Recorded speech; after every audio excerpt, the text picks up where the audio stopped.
Tang Tang was the savior who rescued Yama, the king of hell, during his tribulation in the mortal realm. To repay this kindness, Yama not only let her be reincarnated into a family that was both wealthy and powerful with her memories retained, but also gave her a bunch of life-preserving buffs. However, when Tang Tang was overjoyed to embrace her life as a scion of a rich and official family, she found that she had been tricked by Yama. Because she wasn't actually reincarnated at all, she had transmigrated into a book. What's more, she became the short-lived little cannon fodder in a book she had read, who would die before reaching the age of 2. Not only was she a cannon fodder, but her mother, brother, uncle, and the entire family were all cannon fodders, and none of them had a good end. Chapter 1. The Benefactor. In her mortal existence, Tang Tang lived a life steeped in hardship and despair, impoverished and utterly alone. However, after her demise, she became an esteemed guest among the denizens of the underworld. No, not merely spirits, rather. She was revered by the very ghosts themselves. This reverence stemmed from her being the savior of Yanjun during his tribulations in the mortal realm. In gratitude, Yanjun not only ensured that the spirits of the underworld provided her with sumptuous offerings, but he also granted her an extraordinary opportunity, the chance to reincarnate while retaining her memories. He deliberately chose for her a wealthy and influential family, bestowing upon her numerous protective enhancements. These included immense strength, remarkable speed, an eloquent command of language, and immunity to toxins, among others. Although Tang Tang was unaware of the true utility of these enhancements, she accepted them with gratitude, elated at the prospect of a life filled with affluence and privilege. Yanjun chuckled, remarking, "Those enhancements were always a part of her divine essence. I merely returned a fraction of what was rightfully hers." The ghostly emissaries remained puzzled. "If that is the case, why have you penalized the 3 esteemed judges of the underworld so prematurely?" Yanjun sighed in resignation. "It is necessary to furnish her with some assistance." Clearing his throat, he continued, "Might this be considered cheating?" Yanjun sighed deeply. "Having failed across 9 lifetimes, our only recourse is to embrace a strategy of rebirth through desperation." The ghostly emissaries nodded, their comprehension only partial. Upon awakening, Tang Tang found herself enveloped in darkness. Had she failed to reincarnate? Just as she pondered this, an overwhelming sensation of pressure enveloped her. Moments later, a woman's voice pierced the air. "Madam, what seems to be the matter?" "I am racked with pain. It appears I am to give birth prematurely." The speaker, a gentle lady, conveyed her distress with a hint of agony in her tone. "How can this be, my lady? Is it not still a month away?" inquired another voice, filled with alarm. "Do not fret, my lady, I shall summon a physician at once," assured the first voice. "Chunlon, Xiachan, assist the lady to her bed," she instructed further. "Jiushuang, hasten to the kitchen and prepare hot water." As Tang Tang endured the oppressive sensation surrounding her, she strained to listen to the voices nearby. It seemed she had indeed been reincarnated and was on the verge of childbirth. Yet, Chunlon, Xiachan, Jiushuang? Why did these names ring so familiar? Could the speaker be Dongxue? "Dongxue, the madam's condition appears dire. She is sweating profusely. What shall we do?" "Madam, please endure. The midwife and physician will arrive shortly." Upon hearing these words, Tang Tang's composure shattered. It was indeed Dongxue. Chunlon, Xiachan, Jiushuang, and Dongxue. Were these not characters from a book she had previously read? Although they were merely 4 maids in the narrative, their frequent appearances had etched their names into her memory. But how could she hear them speaking? Was she not reincarnated, but rather transported into the story itself? Yes, she must have been transported. She had just heard the mention of Shen Mansion, and in the original text, these 4 were indeed the maids of the Shen household. Wait a moment. To be addressed as madam by 4 prominent maids of spring, summer, autumn, and winter. Could she truly be Bai Rui, the matriarch of the Shen family? This could not be true. She recalled that Bai Rui was a formidable supporting character in the story. Her existence served 2 primary purposes: to highlight the love between the female protagonist's parents and to act as a stepping stone for the female protagonist's pursuits. Tang Tang, having felt pity for her while reading, had vividly retained her storyline. Bai Rui was the biological daughter of the current empress and the sister of the reigning emperor, possessing an exalted status. However, At the age of 5, while accompanying the empress to the temple, she encountered an assassin amidst chaos, becoming separated from the empress and suffering a head injury that resulted in amnesia, thus wandering among the common folk. She was ultimately rescued by the wealthy family of South City, who raised her as their own daughter, allowing her a life of relative comfort and luxury. At the age of 14, she encountered a fervent suitor, Xinyu, who pursued her relentlessly. Under his ardent affection, Bai Rui gradually succumbed to her feelings, and upon reaching maturity, she wed the newly appointed official, Xinyu, amidst elaborate festivities. Though the elder members of the Xin family scorned Bai Rui for her humble origins, Xinyu remained devoted, promising her a lifetime of love and partnership. Grateful for his affection, Bai Rui dedicated herself to managing the Shun household and bore him 2 sons. Furthermore, she invested considerable wealth to facilitate Xinyu's ascent to the position of Deputy Minister of Personnel. Everything appeared to unfold perfectly until the 11th year of their marriage, when a woman accompanied by a child appeared at the gates of the Xin residence, altering the course of their lives forever. This woman, named Lu Yi, claimed to be Xinyu's savior. According to her, Xinyu had been ensnared by treachery while on duty in Jiangzhou, and it was she who had sacrificed her virtue to save him, subsequently becoming pregnant with his child. Although she initially intended to remain silent about her connection to Xinyu, her child's mysterious illness compelled her to seek assistance at the Shun residence. Xinyu himself confirmed Lu Yi's assertions, leading the entire household to welcome her and her child under the guise of gratitude. In a bid to legitimize their presence, the matriarch of the Xin family insisted that Lu Yi be recognized as Xinyu's concubine. Although Bai Rui felt profound sorrow, she felt compelled to accept the situation, unwilling to tarnish Xinyu's name with allegations of ingratitude and betrayal. Moreover, Xinyu had sworn to her that his relationship with Lu Yi would remain platonic, merely providing her with a name and a place to stay. However, just 2 months later, Lu Yi unexpectedly became pregnant. Bai Rui confronted Xinyu, who claimed she had simply wandered into the wrong courtyard while intoxicated, and he sincerely apologized before her. Bai Rui, believing his words, forgave him and continued to manage the Shun household, not realizing that the entire situation was a fabrication orchestrated by the female protagonist to entrap Xinyu and Lu Yi. In truth, Lu Yi was not Xinyu's savior, but rather his unrequited love, the one he had vowed to marry since childhood. However, at that time, Xinyu was merely a destitute scholar, and Lu Yi's mother disapproved of him, forbidding any association. Thus, Xinyu fervently pursued academic success to win her hand. Yet, upon achieving official status and seeking Lu Yi, he learned that she had married a wealthy merchant. This revelation struck him like a thunderbolt. Just as he resigned himself to a life devoid of her, fate intervened, bringing Bai Rui into his life. Chapter 2. Betrayed by Yanjun. Xinyu discovered that Bai Rui's delicate features bore a resemblance to Lu Yi, which he perceived as a divine compensation. However, little did he expect that in the 7th year of their marriage, while on official business in Jiangqing, he would once again encounter the buried memories of Lu Yi. At that time, Lu Yi was not leading a fulfilling life and took the initiative to confide her sorrows to Xinyu.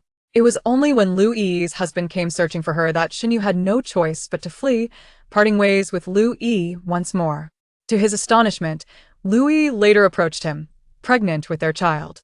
This child was none other than the protagonist of this tale, Shen Yanqing. Shen Yanqing was a transmigrator endowed with a system, radiating the aura of a leading lady. Through the system's foresight, she became privy to all that transpired. Thus, when she learned to speak, she began orchestrating her mother's escape from the unfortunate man Lu Yi had been entangled with, ultimately facilitating Lu Yi's successful separation from him. Furthermore, Shen Yanqing informed Lu Yi that Xinyu had been promoted to the position of Deputy Minister of Personnel, encouraging her to seek his favor. In this manner, both Shen Yanqing and Lu Yi boldly entered the Shun residence. Once established as the young lady of the Shun household, Shen Yanqing leveraged her protagonist's halo and the system's support to garner everyone's affection, even assisting Xinyu in attaining the esteemed title of minister, thus becoming the recognized lucky star of the Xin family. With the narrative of the young lady firmly in her grasp, Shen Yanqing continued to thrive. First, she helped Lu Yi eliminate the troublesome substitute, Bai Rui, allowing Lu Yi to ascend to the position of matriarch. Utilizing the system's revelations, she enabled Lu Yi to usurp Bai Rui's status as a princess. Consequently, Xin Yinqing achieved her own title as a county princess, embarking on a quest to win over a cadre of princes and the male lead. In the end, she successfully captivated everyone, fulfilling the world's tasks and reaping generous rewards. Meanwhile, Bai Rui faced a dismal fate, and her 4 children met with similarly unfortunate destinies. Although her eldest and second sons were accomplished, they remained devoted sycophants to the protagonist, sacrificing their lives for her cause, ultimately falling victim to her cruel machinations. The third son, born into a stolen identity, met an untimely demise at a tender age, while the youngest daughter, poisoned in utero, was born disfigured and later fell victim to bandits, living a life of misery before perishing before she turned 2. Reflecting on this, Tang Tang shook her head involuntarily. What a tragic fate. But wait. Which child of Bai Rui had she become? Bai Rui had only one daughter, hadn't she? Could it be that she was the unfortunate youngest daughter, destined for despair? How could this be? The King of Hell had deceived her. He promised her a life of wealth and power. While it was true that Bai Rui was wealthy and Xinyu held power, she would not survive to enjoy it. Have the midwife, nurse, and doctor arrived? Not yet. The villa is too far from the capital, and with the snow, the roads are treacherous. It may take some time, but the lady cannot wait. She is on the verge of fainting. The villa? Snow? It suddenly dawned on her that Bai Rui had been unwilling to submit and had taken her maid to the villa on the outskirts of the city. Little did they know that upon arriving at the villa, Bai Rui would experience severe abdominal pain, indicating the onset of labor. However, due to the distance from the capital and the inclement weather, the midwife was delayed. Eventually, they had no choice but to enlist the help of the head maid, who, being inexperienced, struggled for an eternity before delivering the child, leaving it clinging to life. At this thought, Tang Tang felt utterly exasperated. Was she destined to lose half her life even before being born? How could she be a savior for the King of Hell? Perhaps she was more of an enemy. Why else would he place her in such a predicament? While Tang Tang cursed the King of Hell in her heart, Bai Rui's pained voice reached her ears once more. Dong Shui, I fear I cannot endure much longer. If I do not make it through this, you must ensure that the 3 young masters are well cared for, Bai Rui said, her face contorted with pain, her voice weak. My lady, please hold on. The midwife will arrive shortly. Dong Shui comforted her through tears. Bai Rui remained silent, her eyes reflecting a glimmer of despair. Dong Shui, what shall we do? The lady's complexion grows worse by the moment. Xia Chan's voice was filled with urgency. Dong Shui, did you not assist the midwife in delivering the eldest and second young masters? Perhaps you could help the lady? Chen Lan suggested in desperation. And oh, no. I cannot. Dong Shui hastily refused. Yet, to Dong Shui's horror, Bai Rui grasped her hand as if she had found a lifeline. Dong Shui, I fear I may not survive until the midwife arrives. You must help me deliver. Dong Shui's face turned pale with fear. But my lady, I lack experience. I am terrified of harming you and the unborn child. Bai Rui endured wave after wave of pain, fully aware that her time was running out. Dong Shui, I truly have no time left. I command you to assist me. Bai Rui raised her voice decisively, leaving no room for argument. Seeing Bai Rui's bloodless face, Dong Shui understood that her lady could not hold on much longer and that her hopes rested on her. She wiped away her tears and nodded resolutely. Dong Shui obeys. You too, lift the lady's legs. Though she recalled the steps, Dong Shui was still filled with trepidation, her hands trembling. My lady, you must push. Dong Shui's voice quivered. Tang Tang endured wave after wave of suffocation, unable to contain her inner complaints about the dismal plot. What an unreliable maid to assist in childbirth. It seemed she truly was destined to lose half her life. My lady, push harder. Hearing Dong Shui's trembling voice, Tang Tang sighed in resignation. What use is it for my mother to push? I'm practically at the door. Why don't you just reach out and pull me out? Yet after waiting for what felt like an eternity, no external force came to her aid. Tang Tang felt her breathing grow increasingly labored. Chapter 3. Am I a clown? It seemed that Dong Shui was even less reliable than described in the book. Was today her destined day to perish? Forget it. If she was to die, so be it. With that thought, Tang Tang could not even muster the will to struggle and simply lay back. But as she truly lay back, she realized something was amiss. The fetus likely could not speak. How would she settle accounts with the King of Hell? No, she could not suffer this silent grievance. She had to survive until she could speak. But what if this temporary midwife proved unreliable? Tang Tang sighed helplessly in her heart. Relying on others could not compare to relying on oneself. Perhaps she should give it her all and try? With that in mind, Tang Tang exerted herself, pushing outward with all her might. Miraculously, the door actually began to open. Could it be that some buff from the King of Hell was at play? Feeling the light from the outside world, Tang Tang quickly closed her eyes. A few maids, witnessing the emergence of the infant, were taken aback, their eyes nearly popping out of their heads. Dong Shui, am I seeing things? The young master has come out on their own. Dong Shui had also forgotten the delivery process in her astonishment. Only upon hearing Xia Chan's voice did she hurriedly assist in cleaning and wrapping the newborn in swaddling cloth. However, upon seeing Tang Tang's face clearly, the maid's expressions shifted once more. At this moment, Bai Rui's complexion was hardly better. She had not heard the sound of a baby's cry. Having given birth to 3 children, she knew that newborns typically announce their arrival with loud cries. The absence of such sounds only pointed to one disheartening possibility: a stillborn child. Coupled with the peculiar expressions of the maidservants, her heart was gripped by an even greater fear. Dongshui, why? Why is there no cry from the child? She opened her mouth several times before finally managing to voice her concern, her tone trembling with anxiety. It was only then that Tang Tang realized the gravity of the situation. I was so preoccupied with saving myself that I forgot to cry. Newborns are supposed to cry upon birth, aren't they? Could it be that my mother didn't hear my cry and has mistaken me for a stillborn? Although crying incessantly is quite embarrassing, perhaps I should let out a couple of cries to reassure my mother. With this thought in mind, Tang Tang let out a resounding wail, her cries echoing loudly. Bai Rui initially exhaled a sigh of relief, only to be struck dumb. Had she just heard the voice of her infant? Not a cry, but the sound of speech. Was she simply too fatigued, imagining things? Yet, that was of little consequence. What mattered was that the child was alive. The mere fact that the child was safe overshadowed all else. Tears of joy welled in Bai Rui's eyes. Dongshui also recognized the issue of the child's silence at birth and hurriedly offered words of comfort to Bai Rui. Perhaps the young mistress was just slow to react. Rest assured, Madam, the young mistress is fine. Just listen to how she cries so beautifully. With tears still glistening in her eyes, Bai Rui nodded in acknowledgement. Dongshui, what did you just say? Young mistress?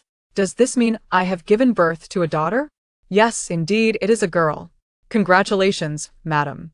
Dongshui suddenly realized she had been too anxious and shocked to offer her congratulations earlier. Congratulations, madam, chimed in the 3 maidservants, Chun, Xia, and Xiao in unison. Bai Rui smiled faintly. Quickly, bring the child to me, so I may see her. This was her first daughter. She was eager to catch a glimpse of her appearance. Dongshui glanced down at the infant in her arms, her smile transforming into an awkward grimace. Madam, you have just given birth. It would be best to rest first. You can see her once you have recuperated. With that, she took a corner of the swaddling cloth and covered Tang Tang's face. Bai Rui sensed something amiss once again. Tang Tang too felt a sense of unease. Why doesn't Dongshui want to show me to my mother? Why cover my face? Is it because I am too ugly? Perhaps frightfully so. Is Dongshui worried that I might scare my mother? She recalled that Bai Rui's youngest daughter had indeed been born with an unappealing appearance, marred by a bright red birthmark on her face. However, the book had not elaborated on the shape or size of the mark. Could it be that her birthmark was particularly horrifying? Surely, it couldn't cover her entire face.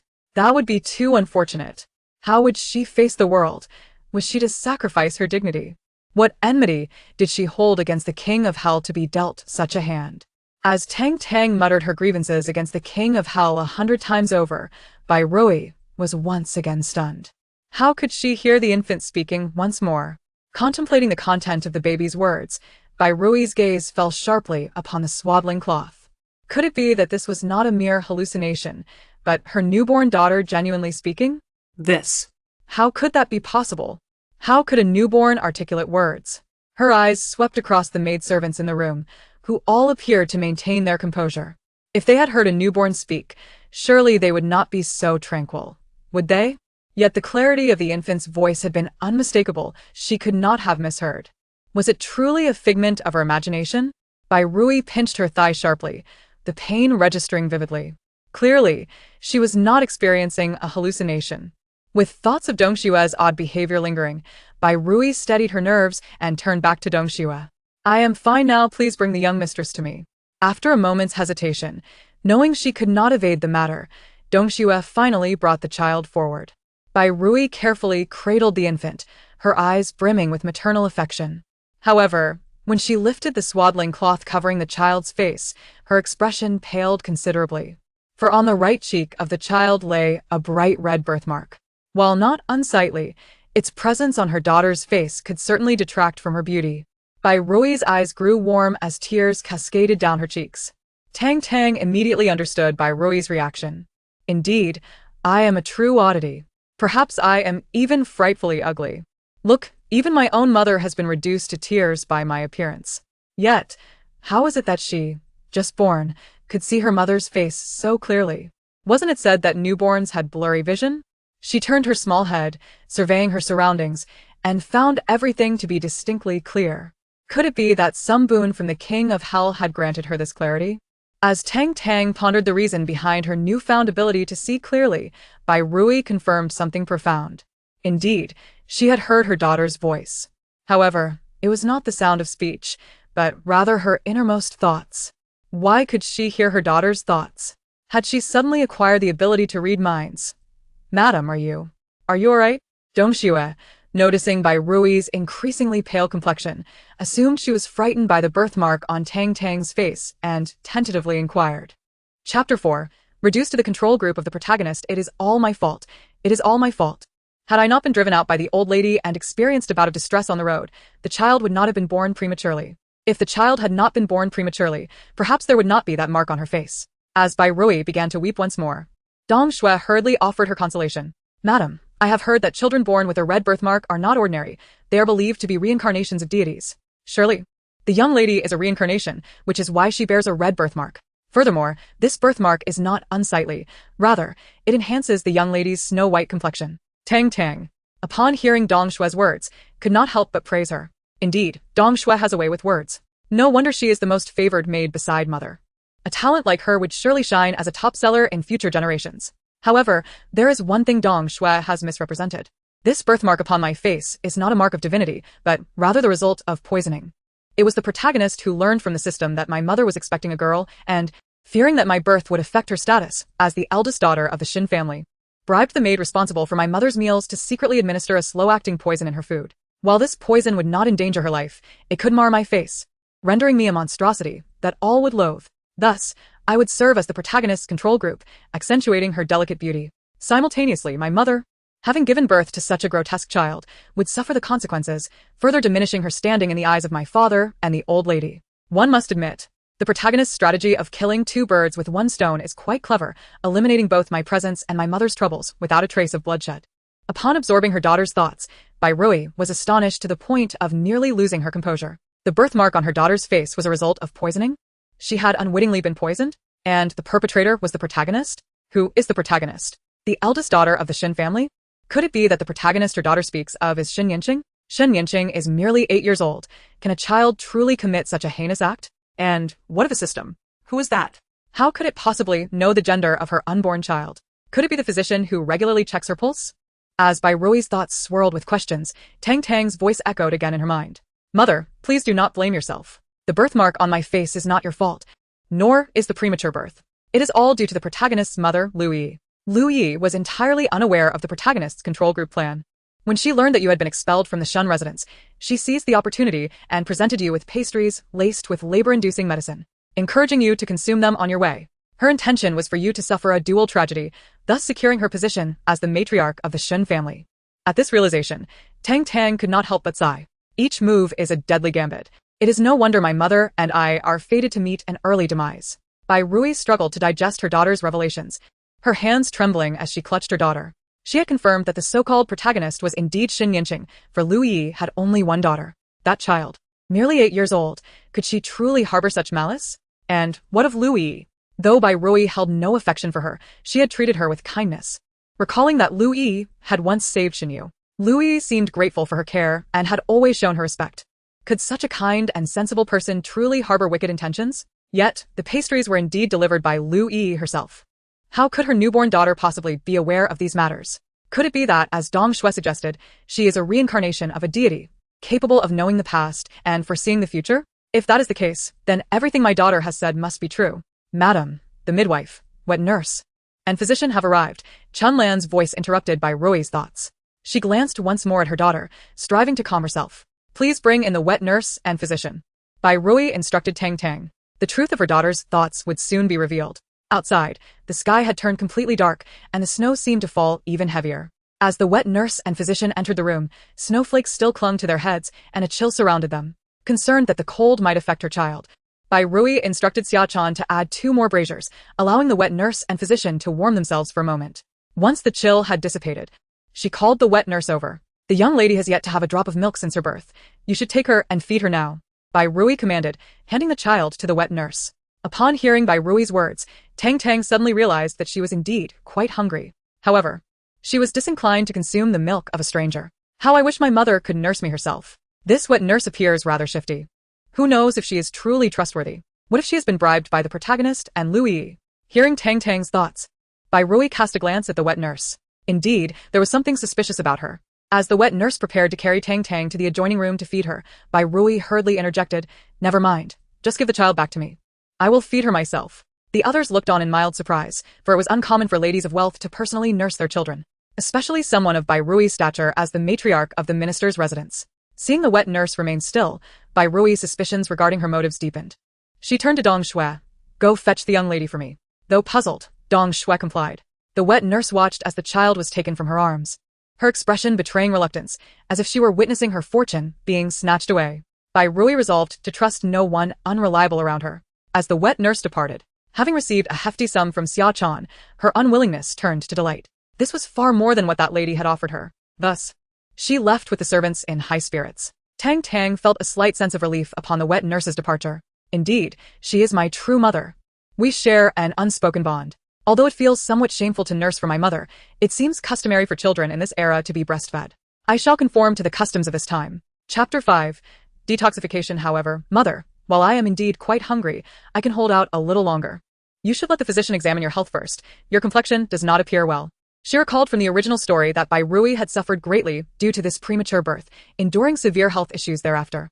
In her previous life, she had been an orphan, with no parents to love her, and she had envied those children who were cherished by their families.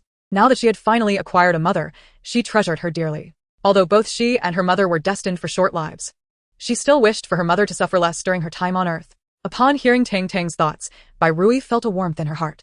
It is said that daughters are their mother's closest companions, and indeed, her daughter had already begun to show concern for her well-being. Yet, in Bai Rui's eyes, her daughter's health was of greater importance than her own. She looked up at the physician, only to find that he appeared quite young and unfamiliar. Someone she had never seen before. Who is this physician? Noticing Bai Rui's confusion, Xia Chan explained, "Madam, this is Dr. Chen from the Taihe Medical Hall." As Ah Sheng visited the Taihe Medical Hall to consult Dr. Wang, he found that Dr. Wang was out on a house call. Consequently, he requested Dr. Chen to attend to the matter. Bai Rui had not previously heard of Dr. Chen and was apprehensive, fearing he might be affiliated with Lu Yi. She hesitated, uncertain whether to allow Dr. Chen to examine her daughter. Observing her hesitation, Tang Tang, who was but an infant and unable to articulate her thoughts, could only babble in a series of coos. "Mother, please let this Dr. Chen examine you," she seemed to say. Although Dr. Chen may not have the renown of Dr. Wang, his medical skills are far superior. His tenure is brief, and he has often been overshadowed by Dr. Wang, which has limited his opportunities to shine. Today, our encounter with Dr. Chen is indeed fortuitous, for not only is he skilled in medicine, but he is also of good character. He would never be swayed by Lu Yi and her daughter. Recalling the storyline from the original narrative, Bai Rui remembered that when Lu Yi had taken everything from her, leaving her bedridden, only Dr. Chen had been willing to visit and provide care, even purchasing medicine out of his own pocket for her. Reassured by Tang Tang's words, Bai Rui weakly turned to Dr. Chen and said, "This child was born a month early. I am uncertain of her health. I would be grateful if you could take a look." She then handed Tang Tang to Dong Shui. What is this? Am I the one being examined? Dong Shui exclaimed. No, it is my mother who needs the examination. Given that my mother had a premature and difficult delivery, her health must be severely compromised. She requires immediate attention. However, Dong Shui did not comprehend Tang Tang's babbling and directly presented her to Dr. Chen. Upon seeing Tang Tang's face, Dr. Chen exhibited a moment of surprise. He scrutinized her features for a while before taking her small hand to check her pulse. After a series of expressions flitted across his face, Dr. Chen finally spoke.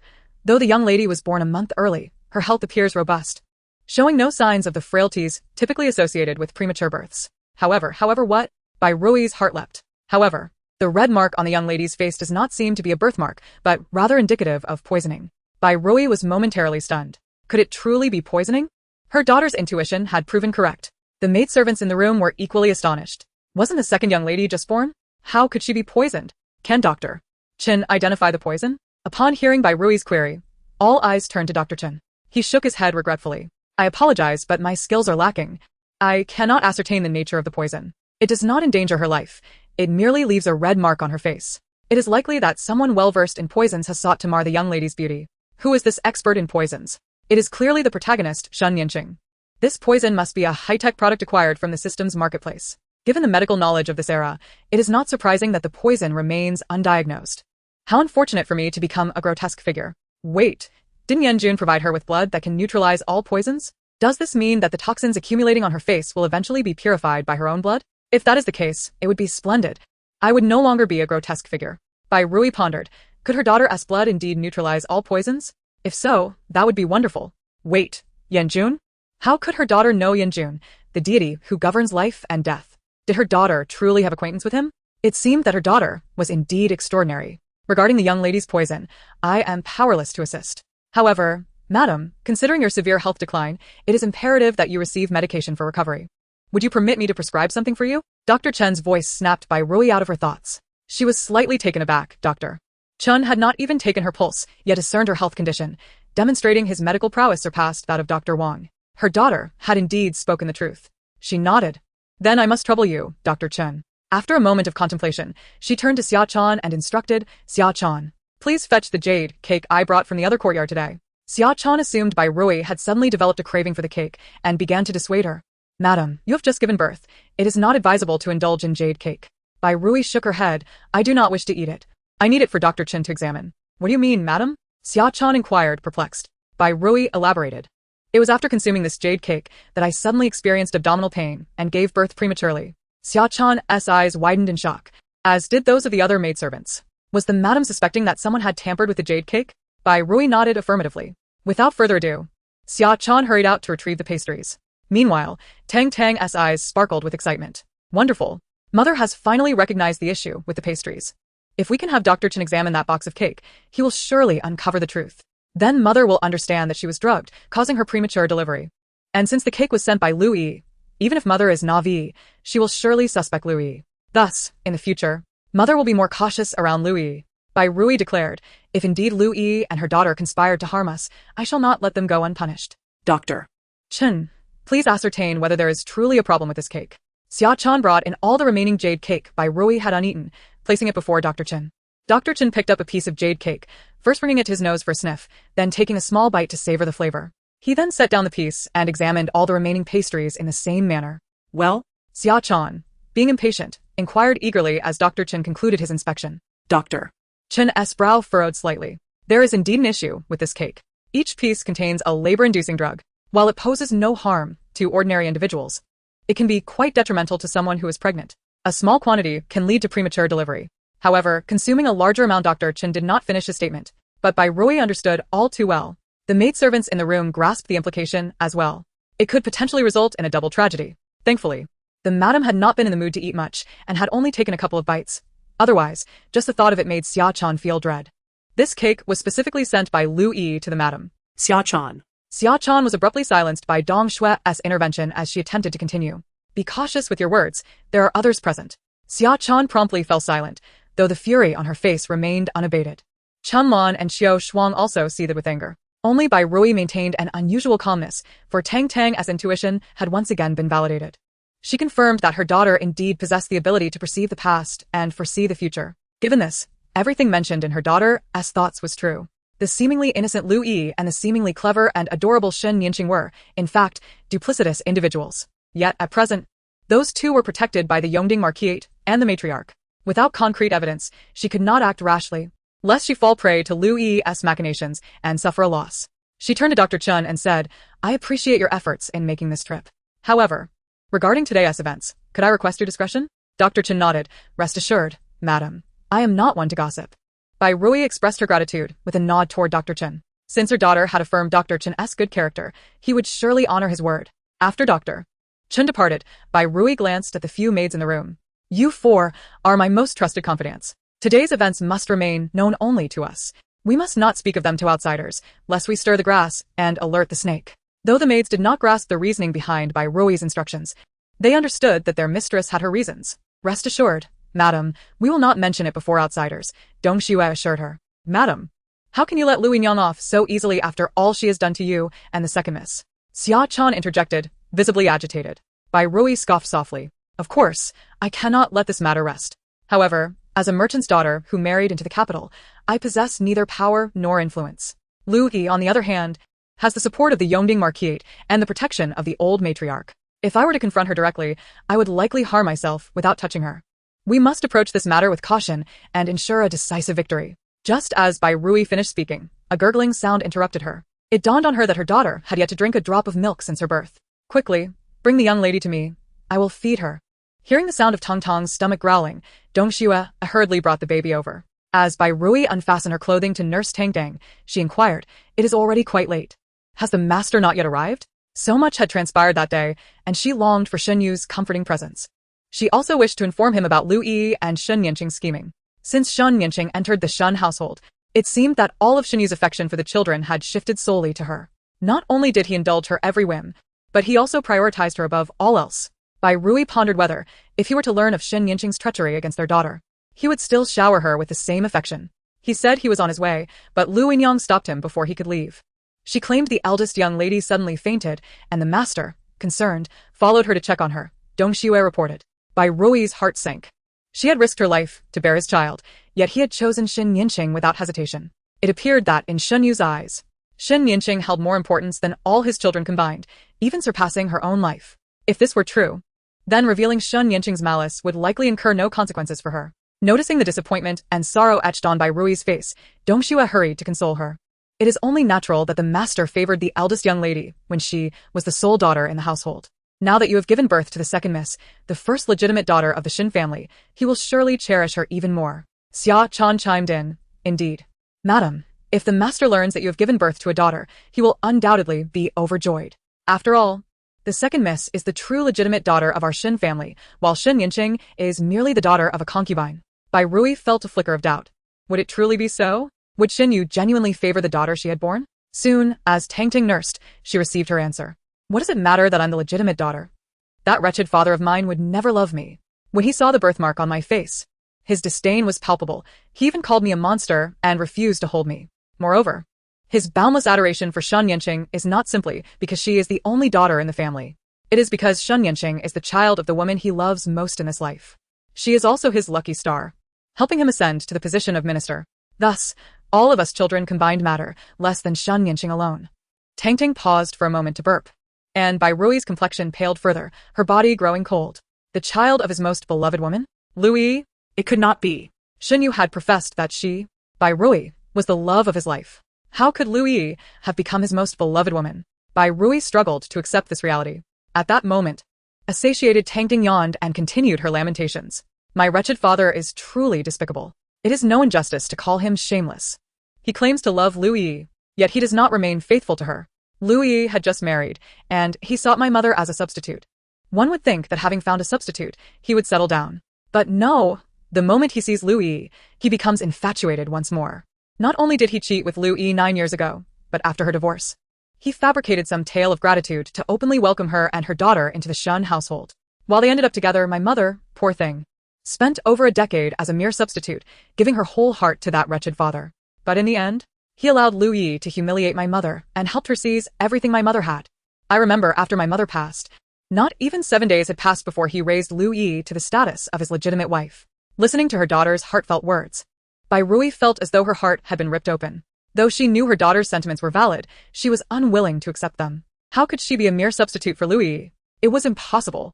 If she truly were Lu Yi's stand-in, why had Xinyu treated her so well upon Lu Yi's arrival? Why had he allowed her to retain her position as the mistress of the Shun household?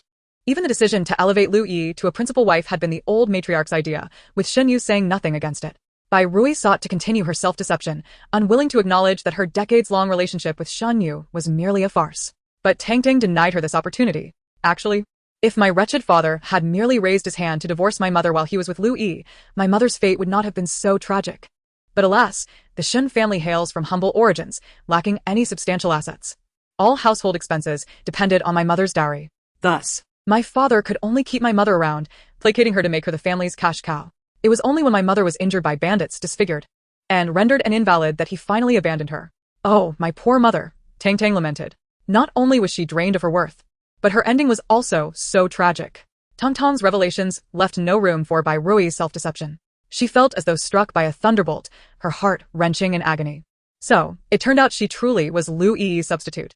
The love she had believed to be genuine for over a decade was, in fact, a cruel joke. No wonder Xinyu had promised her that he would merely bring Lu Yi into the household for a place to stay and would not touch her. Yet Lu Yi ultimately became pregnant. No wonder, during their disputes, Xinyu always sent Lu Yi away, making her think he favored her. In hindsight, it was likely that he could not bear to see Lu Yi suffer any grievances under her authority. It was no wonder he frequently used the pretense of caring for an old benefactor as an excuse to visit Lu Yi daily. He was, after all, sharing a life with her. It was no wonder he doted on Xin Yanqing while remaining indifferent to his own children. All the signs had been so apparent. She had simply never suspected them before. As the realization sank in, Bai Rui's heart ached unbearably, causing her to spit out a mouthful of blood. The maids, upon witnessing the scene, were instantly thrown into a state of panic. "Madam, what has happened to you?" Dong Xue hurriedly produced a handkerchief to assist Bai Rui in wiping away the traces of blood from the corner of her mouth. "Quickly, give me the second, miss. Lie down and rest for a while." After cleaning up, she attempted to take the child from Bai Rui's arms, only to find that Bai Rui clutched the infant even tighter. Tang Tang, seeing her mother spitting blood, was filled with concern. "Mother, what is wrong? Are you still sorrowful over the fact that Father Dog has not come? Do not be distressed, mother. Father Dog does not love you, but Tang Tang loves you. Tang Tang loves you the most, and will always be by your side." After saying this, Tang Tang stifled a yawn. "I can no longer stay awake, being a newborn. I feel sleepy after a good meal." She cast another worried glance at Bai Rui, her eyes involuntarily fluttering shut. Just as she was on the verge of slumber, a sudden thought struck her. Mother was injured by bandits, and her beauty was ruined. That incident occurred on the night of my birth, didn't it? She recalled that on the night of Bai Rui's delivery, a gang of bandits had stormed into the courtyard. They pillaged everything in sight and mercilessly slaughtered anyone they encountered. The guards had been completely annihilated, and both she and her mother nearly lost their lives at the hands of these marauders. Fortunately, the crown prince happened to be passing by on official business, and, upon hearing the sounds of combat, deemed it unusual and came to investigate, ultimately rescuing her and her mother from the brink of death. However, in the process, her mother had sustained grave injuries, with her legs severely wounded and her beauty irreparably marred. It was precisely because of this that Lu Yi had so easily usurped everything from her mother. As for her, this newly born little calamity, she had predictably fallen into Lu Yi's hands. Lu Yi feigned kindness on the surface, but tormented her mercilessly in private, even dressing her in the garments of the gravely ill, leading to her demise before she had even turned two. Reflecting on it now, it all seemed orchestrated. Could that band of bandits have been hired by Lu Yi? Was she afraid that her mother might die during childbirth and wanted to ensure an additional layer of insurance? Undoubtedly so. Otherwise, Shen Yanqing would not have fainted so conveniently. Surely, Lu Yi had utilized Shen Yanqing's fainting spell as a means to ensnare Father Dog, fearing for her own safety once he arrived. Lu Yi was truly ruthless. Tang Tang made a concerted effort to widen her eyes and looked anxiously at Bai Rui. She noticed her mother still pale, her eyes bloodshot. "Mother, please do not be saddened by Father Dog's absence. It is fated that you will not see him today. Instead, the bandits are about to arrive. Mother, you must flee. If we do not escape, we will surely perish." "Wait, no, this is the dead of winter. How can mother run after just giving birth?" Right, we cannot run. In your current condition, it would be fatal. Perhaps even I, a newborn, would succumb to the cold. What shall we do? What shall we do?" Bai Rui, lost in the sorrow of being deceived for over a decade, was abruptly awakened by Tang Tang's thoughts. Bandits? This courtyard was surrounded by the estates of wealthy families, typically peaceful and serene. Why would there be bandits? Could it be that Lu Yi had summoned them? Chapter 8. The burning of the courtyard. Aside from Lu Yi, Bai Rui could think of no one else who would be so eager to see her demise. Yet her daughter was right. She had just given birth and Tang Tang was merely an infant. If they rashly ventured outside, it would likely be even more perilous. What should they do? With only a handful of guards and servants, barely a dozen in total, could they withstand a bandit attack? Just as Bai Rui was at a loss, Tang Tang suddenly conceived a plan. Right, according to the plot, the crown prince should be nearby. If only mother could summon him ahead of time. The crown prince is surrounded by the imperial guards. With him present, those bandits would pose no threat. However, how do we attract the crown prince in this dark and windy night? Dark and windy? I have an idea. If mother could set a fire, burning down a room in this courtyard, the crown prince would surely see the flames from afar. He might even come to investigate. But how can I convey this to mother? I still cannot speak. Bai Rui thought, so the crown prince is indeed nearby. Her daughter's idea was brilliant. Madam, trouble is afoot. At that moment, a panting young servant rushed in, bringing with him a gust of cold air. Dongxue shot him a glare. What is the matter? Why are you in such a hurry? You haven't even closed the door properly. If the madam and second miss catch a chill, you will be in serious trouble. After saying this, Dongxue went to the door and shut it firmly. At this, everyone was taken aback. Are you certain? Did you see bandits? Dongxue inquired again. The young servant nodded vigorously. I saw them clearly. They are definitely bandits, armed with large blades, and there are at least dozens of them. Upon hearing this, the faces of the crowd turned ashen. Tang Tang could only manage a weak complaint. This reincarnation of mine has certainly been fraught with trials. Since the bandits from the plot have arrived, the crown prince must be nearby too. Mother, quickly, set the fire, the little one urged anxiously. Dongxue glanced at the frail Bai Rui, her eyes filled with worry. Madam, if it truly is bandits, we are in grave danger. You must escape through the back door with the second Mississippi. I will buy you time. Bai Rui steadied her breath and slowly replied, in my current condition, I fear I would not be able to run far before being caught by the bandits. Fleeing now would not be wise. Dongxue, seeing Bai Rui's calm demeanor, began to suspect that she had devised a plan to deal with the bandits. Bai Rui nodded. Xunlon, you must go and ignite the firewood and the unused guest quarters. The others were taken aback by her words. Bai Rui explained, this area is surrounded by the estates of wealthy families. Should they see a fire in our courtyard, they will certainly come to investigate. The maids quickly grasped her intention. Chunlon, hurry, I will go with you, said Xiachan, pulling Chunlon along as they rushed outside. In no time, the sounds of maids and young servants bustling about could be heard from outside. Hearing the commotion, Tang Tang felt a sense of relief. Wonderful. It seems Mother and I are on the same wavelength. Mother is truly clever. Now we can only hope that the Crown Prince is a meddlesome good Samaritan who will come to investigate upon seeing the flames. As long as the Crown Prince arrives, both Mother and I shall be saved. Though Bai Rui appeared calm, her heart was racing. She held Tang Tang tightly, praying that heaven would grant her this one favor, allowing them to survive this ordeal. If escape were truly impossible, then even in death, she would protect her daughter. She gazed resolutely out the window, hoping the fire would ignite swiftly. Yet, before she could witness the flames, a young servant dashed in, breathless. Madam, it is dire. The bandits are approaching. The door guards can barely hold them off. Is the fire ignited? Bai Rui struggled to maintain her composure, though her voice trembled with anxiety. It has only just begun to burn. It has not fully caught fire yet, the young servant stammered in fright. Tang Tang felt the cold wind seeping in from outside, and thought to herself, the wind outside must be quite fierce. If that is indeed the case, perhaps there exists a method to enhance the flames. She turned to Bai Rui, her face marked with urgency as she began to babble. Mother, let someone pour oil onto the fire. As long as enough oil is poured, the fire will blaze fiercely. Bai Rui thought to herself. My daughter and I share the same thoughts. She quickly commanded, hurry, bring out all the oil from the house. Any type will suffice, as much as you can find. Pour it on the fire, swiftly. The others rushed to the main entrance to brace against the door of the side courtyard, determined to prevent the bandits from breaking in. The young servant instantly comprehended the situation and hurriedly departed. Indeed, she is my biological mother, she mused. I nearly believed that she could understand my words. But how could that be? I am still incapable of uttering a single word. At that moment, the sound of pounding on the door grew louder, and everyone inside the house took notice. Madam, perhaps you should take the second miss and hide, Dongxue suddenly suggested. Yes, madam. You must quickly take the second miss and find a safe place. Dongxue and I will ensure your safety, Qiushuang added, tears brimming in her eyes. Bai Rui managed a bitter smile. Hide? Have you considered why bandits have suddenly appeared in this usually peaceful abode? Seeing the confusion on Dongxue and Qiushuang's faces, Bai Rui sighed. I fear that these bandits have come specifically for me. If that is the case, they will not rest until they find me. Where could we possibly hide? Dongxue looked at Bai Rui in surprise. Could it be? Is it still about Aunt Lu? Bai Rui remained silent. But both Dongxue and Qiushuang understood. They could hardly fathom that the seemingly gentle and kind Aunt Lu harbored such ruthless intentions. Dong Xue cast another glance at Bai Rui and Tang Tang, her heart making a bold decision. Madam, please take the second miss and hide. I am willing to don your garments and face death in your stead. Her eyes were misty, but her voice resolute. Qiushuang also expressed her willingness to impersonate the madam and face death for her. Chapter 9. The Crown Prince has truly arrived. They were all orphans saved by the madam, having followed her since childhood. The madam was their rebirth, their very existence. If she were to perish, what purpose would they have left? Hence, the madam must not come to harm. Gazing into the determined eyes of Dong Xue and Qiushuang, Bai Rui felt a pang of emotion in her nose. What nonsense are you speaking? What do you mean by death? She glanced out the window and saw flames rising, illuminating the courtyard. The fire had ignited. Surely someone would come to rescue them. She believed in her daughter. When her daughter said the Crown Prince would come to save them, she was certain he would arrive. Madam, enough. Stop speaking, Dong Xue urged, but Bai Rui interrupted her. She had always regarded the 4 maidservants as younger sisters.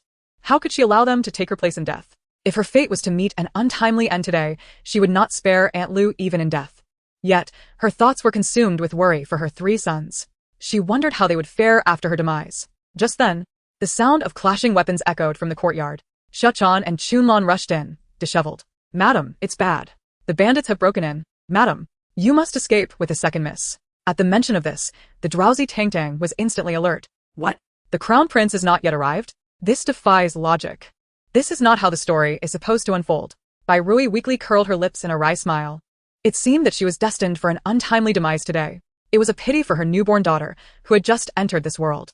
She felt she had let her daughter down. If there were to be a next life, she would make amends to this unfortunate child. Madam, please, do not hesitate any longer. Quickly take the young miss and leave, Dong Xue urged, unable to wait any longer as she stepped forward to assist Bai Rui. Shuchan, with tears streaming down her face, added, Dong Xue, you and the madam must leave together. They cannot do without care right now. Chunlon and I will stay behind to buy you time. You must go. As Chunlon's words fell, the door was abruptly kicked open. A gust of cold wind rushed in, causing Tang Tang to instinctively huddle deeper into her swaddling. Trying to escape? Where do you think you're going? A bloodied bandit wielding a large knife entered. The onlookers gazed at the blood dripping from his weapon, their legs trembling with fear. Yet despite this, Dong Xue, Xiachan, Qiushuang, and Chunlon quickly positioned themselves in front of Bai Rui and Tang Tang. Tang Tang sighed in resignation. It seemed that no matter how hard she and her mother tried, the narrative remained unchanged. The Crown Prince would not arrive until her mother had sustained serious injuries. She peered through the gaps between Dong Xue and Xiachan, just in time to see the bandit raise his knife. Anticipating the impending gruesome scene, she promptly closed her eyes. Bai Rui, too, succumbed to despair and shut her eyes. Suddenly, they heard a loud bang. Ah! Followed by the screams of Dong Xue and the others. Tang Tang opened her eyes to find Dong Xue and the others unharmed. While the bandit who had wielded the knife lay motionless on the ground, a white feathered arrow embedded in his back. Could it be that the Crown Prince's men have arrived? Wonderful, my mother and I have been saved. It seems that fate can be altered. The narrative can indeed be rewritten. Bai Rui opened her eyes at that moment. Upon doing so, she beheld a young boy of just over 10 years entering. Dressed in a deep purple brocade robe, with a golden jade belt at his waist, he radiated a unique aura that commanded respect. It was a blend of nobility, elegance, wisdom, and strength, compelling one to submit. The boy first glanced at the fallen bandit, then shifted his gaze to the occupants of the room. Notably, upon seeing Bai Rui and Tang Tang on the bed, he furrowed his brow and commanded those behind him, remove the body and close the door. Upon hearing his voice, Tang Tang became even more certain that the newcomer was indeed the Crown Prince, for it was unmistakably the voice of a young boy. Given that the Crown Prince was of a similar age, he must surely be this young lad. He even knows to close the door for us. It seems the Crown Prince is a considerate individual. Just as the boy was about to speak, he heard a small voice. Scanning the room, he found no child capable of speech, and thought perhaps he had misheard. May I inquire who this esteemed lady is? The boy stood at a distance, not approaching. He nodded slightly. Ah, it is Madame Shin. Bai Rui, recognizing the boy's exceptional aura, had nearly confirmed in her heart that he was the Crown Prince her daughter had spoken of. Yet out of caution, she replied, I am deeply grateful for your timely assistance, young sir. May I ask your name? Before the boy could respond, one of the guards behind him interjected. This is His Highness, the Crown Prince of Ongua. At this, everyone in the room hurriedly knelt in reverence. Bai Rui intended to rise and pay her respects, but was promptly stopped by the Crown Prince. Madam has just given birth. There is no need for excessive formalities. Bai Rui bowed her head in acknowledgement. Yes, I thank His Highness. Had it not been for your timely arrival today, Those in this side courtyard would have likely perished at the hands of the bandits. The crown prince nodded slightly. I was merely passing by and noticed the flames engulfing your courtyard. I came to investigate. However, my lady, please rest assured. Those bandits have already been dealt with by my men. The fire has also been nearly extinguished. Thank you, your highness. Bai Ruyi expressed her gratitude once more. Yet the prince showed no intention of accepting her thanks, instead revealing a hint of remorse. There is no need for you to thank me, For it is I who should apologize to you. in this vast world, beneath the emperor's feet, it is shameful that bandits roam freely, causing harm. I feel deeply remorseful towards you, and for those who have suffered at the hands of these brigands. Upon hearing this, Bai Ruyi was slightly taken aback. She had not expected such a sense of responsibility and magnanimity from one so young. With such a crown prince, the nation is indeed fortunate. Yet, She could not fathom why she felt a sense of closeness towards him. Just as she pondered this feeling, the voice of Tang Tang echoed in her ears once more. I never expected the crown prince of Ngua to be so responsible. But why is he standing so far away? I can't even see what he looks like. I wonder if the crown prince of Ngua is handsome. If only I could see him up close. Chapter 10. Does the crown prince have a penchant for children? Just as the prince was about to take his leave, he heard that small, childlike voice again. He looked around but still found no children capable of speaking. The clarity of that voice made it impossible for him to have misheard. So, he turned to Bai Ruyi and inquired, are there any other children in this room? Bai Ruyi shook her head in confusion. Aside from the daughter in her arms, there were no other children present. The prince's confusion deepened. How could this be? He had distinctly heard a child's voice. Could Madame Shen be deceiving him? That seemed implausible. Just then, the small voice resounded in his ears once more. What does His Highness want with other children? Could it be that he has a penchant for children? No. Wait. He remembers that the crown prince in the original story did not have such a preference. Could it be that the prince's character has changed? Oh dear, how terrifying. Mother, please hold me tight. Don't let this prince take me away. The prince thought, a penchant for children? He certainly did not possess such a tendency. His gaze swept the room once more, finally landing on Tang Tang's swaddling. Hold her? Could it be that he was hearing the voice of this newborn child? That was impossible. How could a newborn speak? He scanned the faces of those present, noting their calm expressions. This was not right. Setting aside the strangeness of a newborn speaking, the audacious remarks made earlier would not have been met with such tranquility. Was it possible that only he had heard that small voice? No, he needed to verify this. Thus, his farewell transformed into congratulations. Congratulations, Madame Shen, on the birth of your daughter. May I hold her for a moment to share in your joy? Upon hearing this, Tang Tang instinctively shrank back in her swaddling. No way, the crown prince really wants to hold me. It seems I was correct. He truly has a penchant for children. Oh my. Please don't let him take me. Bai Ruyi thought, such audacious words could only come from my daughter. Fortunately, the crown prince cannot hear her thoughts. Yet, looking at the prince's upright and kind demeanor, he should not be that kind of person, should he? Nevertheless, Bai Ruyi had no intention of allowing the crown prince to hold Tang Tang. She hesitated and said, I beg your highness to forgive me. I cannot allow my child to be given to you. Oh dear, my mother truly knows what I'm thinking. Yes, we must not give her away. Absolutely not. The prince, at that moment, was already certain that the voice he had heard was indeed that of the little girl in Madame Shen's arms. However, he clearly observed that the girl had not uttered a single word. Therefore, what he had heard must have been her thoughts. How could he hear the thoughts of a newborn? Did this child possess something extraordinary? He had to uncover the truth. He stepped forward once more. Why can't I hold her? Is it because you fear I might frighten Miss Shen? Bai Ruyi quickly clarified, not at all. It is because my daughter was born with a red birthmark, and I fear it may offend your highness. The prince smiled and shook his head. What are you saying, Madame Shen? The crown prince of Ngua, would not be concerned about a mere birthmark. Upon hearing the prince's words, Bai Ruyi felt relieved. She glanced at Dong Shui, who immediately understood and took the child from Bai Ruyi's arms. Tang Tang protested with small sounds of discontent. Oh my. They really handed me over to the prince. This prince has a penchant for children. What if he does something to me? Oh, dear. Poor little me, just born and already in danger of being taken away. Bai Ruyi, the prince, how can I possibly clear my name? Just as the prince was feeling both amused and exasperated, Dong Shui had already brought Tang Tang to him. He carefully took the child into his arms and noticed the red birthmark on her right cheek. Yet, despite the birthmark, the infant was extraordinarily beautiful. It only accentuated her fair skin like snow. Meanwhile, Tang Tang opened her eyes wide, eager to see what the prince looked like. Oh my, this prince is incredibly handsome. His features are striking, with a noble aura that speaks of royalty. At such a young age, he has already grown to this extent. Just imagine how he will look when he grows older. As the prince listened to Tang Tang's praises, he couldn't help but smile slightly.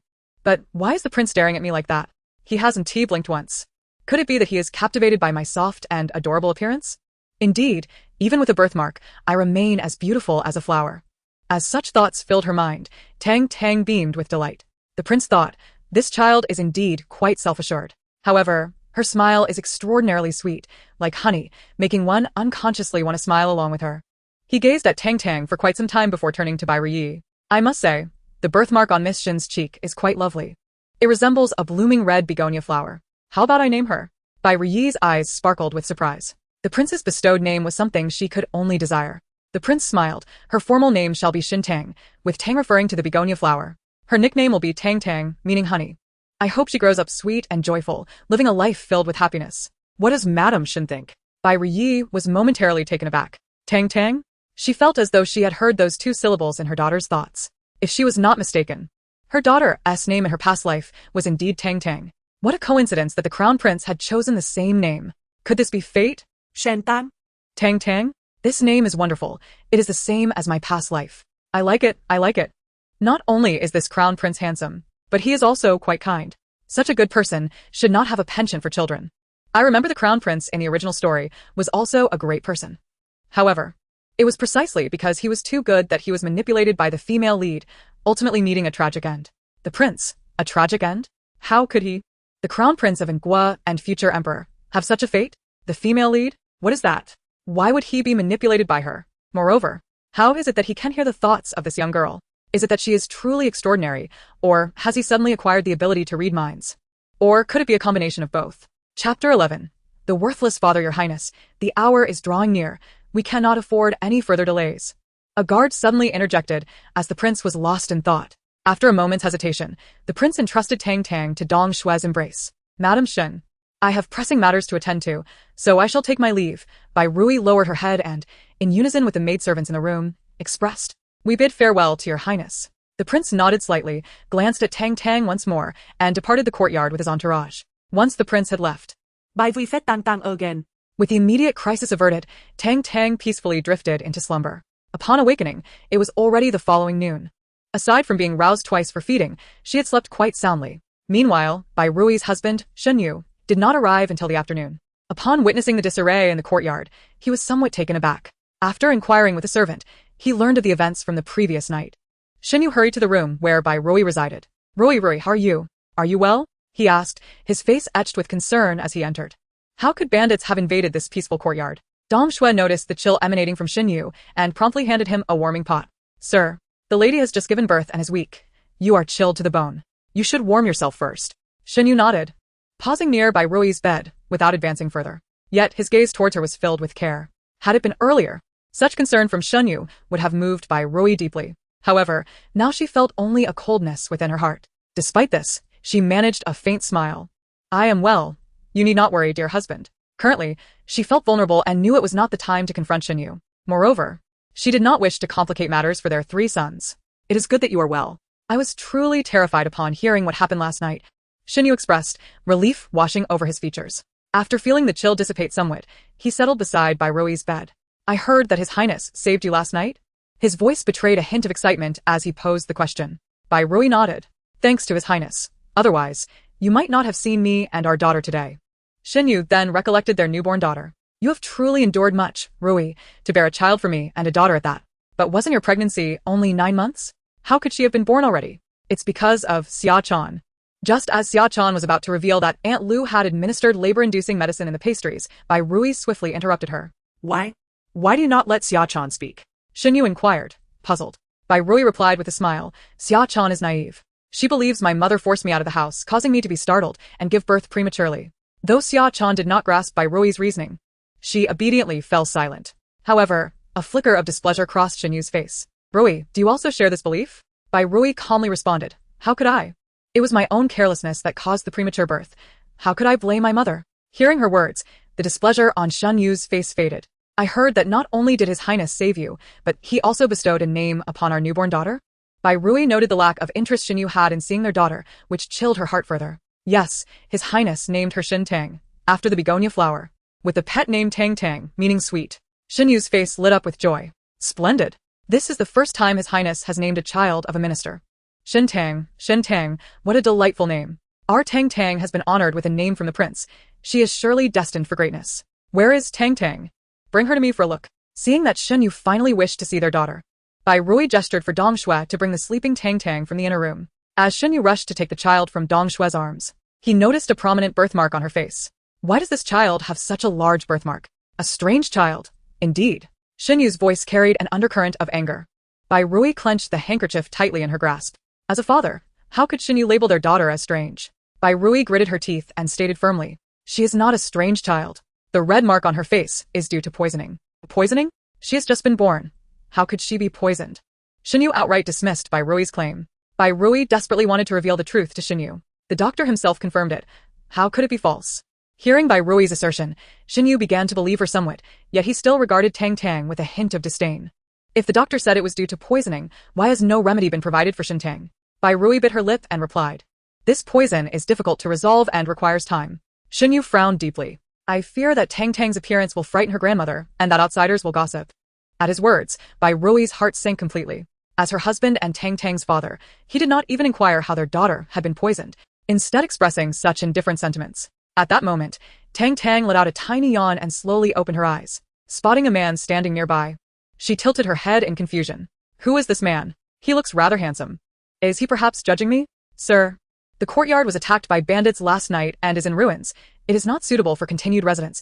Dong Shui's voice suddenly broke the silence. Sir, could this man be my worthless father? He looks presentable, but alas, he is a worthless man. Clearly Bai Yueguang is still alive. Yet he insists on playing the role of a substitute. He is the one who pursued my mother and treated her as a stand-in. Yet now he blames her for tarnishing his supposed deep affection, claiming she has usurped the position of his beloved. If not for my mother's dowry, he would have likely divorced her long ago. And now he dares to look at me with disdain? You worthless man, do you think you deserve it? You do not deserve it. Ruthless man. After delivering her scathing remarks, Tang Tang rolled her eyes at Shenyu. Chapter 12. The true identity of mother. Just as Shenyu was about to speak, he caught sight of Tang Tang's eye roll. He thought he must be seeing things and rubbed his eyes. Looking again at Tang Tang, he found she was still rolling her eyes at him. A surge of anger welled up within him. This child, not only was she born with an unsightly birthmark, but she also dared to roll her eyes at him just a day after her birth? Truly unlikable. Bai Rui, on the other hand, felt a sense of satisfaction hearing Tang Tang call Shenyu a worthless man. After all, she was still in her confinement period, making it difficult to manage affairs. She worried that Lu Yi and her daughter might take the opportunity to cause trouble again. However, her mind was preoccupied with their third son. With the eldest and second sons absent from the residence, she did not worry excessively about them, but her youngest, being so small, could be in danger at home. Moreover, in 2 days, it would be Tang Tang's naming ceremony, which was of great significance. Not only would the ceremony cleanse Tang Tang of impurities and avert calamities, but it would also declare to the household that she was the true legitimate daughter of the Shin family, preventing any future mistreatment towards her. With this in mind, Bai Rui turned to Shenyu and said, my health is of little concern. However, if we remain in the courtyard, what will happen to Tang Tang's naming ceremony? Is it possible that the ceremony is to be held at another residence? Upon hearing the term washing 3, Shenyu's brow furrowed even deeper. He glanced first at Bai Rui, then at Tang Tang. Perhaps we should forego the washing 3 ceremony. Bai Rui's eyes were filled with disbelief. Husband, Tang Tang is our Shin family's first legitimate daughter. Such an important ceremony cannot simply be dismissed. He took Bai Rui's hand, speaking softly. Rui, Tang Tang is also my daughter. How could I not wish to hold the washing 3 ceremony for her? However, given that Tang Tang currently bears a birthmark, if we proceed with the ceremony, would it not expose our legitimate daughter as a creature marked by a red birthmark? If that were the case, how would Tang Tang navigate her life and find a suitable husband in the future? Rui, I am considering our daughter's well-being. I scoff. You are concerned for me? I believe you are worried about losing me, losing your family's reputation, aren't you? You wretched man. You vile father. You are the true anomaly. Your entire family is peculiar. But mother, please do not waste any more words with this wretched man. Tang Tang has no interest in the washing 3 ceremony. It is better left undone. Perfect. I shall enjoy the peace. Hearing her daughter's sentiments, Bai Rui bitterly curled her lips. How blind had she been to have chosen such an utterly hypocritical man? How foolish she had been over the years to remain oblivious to his insincere affections. Should Tang Tang express her gratitude to this father? Shenyu discerned the displeasure in Bai Rui's words and slightly furrowed his brow. What has come over her today? Even when she was unhappy before, a few gentle words from him would render her compliant. Yet today, despite his patient explanations, she still appeared irate. Could she truly be blaming him for not arriving promptly last night? She should consider that had he come then, they might have both faced danger. Reflecting on how he had narrowly escaped disaster due to Yanjun, Xinyu felt increasingly grateful towards her, vowing to protect her and cure her peculiar ailment, ensuring her safety for life. Though Yanjun had awakened, she remained quite weak. Despite having spent the night with her, he returned to court early the following morning. Rui, do not overthink. Focus on recuperating at the other residence. The year-end is upon us, and the Ministry of Personnel is busy. I must take my leave, but shall return in a couple of days. With that, Xinyu rose and departed. Year-end? Because Mother-S status as a princess is about to be usurped by Lui. By Rui. What? A princess? Did she miss here? How could she? The daughter of a merchant, possibly be a princess? How do I tell Mother that she is not actually the biological daughter of the Bai family?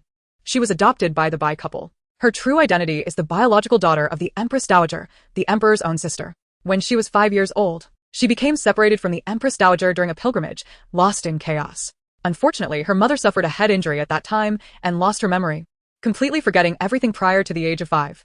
This provided Lu Yi with an opportunity. After learning the truth about her mother's identity from the system, Yanjun informed Lu Yi. To seize everything from her mother, Lu Yi decided to impersonate her mother's princess identity. To achieve this, she went to great lengths to obtain her mother's treasured jade pendant. That pendant was a token given to her mother by the Empress Dowager at her birth, a symbol of recognition between them. When Lu Yi wore the pendant to the palace for the New Year feast, it was no surprise that the Empress Dowager mistook her for her own daughter. Not only was Lu Yi granted the title of princess, but the protagonist Yanjun also benefited, being conferred the title of county princess by Rui. She was utterly astonished by Tang Tang's revelation. The entire nation of Ongwer was aware of the Empress Dowager's lost daughter. Yet, she had never imagined that she could be the very daughter the Empress Dowager had lost. Had she not firmly believed in Tang Tang's words, she would have found this notion utterly unbelievable. The pendant? No wonder her parents had always instructed her to keep it close. It must have been with her when her parents found her, intended as a means for her to locate her biological parents. Sadly, her parents had both passed away, and she could no longer seek confirmation from them. She wondered if her two brothers knew of her adopted status. Chapter 13. Third brother is in danger, and what of Lu Yi? From the moment she entered the Shun residence, she had constantly scrutinized the pendant around her neck. Later, she attempted to ingratiate herself with various gestures, hoping to persuade Bai Rui to give it to her. Then, at the beginning of the year, a Taoist priest unexpectedly arrived at the Shun residence. The priest claimed that Lu Yi had a special constitution, making her susceptible to unclean things, and that she required a talisman to preserve her life. The Shuns, wishing to protect their benefactor, searched far and wide for such a talisman. In their quest, they ultimately discovered that her pendant was imbued with spiritual energy. The priest declared that her pendant not only radiated energy, but also had the power to ward off evil and avert disaster, making it a rare treasure. Consequently, The matriarch and Xinyu began to pressure her to lend the pendant to Lu Yi.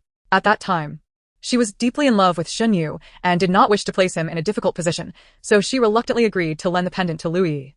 In hindsight, she regretted her naivety and wondered why she had fallen into Lu Yi's trap. By the way, I recall that third brother's incident occurred around the New Year as well. I cannot quite remember if it was before or after the New Year. Lost in regret, Bai Rui was abruptly jolted by Tang Tang's thoughts. what? Third brother is also in danger? It must be Lu Yi's doing. Winter Snow noticed Bai Rui's anxious expression and hurriedly sent a servant outside to pursue Xinyu. But what was wrong? Bai Rui suppressed her nausea and squeezed out a couple of tears. Husband, it is not my health that is amiss, but my heart. Xinyu assumed she was about to engage in further unreasonable behavior and instinctively frowned. Husband, I am sorry. It was Rui who was in the wrong. I failed to appreciate the gravity of the situation and upset your mother. Hearing Bai Rui apologize, Xinyu's mood improved significantly. Noticing the easing of his expression, Bai Rui continued, Rui has come to a realization. Lu Yi is not only your benefactor, but also the mother of your children. Given her connection to the Duke of Yongding, it seems unfair to only make her a concubine. If you have no objections, Rui is willing to elevate Lu Yi to the status of a legitimate wife. Once I recover from my confinement, I will help Lu Yi prepare for a grand ceremony. What do you think, husband? Xinyu had longed to have Lu Yi as his true wife. Although merely a secondary wife, it would still confer upon her a status akin to that of the primary wife. This way, Yanjun could become the true legitimate daughter of the Xin family. Thus, when he heard Bai Rui finally relent, he could hardly contain his excitement.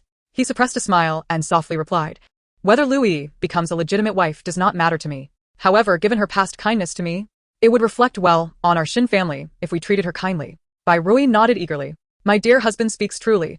Ru Yi has indeed been narrow-minded, fixating solely on jealousy and rivalry, lacking the demeanor of a true matriarch. Xinyu finds great pleasure in Bai Ru Yi's submissive stance. For years, Bai Ru Yi has been entirely under his control, and this instance is no exception. Yet, Tang Tang gazes at Bai Ru-yi with a mix of anger and disappointment. Oh, my foolish mother, why must you remain so infatuated with love? For the sake of that scoundrel father, look at how humble you have become. Knowing that Lu-yi has harmed you, you still consent to elevate her as a concubine? Even if she is not a princess. You are the daughter of the wealthiest family in South City. Is it truly worth it to demean yourself for a man? I wish I could knock some sense into your head. Bai Ru-yi replied, even my mother finds this situation repulsive. Observing Shinyu in high spirits, Bai Ru-yi continued, husband. The new year approaches. The income from my dozens of shops will soon arrive at the Shun residence.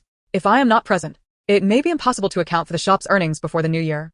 If that happens, how will we prepare the necessary funds for the new year festivities? Hearing her words, Shinyu realized the gravity of the situation. Indeed.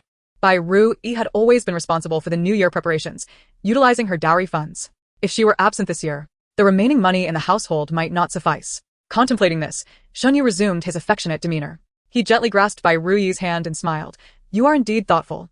Ru-yi. As for my mother, she was upset solely due to the matter of elevating Yi to a concubine. Now that you have consented, I believe she will no longer make things difficult for you. Tomorrow, I shall speak with her gently, and all will be well. What do you think of my arrangement? Thank you, dear husband. You are truly kind to Ru-yi. Tang Tang, listening to their exchange, seemed to grasp something. I knew it. My mother could not possibly be so infatuated. She is far too intelligent. If she wishes, she could easily deal with Lu-yi. At that point, Lu-yi would have no opportunity to enter the palace and usurp my mother's identity as a princess. After all, if the plot of my mother suffering severe injuries could be altered, so too could Lu-yi's scheme to seize her identity. Bai Ru-yi smiled inwardly. My daughter understands me well. Shinyu feigned affection for a while longer before hastily departing under the pretext of business. No sooner had he left than Xia Chan, filled with indignation, questioned, Madam, how could you agree to elevate Lu-yi to a concubine? She is so malicious, nearly causing your and the second young lady's demise. How can she be deemed worthy of such a position in the Shun residence? Also, why did you not inform the master about Lu-yi's administering of labor-inducing drugs in the pastries? Chapter 14. Meeting the eldest brother Bai Ru-yi let out a cold laugh, and what would it accomplish to inform him? Lu-yi is currently protected by the Yongding Marquis and the old matriarch. Even if I were to tell Shinyu, it would likely result in the maidservant taking the blame, resulting in the loss of an innocent life. Perhaps Lu-yi would even retaliate, claiming I was deliberately framing her. That would only complicate matters further. What you say holds truth, mother. In large households, regardless of the master's mistakes, unless there is concrete evidence, it is always the maidservant who bears the brunt of the punishment. Although the pastries that led to your premature birth were sent by Lu-yi, she could easily claim they were prepared by a maidservant. With only a box of pastries as evidence, it would be impossible to convict Lu-yi. Moreover, she has many protectors. Mother, you have no chance of winning. Despite understanding Bai Ru-yi's reasoning, Xia Chan remained furious.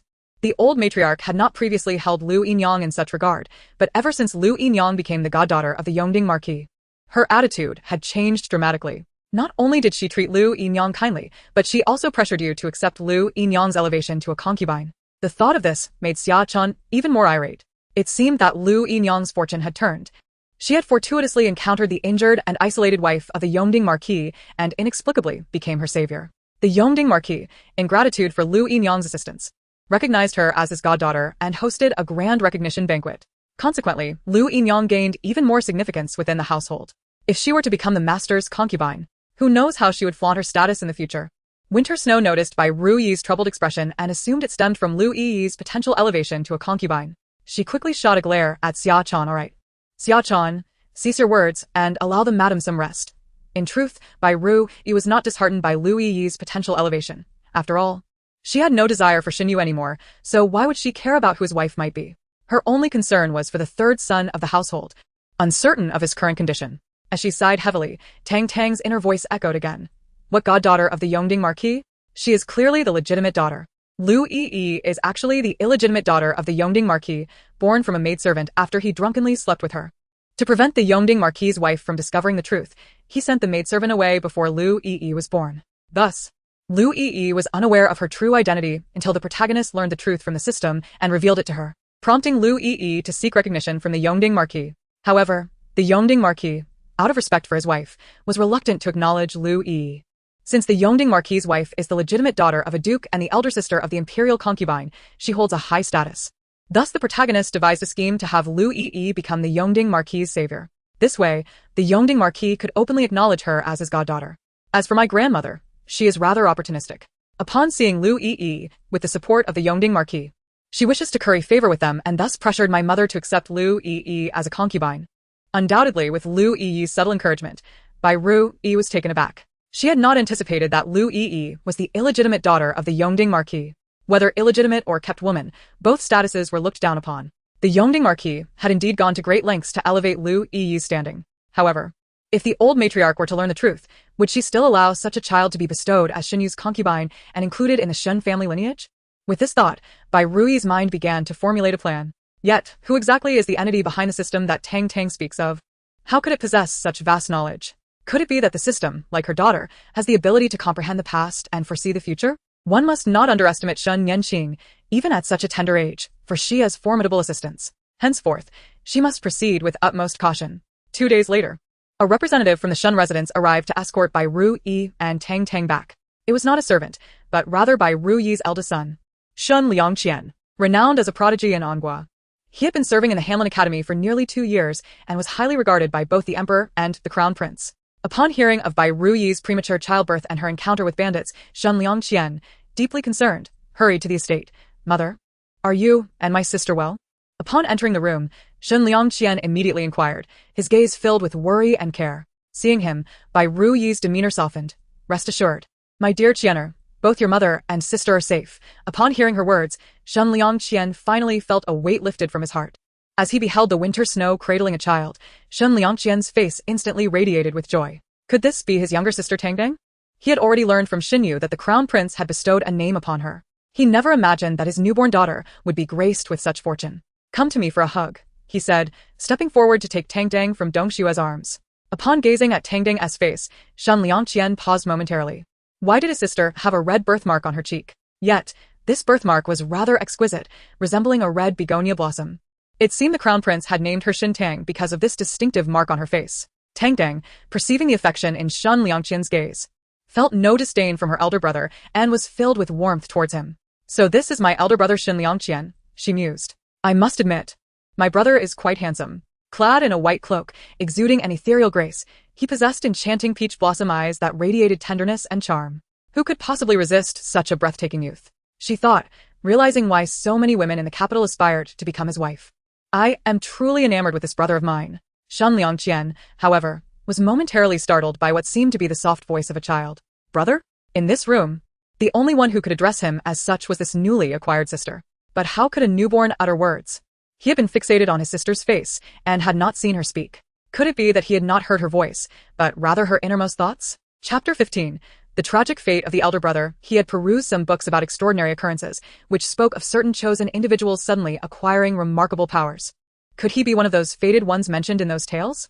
Was his newfound ability the power of telepathy? With this thought, Shen Liangqian felt a surge of excitement. He quickly turned to his mother, Bai Rui, eager to discern her thoughts. Yet, after a prolonged gaze, he heard nothing. How peculiar. Why had this telepathy suddenly ceased to function? Why does my brother look at our mother with such a strange expression? Tang Tang wondered. His gaze towards me was rather peculiar as well. Shen Liangqian realized he had heard his sister as thoughts once more. It appeared that his telepathy had not failed him. It merely seemed to work exclusively for her. With this realization, he chuckled helplessly. His sister, being an infant, understood little of the world. Hearing her thoughts seemed rather futile. Yet, it wasn't entirely useless. At least he could comprehend her emotions, allowing him to care for and accompany her better. Why did my brother suddenly smile at me? Tang Tang pondered. Oh my, that smile is so gentle and beautiful. I feel myself falling completely for him. It was evident that her brother truly cherished her. However, recalling the original plot, her smile transformed into sorrow. While my brother does like me, he favors Shen Yanqing far more. After all, he is one of her most devoted admirers, willing to sacrifice everything for her, even altering imperial edicts out of obsession. Unfortunately, the protagonist Shen Yanqing merely regards him as a fish in her pond, ready to discard him once he has served his purpose. She would even weep to the male lead, claiming that my brother disregards familial bonds and seeks to take advantage of her. Enraged, the male lead would then ruthlessly execute my brother, dismembering him and even feeding his remains to the dogs. And what of our detestable father?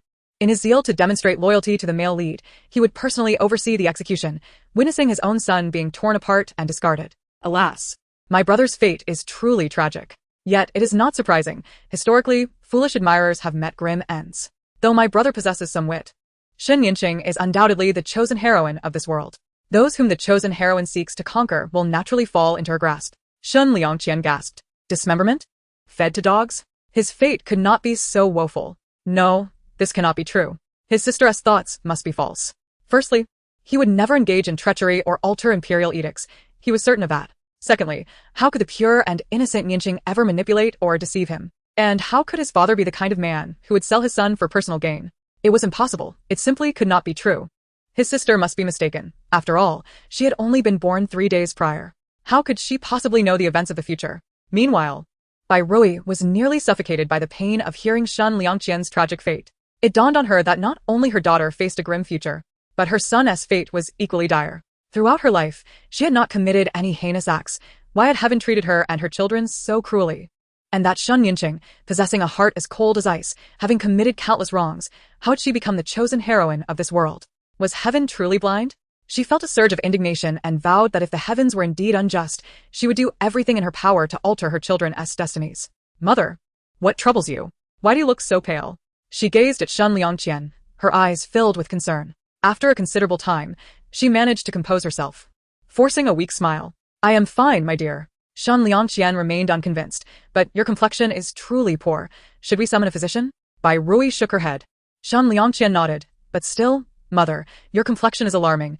I worry you may not withstand the jolts of the carriage. Bai Rui reassured him, I am not that fragile. Seeing her insistence, Shen Liangqian chose not to press the matter further. He had witnessed the conditions of this abode and recognized it was ill-suited for habitation. Considering Bai Rui was still in her confinement and should not be exposed to the wind, he ordered the carriage to be brought to the door. Additionally, he instructed Dong Xue and others to wrap Bai Rui and Tang Tang securely. He himself held on to Tang Tang, unwilling to let go, for she was his first and only sister. Once aboard the carriage, Bai Rui felt an overwhelming sense of comfort, as it was enveloped in thick layers of blankets, creating a perfectly insulated environment. My brother truly is attentive. He even thought of this, she mused. Truly deserving of the title of the renowned prodigy of Anghua. It is a pity that he is merely destined to be a tragic figure with a sorrowful end. At her words, Shen Liangqian felt a chill run down his spine. Though he did not believe his sister's thoughts, hearing of his tragic fate unnerved him. Contemplating this, he decided to redirect his focus. Is this something that has always been present? He inquired. Bai Rui's expression darkened further. It is not a birthmark. The physician said it was due to poisoning. Poisoning? Shen Liangqian was taken aback. His sister had only been born 3 days. How could she have been poisoned? Could it have been the doing of those around their mother? Bai Rui sighed. It is my fault. I did not guard against others during my pregnancy, allowing the wicked to exploit my vulnerability. Shen Liangqian furrowed his brow. Are you implying that she was poisoned while still in your womb? Bai Rui nodded. She cast a guilt-ridden glance at Tang Tang, only to discover that the latter had fallen asleep once again. Who could be so cruel as to target a pregnant woman? Even Shen Liangqian, who was typically mild-mannered, spoke with a hint of anger in his voice. Chapter 16. The state master blocks the way. Bai Rui glanced at Shen Liangqian but refrained from uttering Shen Yanqing's name. Tang Tang was right. Qianna had always cherished Shen Yanqing, treating her like a beloved sister. If there were no evidence, he would never believe such an accusation. Moreover, Shen Yanqing had Xinyu to protect her. Even with irrefutable proof, Xinyu would not allow anyone to harm her in the slightest. Rather than risk a confrontation, it was wiser for her to act discreetly. With this thought, Bai Rui shook her head. They had yet to uncover who was responsible. Do not worry, mother. I will ensure this matter is resolved, Shen Liangqian declared, glancing at the sleeping Tang Tang in his arms. She could have been a beloved girl, yet she had been harmed to such an extent. His heart ached for her. If he were to discover who had poisoned her, that person would surely face the law. Upon hearing this, Bai Rui quickly replied, there is no need for that. You are often busy with official matters. Do not burden yourself with family affairs. I will certainly investigate this matter. If Qianna were to pursue the maid, she would not rest until she had answers. Even if that maid were to implicate Shen Yanqing, they would still be unable to touch her and would only alert her, causing her to be on guard. But mother, I am the head of the Shen family. Do you think I cannot handle such matters? Shen Liangqian attempted to speak further, but was interrupted by Bai Rui. Son, that is not what I mean. Seeing Bai Rui's determination, he chose not to press the issue further. Then I shall leave it to you. But if you encounter any difficulties, you must inform me. Bai Rui nodded in agreement. At that moment, the carriage suddenly came to a halt. Shen Liangqian looked curiously at the driver. Just as he was pondering, a somewhat aged male voice resonated from outside. Is this carriage belonging to Madame Shen of the minister's residence? Shen Liangqian found the voice somewhat familiar. He carefully wrapped Tang Tang more securely and handed her to Bai Rui, saying, Mother, I will step out to take a look. As he spoke, he draped a heavy cloak around Bai Rui, concerned that cold air might enter when he opened the door. Bai Rui nodded. Go quickly. Seeing that both Bai Rui and Tang Tang were well wrapped, Shen Liangqian opened the carriage door and stepped outside. Upon seeing the person in front of the carriage, he was initially taken aback but quickly approached to pay his respects. Master of the state. The state master waved his hand. There is no need for such formalities. Shen Xiao. Upon realizing that the person outside was the state master, Bai Rui also intended to exit to pay her respects. Madame Shen has just given birth and is still in confinement. There is no need for her to come out. The state master's voice came through before Bai Rui could even open the door. She felt a hint of confusion. How did the state master know that she had just given birth? Upon reflection, it was not surprising. The state master was indeed a person of extraordinary abilities, capable of divining such matters. Thank you for your understanding, master, Bai Rui replied through the carriage door. The state master nodded slightly and took a step closer to the carriage. I have a few words I wish to share with Madame Shen. Does she have a moment? He stroked his graying beard. If I am not mistaken, the child you just gave birth to should be a daughter, correct? Upon hearing Bai Rui's words, the state master seemed somewhat excited. Indeed, she is named Tang Tang. It seems that everything that transpired last night was not a dream. This girl is someone whom heaven wishes to protect.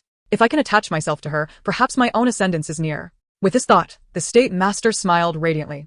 I foresee that Madame Shen's newborn daughter is no ordinary child. Please take good care of her. As long as she thrives, you will be well, and our nation shall prosper. Bai Rui was taken aback by these words. She had previously sensed that Tang Tang was not an ordinary child. Otherwise, how could she possess the ability to perceive the past and foresee the future? Yet she never imagined that Tang Tang would be linked to the fate of their nation. This was simply unbelievable. Shen Liangqian was equally astonished. How could his sister, a mere 3-day-old infant, be connected to the fate of their country? Despite his shock, he found himself believing the state master's words wholeheartedly. The state master was a being of profound wisdom, capable of understanding the heavens and the earth, and had never been wrong. Not only did the emperor of their nation hold him in high regard, but the common people also revered him as a deity. If his sister were not truly tied to the fate of their nation, the state master would not have braved the snow to block their carriage. Madame Shen, I have conveyed all I needed to say. I bid you farewell. The cold wind rustled his robe, and snowflakes settled on his graying hair, accentuating his ethereal presence. The young attendant following the state master scratched his head in confusion. The state master braved the wind and snow for 3 hours just to convey these 2 sentences to Madame Shen? Could the girl in the carriage genuinely influence the fate of their nation? He could not comprehend it at all. Watching the state master's figure dissipate, Shen Liangqian brushed off the snow on his clothing and then took a warming pot from a servant. Once the chill had subsided, he re-entered Bai Rui's carriage. Mother, what do you think the state master meant by that? Bai Rui smiled. The state master is a person of great wisdom. His words undoubtedly carry profound significance. It seems our Tang Tang is indeed a person of great fortune. Shen Liangqian nodded thoughtfully. He recalled Tang Tang's inner voice. If she truly were, as the state master suggested, not an ordinary child, then her previous thoughts were also genuine? Would he truly suffer a tragic fate due to Xin Yinqing? If that were the case, it would be wiser for him to keep his distance from Yinqing in the future. However, just as this thought crossed his mind, a voice echoed within him, insisting that Xin Yinqing was pure and kind-hearted, and he should not doubt her, but instead treat her with boundless kindness. Contemplating this, Shen Liangqian found himself filled with affection for Xin Yinqing. Yet, despite this, Shen Yinqing received a notification from the system. Chapter 17, Helping My Brother Reverse His Fate. Warning. Warning. Shen Liangqian's affection for the host has decreased by 5. What? I thought I had him completely under my control. Why has his affection dropped? Shen Yinqing was taken aback. Was it because he now had his biological sister, leading him to favor her less? Host, Shen Liangqian's current affection for you is still 90. He remains fond of you. Hearing the system's response, Shen Yinqing regained some composure. Indeed, Shen Liangqian was already a fish in her pond. He could not escape. At this point, Shen Yinqing seemed to recall something. System. Why does Shen Liangqian's affection for me cap at 95? Why can't it reach 100? This indicates that the host's strategy is not yet fully effective. But he is already utterly obedient to me. What more could I do to win his heart? Should I sleep with him? Imagining Shen Liangqian's ethereal beauty and demeanor, Shen Yinqing couldn't help but feel tempted. Unfortunately, she was only 8 years old and still merely his nominal sister, so all she could do was fantasize. Hee, host is joking. What kind of sister sleeps with her brother? Shen Yinqing shot the system an annoyed glance. We have no blood relation. What does it matter? Despite this, Shen Liangqian remained the nominal elder brother of the host, a brother born of the same father, but a different mother. To avoid affecting the strategy task, the host should suppress any inappropriate thoughts. All right, I understand. Shen Yinqing replied impatiently, yet her mind still wandered to Shen Liangqian. Meanwhile, Bai Rui's carriage had arrived at the Shen family gate.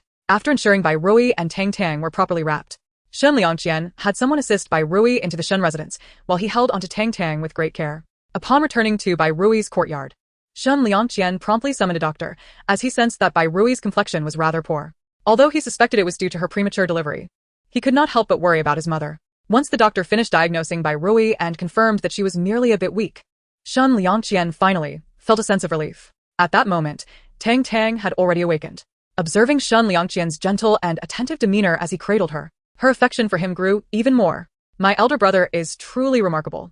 I genuinely admire him. If only I could assist him to help him escape the fate of the heroine and the tragic destiny of a lovesick fool. Alas, I am but an infant, powerless to do anything. Hearing Tang Tang's thoughts, a tender smile graced Shen Liangqian's lips. Thank you for your kind intentions, dear sister. But there is no need for concern.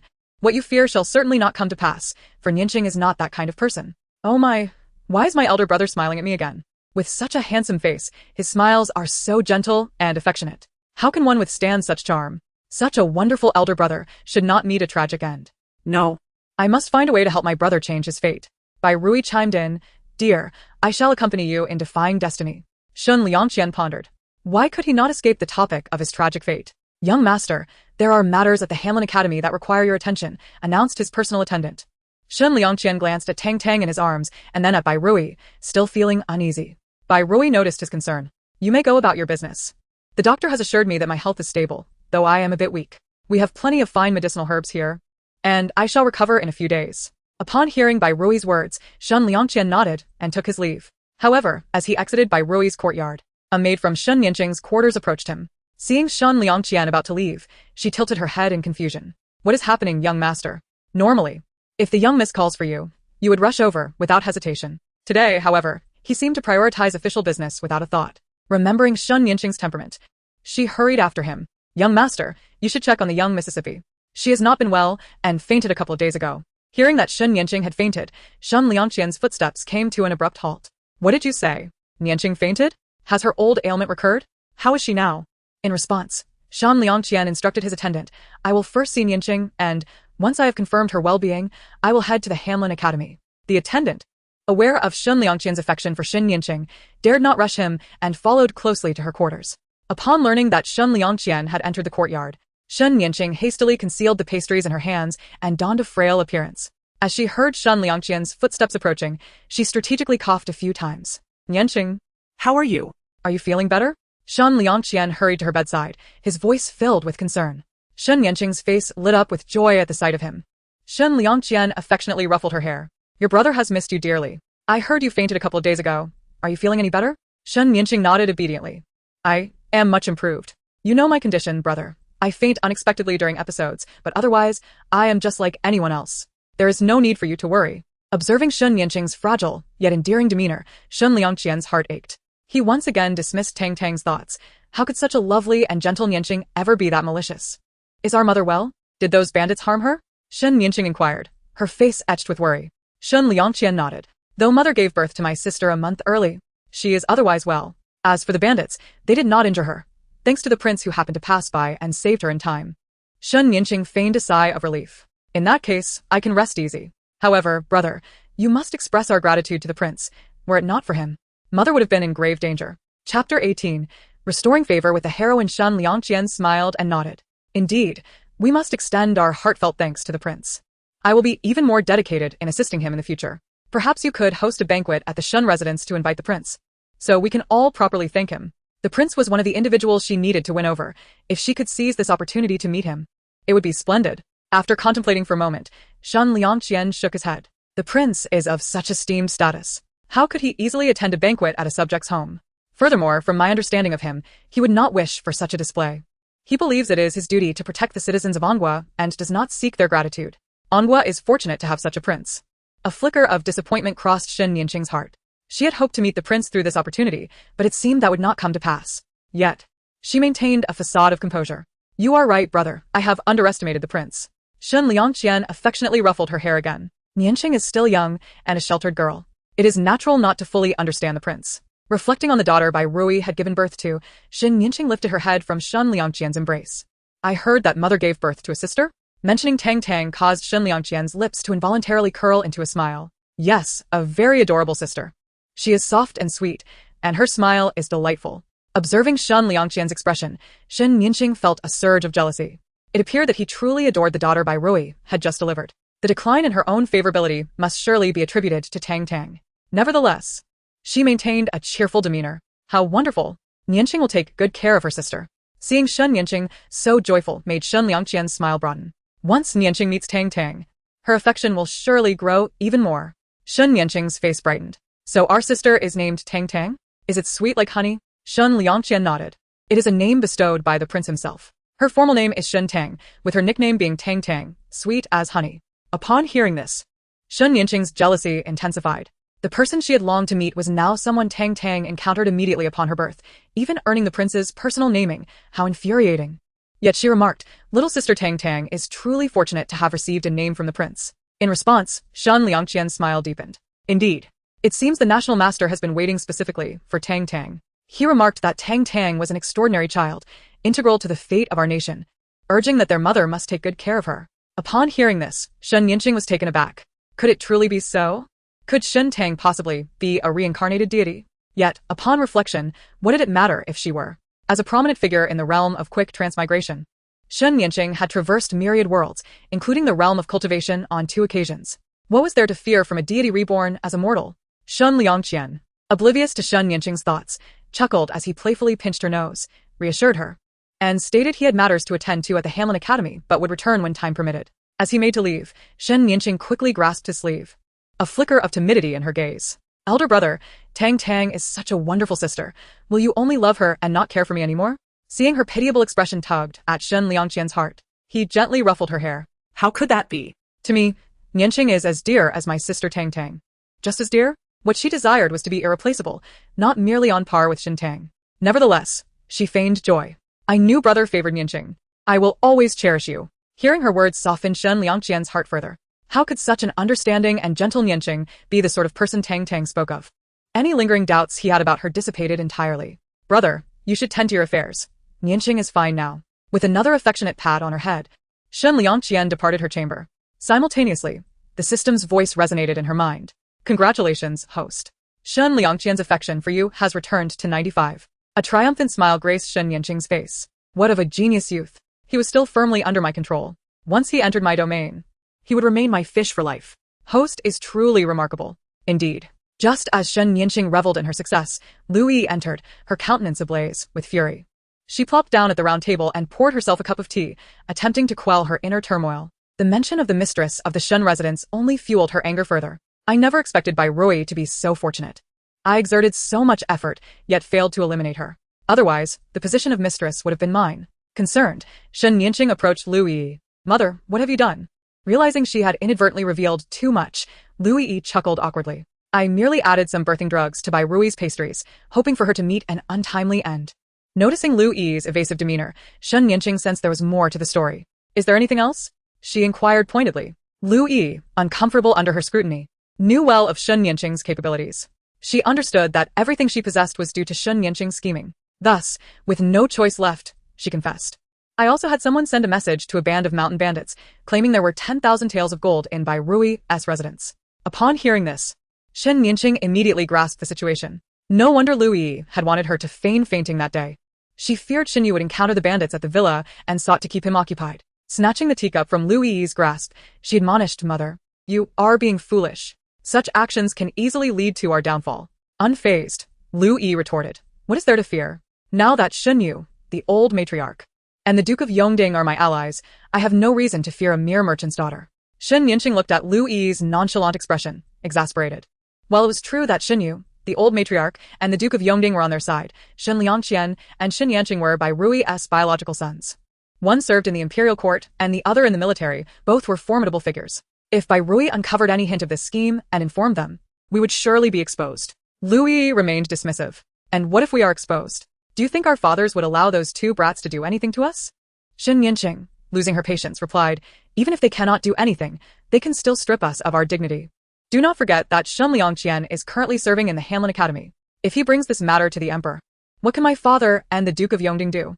Though Lu Yi felt a twinge of doubt, she maintained her bravado. But hasn't Shen Liangqian been utterly under your thumb? Shen Nianqing was left speechless. Do you think Shen Liangqian is a fool? Bai Rui is his own mother. He is exceedingly intelligent and filial. If he discovers that you have harmed his mother and sister, regardless of his feelings for me, he would not spare you. With a fierce glare, she added, we are on the brink of securing the title of princess. Do you wish to jeopardize everything? Do you truly believe the position of mistress of the Shun residence is more significant than being a princess? Such short-sightedness is truly disheartening. Seeing Shun Yanqing genuinely angry, Lu Yi quickly sought to placate her. All right, this time it was my mistake. I acted rashly. From now on, I will consult you before making any decisions. Besides, Bai Rui hasn't he discovered anything, has she? If she had, she would have informed your father long ago. And Shun Liangqian just visited you. If he truly knew anything, why would he come to see you? Therefore, it is not as if nothing has transpired, Lu Yi concluded, attempting to shift the topic. I heard that Bai Rui has given birth to a daughter. I wonder if this will affect your standing in the Shun residence. Shun Yanqing scoffed. How could a hideous creature possibly affect my position? She will merely serve as a comparison, highlighting my own charms. Lu Yi, skeptical, inquired, a hideous creature? Have you seen Bai Rui's daughter? Seated opposite Lu Yi, Shun Yanqing poured herself a cup of tea, playing with the teacup as she smirked. Not yet. Did Shun Liangqian inform you of this? Shun Yanqing shook her head. Suddenly, Lu Yi appeared to grasp something. Did you do something? Shun Yanqing's cold smile returned. Indeed. I had long calculated that Bai Rui's child would be a girl. Why would I allow her the opportunity to influence my standing in the Shin family? 2 months ago, I began tampering with Bai Rui's food. This child will likely be a hideous creature marked by a red birthmark. Lu Yi immediately praised Yanqing. That is brilliant. This way, everyone will believe the child is inherently unattractive and will never suspect your involvement. Without suspicion, there will be no investigation. You truly handle matters with such prudence. At this, Shun Yanqing set her teacup down heavily. Yet I still underestimated the power of blood ties. When Shun Liangqian visited me today, I noticed he showed no disdain for the child. In fact, he seemed quite fond of her. Lu Yi scoffed. It is natural for Shun Liangqian to like her. She is his biological sister. However, your father and the old matriarch may not share the same affection. Shun Yanqing pondered. Logically, my father and grandmother should not favor an unattractive child. Yet, I overheard Shun Liangqian mention that the child possesses exceptionally good fortune. The father has always sought to curry favor with the crown prince and the national master, and I fear he may come to regard that child with undue esteem. Lu Yi, noticing Shun Yanqing's troubled expression, smiled and reassured her. Yanqing, you worry too much. Your father only has eyes for us three. That will never change. She held this belief with great confidence. Otherwise, Xinyu would not have done so much for her. Moreover, that child is merely an infant now. What kind of storm could he possibly stir? Once I truly become a princess, eliminating a child would be an effortless task. Shun Yanqing furrowed her brow slightly, hoping she was right. Afterward, she summoned the system. System, please investigate Shun Tang's fate. Most importantly, determine whether she will affect my conquest mission. Understood, host. I will check immediately. Host, I have found the information. According to the original storyline, Shin Tang is not even worth being a mere pawn. She is merely a short-lived bystander, not even surviving past 2 years of age. Hearing this, Shun Yanqing felt a sense of relief. A mere bystander would certainly not impact her as the destined female lead. She intended to say something to Lu Yi, but upon turning, she discovered a child standing at the door. Shun Yanqing was momentarily startled. Shun Xingza, when did you arrive? Why do you stand silently at my door? Lu Yi, upon hearing Shun Yanqing's words, quickly turned to the entrance. Upon confirming it was indeed Shin Xingza, her expression darkened. Shin Xingza, who permitted you to come? She then approached and pulled Shin Xingza into the room. Did you hear anything just now? Shin Xingza, looking bewildered, shook his head. I didn't hear anything. I just came to see if my sister is feeling better. I was just at the door when my sister saw me. Lu Yi seemed skeptical of Shin Xingza's words. She crouched down, grasping his arm, and asked again, did you truly hear nothing? Shin Xingza, somewhat confused, nodded. Could it be that mother and sister were discussing a secret? A secret he was not meant to hear? Noticing the unfavorable attitudes of Lu Yi and Shun Yanqing, he dared not inquire further but looked at Shun Yanqing with concern, asking, is my sister feeling any better? Though Shun Yanqing was reluctant to engage with Shun Xingza, she managed to smile in his direction. Much better. Earlier, my emotions were a bit off. Did I frighten you, Xingza? The highest realm of nurturing is to showcase one's beauty before all members of the opposite sex. Even in front of her own brother. She desired for those who beheld her to adore her endlessly. Though Shun Xingza was indeed frightened, he still forced a smile. No. Xingza likes his sister. Xingza is not afraid of his sister. Chapter 20. The sister is quite unattractive, yet to dismiss Shin Xingza, she feigned fatigue, saying, Mother, I suddenly feel a bit tired and wish to rest. Upon hearing this, Lu Yi promptly assisted Shin Yanqing onto the bed. Shin Xingza wished to help but was pushed aside by Lu Yi. Although he was worried about Shin Yanqing, he obediently retreated. Sister, you rest well. I will come to see you tomorrow. Shin Yanqing pretended to nod weakly. Only after Xing's figure had completely vanished did she spring up from the bed. Was what Xing's said truly genuine? She felt he had overheard their conversation. But so what? He is merely a 4-year-old child. What could he possibly comprehend? Furthermore, I am his biological mother, and you are his biological sister.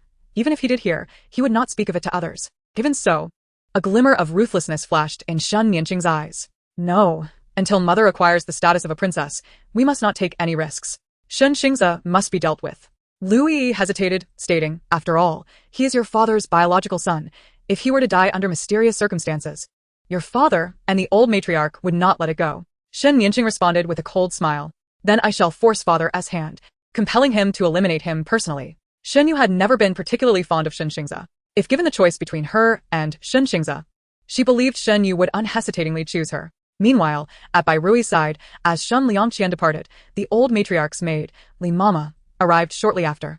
Like the old matriarch, Li Mama held disdain for Bai Rui, seeing her as nothing more than a merchantess daughter, reeking of copper and wholly unworthy of being the mistress of the minister's residence. Yet, before Bai Rui, Li Mama concealed her true feelings. She presented a redwood brocade box, saying, Madam, the old matriarch heard that you suffered due to premature birth and specially sent this century-old ginseng for your recuperation. Bai Rui glanced at Dong Shui, who quickly accepted the brocade box. Bai Rui turned to Li Mama, saying, I appreciate the old matriarch's concern. Please thank her for me. The old servant has taken note. Li Mama replied before taking her leave. However, before departing, she cast a sidelong glance at the sleeping infant in the nearby cradle. Indeed, the child bore a red birthmark, certainly an ill-omened child. No wonder the old matriarch did not even wish to glance in her direction. After Li Mama's departure, Dong Shui opened the brocade box to find it contained not a century-old ginseng, but an ordinary one. Xia Chan discerned the commonality of the ginseng at a glance. Feeling indignant. How outrageous. Madam has risked her life to bear the legitimate young lady for the Shen family, and the old matriarch not only fails to visit, but sends an ordinary ginseng as a substitute.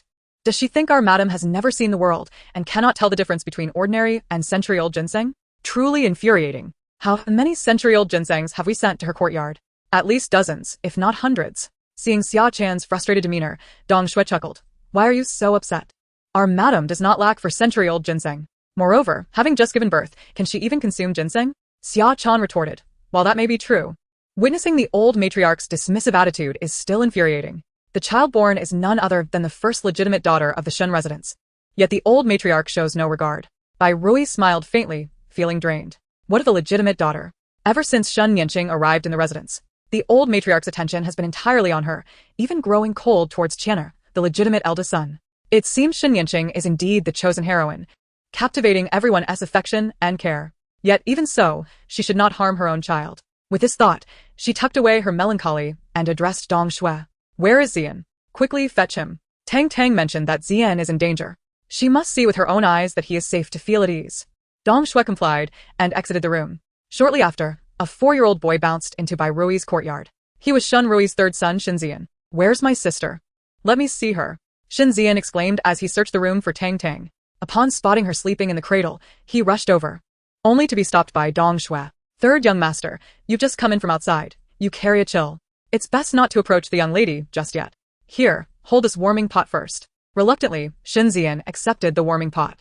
Zian, Come here, so I can see if you're well, Bai Rui said, her eyes filled with concern for Shen Zian. Shen Zian, clutching a hot water bottle, approached Bai Rui with a cheerful smile. Mother, I am perfectly well. Despite his reassurances, Bai Rui remained anxious. She meticulously examined Shen Zian from head to toe, and only after confirming that he was truly unscathed did she finally breathe a sigh of relief. Zian, have you felt any discomfort lately? Shen Zian shook his head in confusion. Mother, I've been doing just fine. How could I feel unwell? Hearing this, Bai Rui's heart was finally at ease. It seemed that Shen Yanqing and the others had yet to lay a hand on Zian. That's good, very good, she thought. At that moment, Tang Tang, having had her fill of sleep, awoke with a small yawn and began to babble. I must practice speaking quickly. This way, I can save mother and my elder brother. If possible, I should rescue the other expendables in the house as well. Bai Rui thought to herself, I appreciate Tang Tang's concern. Shen Zian also heard the sounds emanating from the cradle and was filled with excitement. My sister is awake. I shall go see her. He tossed the hot water bottle to Dong Shui and hurried to the side of the cradle. However, upon seeing Tang Tang's face, he instinctively stepped back. Heavens! My sister is so ugly. What is that red patch on her face? It looks terrifying, like a monster. After voicing his thoughts, he felt a sense of grievance and turned to Bai Rui with a sorrowful gaze. Mother, why did you give birth to such an ugly sister? She can't compare to my elder sister at all. My elder sister is the most beautiful. Xian likes her best. Chapter 21. The annoying child upon hearing Shen Xian's words. Bai Rui's expression changed immediately. Just as she was about to scold him, she heard Tang Tang's thoughts. Mother? Xian? So this annoying child is Shen Xian. How dare you call me ugly, Shen Xian? You're the ugly one. Your whole family is ugly. Not only are you ugly in appearance, but your heart is also ugly. You love your elder sister the most? Of course you do. You were born of the same mother, so you naturally favor her. Bai Rui was taken aback. What? They share the same mother? Shen Xian and Shen Yanqing are from the same mother? No. Tang Tang must be mistaken. Shen Xian is the child I carried for 10 months. How could he be from the same mother as Shen Yanqing? Tang Tang must have confused Xian with Xing Zhe. Seeing Bai Rui's face turn pale, Dong Shui assumed she was angered by Shen Xian's words. She quickly smiled and explained, "Third young master, please don't say that. The second young lady is merely afflicted by poison, which is why she has a red mark on her face. Once the poison is cured, the mark will naturally disappear. In truth, the second young lady is quite beautiful. Why not take another look?" Shen Xian shot Dong Shui a disdainful glare. "I don't want to look. It would give me nightmares." His words enraged Bai Rui further. "Xian, you are Tang Tang's elder brother. How can you speak of your sister in such a manner?"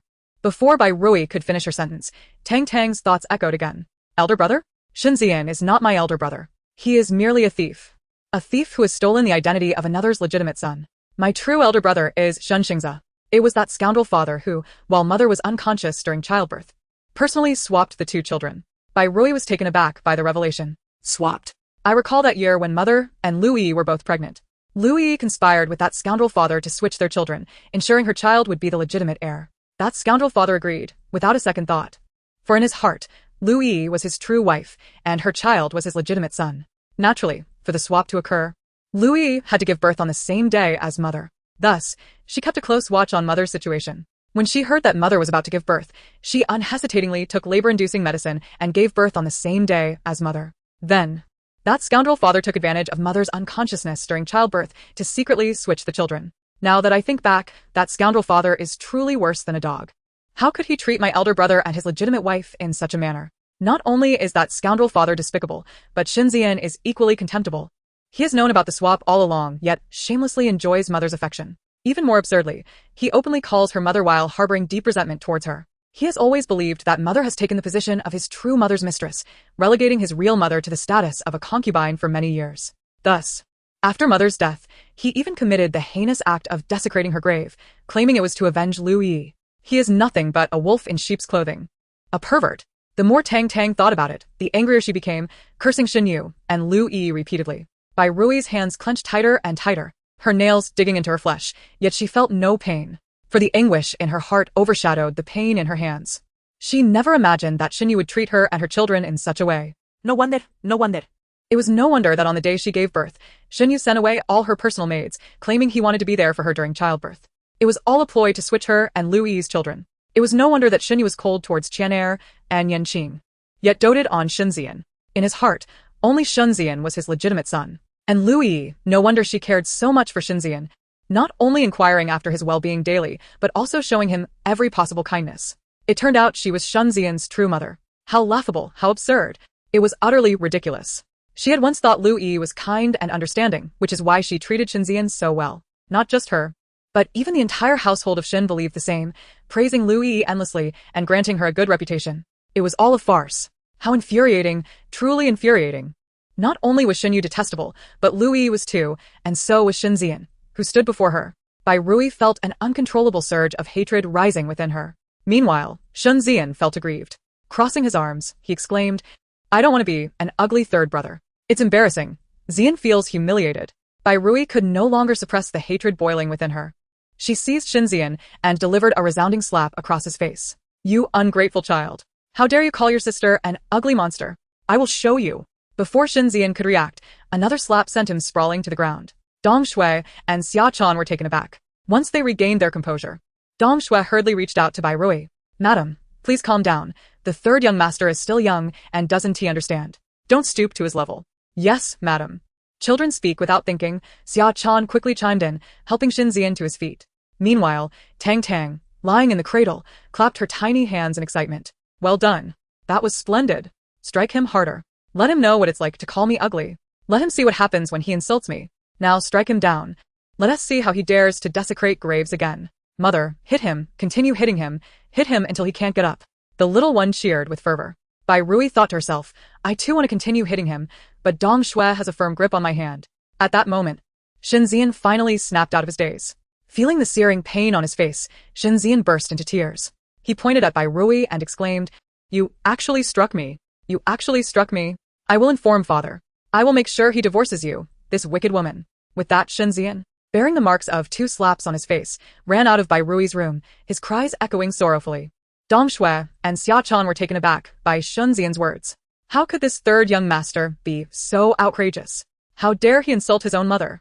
He spoke such treasonous words. It seemed he truly lacked discipline. They regretted not stopping the lady earlier, allowing her to properly teach this unruly boy a lesson.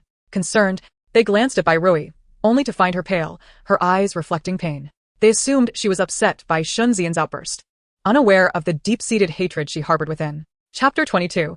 The crime of filial impiety. Bai Rui silently vowed to ensure that all evildoers would pay the price. However, before that, she needed to confirm the safety of her biological son. Thus, she whispered a few words into Dong Shui's ear. Although puzzled, Dong Shui still took some silver and left. Tang Tang, too, did not wish to sleep, but newborns tend to slumber excessively, leaving her helpless. Seeing Tang Tang asleep, Dong Shui lowered her voice to avoid waking her. Madam, I have gathered information. The 4th young master is unharmed and even visited the eldest young lady today. Additionally, I have bribed the head maid in the 4th young master's courtyard to keep a close watch on him. She will inform you immediately of any developments. Upon hearing this, Bai Rui's heart eased slightly. Although she was powerless in the capital, she possessed wealth. Money can persuade even the most obstinate. Even if that maid was affiliated with Lu Yi, she would surely betray her under the lure of substantial rewards. After all, the money she provided to that maid was an amount Bai Rui could never have afforded. Thus, she harbored no worries that the maid would disclose Dong Shui's instructions to her. Madam, why do you suddenly wish to know about the 4th young master's situation? Could it be that you intend to use it as leverage against Lu Yinyang? Dong Shui finally voiced her lingering curiosity. However, the 4th young master was not favored by Lu Yinyang. Did the madam not know this? Why would she choose him as a bargaining chip?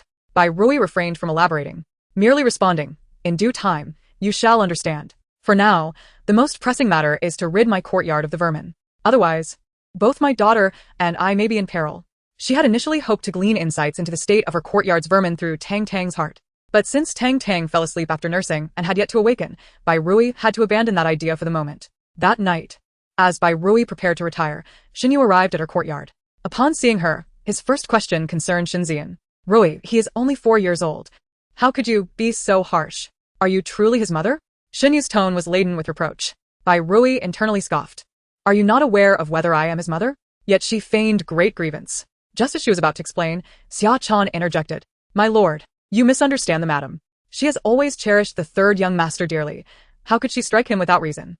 It was the 3rd young master who insulted the 2nd young lady, calling her a monster, and further berated the madam as a wicked woman, even stating that he would have you divorce her. It was in a fit of rage that the madam acted against him. After all, in Angua, such blasphemies against one's mother are punishable by the crime of filial impiety. Upon hearing the term filial impiety, Xinyu's anger diminished significantly. In Angua, the crime of filial impiety is second only to treason and rebellion. Those found guilty faced not only death by 1,000 cuts, but also their remains being ground to dust. To the outside world, Shenzian was recognized as Bai Rui's biological son. If he were indeed branded with the crime of filial impiety, even he, as the Minister of Personnel, might find it impossible to save him. This Xian truly is foolish. How could he utter such words against his mother? He resolved to discipline him thoroughly, to prevent further indiscretion that might bring trouble upon himself and the Shen family. With this thought, he shot a glare at Xia Chan, reprimanding, What nonsense are you spouting? Xian is merely 4 years old, not yet at the age of enlightenment. How could he comprehend such notions of filial impiety? He simply sought to vent his grievances. If you dare speak thus again, I will have you sold off. Bai Rui, witnessing Xinyu's ire directed at Xia Chan, quickly interjected, What my husband says is true. Xian is still young and does not understand what should or should not be said. I should not have stooped to his level.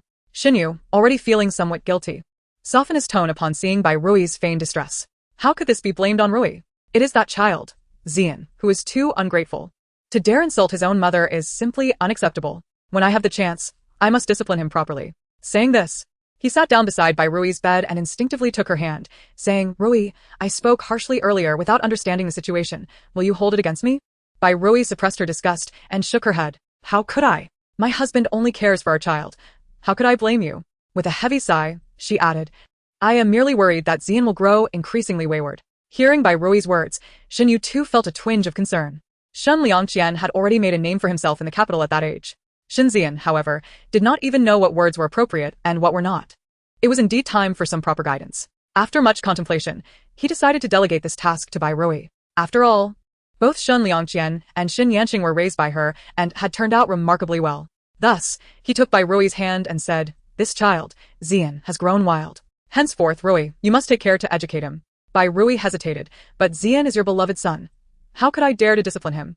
If he becomes enraged and I cannot help but strike him, I fear you will be hurt again. Shen Yu realized her underlying sentiment. Bai Rui still held him accountable for his earlier accusations. He smiled awkwardly. What you say is nonsense. Zian is not just my son. He is also yours. I trust you will exercise your judgment. After all, when you raised Shen Liangqian and Xin Yanqing, you rarely resorted to punishment. In the future, if you must scold or discipline him, I will not question you again. Bai Rui playfully retorted. That is what you say. But you must not go back on your word. Shen Yu, finding her charmingly mischievous, instinctively pulled her into his embrace. I will not go back on my word. Rest assured. Bai Rui, achieving her goal, smirked slightly. Then I shall ensure that I strictly educate Zian moving forward. Shen Zian, your good days are numbered. Shen Yu nodded in agreement. Chapter 23. The purpose of a dog as father. Bai Rui seized the opportunity to extricate herself from Shen Yu's embrace. The sight of him now repulsed her. How could she bear any physical contact? She had encountered the national master, who seemed to have been waiting for them. He remarked that their Tang Tang was a fortunate child and urged them to care for her well. Concerning matters of state, Bai Rui chose not to elaborate, fearing it might bring misfortune upon Tang Tang. Shen Yu was momentarily taken aback. It appeared there was indeed some truth to the matter. A child born with a prominent red birthmark, how could one deem them fortunate? Yet, the national master, a recognized sage of Ngua, commanded immense respect from both the emperor and the crown prince, rendering his words infallible. With the thought of Tang Tang being bestowed a name by the crown prince upon her birth, Shen Yu's doubts dissipated like mist. It seemed that Tang Tang truly was a child blessed by fortune. He longed to catch another glimpse of the child. Their previous encounter at the villa had been but a fleeting glance, leaving him unaware of her true appearance. However, after surveying the room, Shen Yu found no trace of Tang Tang. Where could she be? Bai Rui chuckled softly. It is quite late. Naturally, Tang Tang is fast asleep. I feared our conversation might disturb her rest, so I instructed Dong Shui to take her to the inner room. A flicker of disappointment crossed Shen Yu's eyes. Tang Tang was his daughter. He had only seen her briefly on the day of her birth, and had yet to truly behold her. Rui, please have someone bring Tang Tang to me. I wish to see her once more. A cold smile crept onto Bai Rui's lips. You truly have the audacity to say that. Had you not held such disdain for Tang Tang, would you have only stolen a single glance? Now that you have heard the national master's praise, you suddenly wish to see her again. How utterly hypocritical. Noticing Bai Rui's reluctance, Shen Yu hastily reassured her. Rest assured. I will be exceedingly gentle. I won't awaken Tang Tang. Bai Rui forced a smile that made her feel nauseous. You are her father. Why would I deny you the chance to see your own daughter? With that, she nodded towards Xia Chan, who understood the cue and entered the inner room to inform Dong Shui. Just as Dong Shui was about to lift Tang Tang from her crib, the little one opened her eyes. The moment she awoke, she began to babble excitedly. I've had enough rest. Time to continue practicing my speech. Only by speaking can I assist my mother in dealing with those wicked people. Go, Tang Tang, you can do it. Lead your mother to defy fate. Lead your mother out of the den of wolves. With a determined spirit, Tang Tang clenched her tiny fist and raised it high, as if cheering herself on. The inner room was separated from Bai Rui's chamber by merely a screen, allowing her to hear her daughter's spirited declarations clearly. Listening to her daughter's resolute words filled Bai Rui's heart with warmth. She realized she was not fighting alone. She had Tang Tang. Not only was Tang Tang an extraordinary child, but she was also her lucky star, illuminating Shen Yu's deceit and revealing the true nature of the villains. Bai Rui vowed to protect her daughter and provide her with the finest this world had to offer. While Bai Rui was lost in her thoughts, Tang Tang was brought out. Upon seeing her, Shen Yu hurriedly rose from his seat and took her from Dong Shui's arms. Tang Tang had initially thought Dong Shui was handing her over to Bai Rui and smiled joyfully. However, upon seeing Shen Yu's face, her smile vanished instantly. Why is this scoundrel of a father holding me? Didn't he despise my birthmark? Why does he want to hold me now? Is he thinking of tossing me aside because I bring him bad luck? How could he even consider abandoning his own daughter? Truly despicable. As Tang Tang speculated about Shen Yu's motives, he scrutinized her closely. He had not truly observed the red birthmark since his initial glance. Now, upon closer inspection, He found that the mark was not unattractive. On her fair, smooth skin, it resembled a begonia blooming amid snow, quite charming indeed. Coupled with the National Master's commendation, Xinyu found himself viewing Tang Tang with newfound fondness. In contrast, Tang Tang could not fathom why Xinyu was staring at her. What is this scoundrel looking at? Does he think he can play the victim? Or is he still contemplating how to dispose of me? Why is he holding me? Hey, why are you smiling at me? What is this grin for? My goodness, seeing that cold face smile is quite unsettling. Is he afraid I might cause a scene and is trying to placate me first? He should abandon that thought.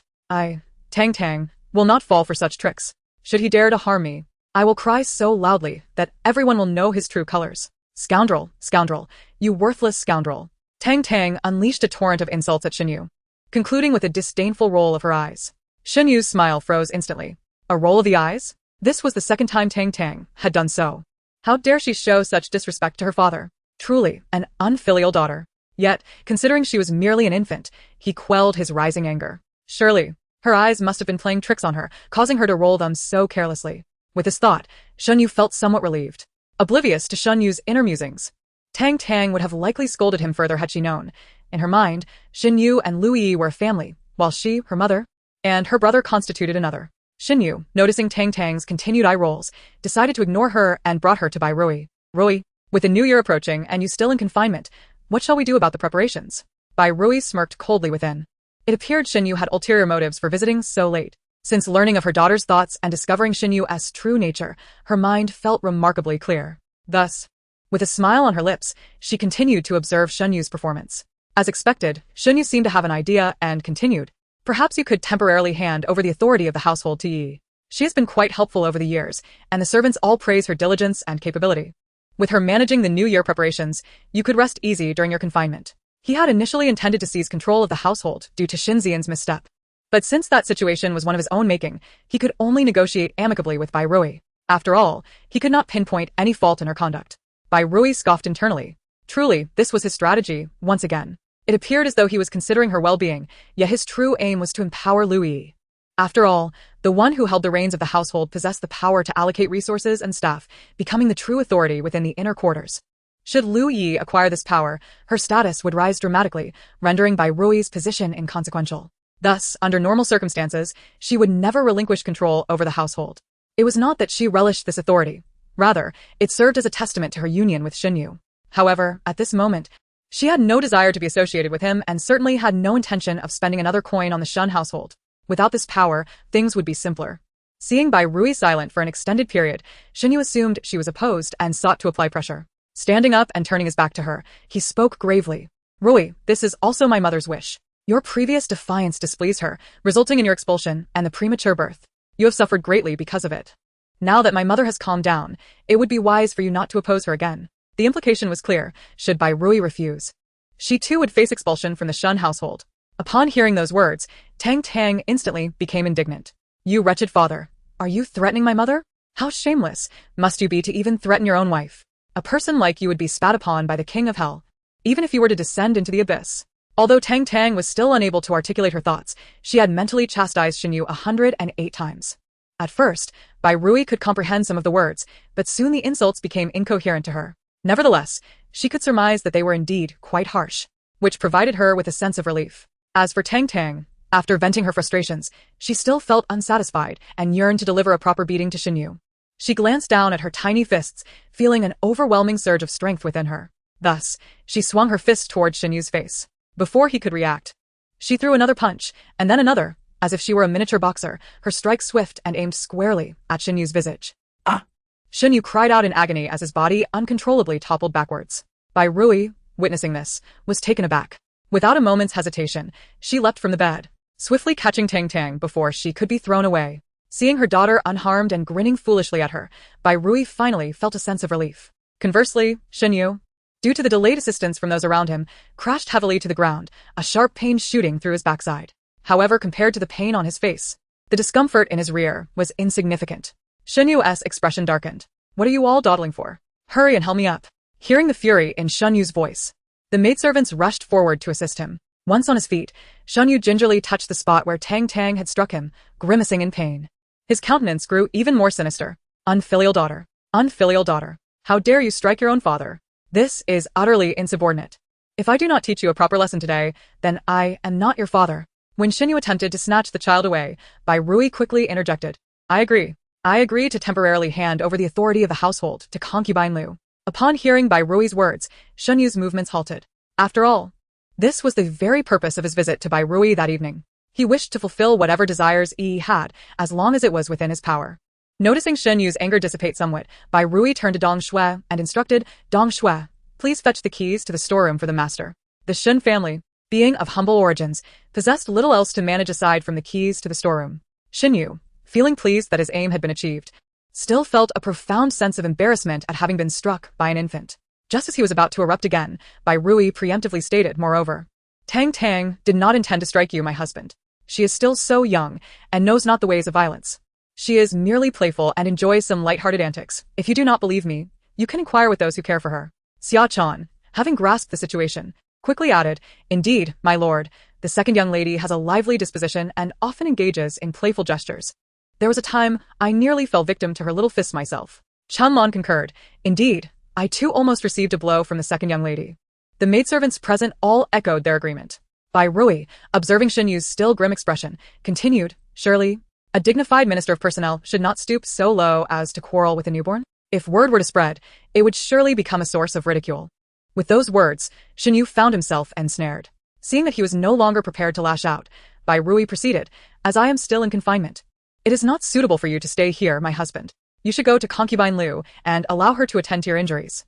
Just as Bai Rui finished speaking, a maid entered announcing, My lord, someone has come from concubine Liu's courtyard. They say that when concubine Liu went to visit the young lady, she fainted again and requests your presence. At the same time, Dong Shui presented the keys to the storeroom to Xinyu. Xinyu glanced at Bai Rui, then at the infant in her arms who was sticking her tongue out at him, feeling a surge of anger. Yet, considering the matter of Shen Nianqing's fainting, he turned to leave, for nothing was more pressing than her well-being. Watching Xinyu's figure disappear, Bai Rui finally let out a silent sigh of relief. Thankfully, Xinyu was too enraged to notice anything amiss. She looked down at her daughter, her gaze filled with suspicion. How could Tang Tang, a mere infant just days old, possess such strength to topple a grown man like Xinyu? However, reflecting on Tang Tang's various displays since birth, Bai Rui found it less surprising. Her daughter was undoubtedly extraordinary. Meanwhile, upon entering Shen Nianqing's courtyard, Xinyu was met with a chorus of laughter behind him. Look at the master's face. How did he end up so bruised and battered? Surely, wasn't he beaten? What nonsense. The master is the minister of personnel. Who would dare strike him? Then, how did he come to look like this? He was quite handsome before. Even I felt a flutter. Now he resembles a pig's head. It's quite comical.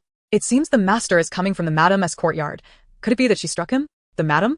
How could she dare? In this household, only the old matriarch and concubine Liu would have the audacity to lay a hand on the master. Indeed, the master is quite fond of concubine Liu. Stop your idle chatter. I suspect the master simply fell. Yes, stop speaking, lest the master hears you, and you find yourself in trouble. Xinyu felt his face shift through a spectrum of colors, rage boiling within him, yet the urgency to check on Shen Nianqing drove him forward. Upon reaching the door of Shen Nianqing's room, he heard the sound of Liu Yi weeping. His heart ached, and he quickened his pace. Yi, how is Nianqing? Why has she fainted again? His voice preceded him as he entered the room. Liu Yi, seeing Xinyu finally arrive, rushed into his arms, exclaiming, Husband, you're finally here. I was so frightened that Nianqing might. Liu Yi wept, tears streaming down, oblivious to Xunyu's battered appearance. In Ngua, concubines were traditionally not entitled to address their husbands as husband, relegated instead to the term master, akin to the servants. Yet in Xunyu's heart, Liu Yi was not merely a concubine, but his true wife. Thus, in private, he permitted her to call him husband. Each time he heard her utter those words, his heart would soften, feeling as though he had fulfilled his youthful dream of becoming a true couple with Liu Yi. This moment was no different. He embraced Liu Yi, soothingly assuring her, It's all right, our Nianqing will surely be fine.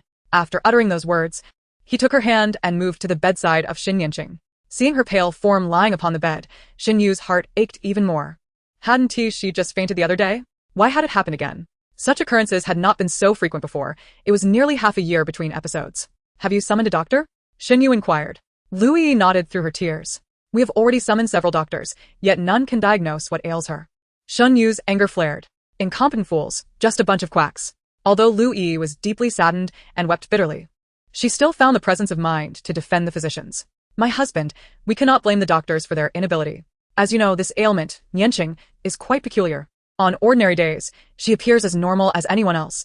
It is only during an episode that she suddenly faints. Moreover, she regains consciousness shortly thereafter, which is indeed strange. It is understandable that they could not arrive at a diagnosis. Xinyu embraced Lu Yi once more. Yi, your kindness is boundless. Even now you speak in favor of those incompetent doctors. I wonder when Yinqing will awaken from this fainting spell?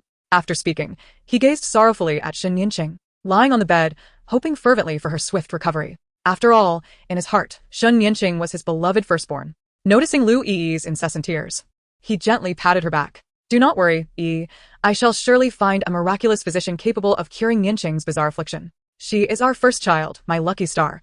I will not allow any harm to befall her. At his words, Lu Yi could not help but smile faintly. A miraculous physician? I remember now. I have heard that a renowned healer has recently arrived in the capital. Claiming to be the carefree immortal, it is said that this immortal possesses remarkable medical skills and specializes in treating perplexing ailments. There was even a madwoman who had been insane for over a decade, and he cured her effortlessly. Additionally, an elderly woman who had been bedridden for half her life was also restored to health with just a few needles. Could there truly be such a wondrous being? Xinyu appeared somewhat astonished. Lu Yi nodded. When Yinqing first fainted, I intended to summon him, but I hesitated, fearing it was too late and might disturb the immortal's rest. Xinyu glanced again at Shen Yinqing on the bed, furrowing his brow. What if it is late? If the Ministry of Rites sends for him, would he dare refuse? I shall have someone invite him to the manor immediately. After speaking, he seemed to recall something and gently pushed Lu Yi away. Do you know where this immortal resides now? Wiping her tears, Lu Yi replied. He appears to be staying at the Yuan Lion. Xinyu nodded and promptly dispatched someone to the inn. About half an hour later, a white-bearded old man was brought before Xinyu. Master, madam, this is the carefree immortal. The immortal, upon spotting Xinyu's rather comical expression, nearly burst into laughter. Meanwhile, Xinyu scrutinized the immortal, noting his ethereal demeanor, which indeed suggested he was a person of extraordinary abilities, and requested him to examine Shen Yinqing. The carefree immortal meticulously assessed Shen Yinqing multiple times before finally closing his medical box. He turned to Xinyu and, feigning profundity, remarked, The young lady's condition is truly peculiar. Xinyu, taken aback, inquired, What ailment has the immortal diagnosed? The immortal nodded sagely. If my diagnosis is correct, the young lady's ailment does not frequently manifest. When she is not afflicted, she resembles any normal person. It is only during an episode that she suddenly faints. Xinyu was increasingly astonished. Over the years, he had consulted countless physicians, none of whom could discern Shen Yinqing's condition. Yet this immortal, in mere moments, had accurately diagnosed her ailment. Truly a remarkable individual. He looked at the carefree immortal with excitement. Do you know why my daughter suffers from this strange illness? How can it be cured? The immortal gazed thoughtfully at Shen Yinqing. If my diagnosis is correct, this ailment has been with her since she was in the womb. He then turned to Lu Yi and asked, During your pregnancy with a young lady, did you often experience sorrow, weep, or have trouble sleeping? Upon hearing the immortal's words, Lu Yi quickly averted her gaze from Xinyu. After a lengthy pause, she bit her lip and replied, Indeed, that was the case. At that time, I had no choice but to part from my husband, and my longing for him caused me much sorrow, leading to sleepless nights. Thus, after giving birth to our daughter, I named her Yinqing, reflecting my deep longing and profound affection. Hearing this, Xinyu felt a sharp pang in his heart. It dawned on him how deeply Lu Yi cared for him. Overwhelmed with guilt and emotion, he enveloped her in a tight embrace, wishing to meld their beings together. After a prolonged moment, Lu Yi gently pushed Xinyu away and turned her attention back to the carefree immortal. So, you mean to say that this is why Yinqing suffers from this peculiar affliction? Xinyu also looked at the carefree immortal, who nodded. When a woman is carrying a child and frequently experiences negative emotions, it can greatly affect the fetus. The young lady's condition is a result of such prenatal deficiencies.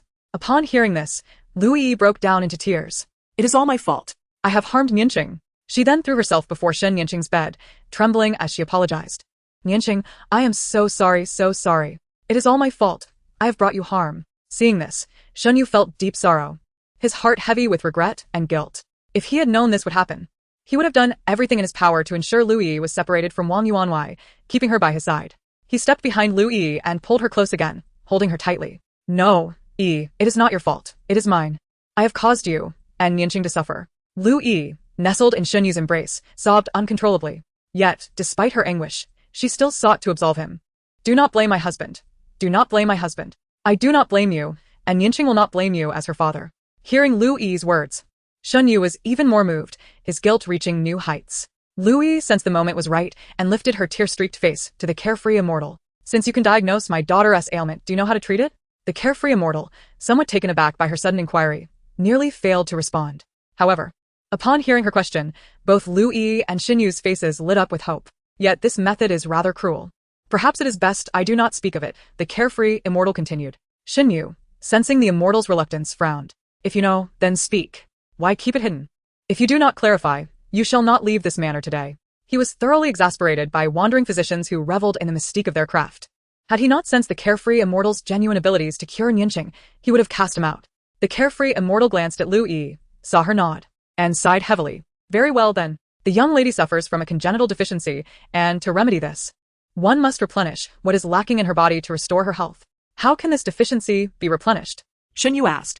After a few moments of hesitation, the carefree immortal continued. It requires the heart of a blood relative to serve as a medicinal catalyst, brewed according to my prescription, to restore balance. Xin Yu was taken aback. Such an outrageous method. No wonder the carefree immortal had been so reticent. Yanjun was his child, and the other children were also of the Shun lineage. Would he truly sacrifice one of his children to heal Yanjun? Xin Yu was torn within. Lu Yi, sensing his hesitation, cried, No, no, we cannot use such a method. Yanjun is your child, and the others are your children as well. How can we harm your other children for the sake of treating Yanjun? It is absolutely unacceptable, far too cruel. I cannot bear to see my husband in any difficult situation, nor do I wish for any harm to befall his children. Upon hearing Lu Yi's words, Xin Yu was once again engulfed by feelings of guilt and remorse. Even now, Yi continued to think of him and his children. Yet what was he doing? He was still hesitating. After all, it was his own flesh and blood. He simply could not bring himself to be heartless. Seeing that Xin Yu still had not made a decision, Lu Yi sought to press him further. Immortal, if this condition is left untreated, will Yanjun be in danger of losing her life? She asked, wiping away her tears with great difficulty. The immortal sighed and replied, Miss. This ailment has already been delayed for far too long. It has now reached a critical stage. If this method is not employed for treatment, she may not survive beyond 3 months. On hearing this, Xin Yu's face turned ashen. Not survive beyond 3 months? Yanjun's condition had deteriorated to such a degree? No. He must not allow anything to happen to Yanjun. She was not only their first child, but also his lucky star. Without her guidance, he would not have ascended to the position of Minister of Personnel in merely 3 years. For both public and private reasons, he could not let anything happen to her. With this thought, Xin Yu reached a resolution. Yanjun's illness must be treated. However, with 4 sons, which one would he be forced to sacrifice? His eldest son, Shun Liangqian, was renowned as a prodigy in Anghua and currently served as an editor in the Hanlin Academy, bringing honor to the Shin family. He could certainly not be abandoned. This left only Shin Zian and Shin Xingze. The moment he thought of Shin Zian, Xin Yu immediately dismissed the idea. Zian was the only son he shared with Yi, and thus he could not forsake him. Therefore, the only one left to sacrifice was the 4-year-old Shin Xingze. Moreover, Shin Xingze was currently raised under Lu Yi's care, and everyone believed him to be her biological son, including Bai Rui. Abandoning Shin Xingze would encounter little resistance. They could simply claim he fell ill with a strange disease and passed away without treatment, thus casting no suspicion. With a decision made, he turned to the immortal and stated resolutely, If this is truly the only way to save my daughter, I am willing to sacrifice one of my sons. I will summon my youngest son at once. Please, immortal, hasten to help. Hearing this, Lu Yi's lips curled into a cold smile, just as she had anticipated. It was indeed Shin Xingze. Chapter 27. Raising the stakes? Yet on the surface, Lu Yi feigned astonishment. No, my husband. Xingze is your son. He is still so young, so very young. Xin Yu, feeling a pang of sorrow, embraced Lu Yi. In my heart, all my sons combined do not hold the same importance as you and Yanjun. Yi, I know you care for me and worry about my dilemma. But this time, you must heed my words. We cannot let anything happen to Yanjun. Lu Yi shook her head, tears streaming down her face. I am afraid that my husband will suffer. I am also afraid that my husband will regret this decision in the future. Xin Yu gently wiped away Lu Yi's tears with his fingers and assured her, I will not regret this. I will never regret it. His only regret was that 9 years ago, he had not risked everything to rescue Lu Yi from that Wang Yuanwei. Hearing Xin Yu's declaration, Lu Yi buried her face in his chest, sobbing quietly, refraining from saying anything more. Noticing Lu Yi's silence, Xin Yu called for the servant outside. You, go fetch the 4th young master. The immortal was taken aback by how easily Xin Yu had agreed. He felt a sense of urgency. He was not prepared to flee just yet. Before coming, he had learned that the man before him, with his bruised visage, was Xin Yu, the Minister of Personnel. If he were to assist Xin Yu in this horrific act of sacrificing a child, Xin Yu would undoubtedly eliminate him to cover his tracks. Therefore, he needed to buy enough time to prepare for his escape. Wait, he exclaimed, as Xin Yu's expression turned to one of confusion. The immortal explained, Today is not the right time for treatment. With the servant present, The immortal did not elaborate further. However, Shen Yu understood immediately and promptly dismissed the servant. Lu Yi and Shen Yinqing, however, were bewildered. What was the immortal doing? Hadn't they agreed to proceed with the sacrificial plan today? Did he intend to change his mind or raise the stakes? As the two women pondered, the immortal continued, ordinary brotherly affection will not suffice. One must first become the medicine person, their heart must be prepared to enter the remedy. Shen Yu frowned slightly. How does one become the medicine person? One needs to consume the medicine I prescribe for 49 days to become the medicine person, the immortal clarified. Upon hearing this, Lu Yi and Shen Yinqing instinctively clenched their fists. This old man, having taken so much of their silver, dared to alter the plan. It was utterly shameless. Despite their anger, they could not afford to show any signs of rebellion and could only watch the immortal perform. Yi has already fainted twice in recent days. Will she be able to last until the 49 days? Shen Yu asked, filled with worry. The immortal reassured him. Rest assured, sir. I have a method that can not only awaken the unconscious Miss Shen, but also stabilize her condition for the time being. Hearing this, Shen Yu felt a wave of relief wash over him. Very well, then, I would be grateful if you could first help stabilize my daughter's condition. The immortal nodded slightly before returning to Shen Yinqing's bedside. He pretended to take out a silver needle and casually pricked it into her several times. Although Shen Yinqing felt a storm of frustration within, she complied and awakened. After all, they had come this far, they were just one step away. And she had to continue the charade. As for Xingze, whether he lived or died was inconsequential. It was merely a matter of granting him a few more months of life. She endured. Slowly, she opened her eyes, first casting a disgruntled glance at the immortal before weakly calling out, Father, Mother. Shen Yu, seeing Shen Yinqing finally awake, quickly pushed the immortal aside and pulled Lu Yi to sit beside Shen Yinqing's bed. Yinqing, you have finally awakened. You nearly frightened your father to death. Your mother was also on the verge of despair. Shen Yinqing smiled sweetly. Father, please don't worry. Mother, please don't worry. Yinqing is fine now. Furthermore, Yinqing felt invigorated, brimming with energy. After saying this, she sat up on her own. Shen Yu hurried to assist her, placing the quilt over her shoulders. It is good that you are well. Good that you are well. He thought to himself, this immortal truly possesses a measure of genuine skill. Just a few needle pricks. And he had indeed awakened Yinqing. He had complete faith in the immortal's words. Before leaving, the immortal wrote a prescription, instructing that the medicine person must take his concoction daily for 49 days to become the medicinal catalyst. It was already deep into the night, and the pharmacy had closed. So Shen Yu handed the prescription to Lu Yi, asking her to procure the medicine when she had the chance. Once they confirmed that Shen Yinqing was indeed unharmed, they went to Lu Yi's courtyard to rest. Noticing that Lu Yi still appeared sorrowful, with tears in her eyes, Shen Yu sought to cheer her up. He presented her with the key to the treasury and asked, Yi, do you see what this is? Lu Yi looked at Shen Yu with a hint of confusion. Seeing her reaction, Shen Yu sat on the bed and pulled Lu Yi into his embrace. Perhaps due to Yi's weight, he felt a sudden pang of discomfort. Even so, he maintained a composed smile. This is the key to the storeroom of the Shen residence. Have you not always desired to wield authority over the household? I have procured it from Bai Rui for you. Upon hearing this, a flicker of surprise danced in Lu Yi's eyes. Did the lady truly agree? Lu Yi pretended to be incredulous.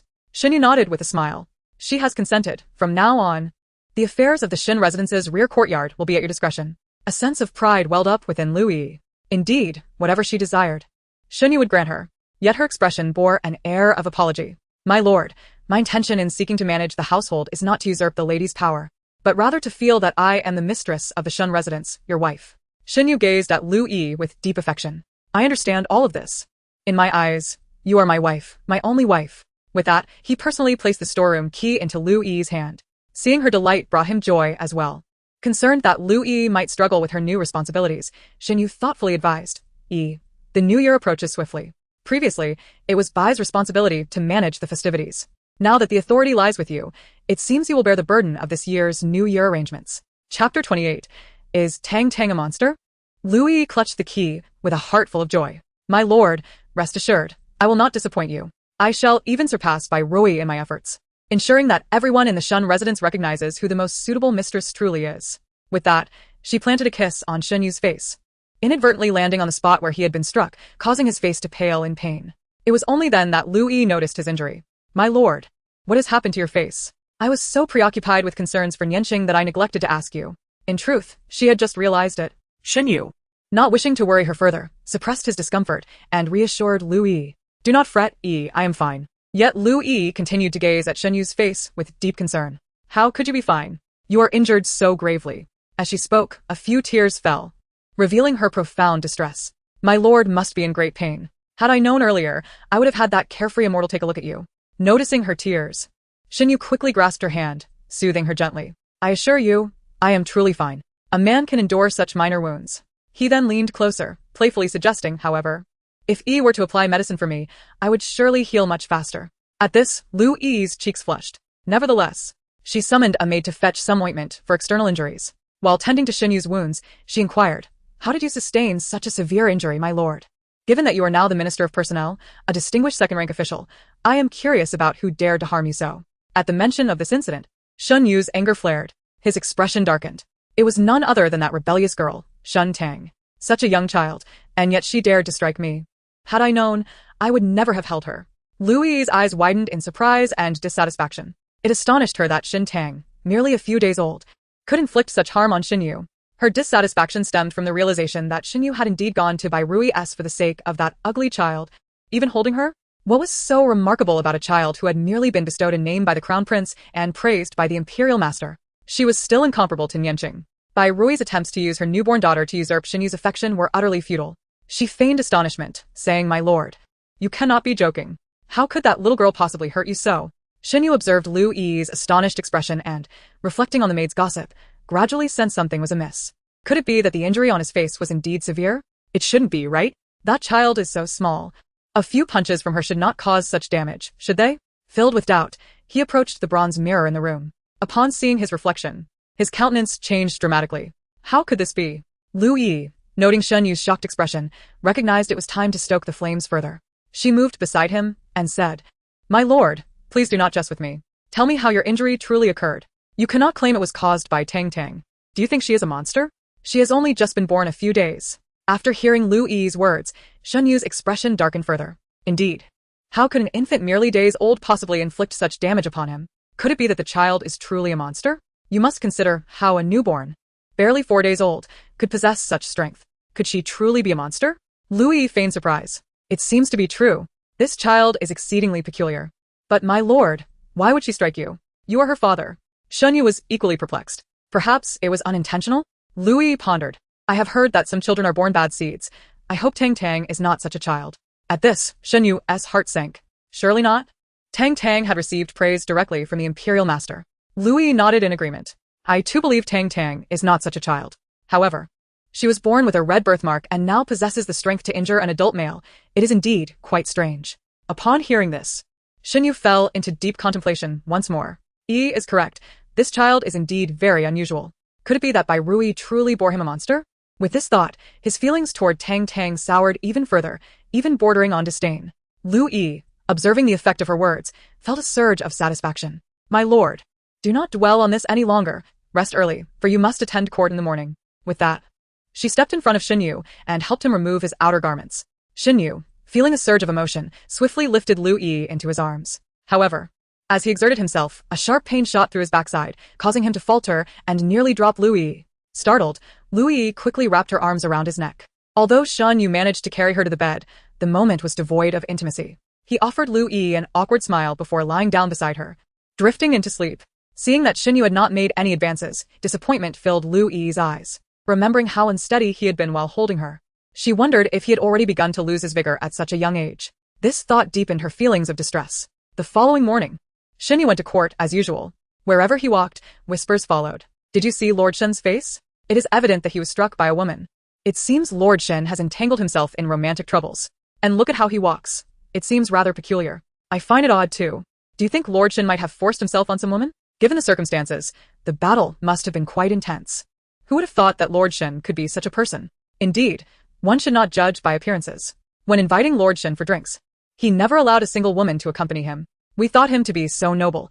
It turns out the women he met did not suit his taste. Who would have imagined that Lord Shen is a hypocritical man? Alas, how the world has declined. Listening to his colleagues' various speculations, Xinyu yearned to clarify. Yet he feared drawing more attention to the matter. But remaining silent felt unjust, leaving him in a state of vexation. Even during the court session, the emperor noticed his disheveled appearance and made veiled remarks, further deepening his sense of humiliation. Reflecting on how all of this was a result of Tang Tang's actions, Xinyu's disdain for her grew. He believed that he was inherently at odds with that rebellious girl and decided it was best to maintain his distance from her in the future. Chapter 29. What happened to the items in the storehouse? Meanwhile, Lu Yi arrived at the Yuan Lion. Upon encountering the carefree immortal, she immediately unleashed a torrent of reproach. We had an agreement, so why the sudden change? Do you intend to raise the stakes? Her expression was grim, as if she were ready to devour the carefree immortal whole. The carefree immortal hurriedly clarified, that is not the case at all. I, the carefree immortal, am a person of integrity. How could I engage in such underhanded practices? Then why the sudden alteration in plans? Lui's voice, now sharp and piercing, contrasted starkly with her demeanor in Shen Yu's presence. The carefree immortal, with a face full of contrition, poured her a cup of tea and began to speak with feigned seriousness. Madam, you may not be aware, but historically, to infuse human emotions into medicine, one must first transform the person into a medicinal being. Only then can their heart be deemed a medicinal heart. Your husband, being a high-ranking official, is no fool. Even if he did not grasp this issue last night, he will eventually come to realize it. Once he does, he will harbor suspicions. If suspicions arise, he will investigate the matter. Should he discover it leads back to you, the consequences would be dire.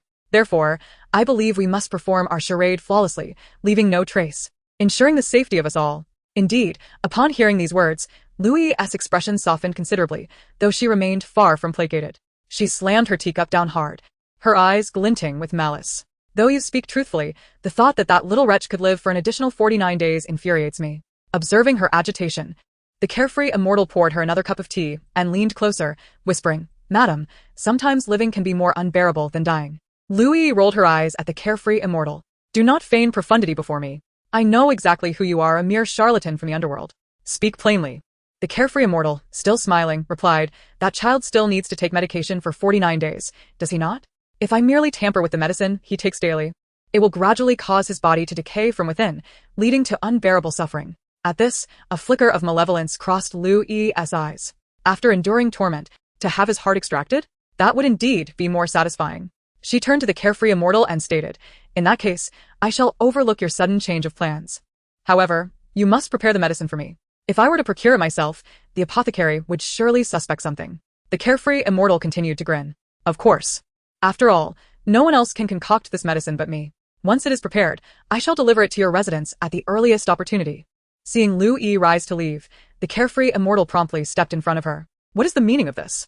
Lui frowned. The carefree immortal, still with a smile plastered on his face, replied, Madam, the payment for the medicine has yet to be settled. With disdain, Lui shot a glance at the carefree immortal. You have already taken 100 taels of silver as a deposit. Now you wish to charge me separately for the medicine? How greedy. Had it not been for the situation being so urgent, she would have preferred not to deal with such a person any longer. The carefree immortal chuckled. Madam, you may not realize that the ingredients required for this prescription are quite rare and difficult to procure. Many must be sourced from the black market. Without 50 taels of silver, it cannot be done. Seeing Lui's skeptical expression, he continued, Of course, if you are unwilling to part with your silver, I can prepare some ordinary herbs instead. However, those would be harmless to the body. Absolutely not. I cannot allow that child to live comfortably for an additional 40 days. Lui retorted angrily, reluctantly retrieving 50 taels in banknotes from her sleeve. Observing her reluctance, the carefree immortal took the banknotes from her hand. Madam, please take care. Once the medicine is prepared, I shall personally deliver it to you. He stepped aside to allow her passage. With a final look of contempt toward the carefree immortal, Lui exited the room. Considering that she now had control over the entire storehouse of the Shun residence, she paid little mind to the amount of silver. Upon returning to the Shun residence, Lui immediately headed to the storehouse. However, upon opening the door and taking in the scene, she stood frozen in disbelief. The storehouse was completely empty. Well, not entirely empty.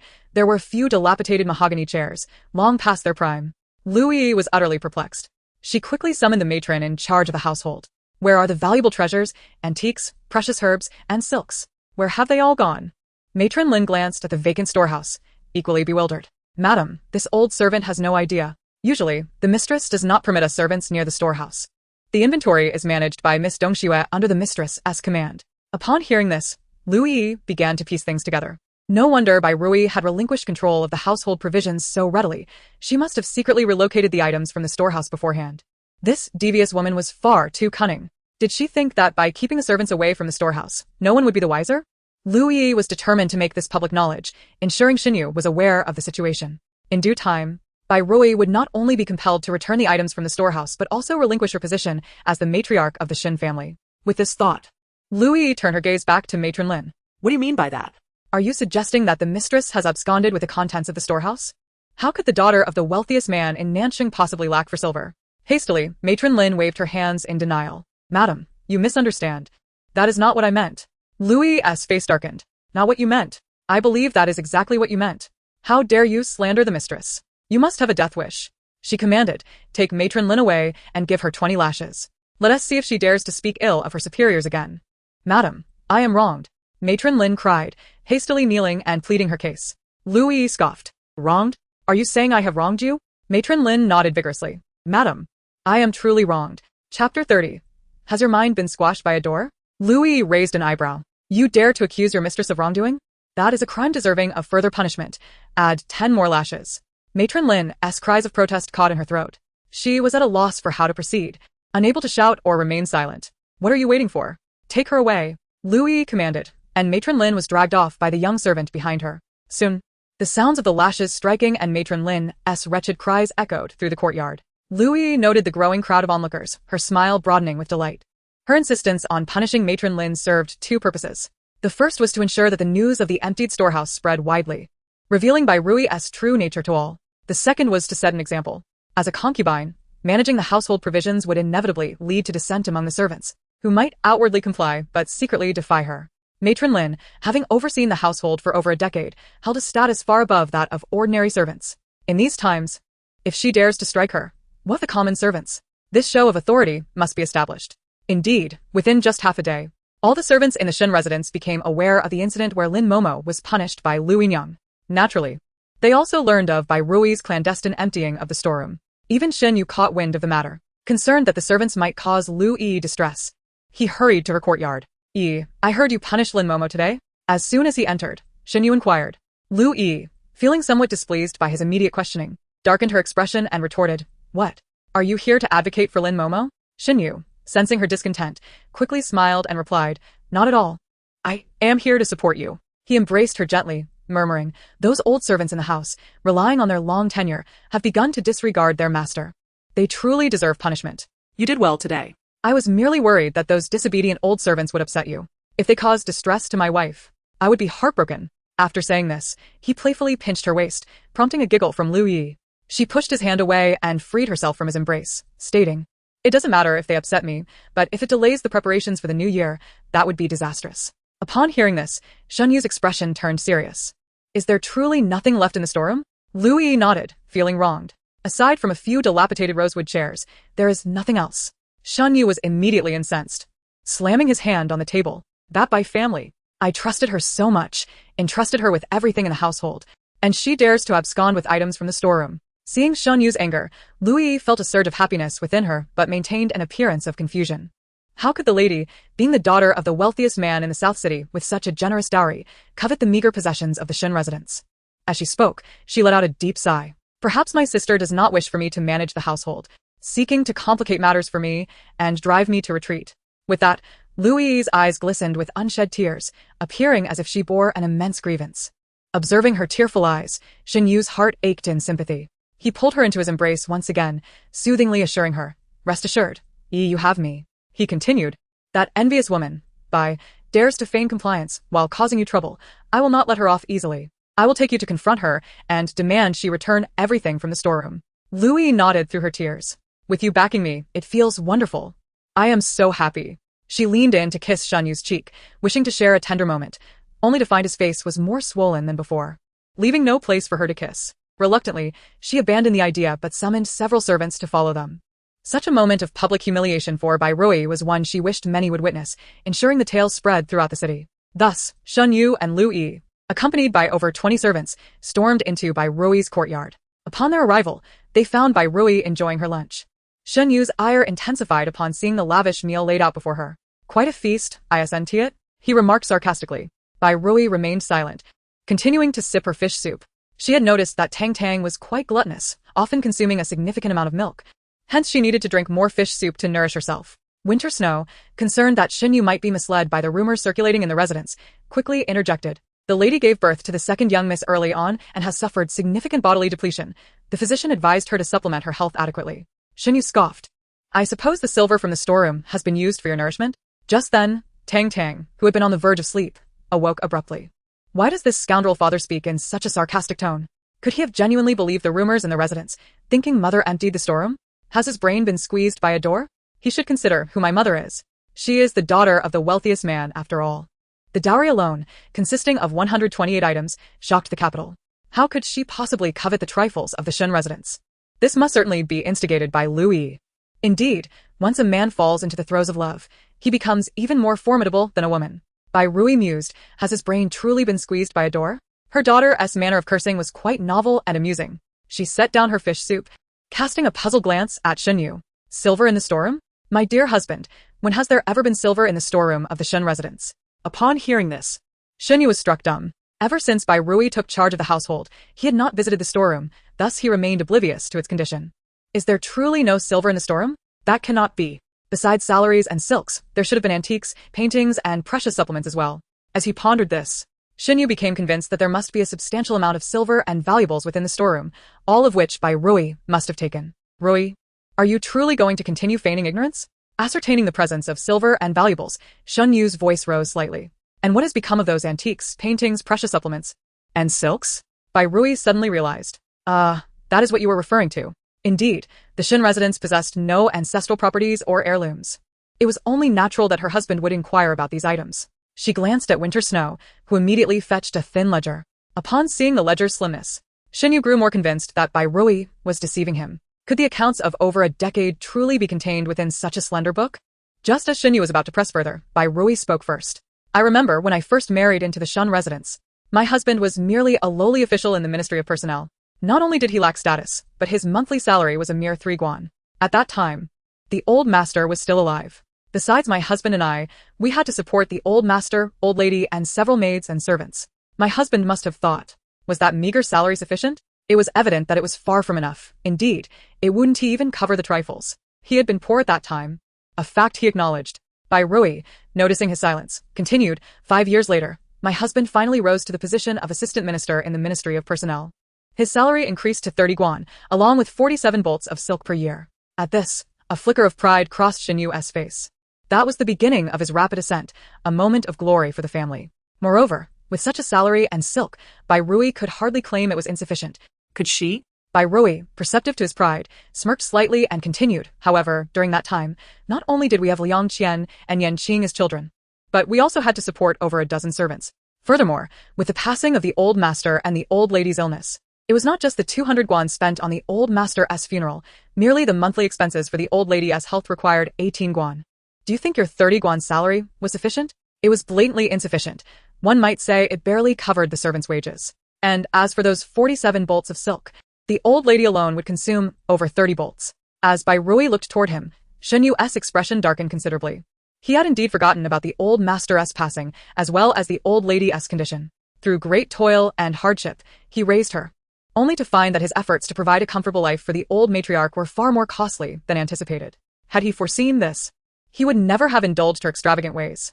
Bai Rui observed Shenyu's face, which shifted between shades of green and white, a spectacle that brought her immense satisfaction. She continued, 3 years later, my husband was promoted to the Deputy Minister of Personnel. His monthly salary increased to 50 guan, while the silk allowance rose to 87 bolts, along with an additional 27 stone of rice each month.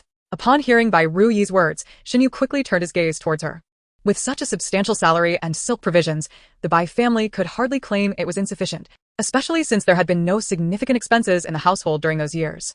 Daily expenditures alone would surely be covered by such income. However, the subsequent revelations from Bai Rui shattered his confidence entirely. By that time, the household staff had increased by over 10, and there were an additional 20 guards. The expenses for the old matriarch's health supplements had also risen to 25 guan a month. Moreover, the fabric required for clothing had surged by 49 bolts annually. Not only that, but during that period, my husband had also commenced various social engagements within the court. The monthly expenditure for these events ranged from 100 to 300 guan, with silk requirements fluctuating between 50 to 100 bolts. The costs incurred solely for my husband's social obligations far surpassed his salary. Did my husband truly believe there would be any surplus in the treasury? Noticing Bai Rui's gaze upon him once again, Shenyu began to avert his eyes. Ever since Bai Rui took charge of the household affairs, he had not concerned himself with these matters. Whenever he needed something, a simple request to Bai Rui would suffice, and she would promptly ensure he had what he required. Consequently, over the years, Shenyu had grown increasingly careless with money, never considering financial implications. Just the birthday gift he had asked Bai Rui to prepare for the Grand Chancellor was worth a fortune. Shenyu was acutely aware that he had been utilizing Bai Rui's dowry. which was also the primary reason he had kept her as the mistress of the Shun household. Yet, he had not realized that not only he but the entire Shun household's expenses relied on Bai Ruyi's dowry. If this information were to spread, how would his colleagues perceive him? What would the emperor and the crown prince think? The mere thought filled Xinyu with dread. He could not allow Bai Ruyi to continue speaking. However, before he could voice his objection, she had already resumed. Later, concubine Liu and Yanjun arrived at the estate, and to this day, the situation remained unchanged. Upon hearing this, Tang Tang was utterly astonished. Of course, her shock did not stem from the fact that Xinyu and the Xin family had relied on Bai Ruyi for so many years, but rather from Bai Ruyi's sharp intellect. Goodness, mother is truly remarkable. To recall such distant accounts with such clarity, and to articulate them so calmly without a stutter. She is undoubtedly the most formidable mind. No wonder she is the daughter of a wealthy family. Her intellect surpasses that of ordinary folk. Bai Ruyi retorted. How could I possibly forget? I remember every foolish thing Xinyu has done. Meanwhile, the eavesdropping servants inside and outside the room began exchanging glances. If what the lady said was true, then where had the Shun household's expenditures come from over the years? Was it not said that the master hailed from a humble background and that there was no ancestral property? Even that small plot of land had been sold to fund his education. Could it be that the master had embezzled funds? Such doubts were not only held by the servants but also by Liu Yi, who found it hard to believe Bai Ruyi's claims. The lady certainly enjoys a jest. If what you say is true, then where did the Shun household's expenses come from? Did they spring from the cracks of stones? In such a grand minister's residence, where clothing and sustenance were lavish, how could they have endured without money until now? Thus, Liu Yi did not believe a single word of Bai Ruyi's statement. Bai Ruyi awaited Liu Yi's response. Having anticipated this moment since Liu Yi had made a fuss about the empty storeroom. Chapter 32, supported entirely by the lady's dowry. Just as Xinyu was about to interject, Bai Ruyi boldly spoke up. Seeing Xinyu open his mouth yet ultimately remain silent filled Liu Yi with an ominous premonition. Nevertheless, she stubbornly inquired, even if what you say is true, what about the other items? Were they not taken by you? Bai Ruyi similet at Liu Yi. Other items? Are you referring to the antiques, calligraphy, and rare supplements gifted by officials in the past? Liu Yi nodded. Exactly those items. Bai Ruyi replied. Those supplements likely do not suffice for the old matriarch and concubine Liu's monthly needs. Otherwise, do you think concubine Liu believes those daily supplements come from? Upon hearing this, Liu Yi's expression shifted. As for the antiques and artworks, were they not displayed in my husband's study and the old matriarch's chamber? Acknowledging Bai Ruyi's words, Liu Yi recalled that the old matriarch indeed possessed many fine items, and Xinyu's study was adorned with numerous valuable paintings. Yet even so, she was unwilling to concede defeat. Thus, she retorted, if that were truly the case, why do you not allow the stewardess near the storeroom? There must be some trickery at play. Bai Ruyi merely smiled faintly. This is the ledger. If my husband does not believe me, he can consult the estate's accountant for verification. With that, she placed the ledger on the table before Xinyu. He did not even glance at the ledger, for he knew well that Bai Ruyi spoke the truth. His greatest concern now was how to silence the gossip and prevent this matter from becoming public. Noticing Xinyu's silence, Bai Ruyi continued, as for why I do not permit the stewardess near the storeroom, it is simply to prevent outsiders from discovering that this grand minister's residence contains not even a half-tael of silver or a single valuable item. I do not wish for anyone to know that the esteemed residence of the Minister of Personnel is entirely supported by my dowry. Even the opulent estate itself was purchased with my dowry. Initially, the emperor had bestowed a residence upon Xinyu, but he had deemed it too small and dilapidated. To please him, Bai Ruyi had spent a fortune on the current estate. Xinyu would certainly not forget this. Thus, upon hearing Bai Ruyi's words, his expression grew even darker. Bai Ruyi, seizing the opportunity, added, after all, if such matters were to circulate, it would tarnish my husband's reputation. Naturally, it would also reflect poorly on his official standing. Upon hearing this, Xinyu's expression darkened further. Meanwhile, the surrounding crowd began to stir. Heavens, what have I just heard? The estate of the minister was actually purchased with the lady's dowry? How utterly absurd. The illustrious minister's residence relies on the lady's dowry for sustenance. Won't that invite ridicule? Indeed, it is laughable. What of the estate? Did you not hear the lady's claim? The entire Shun household is sustained by her dowry. The storeroom of the Shin residence is practically empty. All expenditures derive from the lady's private dowry. What an eye-opener. The esteemed Minister of Personnel does not contribute a single silver coin to the household. Isn't that a blatant expectation for the lady to bear the financial burden? Indeed. Although Our Lady's family background is substantial, it is quite shameful for a man to continually spend his wife's dowry. Who could argue otherwise? Such shameful behavior. I used to admire the master, but now I feel he is rather unremarkable. Madam has truly put in a great deal of effort over the years. Not only has she invested both money and labor, but she has also managed to preserve the master's reputation. Indeed, the madam's unwavering affection for the master is palpable. I, too, find myself moved by her devotion. I only hope that the master does not betray her deep feelings. Listening to the chatter outside the door, Shen Yu wished fervently to find a crevice to hide in. Meanwhile, Lu Yi, upon hearing the unanimous praises for Bai Rui, felt quite indignant. What if Shen Yu took these words to heart and became even more reluctant to part with Bai Rui? No, she could not allow such a thing to happen. Thus, she turned to Bai Rui and asked, "Is it truly so? If the madam genuinely cares for the master, then why speak of these matters today?" Bai Rui was fully aware of Lu Yi's intentions. She sought to cast doubt upon Bai Rui's motives to make Shen Yu perceive her as insincere. With a resigned sigh, Bai Rui allowed a few tears to fall. Is it not my husband's credulity regarding rumors that has compelled me to this point? If I do not clarify things, how will my husband view me in the future? And how will the people of the Shen household regard me as their mistress? Will they think me a scoundrel? Implicitly, she indicated that she was left with no choice. Had Shen Yu not brought Lu Yi to create such turmoil, she would not have felt the need to speak out. After finishing her words, Bai Rui shed a few more tears, further igniting the uproar among the onlookers inside and outside the room. The madam truly seemed pitiable.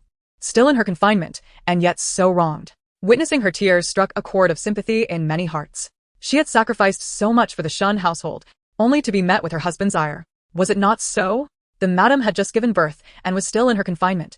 Not only had she been robbed of her authority, but she was also subjected to such treatment. If I were the madam, I would surely feel utterly wronged. Who could argue otherwise? The master is indeed foolish. How can he not cherish such a wonderful wife? Alas, his heart is solely with Lu Yi. One cannot fathom what she possesses that captivates him. Speak softly. Do not let Lu Yi hear. Ah, indeed. She dismissed Granny Lin on her very first day managing the household. Who knows how she'll treat us in the future? I hope not, came the murmurs. The volume of chatter grew, and Shen Yu could no longer contain himself. He turned to the crowd behind him, his face dark as ink. If anyone dares to utter even a word of today's events, I shall not let them go unpunished. With that, his gaze swept over everyone in the room, as if to imprint their faces in his memory. The chill emanating from Shen Yu sent shivers down their spines. Those outside, sensing the atmosphere had shifted, quickly slipped away. Chapter 33. If one cannot divorce, one must be widowed. Seeing the silence among the crowd, Shen Yu's expression darkened further. Did you all hear that? Yet what occupied his thoughts was the realization of his true nature. To commit such shameless acts and then resort to violent suppression was indeed disgraceful. He wished for everyone to see his true face. Yet Shen Yu remained oblivious to their inner thoughts. After casting them a cold glance, he left, his countenance still stormy. Lu Yi, having failed in her schemes, was equally furious. Once Shen Yu had departed, she hurriedly followed after him. The group that Lu Yi had brought along had thoroughly enjoyed the spectacle and, after finishing their gossip, left in an orderly fashion behind her. Tang Tang noticed the commotion outside had quieted, surmising that Shen Yu had finally left. She clapped her little hands in applause for Bai Rui. Mother, you truly won this battle splendidly. That scoundrel of a father must have fled in shame. I can only imagine how embarrassing he must have looked. It must be quite satisfying. And how dare he threaten everyone to keep today's event secret? What a delusion. There are no walls that do not let the wind through. It is only a matter of time before it spreads. If only I could speak. I would proclaim it far and wide so that everyone in the capital knows his true nature. Not only did he consume my mother's dowry, but the entire minister's residence is sustained by her fortune. Let us see how he continues to hold his ground in the court. Bai Rui reassured. Do not worry. Tang Tang. Though you cannot speak, I can. My silver can also speak for me. In no time, the entire capital will know of today's events. Something feels off. Does it not? Isn't mother utterly devoted to that scoundrel? Why is she confronting him so bravely today? Could it be that she has become utterly disillusioned with him for always siding with Lu Yi? If that is the case, it would be wonderful. Once love fades, her mind will clear, and she will see things for what they are. Then she will no longer be deceived by the scoundrel's tricks. Bai Rui nodded. You are correct. Tang Tang. I was blind before, mistaking a dog for a person, which led me to foolishly love him. Now that I see him for what he is, why should I continue to be enamored? Bai Rui wearily rubbed her temples and then sat back down. Madam, are you all right? Dong Shui asked, her voice laced with concern. Bai Rui weakly shook her head. Indeed, giving birth prematurely had taken a toll on her health. She needed to recuperate swiftly to better protect her child. This master is becoming increasingly muddled. Not only has he stripped the madam of her authority while she is still in confinement, but he even brought Lu Yi to confront her today. Does he not feel guilty for the madam's sincere devotion and earnest intentions? Xia Chan felt her anger boiling over. Since Lu Yi and the eldest miss arrived at the Shen residence, how many grievances has the madam endured? How many times has she cried? If it were me, I would rather separate than continue to suffer these indignities in the Shen household. Even raising the second miss alone would be preferable to this life. Oh my. Xia Chan's awareness is quite high. She even thinks of separation. Applause, applause. But will that scoundrel let mother go so easily? If he did, the entire Shin residence might just starve. Alas, it is truly difficult, akin to ascending to the heavens. Bai Rui furrowed her brow. Yes, it is difficult. Moreover, separation would be too lenient for that pair of scoundrels. If I cannot divorce, I shall simply be widowed. Only then will I not have to part with my children. Seeing Bai Rui remain silent, Xia Chan assumed she was feeling down and decided to close her mouth. However, she still hoped that the madam would soon relinquish her ties to the master and seek a separation. Those involved are often blind to the truth, while onlookers can see clearly. She felt that Xinyu was no longer worth Bai Rui's sacrifices. Dong Shui quickly changed the subject. Madam, the food has gone cold. Shall I have someone warm it for you? Bai Rui glanced at the food on the table. After the disturbance caused by Xinyu and Lu Yi, she had lost all appetite. Have it removed. I am no longer hungry. Dong Shui nodded and called in the maid responsible for Bai Rui's meals. As Bai Rui observed the maid entering, a cold glint flashed to her eyes. If I recall correctly, your name is Kaiju, is it not? Bai Rui smiled at Kaiju. What a charming girl she is. Indeed, quite commendable. Kaiju was momentarily taken aback, uncertain as to why Bai Rui had suddenly praised her. Hadn't Bai Rui previously overlooked her? Could it be that she had discovered her clandestine activities? The thought sent a wave of panic through Kaiju, causing her to nearly drop a plate while clearing the table. She assumed Bai Rui would be furious, especially after the earlier incident, and that her mood must be quite dismal. However, after waiting for a considerable time, no sounds of anger from Bai Rui echoed in the room. Kaiju secretly exhaled in relief and hurriedly exited the room after tidying up the table. Once only the 4 maids representing the seasons remained, Bai Rui spoke calmly. The matter of divorce is not urgent for now. What we must prioritize is to ensure our courtyard is thoroughly cleaned. Hearing this, Xia Chan's eyes sparkled with excitement. The mistress had not dismissed her suggestion outright. Furthermore, she stated it was not a pressing issue. This implied that the mistress was contemplating divorce herself. Tang Tang also noted Bai Rui's choice of words. Oh my goodness. This is truly wonderful. It seems that mother has completely lost faith in that scoundrel father. The idea of divorce has indeed crossed her mind. However, she is correct. We cannot rush this matter. Rushing will yield no results. That scoundrel father will never agree. Our immediate concern is to ensure that mother is in good health. Bai Rui assured, do not worry, she cannot take what is mine. At that moment, Xia Chan also picked up on another of Bai Rui's statements. To clean the courtyard? What does the mistress mean by that? Isn't our courtyard already quite tidy? I supervise the servants to ensure regular cleaning and upkeep. Seeing Xia Chan's puzzled expression, Dong Shui shook her head in resignation. Does the mistress imply that there are disloyal individuals within our courtyard? Bai Rui nodded. Tang Tang was poisoned at birth. There is only one explanation for this. I must have been poisoned during my pregnancy. I distinctly remember that while carrying Tang Tang, I did not consume anything from outside. All my meals were prepared by our courtyard's small kitchen. Therefore, the poisoner must be someone from within our own ranks. Upon hearing this, the 4 maids exchanged glances. Simultaneously, Tang Tang became animated. Mother, you are truly brilliant. You even thought of this. Indeed, your courtyard is not clean. The one who poisoned you is undoubtedly that maid. Gaizu. She has long been bribed by the main character, Shen Yinqing, to poison your meals. Moreover, she is a restless maid, dreaming daily of becoming the scoundrel father's woman, yearning to share his bed. Besides her, there are 2 other individuals lacking loyalty towards you, mother. They are the 2 young servants responsible for managing the courtyard.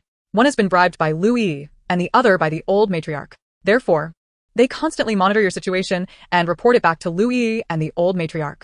This is why they are so well informed about your movements and can stealthily contrive harm against you. Mother, you must thoroughly investigate this matter. It would be best to uncover and deal with them.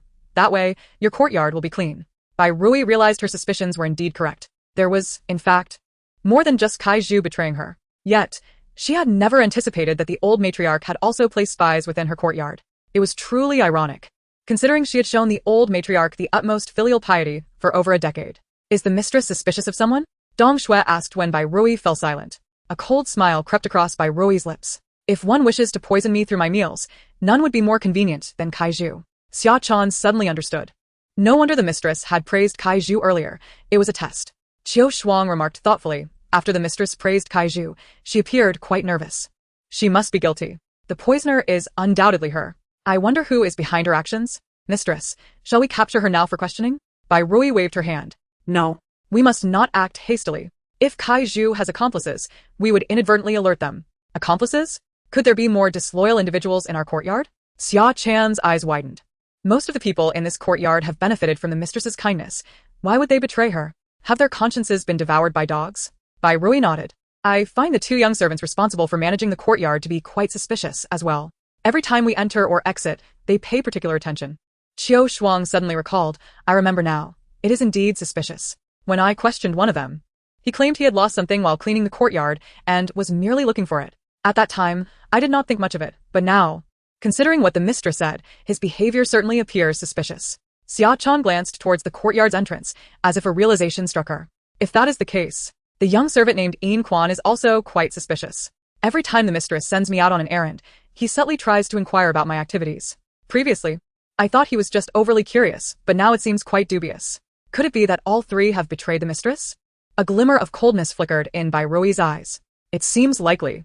Tang Tang, upon hearing Bai Rui accurately identify the traitors in the courtyard, was filled with admiration. Mother, you are truly the modern-day Di Renjia. Just based on these clues, you can pinpoint the betrayers in the courtyard. You are remarkable. I am in awe of you. Yes, these three are indeed disloyal individuals. Mother, please deal with them swiftly. Bai Rui replied, My dear daughter, perhaps you should refrain from praising me. I feel rather guilty. I had not noticed their abnormalities before. It was your insight that alerted me to them. Such treachery after the kindness I have shown them. I shall have all three captured immediately. As Xia Chan began to step outside, Bai Rui quickly called her back. Wait. This is merely my speculation. To avoid wrongfully accusing the innocent, we must verify our suspicions. Xia Chan acknowledged the mistress's reasoning. You are right.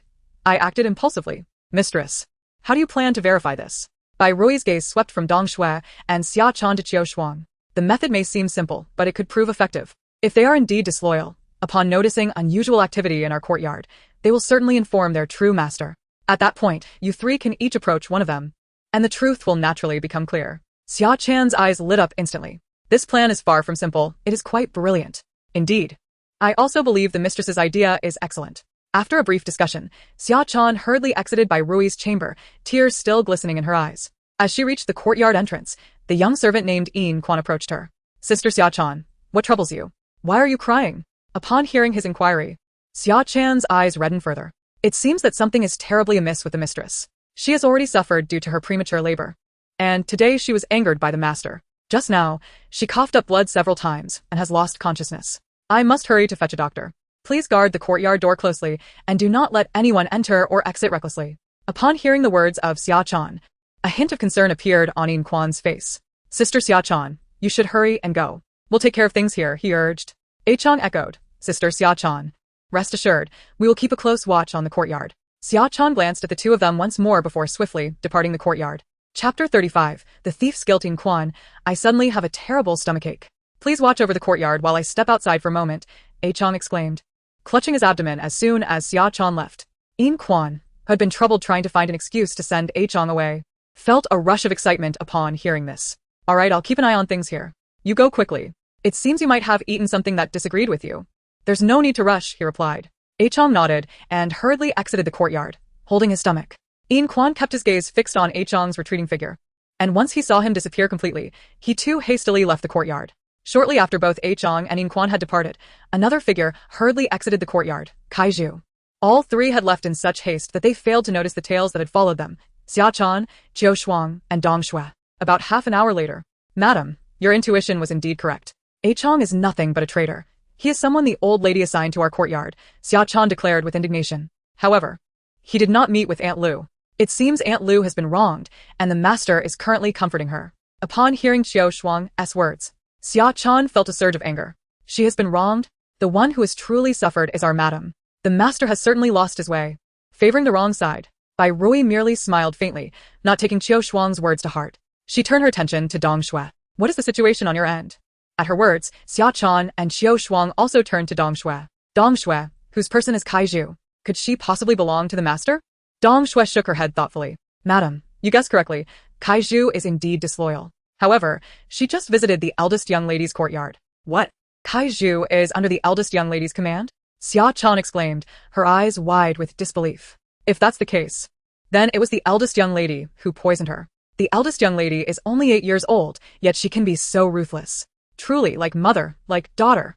Xia Chan felt her teeth grind in anger. Neither of them is worth anything, she muttered, unable to contain her disdain. Listening to the conversation, Tang Tang couldn't help but offer her praises. Mother's decisiveness is unparalleled. She has swiftly identified the traitors in the courtyard. I wonder how she will deal with these 3 individuals? If she confronts them directly, it might alert them. It would be better if she found another excuse to send them away. That way, the courtyard would be clean, and I could sleep soundly. Oh. But that Kaiju cannot be easily dismissed. She harbors ill intentions and is quite wicked. Madam, how do you plan to handle these 3? Dong Shui asked, noticing Bai Rui's silence. They have betrayed their master. Keeping them around may lead to further complications. Before Bai Rui could respond, Xia Chan interjected, such ungrateful and treacherous individuals. I say we should execute them all. Dong Shui shot Xia Chan a disapproving glare. You always think of violence. Let's see how Madam wishes to proceed. Bai Rui glanced towards the inner room and replied coolly, though those 2 gatekeepers have betrayed me, they have not directly harmed me or Tang Tang. In a couple of days, we can fabricate a theft accusation, give each of them 20 lashes, and expel them from the Shun residence. As for Kaiju, she dared to poison my food and cause Tang Tang's disfigurement. I will not let her go easily. I knew it. My dear mother truly thinks alike with me. Indeed, Kaiju must not be spared. I just wonder how mother will deal with her. Bai Rui stated, we shall use a knife to kill from a distance. She turned to Qiu Shuang. Go fetch Kaiju. Yes, madam. Qiu Shuang replied before quickly leaving the room. Before long, she returned with Kaiju in tow. As soon as Kaiju entered, she met Xia Chan's resentful gaze, causing her heart to skip a beat. Xia Chan's look was piercing, as if it were a poisoned dagger, instilling great fear. Could it be that the madam had discovered her treachery and intended to punish her? With such thoughts, Kaiju felt her fear intensify. She was still young and had not yet become the master's woman. She did not wish to die. Madam, you summon me? Kaiju stammered, her voice trembling with anxiety. Bai Rui scrutinized her, noting she possessed a degree of beauty. No wonder she aspired to be with Xinyu. Bai Rui decided to let Kaiju stew in her own fear for a moment, choosing not to respond and instead turning to Dong Shui. Tang Tang is likely hungry by now. Please bring her to me. As soon as she finished speaking, she heard Tang Tang's inner voice chime in. Mother truly has a knack for timing. I am indeed quite hungry. My stomach has grumbled several times. It seems being a baby is not easy. I have to eat 7 or 8 meals a day. So busy, truly too busy. Bai Rui sighed, shaking her head in exasperation. You, the one responsible for feeding, have not complained, yet the one who consumes is already weary? As Dong Shui brought Tang Tang into her arms, the little one did not rush to nurse. Instead, she looked curiously at the new maid standing nearby. Who is this maid? She looks unfamiliar. Aside from spring, summer, autumn, and winter, I believe the only newcomer is Kaiju. Yes, she must be Kaiju. I must say, she is indeed quite pretty, not at all inferior to Lu Yi. No wonder she wishes to climb into my father's bed. However, compared to my mother, she falls significantly short. By the way, how does Kaiju lack even the most basic qualities of a maid? Can't she even stand properly? Her body is trembling like a leaf. Could it be that her guilty conscience frightens her? The little one scoffed internally. With such little mental fortitude, I truly overestimated her. After her remarks, Tang Tang focused on nursing, and a brief silence enveloped the room, allowing the sound of everyone's breathing to be distinctly heard. Chapter 36. The concubine of a scoundrel. Kaiju's fear magnified as she anticipated the storm that was surely approaching. Her legs began to tremble. Bai Rui felt it was time to address Kaiju and lifted her gaze to her. Kaiju, you're about 17 or 18 years old, correct? Is there a betrothal arranged for you at home? Kaiju's heart skipped a beat at Bai Rui's words. Was the madam not there to question her, but rather to discuss a marriage proposal? With that thought, her fear subsided somewhat. No, there is no betrothal at home. In reality, Kaiju's family had arranged a match for her, a butcher's son from the southern part of the city. However, Kaiju had always looked down on that family, desiring to marry someone like Xinyu, who was handsome and of higher status. Thus, she consistently denied the engagement and claimed there was none. Bai Rui nodded thoughtfully. In that case, I shall ask you directly. Are you willing to serve the master? Upon hearing these words, Saiju's eyes widened in astonishment. Could such a fortunate opportunity truly exist? Or perhaps the mistress had seen through her feelings for the master and was deliberately testing her. Kaiju suppressed her inner excitement and cautiously inquired, What do you mean by that, madam? I do not quite understand. Bai Rui glanced at the nursing Tang Tang and sighed softly. As I am still in my confinement period, it is inconvenient for me to attend to the master. I have heard that Yanjun has been unwell lately, and Aunt Lu must attend to the young lady, making it unlikely for her to serve the master as well. Therefore, I thought to find a concubine for the master. If she serves him well, she might even be elevated to the status of a concubine in the future. Would you be willing? This was a dream Kaiju had long held, and with this opportunity at hand, she knew she must seize it. If she could become a concubine in the Shan's residence like Aunt Lu, she would feel her life had not been lived in vain. Observing Saiju's eager acceptance, a cold smirk crept across Bai Rui's lips. It seemed Tang Tang's words had been accurate. Kaiju had harbored feelings for Xinyu for quite some time. Then, starting tonight, You shall attend to the master in his chambers. With Bai Rui's nod, Kaiju exited in high spirits, reflecting on how extraordinary the mistress truly was. Even after the master's treatment of her today, she showed no anger and even took the trouble to arrange a concubine for him. That evening, Xinyu once again visited Bai Rui. He had not intended to come, especially after the humiliation he faced here today. However, he saw no alternative. With the new year approaching, if they did not procure supplies soon, they might not even be able to celebrate. Moreover, a skilled cook cannot prepare a meal without ingredients. Without funds, how could Yi manage the household? She might even struggle to pay the servants' wages. Additionally, there were gifts to prepare for the emperor, the empress, and the empress dowager. In previous years, Bai Rui had always prepared these in advance, earning praise from both the emperor and the empress dowager.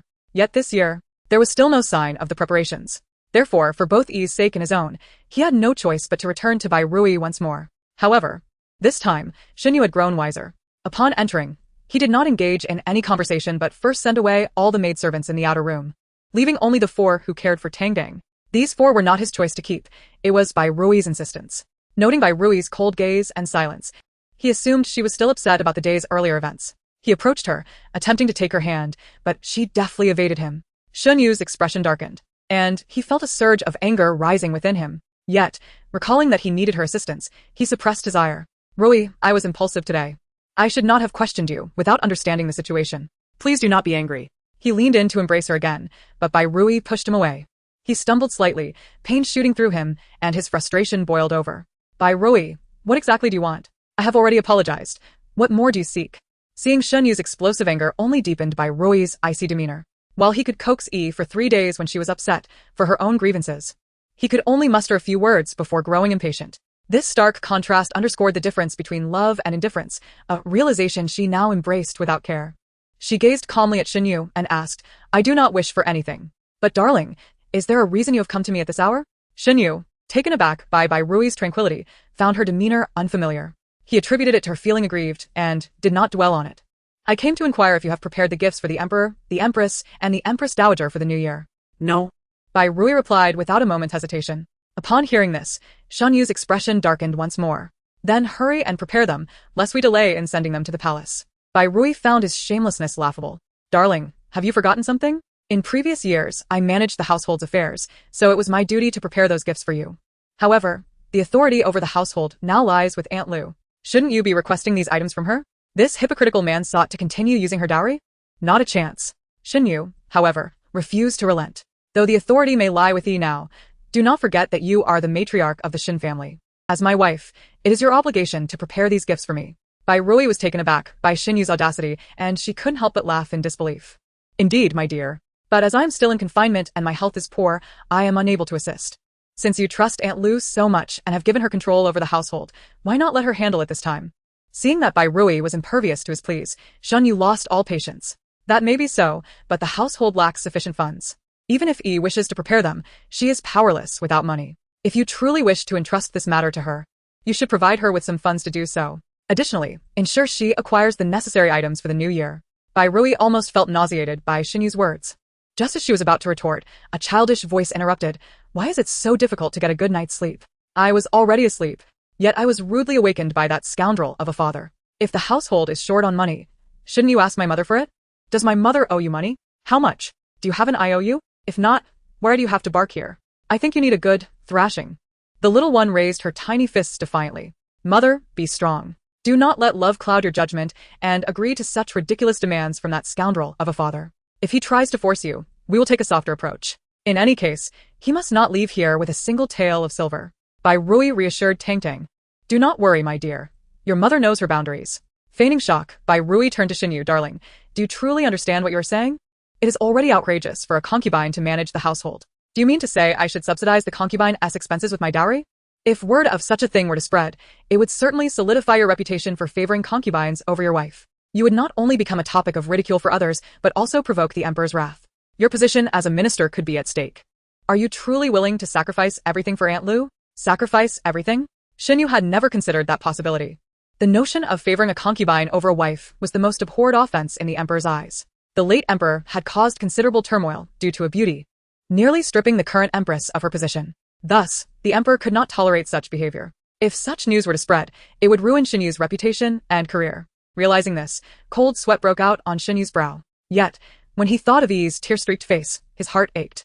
Bai Rui, observing Shen Yu's hesitation, earnestly implored, "As your wife, I cannot allow you to continue down this foolish path. It is truly unbearable to witness you jeopardizing your career due to the actions of Aunt Lu, thus endangering the entire Shen family." Bai Rui, having expressed her thoughts, shed several tears in her agitation. My mother possesses an unparalleled eloquence. Every word she utters strikes at the heart of the matter. If she were in later generations, she would undoubtedly be the finest debater. Now, It remains to be seen how that scoundrel of a father will choose. Upon observing Bai Rui's resolute gaze and reflecting on her words, Shen Yu felt an internal struggle. He hesitated, saying, "In truth, as long as we remain silent, no one will ever know." After all, Bai Rui had concealed the matter of using her dowry to support the entire Shen household for over a decade. How base, indeed. A dog remains a dog, forever incapable of changing its ways. Disappointment clouded Bai Rui's eyes. "My dear husband, is there truly no wall that does not allow the wind to pass through? Are you genuinely willing to lay hidden dangers for yourself?" Shen Yu instinctively tightened his grip, as if grappling with a difficult decision. Ultimately, he acquiesced. "Let it be, Rui. consider that I have not come here today. With that, Shen Yu departed in a flurry of irritation. Upon witnessing his retreating figure, Xia Chan was overcome with tears. How shameless could this man be? It was one thing to squander his wife's dowry, but now he expected her to provide funds for a concubine. To call him shameless would be an understatement. The depths of his disgrace are unfathomable. With such a scoundrel for father, I am utterly embarrassed to face the world. Oh dear, what a disgrace this is. I, Tang Tang, will deny until the end that this wretched man is my father. Bai Rui lamented, "It is my mother's fault. She failed to find you a worthy father." Meanwhile, the loathed father, who was despised by all, lingered outside Lu Yi's courtyard. Before departing, he had vowed to Lu Yi that he would ensure Bai Rui relinquished her wealth. Now, He found himself at a loss on how to justify his actions to Lu Yi. Contemplating this, Shen Yu resolved to offer half of the funds he had set aside for the New Year celebrations to Lu Yi. This way, she could adequately prepare for the necessities of the festive season. As for the gifts for the Emperor, the Empress, and the Dowager Empress, he would have to devise a solution on his own. After making this decision, Shen Yu instructed a servant to fetch some silver and notes from his private treasury. Once he had acquired the funds, he entered Lu Yi's courtyard. However, upon learning that the silver and notes were personally provided by Shen Yu, Lu Yi's eyes brimmed with tears once more. "My husband, it is all my fault. If only I had a maternal family like the lady, you would not have to worry on my behalf." Shen Yu embraced Lu Yi and whispered in her ear, "What you say is untrue. We are one. Why should there be a distinction between you and me?" At his tender words, Lu Yi felt a thrill of excitement. Burying her face in Shen Yu's embrace, she murmured, "To love and be loved by my husband in this life is my greatest fortune." Shen Yu leaned down to kiss her forehead. "It is my greatest fortune as well." Seeing Shen Yu stirred with emotion, Lu Yi felt a surge of anticipation. With Bai Rui still in confinement, they could not consummate their marriage. And she intended to seize this opportunity to occupy Shen Yu's thoughts daily, hoping to bear him another son to solidify her position in his heart. Yet, despite her waiting, Shen Yu made no further move. Growing anxious, Lu Yi wrapped her arms around his waist. "My husband, it is getting late. Let us retire early." As she spoke, her hand inadvertently slid down, landing on Shen Yu's injured backside. He instantly paled in pain, and the desire that had been kindled within him extinguished completely. A wave of apprehension washed over him, causing him to release Lu Yi from his embrace. "You are right. It is indeed time for rest." As Lu Yi reached to help him undress, Shen Yu instinctively took a step back, fearful of her touching his injury and of his own inability to restrain his desires. If that were to happen, his injury would surely worsen. With court duties awaiting him the next morning, he dreaded becoming the subject of ridicule among his peers. The very thought left Shen Yu feeling stifled. Thus, he resolved to exercise restraint until his wound healed. Chapter 38. A team of swine in this manner. Lu Yi's expectations were once again dashed, leaving her feeling utterly frustrated. Equally vexed was Kai Zhu, who had waited in Shen Yu's study for the better part of the night, only to discover he had taken refuge in Lu Yi's quarters. Consumed by jealousy, she resolved to take matters into her own hands, determined to leave Shen Yu with an unforgettable night. The following morning, Lu Yi summoned the housekeeper, Granny Lin. Lacking experience in managing the household's finances, she entrusted the task of procuring the New Year supplies to Granny Lin. Having recently endured a severe punishment, Granny Lin was reluctant to comply with Lu Yi's demands. Aware of Lu Yi's limited funds, she deliberately included numerous unnecessary items in the shopping list, inflating the total cost significantly. Upon reviewing the final sum, Lu Yi nearly gasped in disbelief. Such an exorbitant amount was required? "Granny Lin, are you trying to deceive me?" Granny Lin immediately knelt, protesting her innocence. "My lady, you just punished me severely. I wouldn't dare to trick you. If you doubt me, you may inquire with the madam." She has always overseen the New Year preparations and knows precisely how much is needed. Granny Lin was confident Lu Yi would not approach Bai Rui for confirmation, especially after their recent altercation. As anticipated, Lu Yi's countenance darkened upon hearing Granny Lin's words. Madam, madam, once again it is about the madam. These servants care only for her. Whatever the madam says is gospel. Does it mean that I, Lu Yi, cannot accomplish anything without her? No. She must make it known to everyone that Bai Rui is nothing. I, Lu Yi, am the true mistress of this household. Clenching her handkerchief tightly, she glared at Granny Lin with fury. Very well, let us proceed with your list for the purchases. Yes, my lady, I will attend to it at once. Granny Lin responded as she rose, enduring the pain in her backside. However, after standing, she did not leave. Lu Yi impatiently shot her another glance.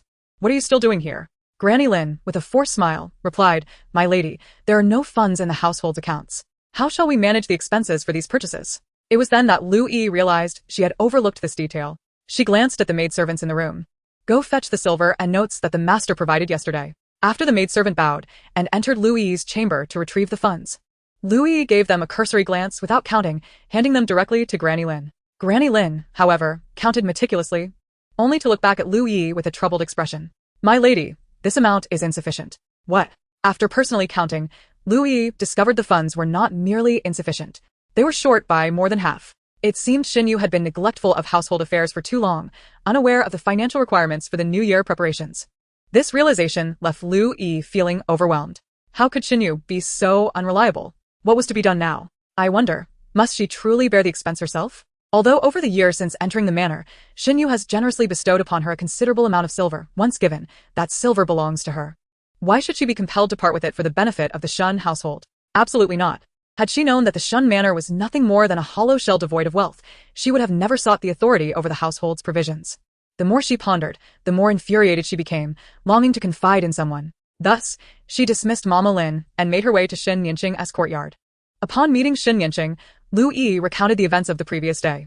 Unsurprisingly, Shen Yinqing chastised her once more, asserting that had Lu Yi not foolishly sought out Bai Rui to create a scene, no one would have realized that the entire Shen household subsisted on Bai Rui's dowry. Should this information leak, both Xinyu and the old matriarch would surely face widespread scorn. Already in a foul mood, Lu Yi became even more agitated by Shen Yinqing's words. Enough already, this is hardly the time for blame. With the new year approaching, what are we to do about the preparations? Shen Yinqing replied exasperatedly. What else can we do? Naturally, you must first utilize your own funds. This is your inaugural task in managing the household's provisions. If you cannot even handle this, what will your father think of you? What will grandmother say? If they deem you incapable, they may very well deny you the position of matriarch of the Shun household in the future. At these words, Lu Yi's frustration deepened. I am not Bai Rui. I do not possess such wealth. Even if I did, I refuse to suffer such a silent loss. Shen Yinqing shot her a disapproving glance. Come now, mother, don't be so miserly. Do you think I am unaware of your finances? If you manage this task well, you will gain greater respect within the manor. Grandmother will also come to see you as capable. Thus, when the new year arrives, you can propose to accompany father to the palace for the feast, and grandmother will have no objections. As long as you can enter the palace with father, you will meet the emperor and the empress dowager. Once you meet the empress dowager, you can reclaim Bai Rui's status as a princess. When you become the princess of Anghua, will you still lack silver? At that time, not only will you not lack for silver, but everything you desire will be easily within your grasp, including the position of mistress of the Shun household. Hearing this, Lu Yi's mood improved somewhat. She was determined to seize everything from Bai Rui, for all of it rightfully belonged to her. Bai Rui was merely her substitute. With a fierce declaration, she said, If I truly become the princess of Anghua, I shall not only take everything from Bai Rui, but also eliminate her and her children entirely. Shen Yinqing sighed. Very well. As long as you are content, do as you wish. However, the immediate priority is to ensure the New Year preparations are carried out properly. Lu Yi nodded in agreement. Shen Yinqing watched Lu Yi depart, her brow furrowed. One need not fear a formidable opponent, but rather a foolish ally. My mother, with her short-sightedness and lack of wit, may very well become my undoing. I can only hope she successfully becomes a princess, thus providing me with more support on my path to conquest. Chapter 39. The maid ascends the bed unbeknownst to Lu Yi. Shen Yinqing harbored ulterior motives. She believed Shen Yinqing was solely looking out for her interests. Thus, after hearing Shen Yinqing's counsel, she earnestly began to prepare for the New Year festivities. However, as she watched her savings dwindle to nothing, her heart ached with regret. After much contemplation, she resolved to confide in Xinyu about her financial shortfall, hoping he would provide her with additional funds. Yet, she waited in vain, and by evening, Xinyu had still not made an appearance. Instead, he had retreated to his study. Each time he encountered Lu Yi, he found himself overwhelmed with emotion, fearing he might act in a manner that would exacerbate his injuries. Therefore, he decided to avoid her for a couple of days until his wounds had sufficiently healed. He vowed to make amends with her once he was able to present himself properly. As Xinyu entered the study, a maid approached him. It was Kaiju. Kaiju had been waiting in the study all along. She had anticipated another long night of waiting, but to her surprise, Xinyu actually arrived. She promptly assisted him in removing his heavy cloak and inquired about his well-being. Xinyu, unaware of Kaiju's identity, assumed she was merely a maid assigned to assist him and did not pay her much mind. Sensing his indifference, Kaiju grew anxious about being rejected. To seize the opportunity that night, she decided to proceed according to plan. Stealthily, she retrieved a packet of He Huan powder from her bosom. It was rumored that the master's fondness for Lu Yi was linked to this powder, which heightened desire and made intimate encounters more delightful. If the master were to engage with her after consuming the powder, he would surely find the experience irresistible, thus elevating her status to rival that of Lu Yi. With determination, Kaiju poured the powder into the tea she had prepared for Xinyu and boldly presented it to him. Xinyu, preoccupied with other maids assisting him in disrobing, accepted the tea without a second thought. Having toiled all day in the Ministry of Personnel, he was genuinely parched. After finishing the tea, he tossed the cup aside, instructing Kaiju, "Fetch me a basin of hot water. I wish to wash my feet." He then dismissed the maid who had been assisting with his clothing, saying, "You may leave now." Elated at the chance to be alone with Xinyu, Kaiju set the basin of water down beside the bed and began to remove his shoes. At that moment, the He Huan powder began to take effect. Xinyu felt a wave of heat wash over him, and in an attempt to cool down, he loosened his garments, only to find it utterly ineffective. Why? On this snowy day, did he suddenly feel so feverish? Could it be that he had caught a chill? While Xinyu was lost in confusion, Kaiju had already removed his footwear and placed his feet into the warm water. The moment his skin made contact with the heat, the sensation of restlessness intensified within him. An inexplicable fire ignited in his lower abdomen. Coupled with Kaiju's teasing gestures while washing his feet, he felt increasingly restless, longing for intimate relations.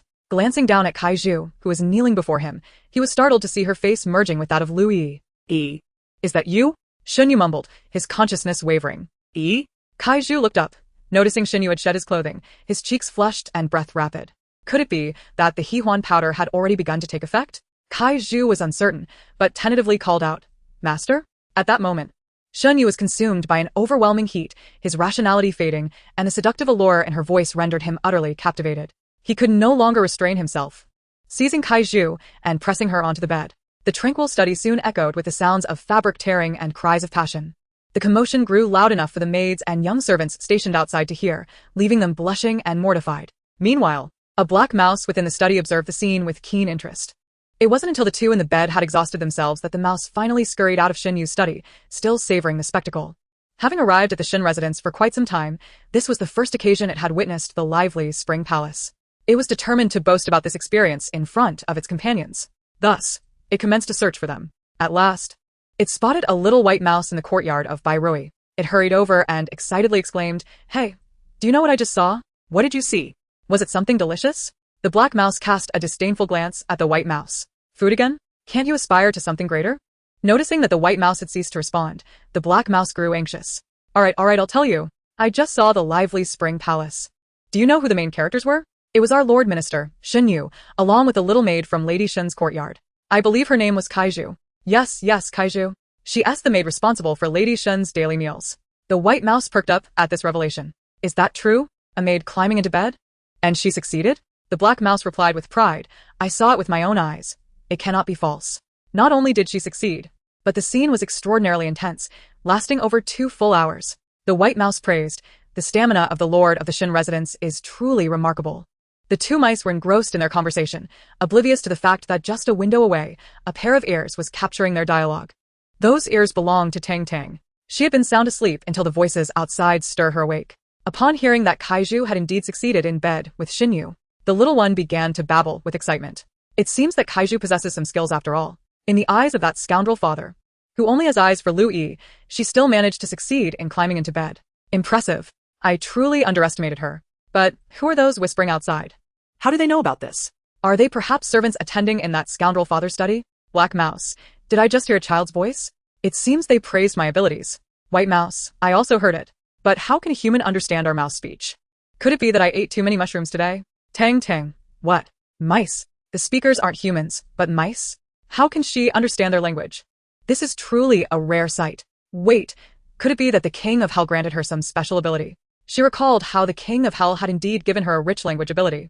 Just as Tang Tang felt speechless, the two mice had already scurried through a hole in the wall into her room. Black Mouse. Look, there really is a child in this room. White Mouse, are you blind? How could such a young child speak? As the two mice continued their search, the infant in the cradle babbled a few more sounds. Stop looking, it is I, the little girl before you, who is speaking. Squeak. The black and white mice immediately huddled together in fright. Why, you can truly understand us? The black mouse tentatively asked. Indeed, came the reply. You are clearly human. How can you comprehend our speech? Tang Tang pondered for a moment and, recognizing her current limitations as an infant, thought she might deceive these two mice into assisting her. Thus, she began to speak earnestly. I am the reincarnation of a deity, endowed with boundless power, and hence can understand your speech. You two mice are fortunate individuals with a connection to the divine. Which is why you can hear me. Black Mouse and White Mouse, a deity. This child is actually a reincarnation of a deity. The two mice believed her without question and immediately prostrated themselves in worship. Tang Tang was quite pleased with their reaction. Currently, I am merely in the form of an infant, and my movements are quite limited. Are you willing to serve me and assist me in my endeavors? The two mice exchanged glances. If they could indeed serve a deity, it would grant them endless bragging rights among their peers, so they quickly nodded in agreement. We are willing to serve the esteemed deity. Tang Tang then looked at the two mice on the ground. What are your names? In unison, the mice replied. We have no names. We humbly request the esteemed deity to bestow names upon us. Observing the two mice, one black and one white, she was inexplicably reminded of the Black Lord and White Lord of the Underworld. She feigned solemnity and declared, Yours is black fur, so you shall be called Xiao He. Yours is white fur, hence you shall be called Xiao Bai. The mice had never imagined they would be bestowed names by a deity and were instantly overjoyed. Bowing in gratitude to Tang Tang, Tang Tang yawned, feeling sleepy again. The deity must continue to rest. You two may withdraw. Upon receiving the command, the two mice vanished from the room in an instant. Tang Tang yawned once more and resumed her slumber. She slept soundly, and when she awoke, it was already the following morning. Around the same time, Xinyu in the study was also waking up. He was roused by the pain from his injuries. He found it quite peculiar. Yesterday, he had felt little discomfort, yet now the pain had intensified. As he attempted to rise, he discovered a woman lying in his arms. How could there be a woman here? Is it Yi? Xinyu's mind gradually cleared. He recalled seeing Yi the previous night and having an intimate encounter with her. No wonder his injuries had worsened. It seemed prudent to avoid Yi until his wounds had fully healed, otherwise, he would never recover. However, last night's experience had indeed been extraordinary. That wild sensation left him yearning for more. Once his injuries healed, he would certainly seek to indulge again. Just then, the woman in his arms seemed to awaken. Having been thoroughly exhausted from Xinyu's attentions the night before, she felt utterly incapable of moving. Noticing she was awake, Xinyu gently remarked, You little enchantress, you are truly persistent. Even in the study, I cannot escape you. This was the first time Kaiju had heard Xinyu speak so tenderly, and her heart nearly melted. It seemed the master was pleased with her performance the previous night. Kaiju felt certain she would secure her position in the Shun residence. With this thought, she nestled closer to Xinyu. Kaiju loves the master. Kaiju is willing to cling to the master for a lifetime. Her voice was filled with shyness. Upon hearing this, Xinyu's smile instantly froze. He hurriedly glanced at the woman in his arms, only to find that she was not Lu Yi. A wave of confusion washed over him. Who is this woman? Did I truly spend the night with someone I do not know? The realization struck him with an unsettling force. He roughly tossed Kaiju off the bed, his expression full of disdain. Ah! Kaiju, caught off guard, fell straight to the floor, letting out a sharp cry. Silence. Xinyu commanded coldly. Kaiju, terrified, quickly covered her mouth. Moreover, being completely unclothed made her shiver, causing her teeth to chatter. Xinyu glared at the woman on the floor, fists clenched tightly. Who are you? Why are you in my bed? Kaiju? Xinyu had no recollection of that name. Kaiju, sensing Xinyu had forgotten her, quickly spoke up. I am the maid who helped the master wash his feet last night. Last night? Washing feet?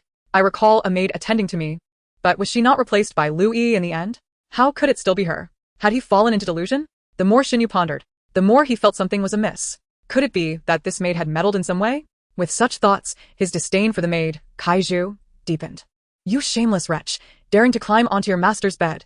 You must be tired of living. Kaiju, startled, hastily knelt and pleaded for mercy. My lord, considering that I served you last night, please spare me. Chapter 41. Seeking justice. Upon hearing Kaiju's words, Xinyu's expression darkened. Although the maid had initially given him a pleasant impression, his emotions forbade him from betraying Liu Yi. Moreover, if the other maids were to follow suit, would he not have to guard against someone climbing into his bed every day? With this thought, a glint of murderous intent flickered in his eyes. Come here. It is the mistress. She sent me to serve you. Kaiju, sensing that Xinyu genuinely wished to kill her, hurriedly spoke up. The mistress said she is still in confinement and cannot serve you, so she sent me to be your concubine and attend to you well. Truly, it was the mistress. Kaiju's voice trembled as she emphasized her words. At this, Xinyu clenched his fists once more. By Rui? So it was she. How utterly despicable. To send another woman to her husband's bed. Xunyu's fury escalated. He glared at Kaiju and gritted his teeth. Put on your clothes and get out of here. Kaiju, not daring to linger, hastily donned her tattered garments and scrambled out of Xunyu's study. She could distinctly feel that he had genuinely wished to harm her. Yet, she could not comprehend how things had turned so awry. Last night, the master had seemed so fond of her. Why had everything changed upon awakening? The servants and maids outside witnessed Kaiju's disheveled appearance as she was expelled from Xinyu's chamber, and they exchanged mocking glances. The commotion last night had been so loud that they had expected another concubine to join the household, only to see her cast out so early. How utterly shameful. How would Kaiju show her face again? Did you not hear? The mistress sent her to be the master's concubine. One remarked. The mistress is indeed broad-minded, willingly sending a woman to her husband's bed. What else could she do? The master dotes on Lu Yinyang so much. If the mistress does not act, he might only have eyes for Lu Yinyang. As Xinyu listened to the gossip outside, his anger flared anew. What a Bai Rui. So this was her scheme. It was bad enough that she had tainted her feelings for Yi. Now she sought to disgust him with a maid.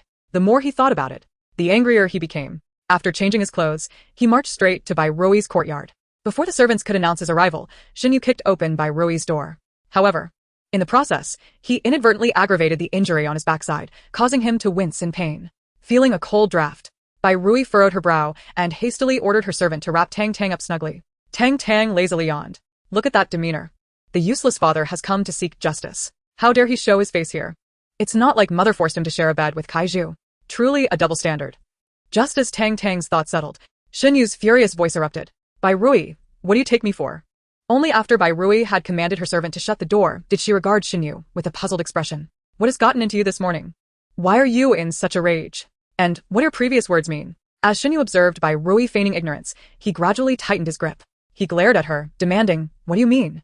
Aren't you the one who knows best? To compete for favor with Yi, you actually sent a maid to my bed. Bai Rui, how utterly despicable you are. Bai Rui continued to feign ignorance. A maid? Which maid? A maid climbed into your bed? Upon realizing the gravity of the situation, Bai Rui's anger flared. Which maid dares to climb into the master's bed? I shall deal with her myself. Seeing that Bai Rui's fury appeared genuine, Xinyu felt a flicker of doubt. This Bai Rui seemed genuinely unaware of the matter. Could it be that the maid had fabricated a lie to save her own skin? With this thought, Xinyu's demeanor softened somewhat. Bai Rui, noticing his change, suddenly cast a look of grievance at him. Husband, how could you believe such nonsense? We have shared love for over a decade. Do you not know my feelings for you? How could I allow another woman to share your bed? Your actions today have truly hurt my heart. As she spoke, she let a few tears fall, which shattered Xinyu's last remnants of suspicion. Indeed, Bai Rui was fiercely possessive in matters of the heart. If she could not tolerate Yi, how could she permit another woman to serve him? It must be that Kaiju, fearing punishment, had fabricated the story. It seemed he had wronged her. Seeing Bai Rui's tearful expression, Xinyu approached her, wishing to embrace her, but Bai Rui pretended to be angry and withdrew. Xinyu, feeling guilty, refrained from losing his temper and patiently explained, I was deceived by Kaiju. I acted impulsively. Please do not be angry. Bai Rui feigned to calm down but still expressed her discontent. What will you do about Kaiju? Are you truly considering keeping her as a concubine? At her words, Xinyu frowned slightly. He could not help but recall the wild experiences of last night, an unforgettable encounter indeed. Moreover, Kaiju was quite charming, and he felt a sudden pang of reluctance. Keeping her around should not pose a problem. After all, it was merely to fulfill his daily needs. As for the woman in his heart, that would forever be Yi, and that truth would never waver. With a resigned sigh, he thought, since Kaiju has already become mine, I suppose I shall have to accept it. Tang Tang could not help but scoff. Oh, this useless father truly wishes to keep Kaiju, does he? It seems her performance last night must have been quite remarkable. Otherwise, he would not be so reluctant. Indeed, men are creatures of their lower halves. He claims to love Liu Yi alone for all his life, yet he cannot resist the temptations of another. Do not say that my mother has sullied your deep feelings, for a man like you does not understand true devotion. Chapter 42, A Desperate Act by Rui. Yes, I had indeed overestimated him. It turns out he is even less than a dog. Though she felt disdain internally, Bai Rui maintained a facade of anger. Was her husband truly considering keeping that maid? No, she could not allow it. Such a restless maid was a disaster waiting to happen, and she would not let her remain by her husband's side. A flicker of impatience crossed Xinyu's mind. She is merely a concubine. Why must you make such a fuss over it? Besides, you are still in confinement and cannot serve me, can you? Treat it as if that girl is serving me on your behalf. As Bai Rui was about to say something, Xinyu continued, all right. The Ministry of Personnel has matters to attend to. I must get back to work. With that, he left Bai Rui's chamber without casting a single glance at the cradle where Tang Tang lay. Meanwhile, Tang Tang found her perception of reality profoundly shaken. How could there exist such a brazen individual like Xinyu in this world? She had previously believed him to be deeply affectionate. She truly felt deceived. Madam, we have underestimated the situation. The master not only spared Kaiju but has even made her a concubine. It is utterly disgraceful. Upon Xunyu's departure, Xia Chan expressed her indignation. Bai Rui brushed away the tears at the corners of her eyes and smiled lightly. I never intended for the master to eliminate Kaiju. What? You never wished for the master to kill her? Xia Chan was utterly perplexed. She had always thought that the madam had incited Kaiju to seduce the master in order to provoke his wrath and lead him to eliminate her. Had she been mistaken? Noticing the confusion in Xia Chan's eyes, Bai Rui chuckled. Rest assured, there are those who will take care of her. The more the master desires to have Kaiju as a concubine, the more that person will not let her off. The person Bai Rui referred to as Lu Yi. Lu Yi had already heard about Kaiju's indiscretions. However, at that time, she did not take it to heart, for she was confident that Xinyu's affections lay solely with her and that he would have no interest in other women. Yet upon learning that Xinyu had not only been with Kaiju but had also spent an entire night in fervent passion with her, she could no longer remain composed. She had believed that Xinyu's reluctance to engage with her in recent days was due to his injuries. But never did she anticipate that the man who had been so restrained before her would indulge in wild abandon with a maid. Regardless of the circumstances, it was something she could not tolerate. With this thought, a glint of ruthlessness flickered in Lu Yi's eyes. 2 days later, a significant event transpired within the Shan residence. A maid named Kaiju committed suicide by jumping into a well. The household speculated that it was due to Xinyu expelling her from his study after she had been with him, leaving her feeling utterly humiliated and prompting her to end her life. Upon hearing this news, Xinyu felt a twinge of regret. After all, that maid was indeed skilled in her service. He had intended to wait until he had healed before summoning her to serve him again. However, he soon realized something was amiss. A person bold enough to engage in such acts would certainly possess a thick skin. Would she truly take her own life over a few harsh words from him? Reflecting on Bai Rui's attitude that day, a daring hypothesis formed in Xinyu's mind. Perhaps that maid had been disposed of by someone sent by Bai Rui. If that were the case, he could seize this opportunity to leverage Bai Rui's weakness and compel her to relinquish her position as the mistress of the Shun household to Yi. This would not only please Yi but also bind Bai Rui, the financial custodian, to his will. It was a perfect win-win situation. Yet after a full day of investigation, Xinyu found no evidence linking the maid's death to Bai Rui. Instead, all clues pointed towards Lu Yi. To protect Lu Yi from being implicated, Xinyu had no choice but to halt the investigation. However, the thought that the usually gentle and kind Lu Yi could resort to such deadly actions left him somewhat unsettled. Did he truly understand this woman he had cherished for so long? Ultimately, he found an excuse for Lu Yi's actions, reasoning that her deep love for him led her to not want to share him with any other woman, prompting her to take such drastic measures. With this thought, Xinyu felt a significant relief in his heart. Meanwhile, Bai Rui learned of these events through Xia Chan. Madam, did you know? Kaiju is truly dead. A flicker of surprise crossed Bai Rui's face. She had not anticipated Lu Yi's swift action. She was indeed a ruthless individual. How did she die? She asked coolly. She committed suicide by jumping into a well. Everyone says that after being expelled by the master from the study, she felt she could no longer face the world and chose to end her life, Xia Chan explained.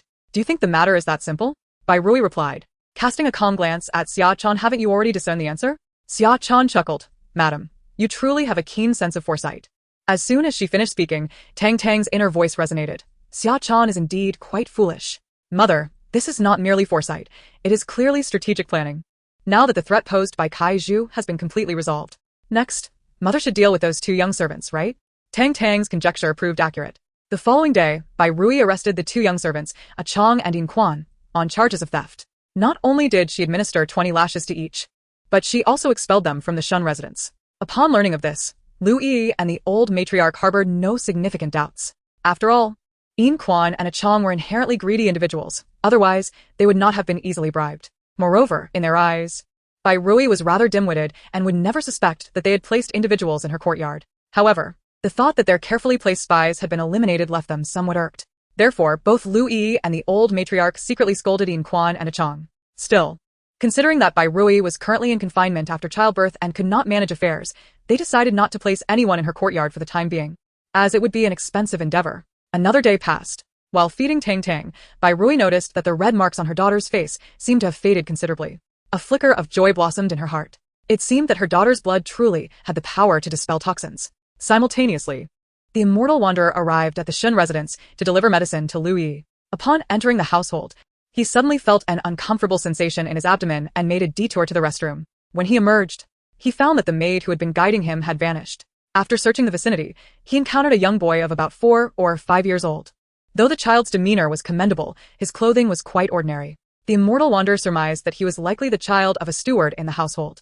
He approached the boy and inquired, "Little master, could you kindly direct me to Lu Yi's courtyard?" Chapter 43, Delivering Medicine. The boy, upon being asked for directions, was none other than Xingze. Noticing that the immortal wanderer was unfamiliar and seeking his mother's courtyard, Xingze felt a surge of wariness. "Who are you? Why do you wish to find my mother's courtyard?" The immortal wanderer smiled. "I am the doctor treating the eldest young lady of the Shun household. I have come specifically to deliver medicine to Lu Yi." Upon hearing this, Xingze's eyes brightened. "So you are the renowned physician capable of curing my elder sister's ailment?" He had heard the maids in Xin Yanqing's courtyard mention this when he visited her. The immortal wanderer was momentarily taken aback. Elder sister? Only the 2 young masters of a Shun household would refer to Xin Yanqing in such a manner. Could this child be one of them? Yet, he wondered if Lu Yi intended to poison this very child before him. "I will lead you to Lu Yi's courtyard." Just as the immortal wanderer was lost in thought, Xingze suddenly grasped his hand and said. The immortal wanderer looked at the young boy as small hand and felt a pang of reluctance. What a wonderful child. He hoped that the one meant to be harmed was not him.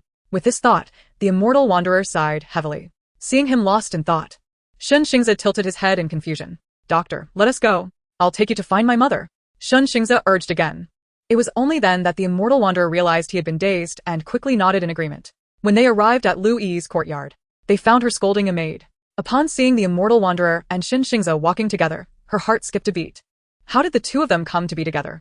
Surely the charlatan did not say anything to Xingze? Just as she felt uneasy, Xingze had already approached her. "Madam, this esteemed physician has come to deliver medicine for you. He had lost his way within the estate, and I have brought him here." Upon hearing this, Lu Yi secretly sighed in relief. It turned out he was merely a guide.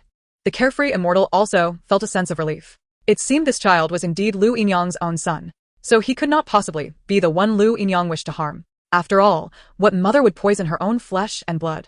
"Lu Yinyang, here is the medicine you requested, all prepared," the carefree immortal announced, lifting the bag of medicine in his hand. Lu Yi nodded. "Thank you, esteemed physician." After speaking, she turned to Xingze and said, "Xingze, I need to take the physician to see your elder sister. You may go and play by yourself." Although Xingze also wished to accompany them to see Xin Yanqing, he feared upsetting Lu Yi and incurring her wrath. Thus, he obediently nodded and said nothing. "Have you heard? The second young lady was born with a red birthmark, quite a frightening sight." "Where did you hear that? Is it credible?" "It was said by Li Mama from the old lady's courtyard. It should be trustworthy, right?" No wonder the old lady has yet to cast a glance at that child. It seems she finds her ominous. Indeed, I thought the second young lady might replace the eldest lady in the Shun residence, but it seems unlikely now.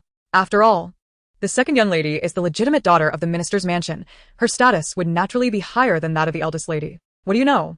In this residence, whoever the old lady and the master favor, that person holds higher status. True enough. Lu Yinyang's current status and position are quite elevated, almost on par with the madam. Indeed. Well, I shan't speak further. I must go deliver bird's nest soup to the old lady. Off you go. I too must attend to my tasks. Xingze watched as the two maidservants disappeared, tilting his head in confusion. Is it true that Sister Tang Tang has a red birthmark?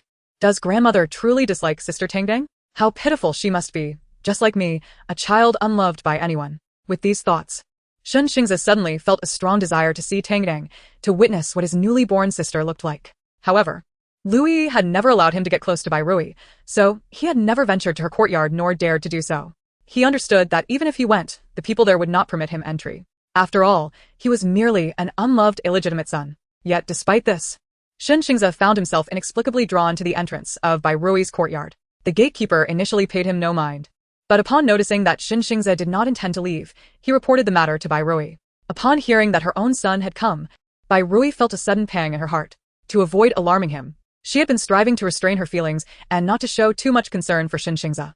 Nevertheless, she could not help but worry for him, miss him, and long to see him. Now, hearing he was just outside the courtyard, Bai Rui could no longer contain her emotions. Quickly, bring Xingze inside, she instructed, her voice trembling. The servant complied, and soon brought Xingze in. However, once inside, Xingze stood timidly at the door, not daring to draw closer to Bai Rui. Lu Yi had warned him that Bai Rui was a cruel woman who delighted in scolding and harming children. He feared he might provoke her wrath and suffer her abuse. Bai Rui noticed Xingze standing at a distance, his small face filled with wariness, and her heart ached further. He was her own flesh and blood. Yet he felt so estranged from her. All of this was the doing of Xinyu and Lu Yi. With this thought, her hatred for Xinyu and Lu Yi intensified. Seeing Xingze clad only in a worn cotton coat, his little face reddened from the cold, made Bai Rui's heart ache even more. Dongxue, quickly bring a hot water bottle, she commanded. After giving her instructions, she fought to suppress the tears welling in her eyes and managed to force a smile. Xingze, come here, let mother take a look at you. Upon seeing the gentle smile on Bai Rui's face, Xingze was momentarily taken aback. For some reason, he felt that Bai Rui was not as fearsome as Lu Yi had described. Instead, there was a warmth that beckoned him to draw closer. Just as he hesitated, Dongxue returned with the hot water bottle. Bai Rui took it and, rising to her feet, approached Xingze. He instinctively wanted to step back, fearing she intended to scold him. However, what he heard were words full of concern and care. Why are you dressed so thinly in this bitter cold? Look. Your little face is all red from the chill. Bai Rui knelt before Xingze, yearning to reach out and touch his face, but fearing it might frighten him. She ultimately placed the hot water bottle into his arms. Quickly, hold the hot water bottle to warm yourself. After speaking, she offered him the most tender smile she could muster. Chapter 44. The true third brother feeling the warmth radiating from the hot water bottle. Xingze felt his heart begin to thaw. This was the first time someone had shown him such initiative and care. Since his birth, he had never been favored by anyone. His father disliked him, his aunt did not care for him, and even his grandmother shunned him. Even the servants in the estate looked down upon him, deeming him a useless, illegitimate child. The only one who treated him kindly was his sister Yanjun. For she never scolded him, belittled him, or humiliated him. She smiled at him. Thus, he cared deeply for Yanjun's well-being, hoping she would recover soon. With this thought, Xingze glanced down at the hot water bottle in his arms, feeling his heart warm a little more. Thank you, mother, he said earnestly, looking up at her. Upon hearing him call her mother, Bai Rui could no longer restrain her emotions, tears streaming down her face. She longed to reveal the truth to Xingze, but feared he might not be able to accept it. She was even more afraid of alarming him and bringing danger upon him. Mother, why are you crying? Are you unhappy? Xingze asked in confusion. Bai Rui quickly shook her head. No, I am happy, so very happy. Mother cried because she saw Xingze so happy. She said this while hurriedly wiping away the tears on her face. Xingze tilted his head in puzzlement. Can one cry when they are happy? I thought only sadness brought tears. He cried only when he was scolded by his aunt or bullied by the servants. Bai Rui softly explained, sometimes happiness can bring tears. Just like weeping for joy. Weeping for joy. Seeing Xingze's confused expression, Bai Rui smiled and said, you will understand when you grow up. Xingze nodded thoughtfully. Noticing Xingze's wariness had diminished, Bai Rui took the initiative to grasp his small hand. Come, let us go inside. It is warmer in there. The moment his small hand was enveloped in her larger one, Xingze felt a wave of warmth wash over him. He obediently nodded and followed Bai Rui inside. Xiachan, go have the kitchen prepare some pastries, Bai Rui instructed. Though Xiachan did not understand why Bai Rui was so attentive to Xingze, she complied and went to the kitchen. Xingze, why did you come to visit your mother today? Bai Rui gently inquired. This was Xingze's first time taking the initiative to come to her courtyard. Previously, she had not known he was her child, so she had not paid much attention to his visits. But now, she wished fervently that he would come every day, no, twice, thrice, or even more often. Although they could not acknowledge one another, merely seeing him each day would be a blessing. She wondered if mother would permit him to visit. Seeing that Xingze still appeared somewhat timid, Bai Rui sought to ease his tension. She playfully teased, so you came to see Tang Tang, huh? I thought Xingze was here to visit me, his mother. Upon hearing a hint of disappointment in Bai Rui's tone, Xingze felt a wave of awkwardness wash over him. Observing his reaction, Bai Rui quickly pinched his little nose and reassured him, don't be nervous, dear. I'm just teasing you. With that, she flashed him a radiant smile, so infectious that Xingze instinctively relaxed, letting go of his tension and wariness. He looked at Bai Rui, his expression earnest as he asked, Mother, where is my little sister? Can I see her? Bai Rui nodded. Of course. She then instructed Dongxue, go bring Tang Tang out. When Dongxue entered the inner room, Tang Tang was still asleep. As she felt someone lift her, Tang Tang opened one eye to investigate. Upon recognizing Dong Shui, she promptly closed her eye again, lazily yawning. The sight was utterly adorable. Unable to contain herself, Dong Shui chuckled. However, as she gazed at Tang Tang's face, she noticed the red marks had faded considerably. Joy filled her heart. It seemed the Grand Master was indeed correct. This second young lady was truly blessed. Even poisoned, she could automatically dissolve it. Thinking of Bai Ru Yi waiting for Tang Tang, Dong Shui hurriedly carried the baby out and placed her in Bai Ru Yi's arms. Xingze, look quickly, this is your sister, Tang Tang. Xingze leaned closer to Bai Ru Yi's embrace. What met his gaze was a soft, squishy little bundle. He stepped closer and, as expected, saw the red birthmark the maid had mentioned. However, the mark was faint, not very conspicuous at all. Moreover, little Tang Tang was far from ugly. Her eyes were large and round, her nose and mouth petite, and her skin was as tender as a freshly shelled egg. She was indeed more charming than the decorative dolls pasted on the door, making one yearn to hold her. Tang Tang? Xingze heard a small voice exclaim. She indeed spotted a little head. Is this Xingze? My real third brother. Oh my, this little brother is just too adorable. A total high-value little cutie. He outshined Xinzian by 180 streets. Xingze. Why did he hear a girl's voice? Could there be another child in the room? Xingze instinctively glanced around but saw no other children. What is my third brother looking for? Could it be that there is a treasure in Mother S' room? Too bad I'm still an infant and cannot join my brother in treasure hunting. Xingze, an infant?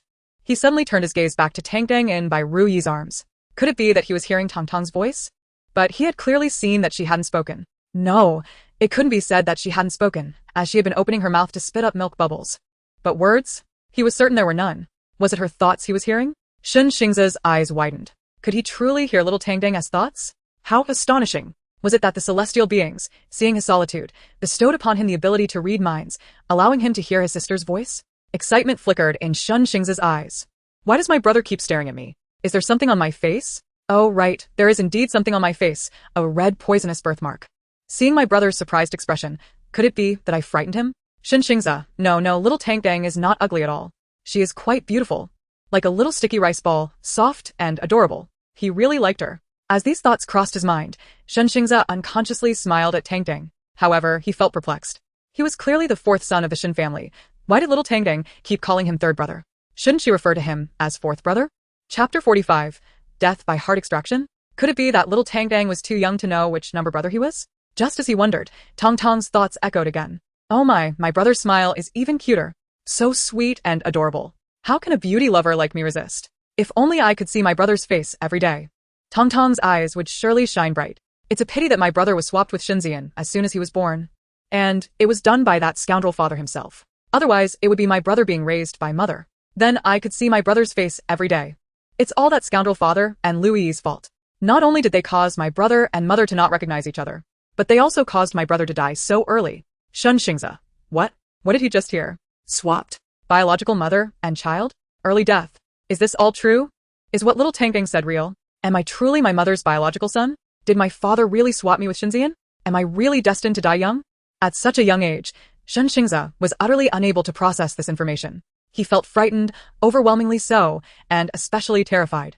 The result of his fear was an urge to flee. He thought that if he could escape far enough, everything would no longer concern him. Thus, he quickly turned to Bai Ru Yi and said, Mother, I need to go.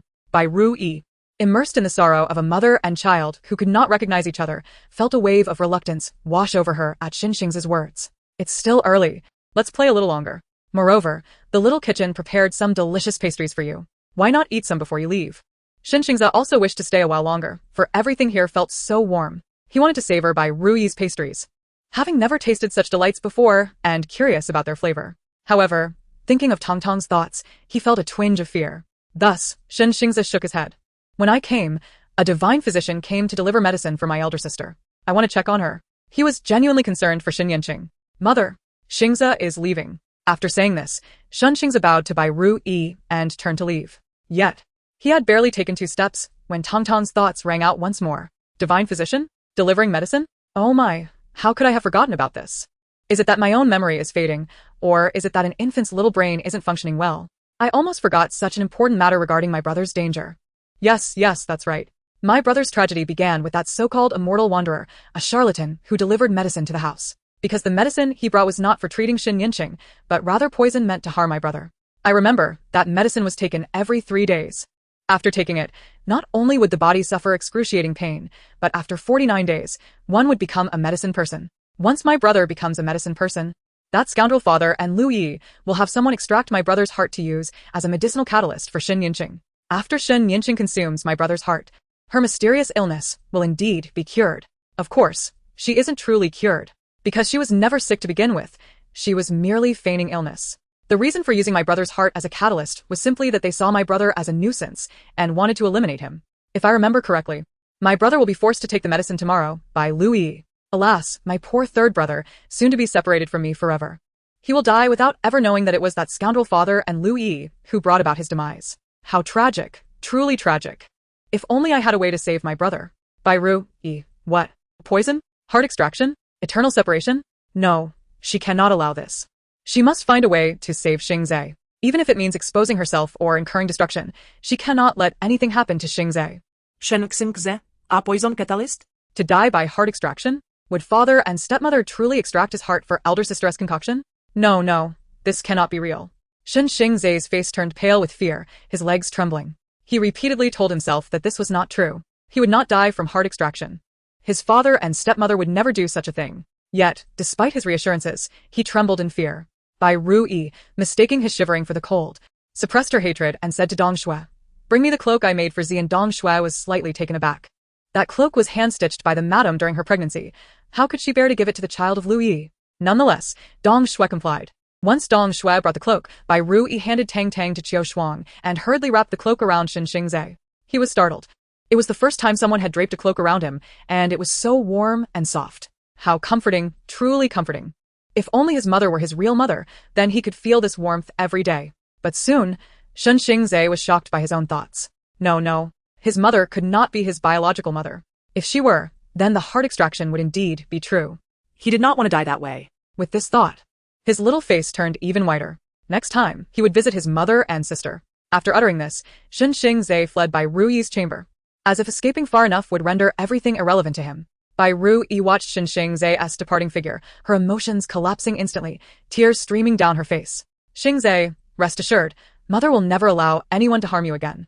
Anyone who wishes you ill shall perish." Clenching her handkerchief, she resolved to repay their malice with their own methods. Bai Ru Yi steeled her hatred within and wiped away her tears. "I see that child Xingze is shivering from the cold.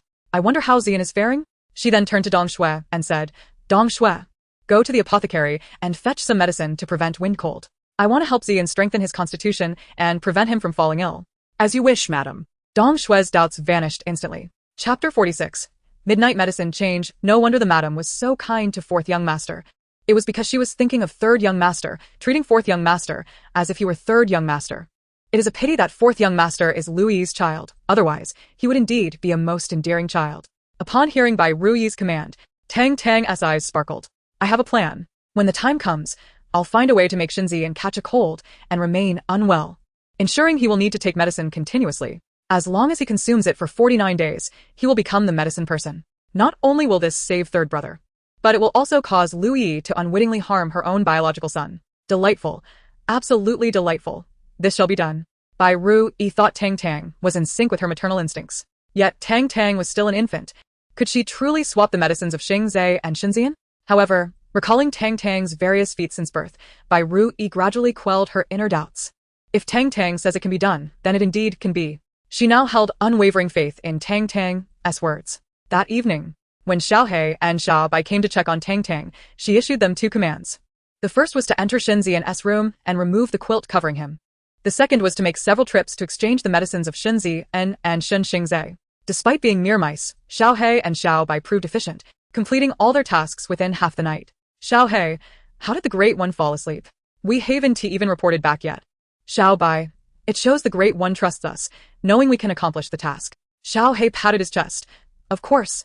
We are the most capable mice in the Shun residence." Xiao Bai couldn't help but feel proud. Naturally, otherwise, the Great One wouldn't have chosen us as subordinates.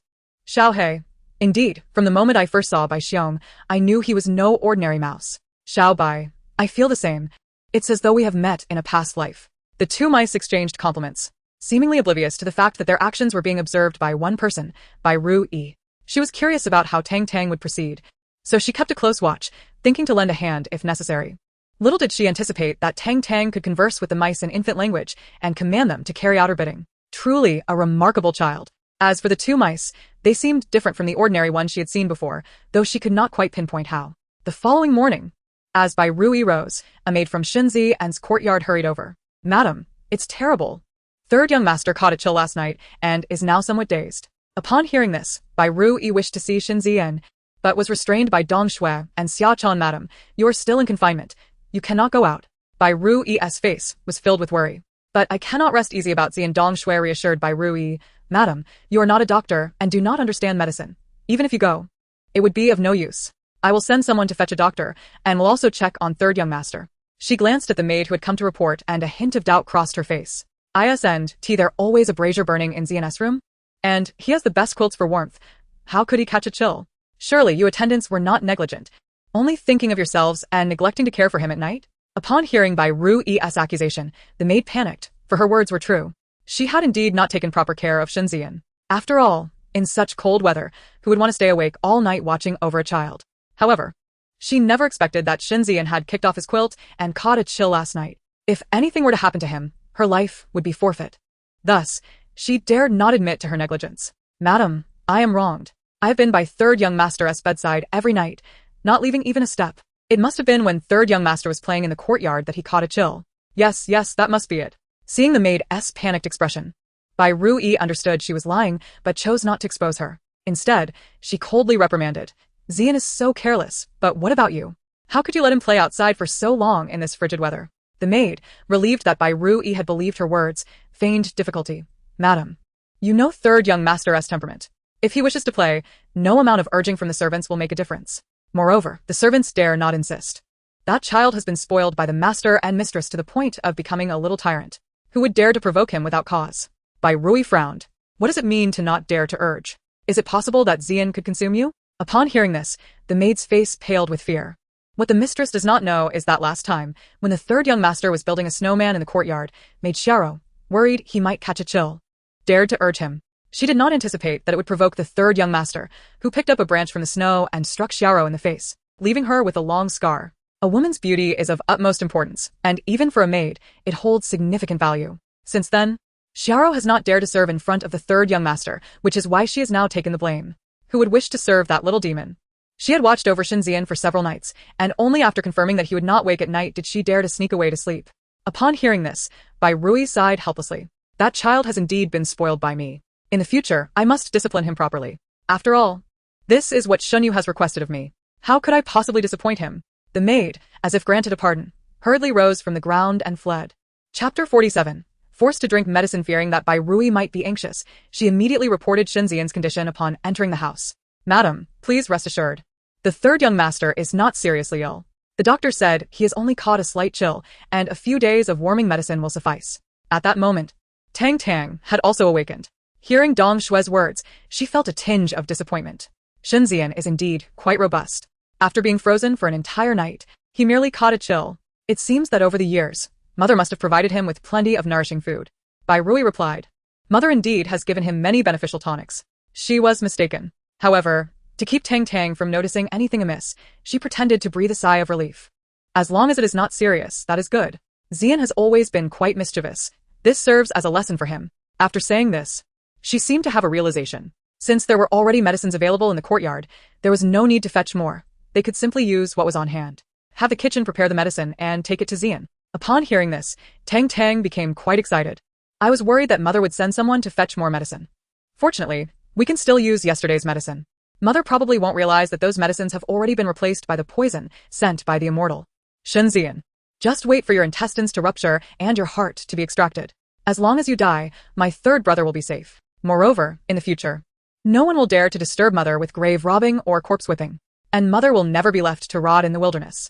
With these thoughts, the little one was filled with glee, humming a little tune. Bai Rui thought, in truth, as long as Mother does not die, she will not face such fates. Mother truly does not need to die. She shook her head in resignation and looked up to find Dong Shui already at the door. Dong Shui, she called urgently, as if realizing something. When Dong Shui turned around, Bai Rui continued, once the medicine is ready, you must personally deliver it to Xian. You must ensure that you see him drink it. Dong Shui assumed Bai Rui was simply worried that Xinzian might refuse the medicine and did not think of anything else. She smiled and assured, "Rest assured, madam. I will personally ensure the third young master takes his medicine." After saying this, she turned and exited the room. Bai Rui watched the direction of the door, a cold smile creeping across her lips. "Lu Yi, since you have personally delivered the child to me, I shall not hold back."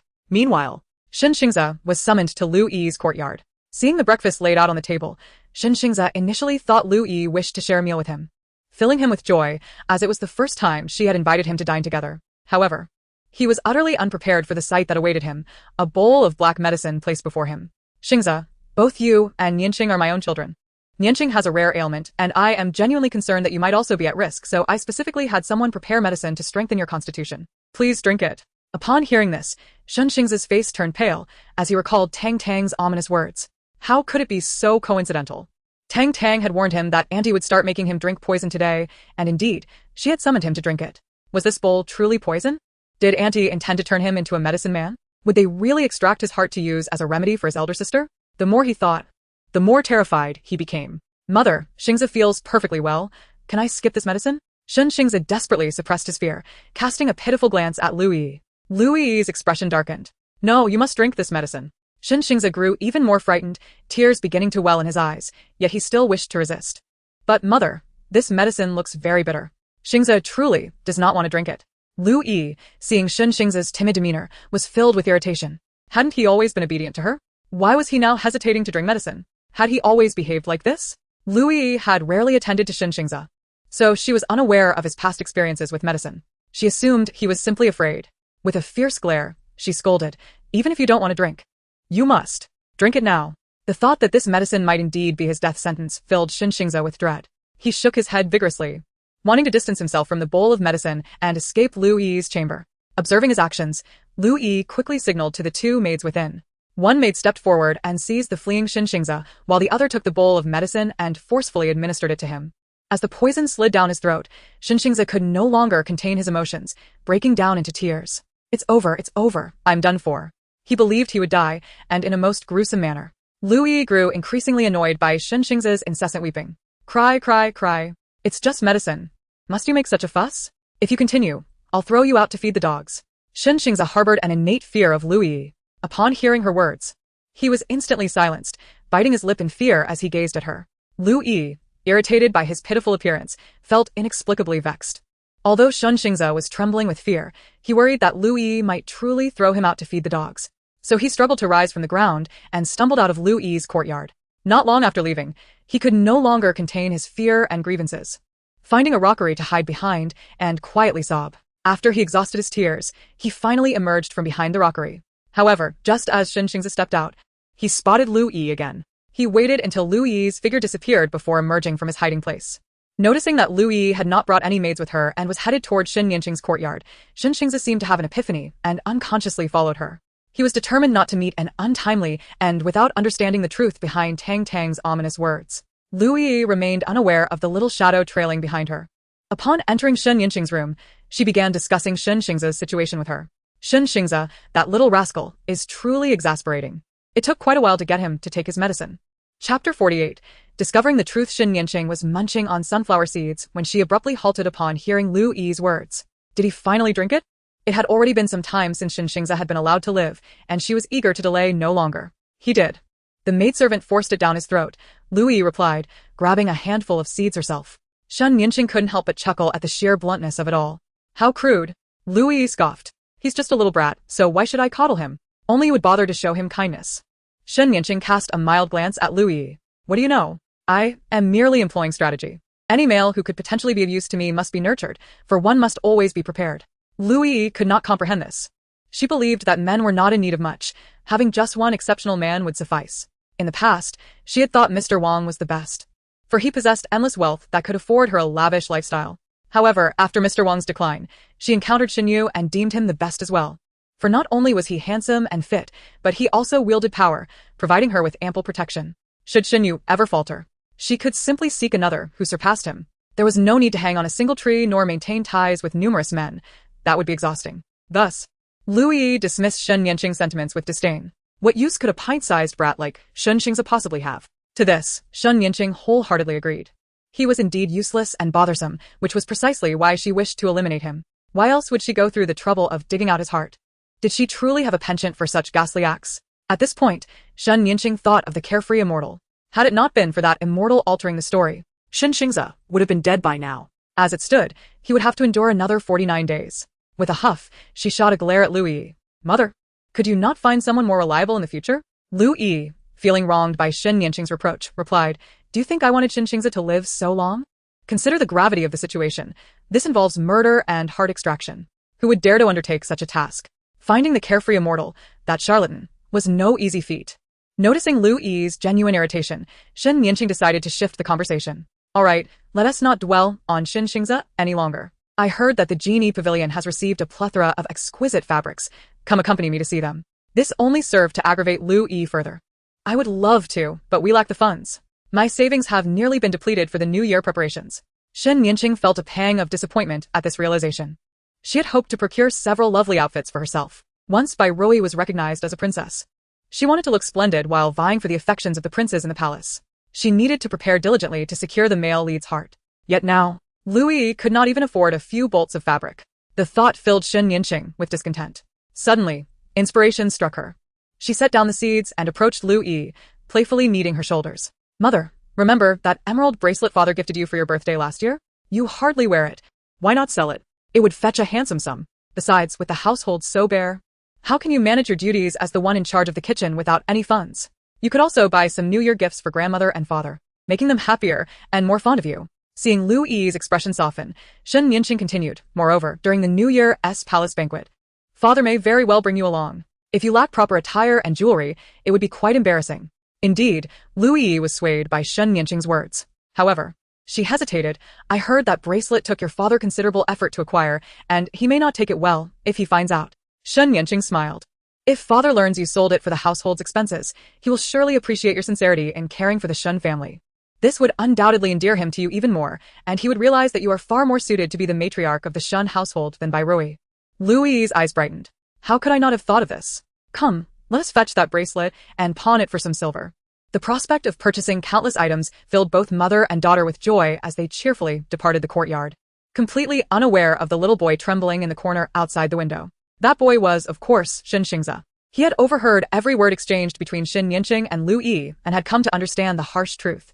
It turned out that everything Sister Tang had said was indeed true. He was not the child of the concubine. Both the elder sister and the concubine wished for his demise, and even contemplated extracting his heart. Why was this happening? He should have been the legitimate son of the Shen family, nurtured lovingly by his mother. Why was he treated this way? Was this truly his fate? Why was destiny so unjust? What was he to do? Should he simply resign himself to this fate? No, he did not wish to accept this fate. Nor did he want to die. What was he to do? Should he confide in his father? No, he could not tell his father. Sister Tang had said that it was his father who had switched him with Xinzian, so what good would it do to inform him? It might even hasten his demise. But who could rescue him now? If he revealed this to his mother, would she believe him? What if she did not believe him? If he chose not to tell her, would he still have a chance at survival? The concubine had already begun administering medicine to him. Could he escape? He was frightened. Truly frightened. Who could possibly help him? Suddenly, he thought of Sister Tang. How could she, a mere infant, possess such knowledge? How could she foresee his fate? Was Sister Tang a reincarnated deity? It must be so. It must be. Chapter 49. Almost exposed, even the National Master had remarked that Sister Tang was no ordinary child. With such thoughts swirling in his mind, Shen Xingze yearned to see her, as if being near her would ensure his safety. He attempted to rise but found his legs weak and unresponsive. After several strenuous efforts, he managed to stagger to his feet, though his steps were unsteady. Nevertheless, he hurriedly made his way out of Shen Yinqing's courtyard. In Bai Rui's courtyard, she was feeding Sister Tang when a maid approached with news. Madam, the fourth young master has come again. Shall we let him in? Sister Tang, who had been on the verge of sleep, perked up at the maid's announcement. Brother San is here. I wonder how Brother Sand is faring today. Did Lu Yi make him drink the medicine? But it doesn't matter. I've replaced the medicine with warming tonics. Bai Rui felt a surge of joy. Quick, let him in. It's so cold outside, I worry Shen Xingze might freeze. Before long, Shen Xingze entered the room, accompanied by a maid.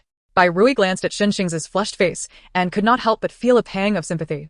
From now on, Xingze need not announce his arrival. He may enter directly. Upon hearing this, both Dongxue and Xiaoquan exchanged puzzled glances. Why was the mistress treating the fourth young master with such kindness? Had she not previously bribed the maids in his courtyard, seeking to find a fault with him? Could it be that she deemed those maids unreliable and wished to intervene personally?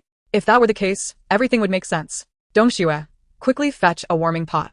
After giving her instructions, Bai Rui turned to Xin Xingze with a gentle smile. Xingze, come here and warm yourself by the brazier first. You must be freezing after being outside. Seeing the tender smile on Bai Rui's face and hearing her concerned words, Xin Xingze could no longer suppress the grievances swelling within him, and he burst into tears. Upon witnessing this, Bai Rui's heart ached terribly. She hurriedly set down Tang Tang, rushing over to Xin Xingze. What is wrong? Why are you crying so distressingly? Has someone bullied you? She knelt down, using a handkerchief to wipe his tears. Feeling Bai Rui's tenderness only deepened Xin Xingze's sense of injustice. Such a wonderful mother should belong to him, yet she had been taken away by Xinzian. And soon, he would meet his end, perhaps never having the chance to recognize his mother. With this thought, his sobs grew louder. Bai Rui, seeing his distress escalate, felt her heart shatter. She could no longer hold back and embraced Xin Xingze tightly. There, my dear, do not cry. Whatever it is, tell your mother, and I shall make it right. Upon hearing these words, Xin Xingze could no longer contain himself. Mother, he cried out instinctively. Bai Rui froze momentarily, disbelief washing over her as she looked at Xin Xingze in her arms. You, what did you just call me? Realizing his slip of tongue, Xin Xingze felt no regret, for the woman before him was indeed his true mother. Since he was destined to die, he might as well call her mother a few more times so that even in death, he would have no regrets. Mother, mother, mother, he cried, tears streaming down his face. Listening to him call her mother, Bai Rui felt her heart swell with emotion, and her own tears flowed freely. Hey, can you two stop crying for a moment? A voice piped up. I'm stuck between you both. As their cries momentarily ceased, Bai Rui quickly released Xin Xingze from her embrace. They both looked down to see Tang Tang with a scrunched-up face, clearly on the verge of a tantrum, and indeed, there was a trail of mucus on her cheek. Why did they suddenly stop crying? And why are they staring at me? Tang Tang thought, perplexed. Bai Rui felt a twinge of guilt. She feared Tang Tang would discover her ability to hear her thoughts, so she hastily turned to Xin Xingze. Be careful, dear. Don't squash your sister. She then wiped Tang Tang's face clean. Tang Tang calmed down, relieved. So, mother finally remembered there's another me here. I was startled. I thought she heard my inner cries. Bai Rui thought to herself, that was close. If Tang Tang finds out I can't hear her thoughts, she might become too self-conscious and uncomfortable. Thus, she resolved to keep her ability a secret, for she needed to rely on her daughter's thoughts to learn more. Xin Xingze, too, was frightened into silence. He had nearly been discovered by Tang Tang. If she found out about his ability to hear her thoughts, she would surely be upset. After all, nobody wants their innermost secrets exposed. Although he was soon to face death, he still wished to spare Tang Tang any distress, for she was so endearing. And he genuinely cherished her. Xin Xingze rubbed his tear-stained eyes and nodded obediently. Yes, I'm sorry. I forgot you were holding my sister. Seeing Xin Xingze's cautious apology, Bai Rui felt another pang in her heart. Why must this child, at such a tender age, bear such timidity? And why had he cried so sorrowfully earlier, calling her mother? Did he perhaps know something? Tang Tang shared the same curiosity. What happened to third brother? Why is he crying so pitifully? It's quite embarrassing. Xin Xingze felt a wave of grievance wash over him at his sister's words. He was on the brink of death, and yet she dared to mock him. What to do? Tears threatened to spill forth again. Bai Rui, noticing his distress, stood and gently placed Tang Tang back in her cradle. She returned to Xin Xingze, taking his small hand in hers. Come, tell your mother why you were crying so sadly. Did your aunt hit you? Or was it someone else who bullied you? At her words, tears streamed down Xin Xingze's face once more. Though this time, he merely sobbed quietly. Bai Rui, upon seeing this, embraced him once again. It's all right, my dear. No need to cry. Whoever has wronged you, just tell your mother, and I will seek justice for you. And tell me, why did you call me mother just now? She asked cautiously. In a moment of clarity, Xin Xingze realized that he truly wished to confide everything to Bai Rui. However, now that his mind was clearer, he hesitated. He was uncertain whether to reveal the truth to her. Yet if he did not, his fate was sealed. After much contemplation, Xin Xingze resolved to share everything with Bai Rui. Even if she did not believe him, at least he would have tried. Moreover, he genuinely yearned for a mother like Bai Rui and wished to bask in her maternal love each day. He broke free from her embrace, lowering his head as he spoke. Because you are my true mother. The hand that had been reaching to wipe his tears froze abruptly. Indeed, Xin Xingze had uncovered something significant. Yet, how had he learned of this when Xin Yu and Lu Yi had concealed it so well? Bai Rui feigned surprise to prevent Tang Tang from catching on. Xingze, what do you mean by that? ISN'd to your true mother Lu Yi? Xin Xingze's tears flowed once more. No, it's not Lu Yi. It's you. It was father who switched me with Shunzian at birth. At this revelation, Tang Tang in the cradle became agitated. Oh my, how does Xin Xingze know about this? I thought he remained in the dark until his death in the original plot. Mother only discovered it after Xin Xing's demise. It was Lu Yi who revealed this to hurt Mother later on. Have I inadvertently altered the storyline, triggering a butterfly effect? This is wonderful. This way, third brother will no longer have to acknowledge the wrong parents. Perhaps his tragic fate of a heart extraction can be completely changed. Xin Xing's pondered. Change fate? Is it truly possible to alter destiny? Can I truly escape the heart extraction? However, he has already consumed a bowl of poison this morning. Is there still hope for him? Xingze, why do you say that? Just as Xingze found himself in a state of emotional turmoil, Bai Rui's voice brought him back to reality. He glanced at Tang Tang in the cradle and then at Bai Rui. With a small hand, he grasped his garment tightly, as if making a momentous decision. After a prolonged silence, he stammered, "Today, I went to the eldest sister's courtyard. I heard with my own ears. My aunt and eldest sister say that you are my biological mother. Father, on the day you gave birth, secretly swapped me with Xinzian. Of course." The latter part of this revelation was not spoken by Lu Yi and Xin Yanqing, but rather a truth revealed to him by Tang Tang's heart. After all, he had grown to trust Tang Tang's insights completely. Thus, whatever Tang Tang said must be the truth. After uttering those two sentences, Xin Xingze stole a furtive glance at Bai Rui. Seeing her lips quivering, unable to articulate any words, a sense of panic began to engulf him. "Mother, do you believe what Xingze has said?" Xin Xingze ventured, though his heart had already begun to chill. Surely, she would not believe him, as everyone claimed that she loved Father dearly. Convincing her of his innocence would mean persuading her to accept that Father had betrayed him long ago. With such thoughts occupying his mind, Xin Xingze's gaze gradually dimmed. "I believe you. Mother believes you." Upon hearing Bai Rui's words, his eyes suddenly sparkled with hope. You truly believe me?" Xin Xingze feared he was merely imagining it and quickly turned to Bai Rui for confirmation. With tears in her eyes, Bai Rui nodded affirmatively. "Mother truly believes you." Xin Xingze remained in disbelief. "Why do you believe me?" After all, he would not have trusted such claims unless he had heard them himself. The moisture in Bai Rui's eyes deepened. "From the very first moment I laid eyes on you, I felt an inexplicable affection. I always believed you were my child. Yet, at that time, I did not understand the reasons behind it. Coupled with my frequent jealousy towards Lu Yi, I unjustly directed some of that resentment towards you, suppressing those feelings. Reflecting on it now, she realized it must have been the profound bond of blood that connected them." Upon hearing Bai Rui's words, Xin Xingze's pent-up grievances erupted. "Mother!" he cried, throwing himself into her embrace, weeping heartily as if to release all the anguish he had endured over the years. Tang Tang. Watching the heartfelt scene of mother and son, felt a surge of emotion. It seems the storyline has truly changed. Not only has third brother discovered his true identity, but he has also reconciled with mother. Moreover, I had little black and little white substitute the poison with tonic medicine, so third brother should be unharmed. As long as I can find a way to prevent third brother from having his heart extracted, his fate will be completely altered. Wait, what? My sister arranged for someone to replace the poison Aunt Lu prepared for me with tonic medicine? Xin Xingze pondered. So, I didn't drink poison this morning, but rather a restorative? His sobs diminished as he realized his sister's efforts to alter his fate. Yet, he had only known to weep and evade. As an elder brother, he felt he had failed her terribly. No, he could not allow his sister to bear the burden alone. He must also muster the strength to escape the fate of being heartlessly sacrificed. With that resolve, Xin Xingze gently nudged Bai Rui, and once she released him, he asked, "Mother, what should I do now? Aunt and eldest sister seem intent on harming me. They plan to extract my heart to serve as an ingredient for eldest sister's medicine.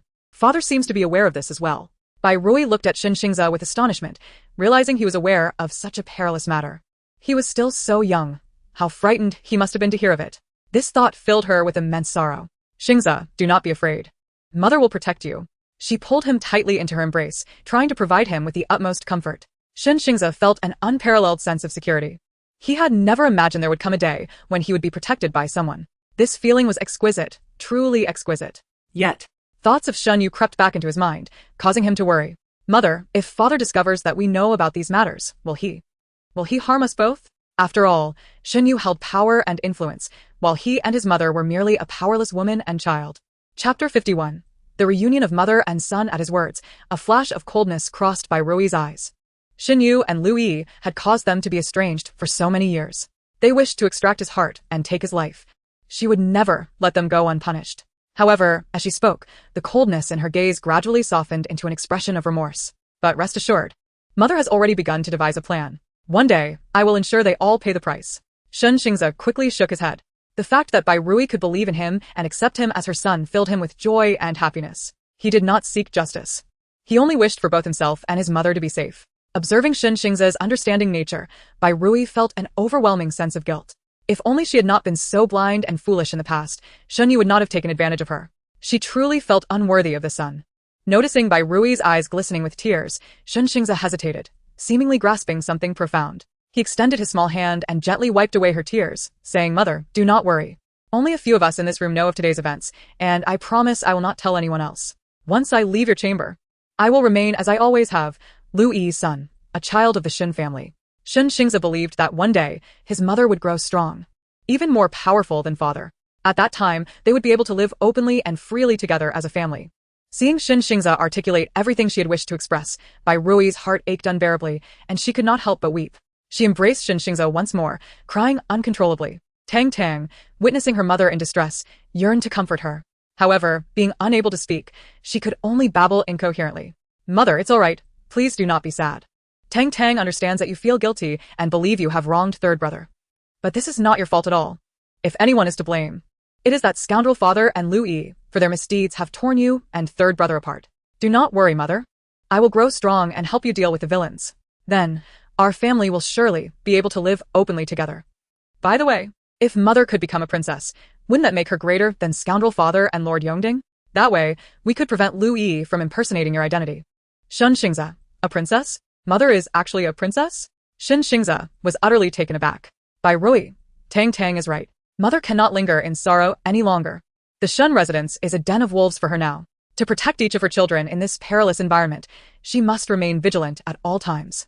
There is no use in haste. Since Lu Yi is aware of the significance of that jade pendant, she will undoubtedly refuse to return it. If her suspicions are correct, there will be a resolution within the next couple of days. If successful, not only can it prevent Lu Yi from entering the palace this time, but it could also ensure she never enters the palace again. The most pressing matter at hand is to uncover the evidence of Xin Yu personally swapping the two children. Deliberately blurring the lines between legitimate and illegitimate children is a grave crime in Anghua. Moreover, Xin Yu has muddled the royal bloodline of Anghua. With this thought, she turned her gaze toward Dong Shui, only to find both Dong Shui and Xia Chan wearing expressions of utter confusion. "Dong Shui, I have something of great import to discuss with you. Madam, please speak. I will strive to fulfill your request," Bai Rui said gravely. Regardless of the amount of silver spent or the number of individuals sought, we must uncover the truth behind Xin Yu's exchange of the two children. It is imperative that we obtain irrefutable evidence or witnesses. Upon hearing this, a hint of difficulty crept onto Dong Shui's face. "Madam, since this was orchestrated by the master himself, it is unlikely any evidence remains." However, Bai Rui resolutely shook her head. Every action leaves a trace. As long as he has committed this act, there will surely be some clue. Seeing Bai Rui's unwavering conviction, Dong Shui felt a surge of assurance within. "Rest assured, madam. Although we lack power and influence, we possess wealth. With sufficient funds, there is nothing we cannot accomplish. I will certainly assist you in uncovering this matter." Bai Rui nodded in agreement. At that moment, a commotion erupted in the courtyard, followed by Qiu Shuang hurrying in. "Madam, it is dire. The master has arrived," accompanied by a multitude of people, claiming he intends to execute all the maids and servants in our courtyard. Upon hearing this, Bai Rui's expression shifted dramatically. It seemed they were about to face a fierce confrontation. "Xia Chan, quickly, escort Xing Zhe out through the back door." Xia Chan nodded, swiftly carrying the still-dazed Xing Zhe out of the room. Almost simultaneously, Xin Yu stormed in, fuming with rage. "I am infuriated. Today, I will execute every last servant in this courtyard." Bai Rui wiped the tears from her eyes and looked at Xin Yu with confusion. "What has happened, my lord? Why do you wish to execute the servants in my courtyard? What grave offense have they committed?" Xin Yu's face turned ashen. Gritting his teeth, he declared, "These traitorous wretches dare to conspire against me. They deserve death. I had expressly instructed those servants not to disclose the matter regarding Bai Rui's dowry being used within the Shun residence. Yet, how long has it been? The entire capital is abuzz with rumors. It must be those servants who deliberately spread the word." The thought filled Xin Yu with seething hatred. Although Bai Rui understood the situation Xin Yu referred to, she still gazed at him with a puzzled expression. "What treachery? What do you mean? Have they not always served in my courtyard? When have they ever served you?" Xin Yu, unwilling to waste further words on Bai Rui, simply sought to vent his anger on the servants. Yet, realizing it was not the time to sever ties with Bai Rui, he darkly replied, "Rui, have you forgotten? I issued an order in your courtyard that day. While you managed the household, you took it upon yourself to use your dowry for the affairs of the Shun residence. I warned them not to speak of it, or they would face severe consequences. Yet what did they do? They treated my orders as if they were mere trifles. In just 2 or 3 days, the entire capital knows." As he spoke, Shun Yu's expression darkened further, his hands clenching involuntarily. On my way to court today, numerous citizens pointed fingers at me, branding me Xinyu, a shameless man who audaciously uses his wife's dowry. Upon reaching the Golden Lawn Hall, my colleagues mocked and derided me, showing nothing but contempt. Even the emperor has heard of this matter. His words were rife with scorn, calling me shameless. The embarrassment is unbearable. If I do not deal with these gossiping servants today, how can I maintain my authority at home and my standing in court? Tang Tang. Upon hearing Xinyu's words, could hardly contain her anger.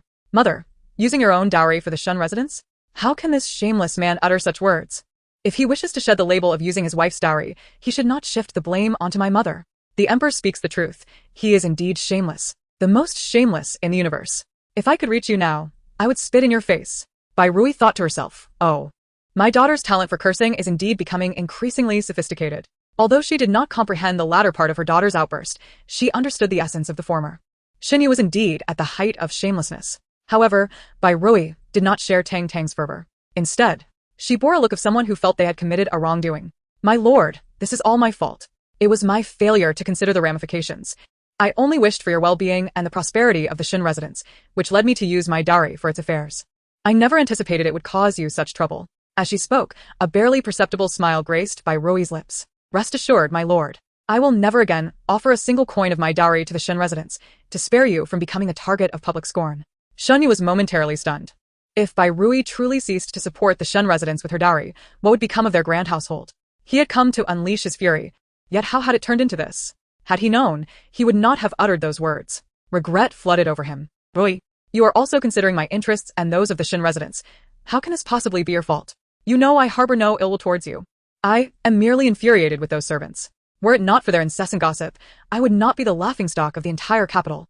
Shen Yu thought he had been sufficiently tactful, hoping Bai Rui would no longer blame herself. As long as she did not feel guilty about this matter, she would continue to provide financial support to the Shen residents. After all, she was rather simple-minded, only ever focusing on herself and the Shen residents. However, after waiting for a considerable time, Bai Rui remained silent. His anger surged once more, and he gritted his teeth, declaring, I will execute these wretched servants immediately. Let us see who will dare defy my orders in the future. My lord, you mustn't. Seeing Shen Yu turning to leave, Bai Rui hurriedly blocked his path. Shen Yu frowned. Why mustn't I? Bai Rui explained, if you execute these servants today, would that not reveal the truth behind the rumors? Everyone would surely believe that those words originated from my courtyard. If the rumors are confirmed, it would only solidify the public's suspicions. Noticing Shen Yu's expression shift, Bai Rui continued, moreover, not all the servants in my courtyard are purchased. Some are merely hired guards. If you were to harm them, it would lead to a case of homicide. Previously, you may not have feared such matters, but now, the emperor is already displeased with you. He publicly scolded you today.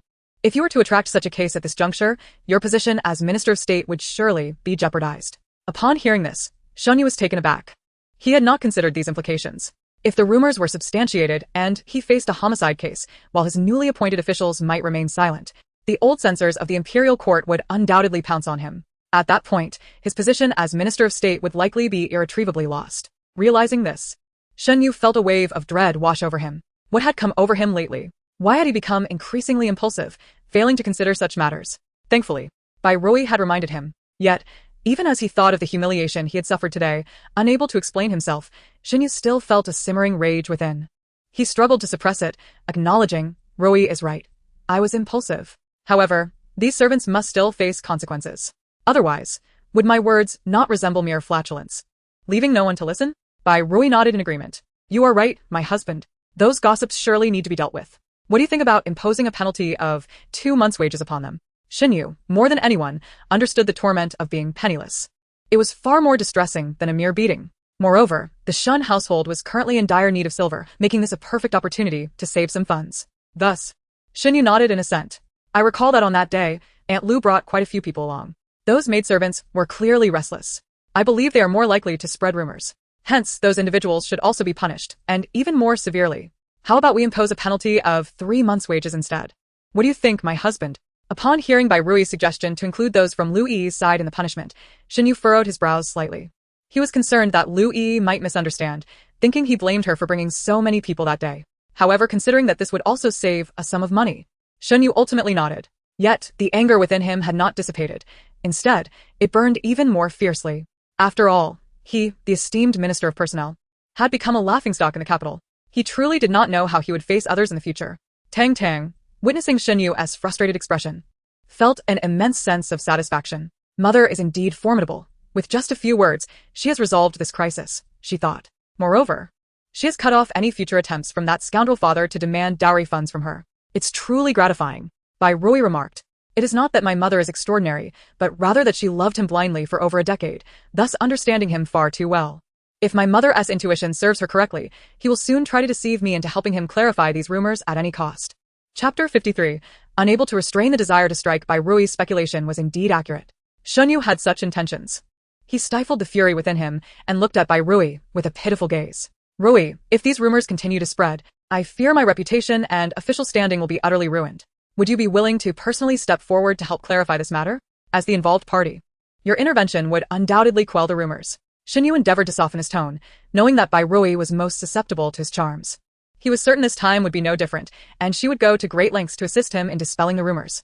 However, to his surprise, Bai Rui's gaze was filled with difficulty and distress. My husband, I am still in confinement and cannot go out. How can I possibly make an appearance? Surely, you wouldn't have me venture out during my confinement to explain myself in public? She trusted that her husband would not impose such a burden upon her. Shen Yu's smug smile instantly froze. Why was Bai Rui not adhering to the expected script? Was she not supposed to disregard her confinement and rush into the streets to defend his reputation and innocence? Had he not been sufficiently gentle, failing to charm her into a daze? After all, he had employed the same tactics to win her over before. With these thoughts swirling, Shen Yu unconsciously furrowed his brow. What then? I cannot allow myself to continue being humiliated. Do I have to hide away forever? Must I abandon my duties and cease attending court? Currently, I cannot hold my head high among my peers.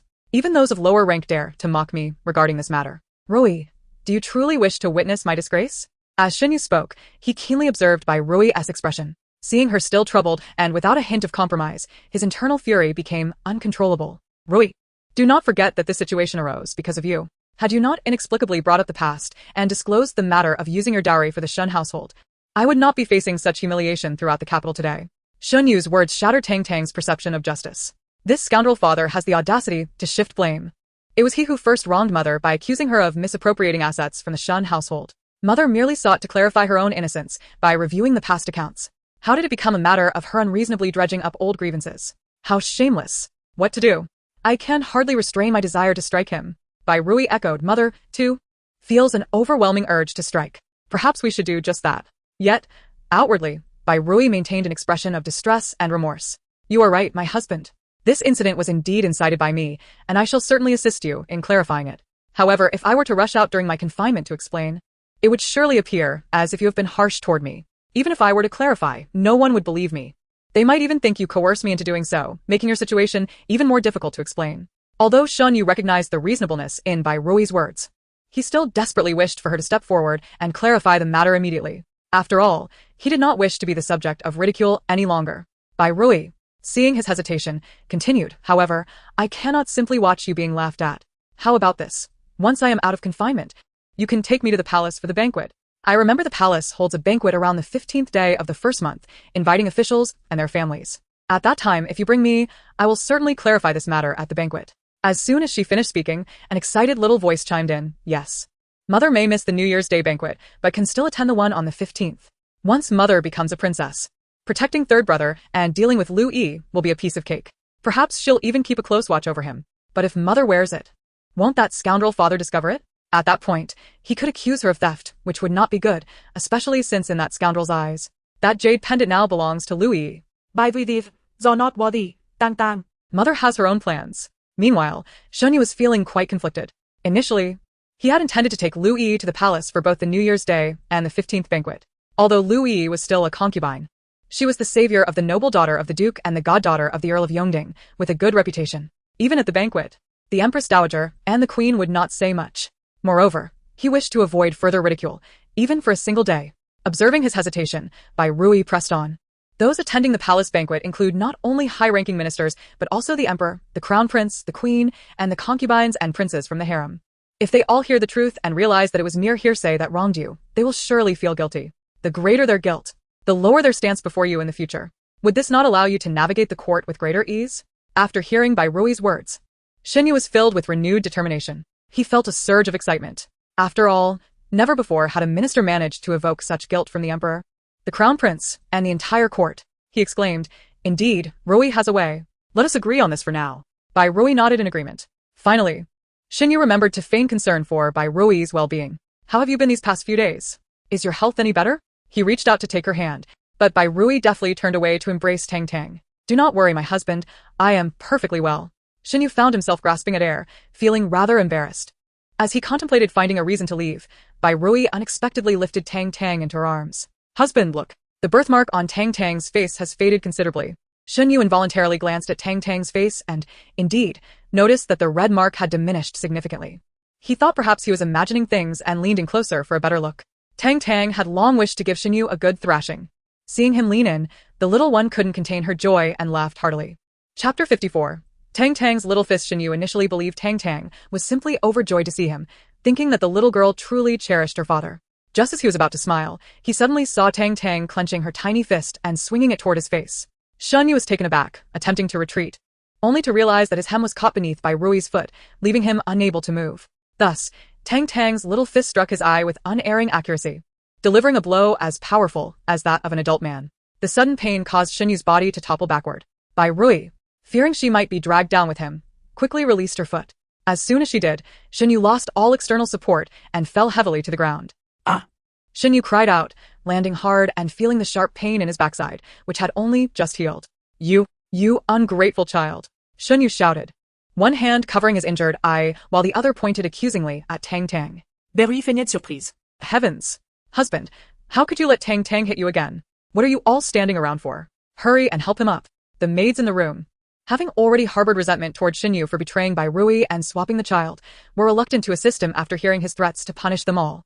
Only upon Bai Rui's command did they reluctantly help Xinyu to his feet, secretly cheering for Tang Tang's boldness. As Xinyu prepared to continue berating Tang Tang, Bai Rui interjected, Husband, didn't I tell you last time that Tang Tang is quite mischievous and loves to interact with her little fists?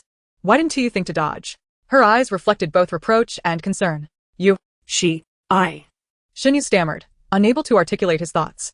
Though he was the one who had been struck, he felt unjustly blamed for not avoiding her punch. What kind of logic was that? The more he pondered, the more frustrated he became, tempted to confront Tang Tang. Yet he relied on Bai Rui for support and couldn't afford to sever ties with her. So he suppressed his anger and, with a scowl, limped away. Once Bai Rui saw his figure vanish, a chill crept into her gaze. Dong Shui, instruct those serving in the courtyard that their wages will double for the next 2 months. She would support her own servants, for Bai Rui had an abundance of silver. Upon learning that Bai Rui not only saved their lives but also promised them double wages, her servants were profoundly moved. Such a benevolent mistress warranted their utmost loyalty. In contrast, Xinyu, whose injuries had only just healed, found himself in a worse mood after being struck by Tang Tang once more. He had intended to seek comfort from Lu Yi, the flower of understanding, but discovered she had left early that morning and had yet to return. Increasingly irritated, Xinyu made his way to the study. The young servant outside the study, oblivious to Xinyu's foul mood, hurried forward to report on Xinzian.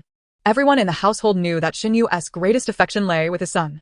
If he were not informed of Xinzian's illness, he would surely seek retribution later. The maid from the third young master's courtyard came earlier. She said that the third young master caught a chill yesterday and has fallen ill this morning. Xinyu, already in a foul temper, grew even more agitated upon hearing this. Why did misfortune keep piling up? Impatiently, he snapped, If Xian is ill, go fetch a doctor. What do you want from me? Am I a physician? Or do you think I can cure him? After venting his frustration at the servant, Xinyu felt somewhat relieved.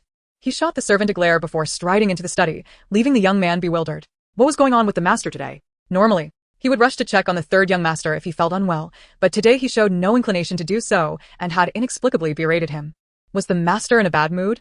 Noting that Xinyu was covering his eye and limping, the servant wondered if he had been struck by the second young lady again. Should he continue with his report? If he didn't clarify things, would the master seek retribution later? After much deliberation, the servant decided to follow him into the study. Rest assured, sir, the mistress has already called a doctor. The doctor said that the third young master merely caught a chill and will recover after taking some medicine. Upon hearing this, Xinyu's anger flared anew.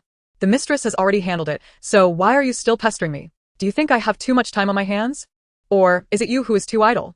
Since you have so much free time, why don't you clean all the latrines in the household today? The servant felt as if struck by lightning. He had merely reported the situation regarding the third young master. What had he done to deserve such ire? Had the third young master angered the master, or had the master simply grown tired of him? Should he continue reporting on the third young master? No. He must never report again. He certainly did not wish to spend another day cleaning latrines. This information was not typically conveyed to Lu Yi, but she had placed her people in the third young master's courtyard to keep abreast of his situation. Thus, news of Xin Zian's illness reached her promptly. Upon learning of his illness, Lu Yi intended to visit, but was intercepted by Shen Yanqing. Furthermore, the maid who reported to her had mentioned that Bai Rui had already summoned a doctor, assuring that Zian was not in serious condition. Nevertheless, Lu Yi remained anxious. For Bai Rui was still in confinement and unable to care for her son. Zian was so young. How could he manage without a mother's care? Noticing Lu Yi's anxious expression, Shen Yanqing furrowed her brow. It was said that concern breeds chaos, and indeed, she could not allow Lu Yi to reveal her intentions and jeopardize her own plans. Thus, she resolved not to let Lu Yi visit Shen Zian. Understanding Lu Yi's vulnerabilities, Shen Yanqing directly questioned, "Mother, do you not wish to become a princess? Do you not want to trample Bai Rui beneath your feet?" Chapter 55. That girl is indeed peculiar. Upon hearing Shen Yanqing's words, Lu Yi hesitated. Indeed, with the new year approaching, her immediate priority was to secure Xin Yu's promise to take her to the palace. Once she could attend the palace banquet and present her jade pendant to the Empress Dowager, she would become a princess of Anghua. At that point, everything she desired would be hers, and she would have the opportunity to trample Bai Rui underfoot. She could not afford to slip up at this moment. Yet, her concern for Xin Zian lingered, for he was her own flesh and blood. As Lu Yi wrestled with her thoughts, several maids rushed in, crying, "Auntie, Auntie, you must help us." Lu Yi frowned. "Why are you all crying like this? I am the one in charge here. Does anyone dare to bully you?" The leading maid quickly nodded. "Indeed, we are being bullied. That person is the master. He actually intends to deduct 3 months of our wages." "And 3 months? How are we supposed to survive without our wages?" "Yes, I have a gravely ill mother at home, and every aspect of her treatment requires money. My entire family relies on my wages." Another maid lamented. Lu Yi was perplexed. Why would the master want to deduct your wages? Could it be that you have done something to anger him? The maids quickly protested their innocence. "Madam, we truly did not. It's because of the incident when you took us to the madam's courtyard to plead for money. We do not know who leaked that incident. But now everyone in the capital knows. They claim the master is shameless, a dignified minister, yet he continuously spends his wife's dowry to support his family." Hearing this, both Lu Yi and Shen Yanqing's expressions changed. Xin Yu is a man who values his reputation greatly. If this were true, he would be furious. This matter must not be linked to them. Thus, Lu Yi glared at the maids on the ground and demanded, "Tell me, did you speak of this?" The maids shook their heads in unison. "Aunt, the master had given orders at the time. We would never dare to utter a word." Seeing that they did not seem to be lying, a flicker of doubt crossed Lu Yi's eyes. Could it be that someone from Bai Rui's courtyard leaked it? But if that were the case, why would Xin Yu punish her maids? Were only you few penalized? What about the maids in the madam's courtyard? Lu Yi inquired. Upon hearing the maid's response, Lu Yi finally breathed a sigh of relief. It seems that Xin Yu himself did not know who had leaked it, which is why he punished everyone. All right, it's not just you who are being punished. How can I take your side? You may leave now. No need to kneel here and annoy me. The maids, seeing that Lu Yi had no intention of advocating for them, could only leave, sobbing. Yet, resentment brewed within them. After all, it was Lu Yi who had instructed them to follow that day, otherwise, they would not have encountered this misfortune. "Mother, you should go see father." Once the maids had exited, Shen Yanqing suddenly spoke. Lu Yi quickly waved her hand. "Your father is surely in a foul mood. I do not wish to provoke him." Shen Yanqing retorted, "It is precisely because father is in a bad mood that he needs companionship and comfort. If mother could be by father's side now, wouldn't he cherish you even more?" At that time, mother could seize the opportunity to propose taking Bai Rui's place in the palace for the new year. Father would surely agree. Indeed, how had she not thought of this? This was a splendid opportunity. Lu Yi immediately decided to seek out Xin Yu. After inquiring with the servants, she learned that Xin Yu had confined himself to his study all day, so she proceeded directly to his study. Upon seeing Lu Yi, the young servant appeared as if he had seen a savior. "Lu, aunt, you have arrived. The master's been in a foul mood all day. You must go see him." Typically, the master dotes on Lu Ant the most, and only you can soothe his temper. Although Lu Yi was reluctant to enter, for the sake of meeting the Empress, she steeled herself and pushed open the door. However, as soon as she stepped inside, a book came hurtling towards her. "Ah!" Lu Yi immediately shrieked in fright. Upon hearing her voice, Xin Yu realized that the intruder was not the servant, but Lu Yi. The book he had thrown had struck her forehead perfectly. Seeing that Lu Yi had a cut on her forehead, Xin Yu felt a pang of sympathy. He hurriedly rushed over to help her up. How could it be you? Are you alright?" Just as Lu Yi entered, she had been struck by Xin Yu, and she felt profoundly wronged. "Husband, why did you hit me? What have I done to upset you?" "I thought it was the servant." Xin Yu, while speaking, gently blew on Lu Yi's wound. "Does it hurt? Should we call a doctor?" Just as Lu Yi was about to nod, She noticed Shen Yu's right eye was injured, surrounded by bruises, as if he had been struck. Husband, what happened to you? How did you get hurt? Mentioning this made Shen Yu furious. It was that wretched girl, Shen Tang. She hit me again. Lu Yi gasped. Shen Tang again? That girl is indeed a peculiar child. How could she have injured you twice in such a short time since her birth? Shen Yu frowned slightly. Indeed, a child born just over 10 days ago could cause him harm. She must be a strange child. However, if this matter were to spread, it might bring trouble to the Shen household. Therefore, even though he was convinced that Tang Tang was odd, Shen Yu said nothing. On the other hand, Lu Yi, noticing the complex expression on Shen Yu's face, realized her words had an effect. To further alienate Bai Rui, she looked at Shen Yu's injury with concern and said, I think the master should avoid seeing Shen Tang in the future. If she injures you again, it would break my heart. Shen Yu, catching the worry in Lu Yi's eyes, felt warmth in his heart. Indeed, Yi is the one who truly cares for him. He took Lu Yi's hand and said, All right, I will listen to you. I will heed your wishes. Saying this, he led Lu Yi into the inner room and had her sit on the bed. Lu Yi initially thought Shen Yu intended to be intimate with her in the study, and a wave of anticipation surged within her. However, to her disappointment, Shen Yu merely wanted to fetch some ointment for her wound. Lu Yi's expectations were dashed once more, leaving her feeling quite frustrated. Chapter 56, A Night of Passion. Even lying beside her, he showed no signs of desire. Could it be that Shen Yu had grown indifferent? Had he not once declared that she was the only woman he would ever love, that he would remain steadfast for life? It seems that a man's vows are but empty words. Fortunately, she had never believed in such insincere sentiments. What she desired, she could only strive to attain herself. Remembering that Shen Yu had once dallied with a maid in the study, Lu Yi decided to serve him there for the night. Perhaps a change of setting would offer Shen Yu a different experience. With this thought, Lu Yi boldly wrapped her arms around Shen Yu's neck. Husband, it is late. Why don't we rest here tonight? The desire in her eyes was unmistakable, and Shen Yu naturally understood her intentions. However, just as he was about to feel the stirrings of passion, a sharp pain shot through his backside. Shen Yu furrowed his brow in resignation. If they were to engage in intimacy today, it would likely exacerbate his injuries, making it difficult for him to attend court the next day. He averted his gaze from Lu Yi and said, I have injured my backside again. It may not be convenient for intimacy. Upon hearing this, the flirtatious expression on Lu Yi's face froze instantly. This excuse again? When he was entangled with that maid, why did he not mention that he had injured his backside? Why was it convenient then? With this thought, Lu Yi grew angry and released her hold on Shen Yu's neck, turning her head away in silence. Shen Yu, seeing Lu Yi angry, hurried to appease her. All right, Yi, do not be upset. Once my injury heals, I will definitely make it up to you. Saying this, he leaned down to nibble on Lu Yi's lips. Shen Yu's teasing only intensified Lu Yi's desire. However, recalling the purpose of her visit, she stifled her yearning. If her husband wanted to appease her, he must promise her something. Lu Yi pouted playfully. Shen Yu hurriedly nodded. All right, as long as Yi is not angry, I will agree to anything, even 10 requests. Hearing Shen Yu's words, Lu Yi felt a surge of joy. She reached out and embraced Shen Yu's waist, playfully pouting. During the New Year's palace banquet, take me with you to the palace.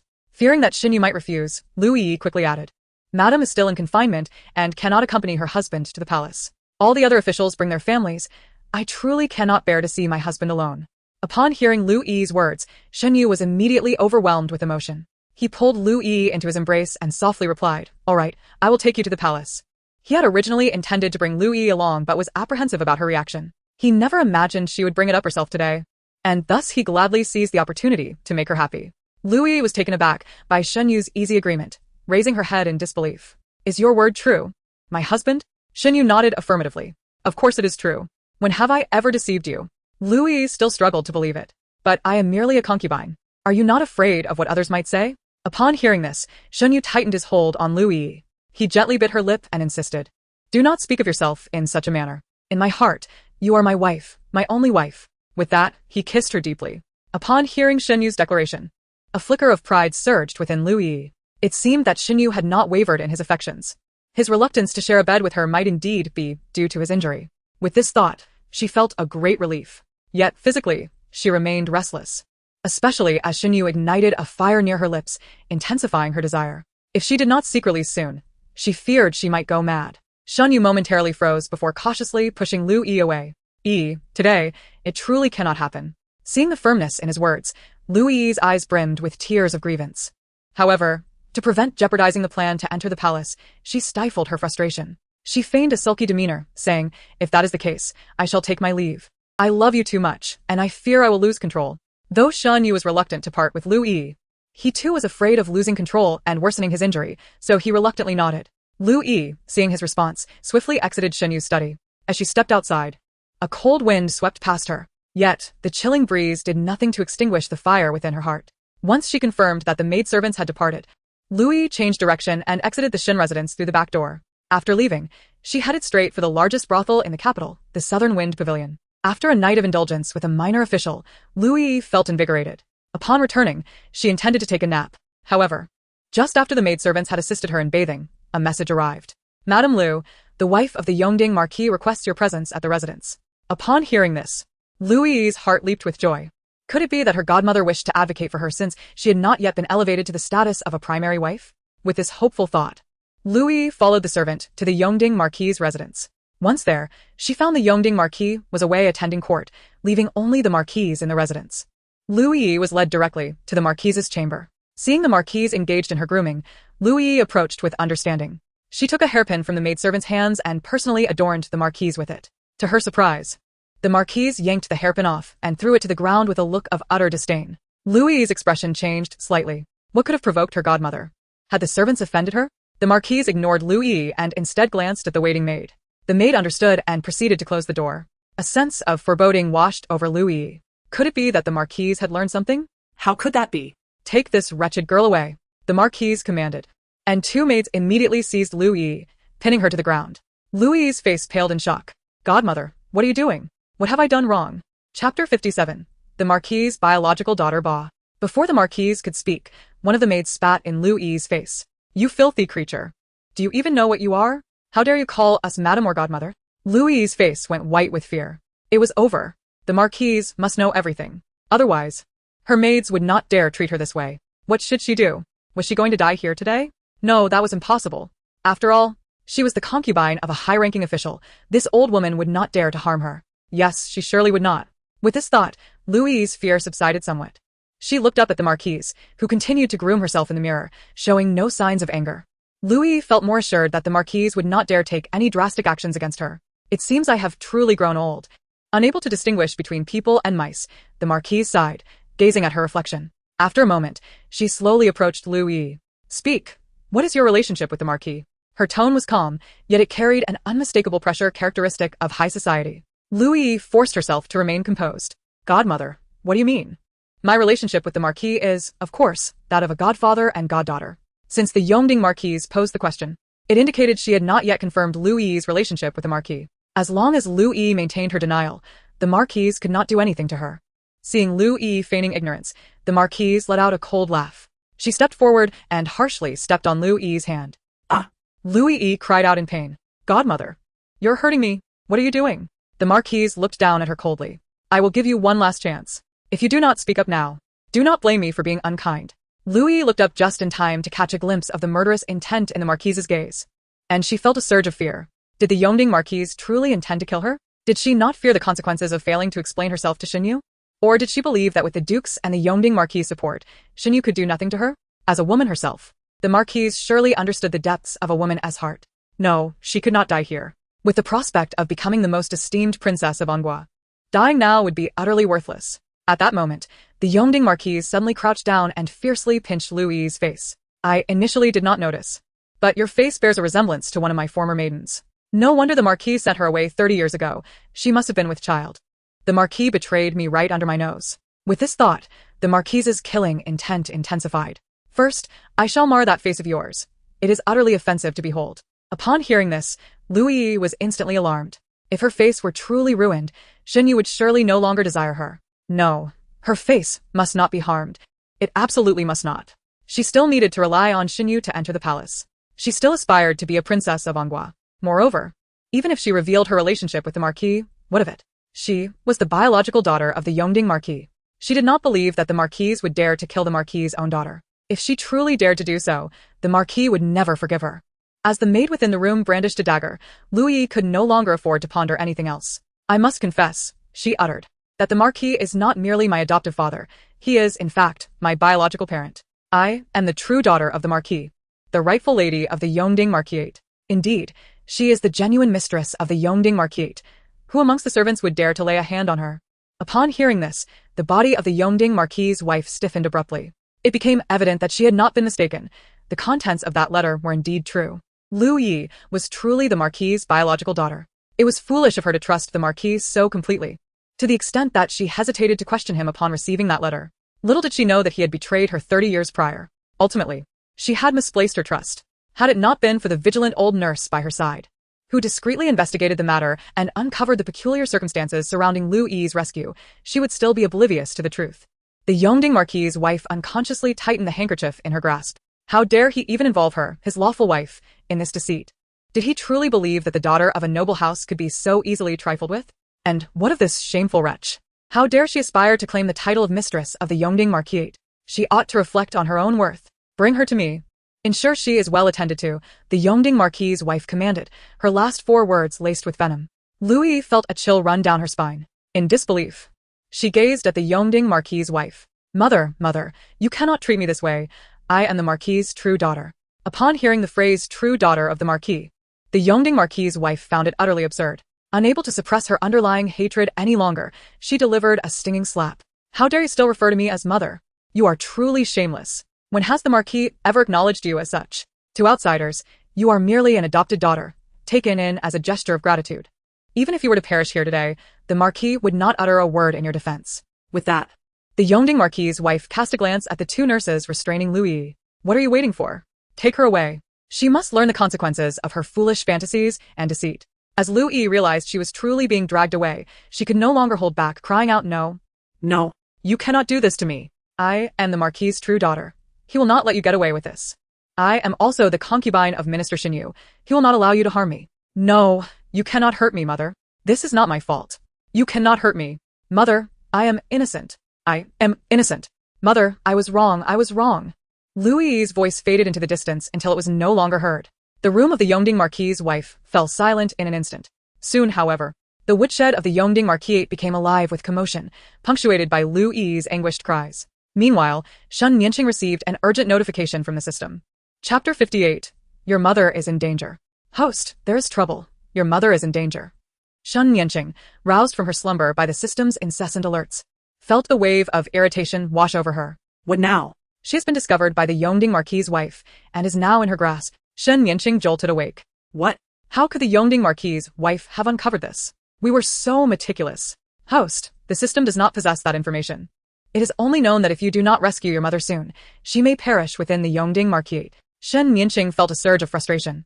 This Lu Yi was always dragging her down. She truly wished to abandon any concern for her fate. Yet, recalling Xinyu's unwavering affection for her and the necessity of Lu Yi impersonating the princess by Rui, she hastily donned her garments and rushed to find Xinyu.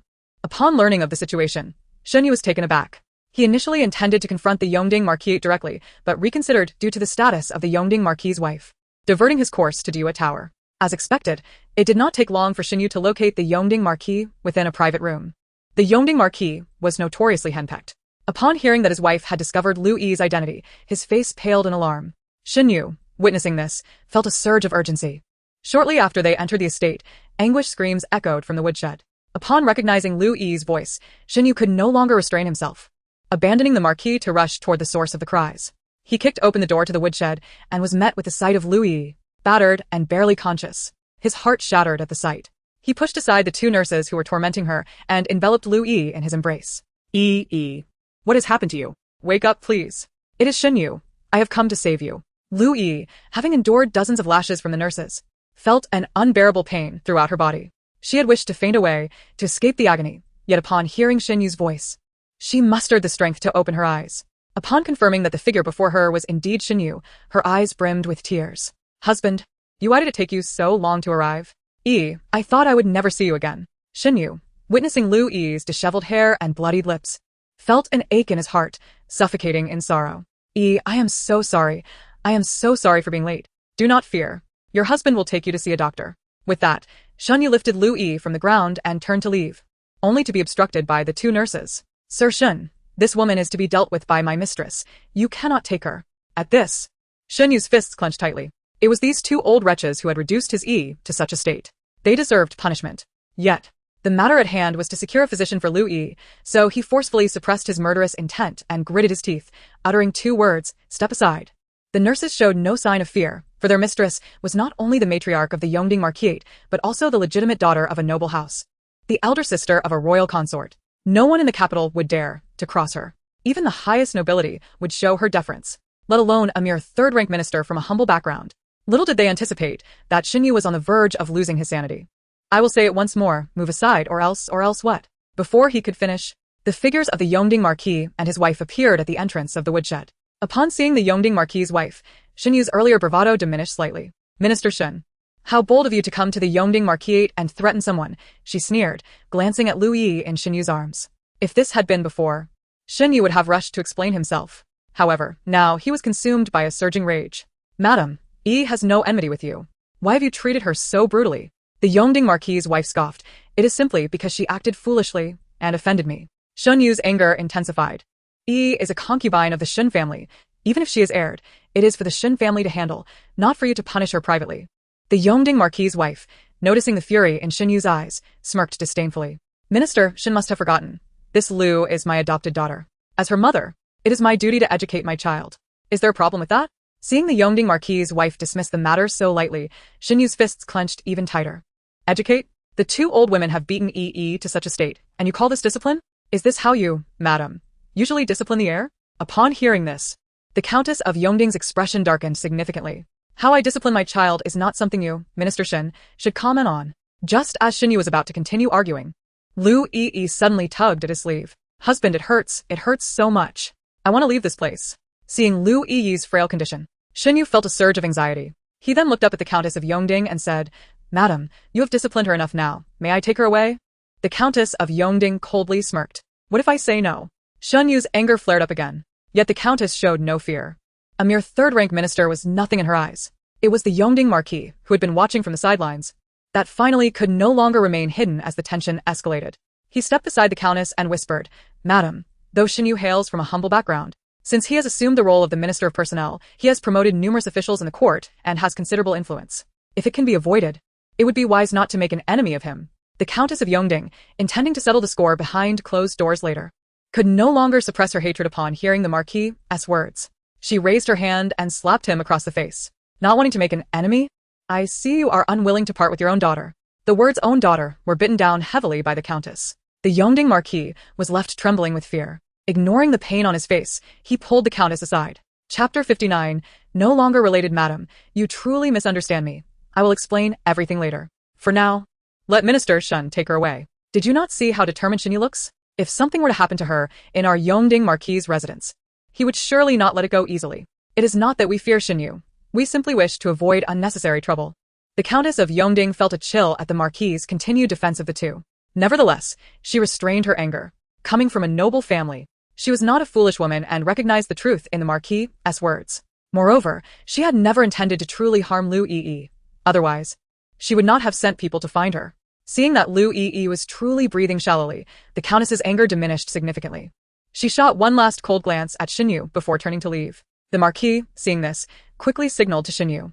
Understanding the cue, Xinyu scooped up Lu Yi and pushed past the two maids, fleeing swiftly. He was terrified, fearing he would lose Lu Yi forever. The Marquis, seeing Xinyu leave, hurried after the Countess. After all, she was the wife he had worked hard to win over. He could not afford to lose her now. Madam, please listen to my explanation. I have not betrayed our bond. The story is as follows. Thus, the Yongding Marquis recounted events from 30 years ago.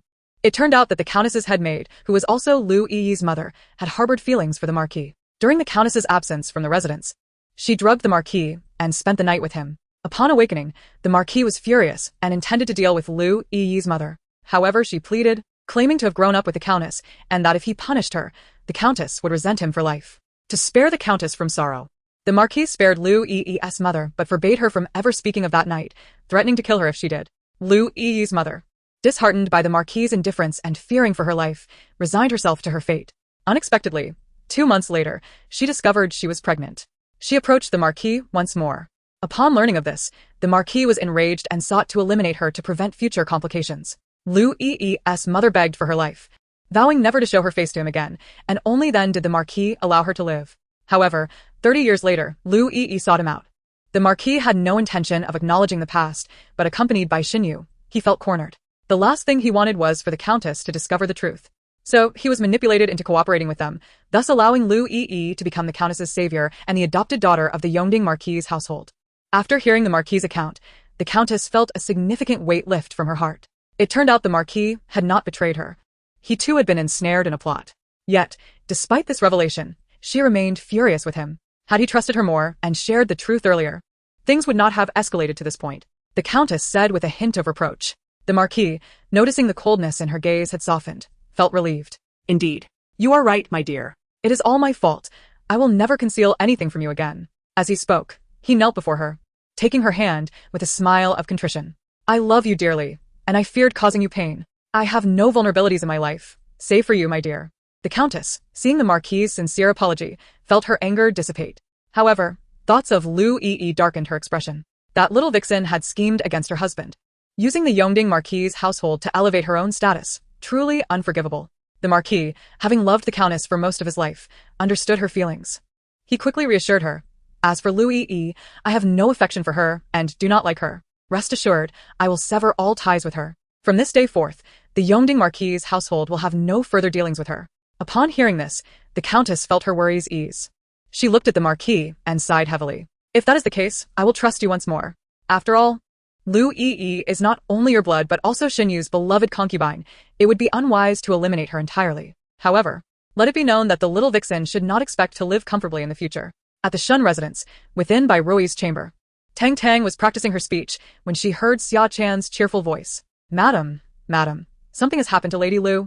At this, everyone in the room turned to Xia Chan, naturally talkative. Xia Chan could hardly contain her excitement. I heard that she was summoned to the Yongding Marquis' residence early today. The servants there said that Lady Lu was beaten by the Countess of Yongding. If the master hadn't arrived in time, she might have been beaten to death by the Countess. Qiu Shuang, confused, asked, is not Lady Lu the Countess's savior? And her adopted daughter? Why would the Countess suddenly beat her so severely? Xia Chan shook her head. I do not know. Dong Shui suddenly turned to Bai Rui, recalling that a few days prior, Bai Rui had asked her to deliver a letter to the Countess of Yongding. Could this incident be related to that letter? If so, then Madame is truly remarkable. Without power or status, she managed to use the Countess of Yongding to exact her revenge and vent her anger. Chapter 60, reduced to a laughingstock. Tang Tang clapped her little hands in excitement. Well done. Hey. What a splendid beating. It is indeed a pity that the Lady of Yongding did not directly eliminate Lu Yi. Had she been able to do so, my mother's status as a princess would not have been usurped. Until her last breath, the Lady of Yongding treated Lu Yi as if she were her own daughter. What is happening? Is this yet another consequence of the butterfly effect? If that were the case, it would be fortuitous. At least Lu Yi would lose her support from the Yongding Marquis. I wonder how severe Lu Yi's injuries truly are. Are they grave enough to prevent her from accompanying her scoundrel father into the palace? If they are indeed serious, it would be for the best. This way, my mother could temporarily alleviate the crisis of her identity being supplanted. Bai Rui discreetly curled her lips into a smile.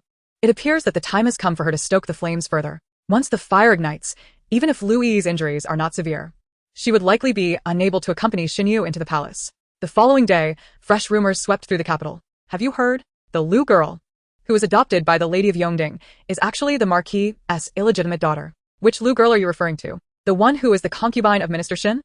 Yes, that's her. Wasn't she adopted because she saved the Lady of Yongding? How could she be an illegitimate child? What you do not understand is that it was all a ruse. It is said that Minister Xin was very fond of that Lu girl and wanted to make her his primary wife. Unfortunately, her origins are dubious. She is merely a shameful illegitimate daughter. To elevate her status, Minister Xin orchestrated a scheme where she became the savior of the Lady of Yongding and was adopted as their daughter, even daring to scheme against the Yongding Marquis.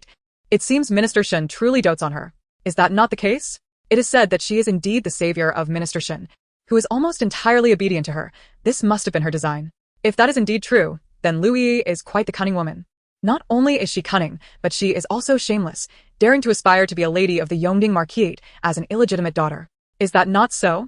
It is rumored that upon discovering the truth, the Lady of Yongding dealt with her severely. Had it not been for Minister Xin intervening, Lu Yi might have met her end at the hands of the Lady of Yongding yesterday. If I were the Lady of Yongding, I would have simply ended her miserable existence. Do you think the Lady of Yongding did not wish to? It was only because Minister Xin arrived in time.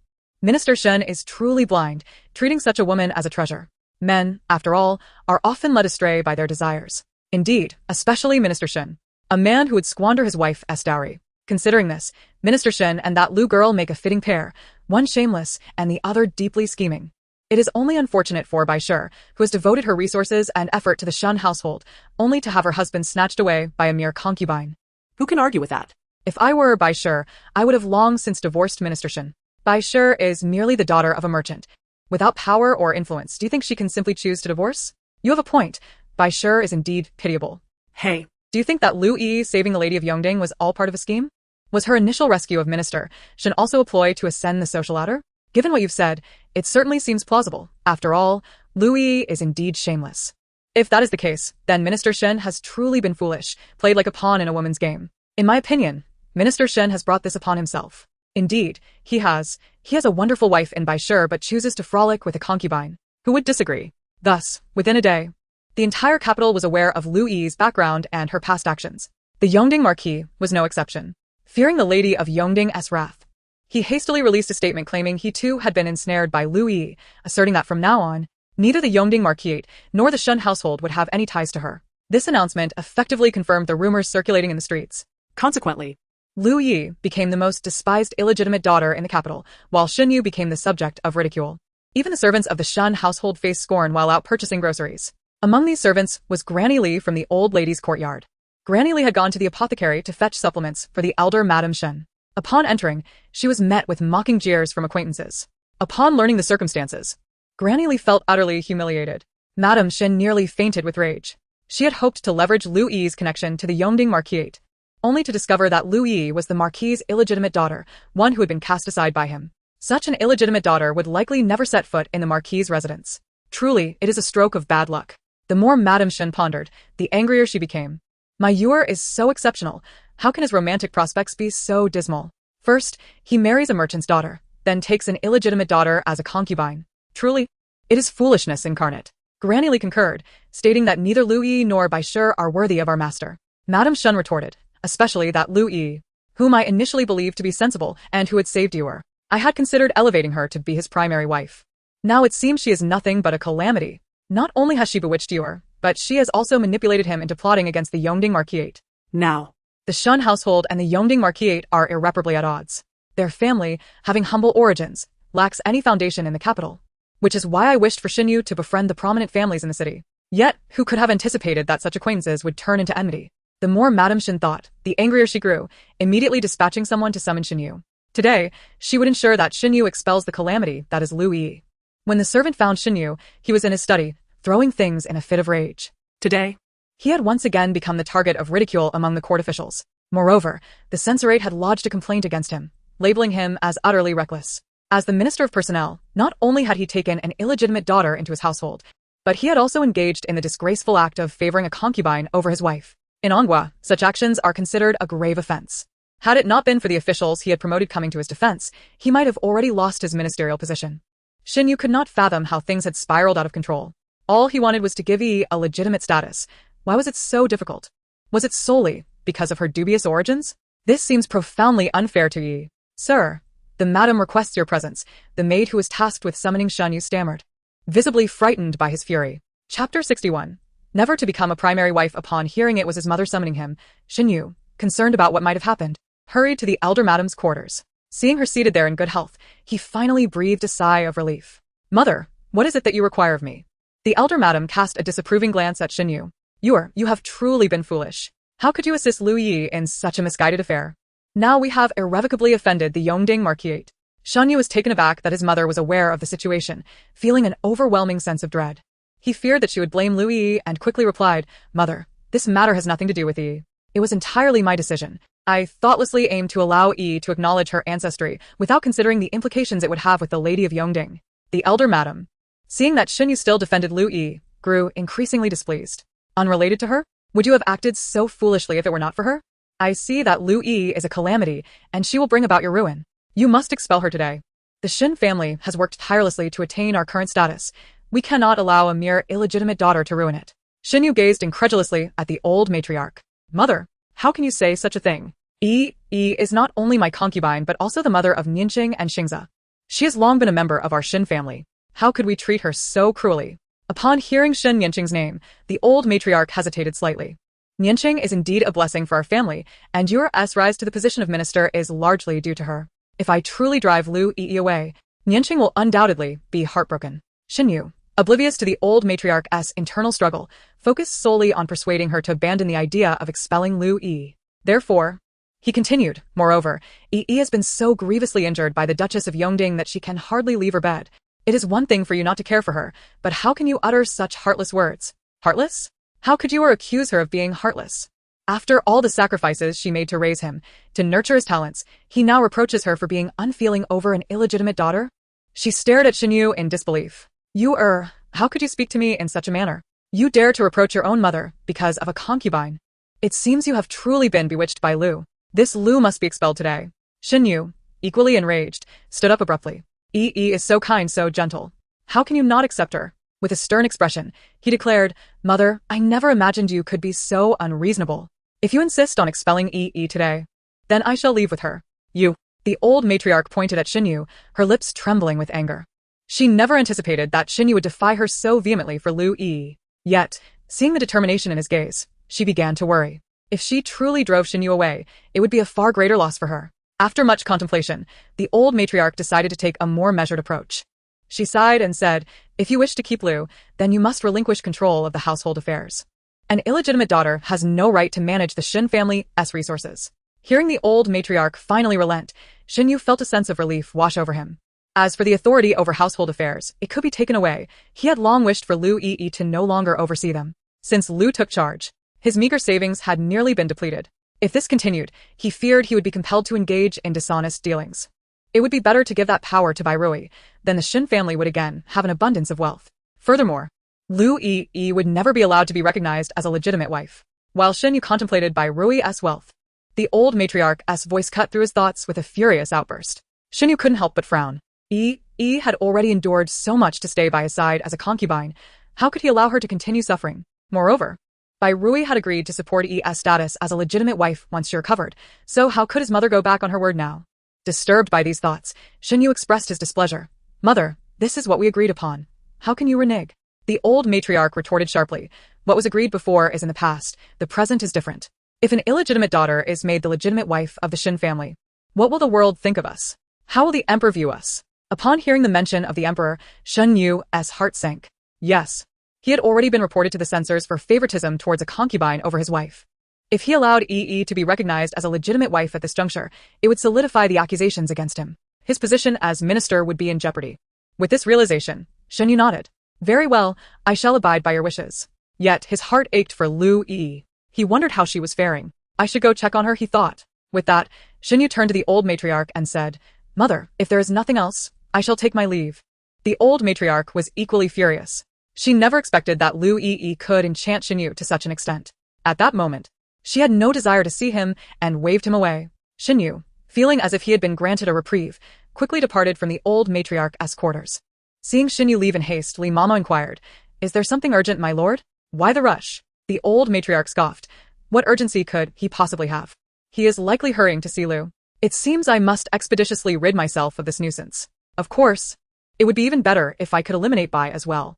This way, my Yu-er can marry a suitable wife of a matching background, and our family will no longer be tainted by the stench of commerce.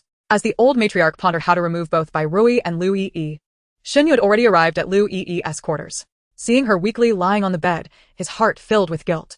It was his failure to protect her that had caused her so much suffering. Yi, how do you feel today? Are you feeling any better? Xinyu approached her bedside and gently inquired. Lu Yi's eyes glistened with tears upon seeing him. My husband, it still hurts. It hurts all over. Hearing her words shattered Xinyu's heart. He took her hand, gently blowing on it.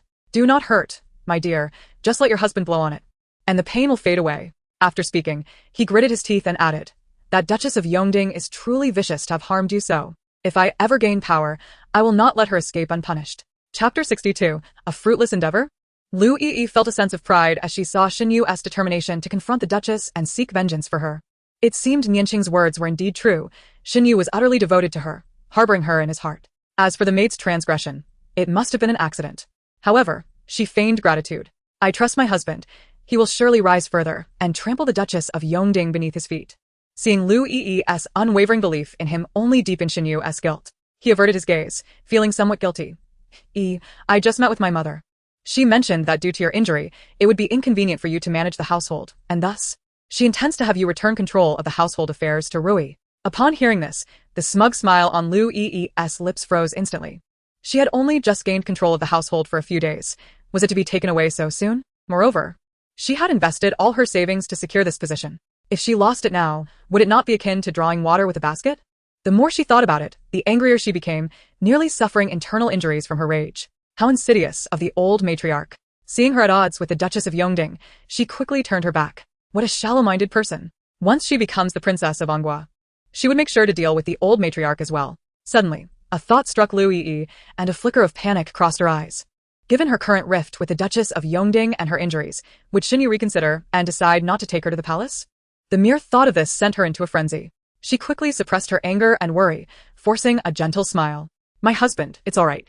I never cared about the household affairs. Without them, I can save worry and have more time to accompany you. Hearing Lu Yi's words, Xinyu felt a wave of relief. It seemed she truly did not care about such matters. In that case, he could tell her about the status of a legitimate wife. Surely, she would not be upset. Realizing this matter could not be hidden any longer, Xinyu spoke up. There is also the matter of being a legitimate wife. Yi, what are your thoughts? Upon hearing this, Lu Yi instinctively tightened the quilt around her. Even her teeth clenched tightly together. Had her long-planned position as a favored wife vanished just like that? The more she pondered, the more discontent she felt. However, the prospect of becoming a princess and eventually occupying the position of the matriarch of the Shun household made her less concerned about the status of a favored wife. The pressing matter at hand was to ascertain whether Xinyu would still take her to the palace for the banquet. With this thought, Lu Yi made an effort to muster a sympathetic smile. My dear husband, you know that I truly don't care about the title of a favored wife. All I wish for is to be by your side openly, sharing life's joys and sorrows, growing old together. Upon hearing her words, Shan Yu was deeply moved. He grasped Lu Yi's hand, his eyes brimming with affection as he reassured her, rest assured, Yi, we will indeed grow old together. After speaking, he even kissed her hand. A subtle smile of triumph graced Lu Yi's lips. If that were the case, would Bai Rui be driven to despair? The idea alone filled her with a peculiar joy. Yet, recalling the matter of entering the palace, Lu Yi emphasized, my dear husband, you need not worry. My injury is truly not severe. The doctor even mentioned that the winter clothing mitigated much of the impact. I merely sustained some superficial wounds. Xinyu frowned. Superficial wounds are still injuries and require proper care. Moreover, your skin is so delicate, it would be unfortunate if scars were to remain. Lu Yi smiled and nodded. Very well, I shall heed your advice, my dear husband. You need not worry. I will take good care of my injuries. Especially since I must accompany you to the palace banquet in a few days. At this, Shunyu's gaze began to falter once more. After a prolonged hesitation, he finally spoke, I'm afraid I cannot take you to the palace for the banquet. Lu Yi's smile abruptly froze. So, it was true. She had anticipated this outcome. Yet, she feigned confusion as she looked at Xinyu. Why? Is it because of my injury? My dear husband, you need not worry. My wounds are really nothing. I can accompany you to the palace. Xinyu, not wanting Lu Yi to learn of the rumors circulating in society for fear she might be unable to handle it, firmly replied, no. Nothing is more important than your well-being. You must focus on recovering first. Hearing this, Lu Yi felt a pang of urgency within her. She grasped Xinyu's hand, pleading, but I truly wish to accompany you to the palace. I cannot bear to see you alone at the banquet. Please, take me with you, she implored, struggling to sit up in an attempt to demonstrate that her injuries were indeed minor. Xinyu, believing that Lu Yi genuinely wished to be by his side, felt a swell of emotion. He too longed to bring her into the palace openly, to stand beside him with rightful honor. For this reason, he had heeded Xin Yinqing's advice, assisting Lu Yi in her plans, elevating her status to that of the savior of the Yongding Marquise, thus raising her standing. Yet, unexpectedly, the very assistance that brought her favor also led to her downfall. Ultimately, not only had she gained no acclaim, but she was also mired in scandal. Observing Xinyu's conflicted expression, Lu Yi assumed he was still apprehensive about her health. She grasped his hand and reiterated, my dear husband, truly, my injuries are not serious. I can accompany you to the palace. Xinyu's internal struggle intensified. He could see that Lu Yi genuinely wished to attend the New Year's banquet with him. Yet, considering the rumors and his current standing in the court, as well as the possibility of solidifying the accusation of favoring a concubine over his wife, he resolutely shook his head. Enough, Yi. This time, I will not take you to the palace. Once you have recovered, I will find an opportunity to bring you, he added. It is perfectly acceptable for me to attend this New Year's banquet alone. Disappointment quickly clouded Lu Yi's eyes. Chapter 63. Everything desired vanished. She withdrew her hand from Xinyu's, pouting, you are not keeping your word, husband. I no longer wish to speak with you. Seeing Lu Yi upset, Xinyu hurried to console her. Lu Yi playfully chided, if you do not take me to the palace for the New Year's banquet, I truly will ignore you. Noticing Lu Yi's insistence on entering the palace, a flicker of doubt crept into Shen Yu's mind. Previously, she had never been so adamant about a single desire. What had changed this time? Did she genuinely just wish to be by his side? Contemplating this, Shen Yu finally asked, why are you so determined to attend the New Year's banquet in the palace? Upon hearing this question, Lu Yi felt a surge of panic. Had Shen Yu uncovered something? Should she reveal her plan to impersonate the princess? Hadn't Yanjun mentioned that Shen Yu was her devoted admirer, willing to assist her in scheming against the Yongding Marquis to elevate her status? If he were to know that her intentions for entering the palace were to impersonate Bai Rui and become a princess, perhaps he would indeed help her. With this thought, Lu Yi felt an even stronger urge to share her plan with Shen Yu. Father, is mother feeling better today? Just as Lu Yi was about to speak, Shen Yanqing's voice suddenly echoed from the doorway. Upon seeing Shen Yanqing, Shen Yu's face softened with affection. You little girl, why are you dressed so lightly? Be careful not to catch a chill. Shen Yanqing smiled. Father, do not worry, I am perfectly fine. Afterward, she approached Shen Yu, linking her arm with his in a playful manner. All right, father, you've spent enough time with mother. It's my turn to keep her company. Shen Yanqing appeared intent on ushering Shen Yu away. Shen Yu, who had business to attend to, affectionately ruffled her hair. Very well. I will leave you two to catch up. After giving Lu Yi a few words of instruction, he departed from her quarters. As Shen Yu's figure disappeared, Shen Yanqing's smile vanished entirely. She turned to Lu Yi and inquired, Mother, what were you about to say? Surely, you weren't thinking of revealing our plan to father? Lu Yi looked at Shen Yanqing in surprise. How did you know? Was her daughter truly capable of knowing her thoughts? Shen Yanqing replied with annoyance. I've been standing at the door for quite a while. You simply didn't notice. Besides, I am your daughter. How could I not know what is in your heart? Lu Yi, feeling a bit guilty, chuckled nervously. I was merely anxious upon seeing your father unwilling to take me to the palace for the banquet. If I cannot enter this time, our plans will be in vain.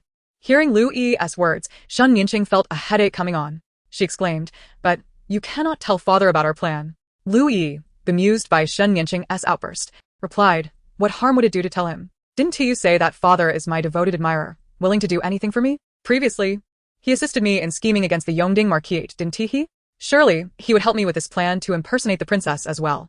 Shen Yanqing nearly laughed in exasperation at Lu Yi's naivety. Mother, what kind of daydream are you having? Yes, father may be your devoted admirer, but he is no fool. Scheming against the Yongding Marquis was not a grave matter. If it failed, he would merely gain an enemy, without risking his life. However, impersonating a princess with Bai Rui's jade pendant is a crime against the emperor, and should it be exposed, it could lead to execution. There is no way he would ever agree to such a thing. If father were to learn of our plan, he would not only refrain from accompanying us on our adventure, but would actively seek to thwart our endeavors, complicating matters further. Upon hearing Shen Yanqing's words, Lu Yi suddenly realized her earlier impulsiveness. Fortunately, Shen Yanqing had been quick to intervene. Otherwise, she might have truly landed herself in trouble. Yet, the thought of entering the palace still weighed heavily on Lu Yi's mind. Your father no longer wishes to take me into the palace. How can I possibly let the empress see the jade pendant? She pondered. I would be better off going directly to the empress with the pendant to avoid prolonged uncertainties. As long as I possess the pendant, the empress will undoubtedly have no doubts about my identity. Upon hearing Lu Yi's words, Shen Yanqing could only express her disbelief. Mother, if you are tired of living, then by all means proceed. Lu Yi looked puzzled. What do you mean by that? What does it mean to be tired of living? Shen Yanqing replied with exasperation. The emperor and the empress are inherently suspicious individuals. Moreover, over the past 2 decades, many have attempted to impersonate a princess, only heightening their wariness. Even if we possess the jade pendant, what does it matter? We know nothing of Bai Rui's childhood. Should we feign amnesia, the empress would certainly harbor doubts. If they were to investigate your identity, they would uncover everything. Lu Yi remained perplexed. So, if I wear the jade pendant into the palace, they will see it and have no doubts about my identity? Shen Yanqing explained. People only believe what they see with their own eyes. They only trust the facts they have established. If they were to discover the pendant on their own and come to recognize you as the empress's daughter lost for over 20 years, they would undoubtedly affirm your identity as a princess. As long as they have no doubts, they will not seek to investigate further. This way, your impersonation as a princess will be far more secure. After listening to Shen Yanqing, Lu Yi finally understood. It became clear that she had underestimated the complexity of the situation. She was grateful for Yanqing's timely reminder. Otherwise, she might not have known how she could have brought about her own demise. She cast a wary glance at Shen Yanqing. What shall we do now? From the looks of your father, it seems he truly has no intention of taking me to the New Year's palace banquet. Shen Yanqing felt equally troubled. She had never anticipated that the wife of the Duke of Yongding would discover Lu Yi's true identity, nor did she expect matters to escalate to this point. With a hint of impatience, she remarked, what else can we do? We must seek another opportunity. As long as your father holds you in his heart, we still have a chance. Although Lu Yi was reluctant to wait any longer, she had no alternative. However, the thought of losing both her authority in the household and her position as a concubine alongside her identity as a princess on the same day left her feeling despondent, nearly causing her to suffer internal injuries. That night, after Bai Rui had finished feeding Tang Tang, Nurse Li, who served the old lady, arrived carrying a brocade box. Upon seeing Bai Rui, Nurse Li stepped forward, saying, "Madam, this is the key to the storeroom. The old lady wishes for you to resume your management of the household affairs." Upon hearing Nurse Li's words, Dong Xue and Xiaochan rejoiced for Bai Rui, while Tang Tang, on the other hand, wore an expression of disdain. Yet another shameless individual, she thought. Mother, you must not accept this authority over the household affairs again. This old hag is just as shameless as that scoundrel of a father. Bai Rui reassured Tang Tang, "Do not worry, my dear. I do not covet this authority over the household." She furrowed her brow at Nurse Li before placing Tang Tang in her cradle and covering her with a small blanket. Given Nurse Li's cold demeanor so close by, what if Tang Tang caught a chill? Nurse Li, noticing Tang Tang's gaze, was taken aback. What kind of expression is that? Is it disdain? Impossible. How could such a young child comprehend disdain? Perhaps the candlelight is dim, and I simply misread the situation. As Nurse Li's mind wandered, Bai Rui gradually rose and addressed her with an impassive expression. "Nurse, I cannot accept this authority over the household." "Why not? You are the mistress of the Shun household. Isn't it your rightful duty?" Bai Rui sighed helplessly. "It is indeed a duty. However, it was the master who explicitly stated that during my confinement, I was unfit to manage the household affairs, which is why I entrusted that authority to concubine Lu. As I have yet to complete my confinement, I am still unfit to oversee the household." Nurse Li grew anxious upon hearing this. Furthermore, she was reluctant to allow concubine Lu to continue managing the household, as the quality of provisions had diminished significantly during her tenure compared to when Bai Rui was in charge. The old lady had already complained several times, and even Nurse Li herself found it quite unsatisfactory. Should concubine Lu continue to manage the household, the entire household would be left with nothing but meager rations. Thus, she hastily argued, "How can this be? Not to mention that concubine Lu is merely a concubine. She is currently bedridden and cannot continue to manage the household." Upon reaching this point, Nurse Li seemed to realize something. Could Bai Rui be competing with Lu for favor? Was she still upset about the old lady's prior intentions to elevate Lu to the status of a formal wife? Truly, she displayed no semblance of a proper matriarch. Nevertheless, despite her thoughts, she replied, "As for the matter of elevating concubine Lu, the old lady has already abandoned that idea. In the future, she will have even less qualification to manage the household affairs. Moreover, returning the authority over the household to you is the old lady's intention," Nurse Li emphasized. With a blend of persuasion and intimidation, she was confident that Bai Rui would not refuse. However, to her surprise, Bai Rui sighed once more. "I do not wish to defy my mother-in-law's wishes. However, it was the master who stated that I was unfit to manage the household during my confinement. Moreover, he was right. Since giving birth to Tang Tang, I have felt significantly weakened and truly lack the strength to oversee the household affairs. Perhaps you should inform my mother-in-law to assign this authority to someone more suitable." Seeing Bai Rui resolutely refuse, Nurse Li's anxiety intensified. If you do not accept it today, it may disappoint the old lady. She thought to herself that Bai Rui had always feared disappointing the old lady. Having diligently managed the affairs of the Shun household for over a decade without receiving a single compliment. Today, if she spoke of the old lady's regard for her, Bai Rui would surely be pleased and eagerly accept the authority. Listening to Nurse Li leverage the old lady against her mother, Tang Tang gritted her teeth in frustration. "Mother, please do not be deceived by this old hag. My grandmother would never value you, neither now nor in the future. She has always believed you are merely the daughter of a merchant unfit for their esteemed family, and she harbors deep resentment towards you. When Lu Yi became a princess, she did not hesitate to aid her in persecuting you, subjecting you to torment and agony. In order to prevent her mother from complaining to her elder and second brother, she had someone sever her mother's tongue. In front of her brothers, she claimed that her mother had wished to die and had bitten off her own tongue. What a malicious old witch. Mother, you must remain vigilant. You cannot continue to be the sycophant of that scoundrel and the old witch." After listening to Tang Tang's heartfelt words, Bai Rui felt a chill in her heart. Since marrying into the Shin family, she had treated the matriarch as her own mother, believing she had done nothing to offend her. Little did she know that the seemingly polite matriarch harbored such hatred towards her, even going so far as to vent it through daily torment.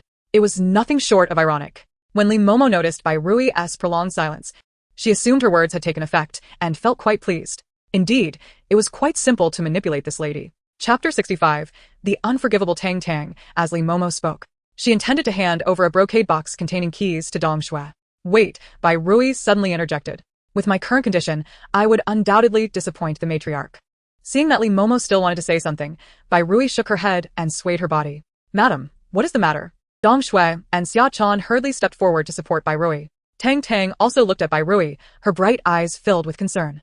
Bai Rui weakly replied, "Perhaps I spoke too long just now. I feel quite dizzy. Let us assist Madam to the bed for a rest," Dong Shui suggested, and together with Xia Chan, they helped Bai Rui to the bed. Bai Rui glanced at Li Momo, who stood at a distance, and seeing that she showed no intention of leaving, she whispered a few words in Dong Shui's ear.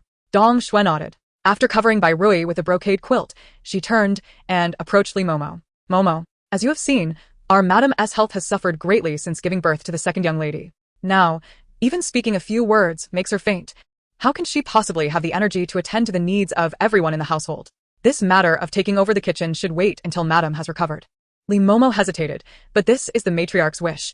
How can a mere servant like me take charge? Though Xia Chan had not heard Bai Rui and Dong Shui's conversation, she could infer from Dong Shui's words. She approached Li Momo and said, "When I left today, I overheard people in the capital discussing how our master favors his concubine over his wife." Xia Chan paused and continued. "Surely they would think they are considering Aunt Lu's interests, deliberately exhausting Madam to make room for Aunt Lu. This would certainly solidify the rumors of the master favoring concubines over his wife." At this point, Xia Chan's face showed concern. "If you do not consider our Madam's health, you ought to consider the master's reputation. After all, in our kingdom, favoring concubines over wives is a grave sin." Upon hearing the phrase favoring concubines over wives, Li Momo was already alarmed. She had merely come to convey a message for the matriarch. How could it lead to accusations against the master? The consequences were far beyond what a servant like her could bear. Moreover, this authority over the kitchen was granted by the matriarch. What did it have to do with her? To avoid trouble, Li Momo reluctantly said, "If that is the case, let Madam rest well." With that, she left Bai Rui's room with a stern expression. She had thought delivering the kitchen authority to Bai Rui would be a pleasant task, and that Bai Rui would be grateful and reward her handsomely, as had been the case in the past. Yet, she never anticipated such misfortune. Confused, she could not fathom why things had turned out this way, leaving her quite irked. This was her first time facing a setback with Bai Rui. After exiting Bai Rui's courtyard, Li Momo couldn't help but spit in the direction of the courtyard, muttering under her breath, "Is it such a crime to have given birth early? Her body is so weak. She is merely a merchant's daughter, yet acts as if she were a pampered lady. Just look at what she has brought into the world. A hideous little creature." Before Li Momo could finish her tirade, she suddenly bit her tongue, causing tears to well up in her eyes from the pain. Could she not even criticize that little monster? This was truly bad luck. Once Li Momo departed, Bai Rui sat up from the bed as if nothing had happened. Xia Chan rushed to support her. "Madam, you nearly fainted. You should rest a bit longer." Bai Rui shook her head. "I am fine. I merely acted for Li Momo's sake." Upon hearing this, Tang Tang in the cradle sighed in relief. "I was so scared. I thought Mother was ill. Mother, you must take good care of yourself. In this life, you are my only mother and I cherish you dearly. Though it may be a short life, perhaps the plot can be altered. I will certainly strive to help you rewrite the story." Bai Rui, only one mother in 2 lifetimes? Tang Tang was actually an orphan in her previous life. Bai Rui felt a pang in her heart. She must shower Tang Tang with more love, allowing her to grow up in a honeyed environment, leading a joyful and smooth life. Why does Madam wish to do this? Just as Bai Rui's heart ached, Xia Chan's confused voice broke through. "What?" Xia Chan almost thought she had misheard. The authority over the kitchen was a symbol of the mistress of the Shun family. Previously, Madam placed great importance on this power.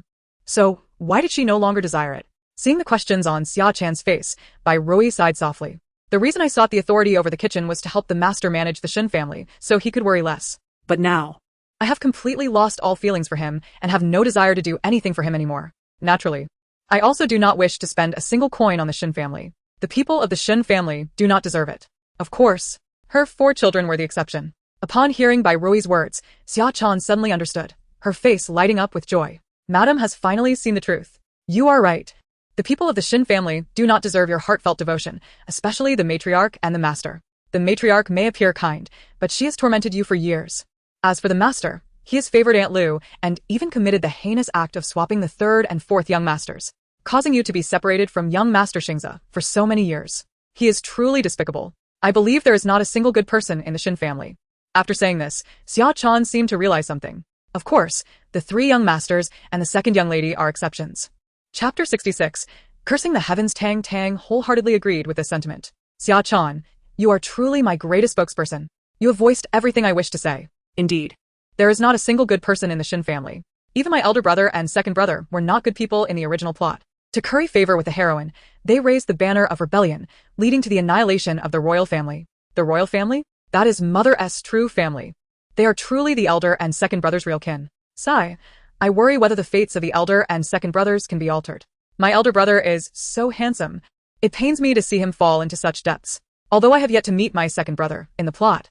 He is an undefeated young general and must be quite remarkable. Rebellion? Her two sons would actually rebel for Xin Yanqing? She originally believed that only Shun Liangqian would suffer tragically at the hands of Xin Yanqing, yet she never anticipated that Xin Yanqing would also fall victim.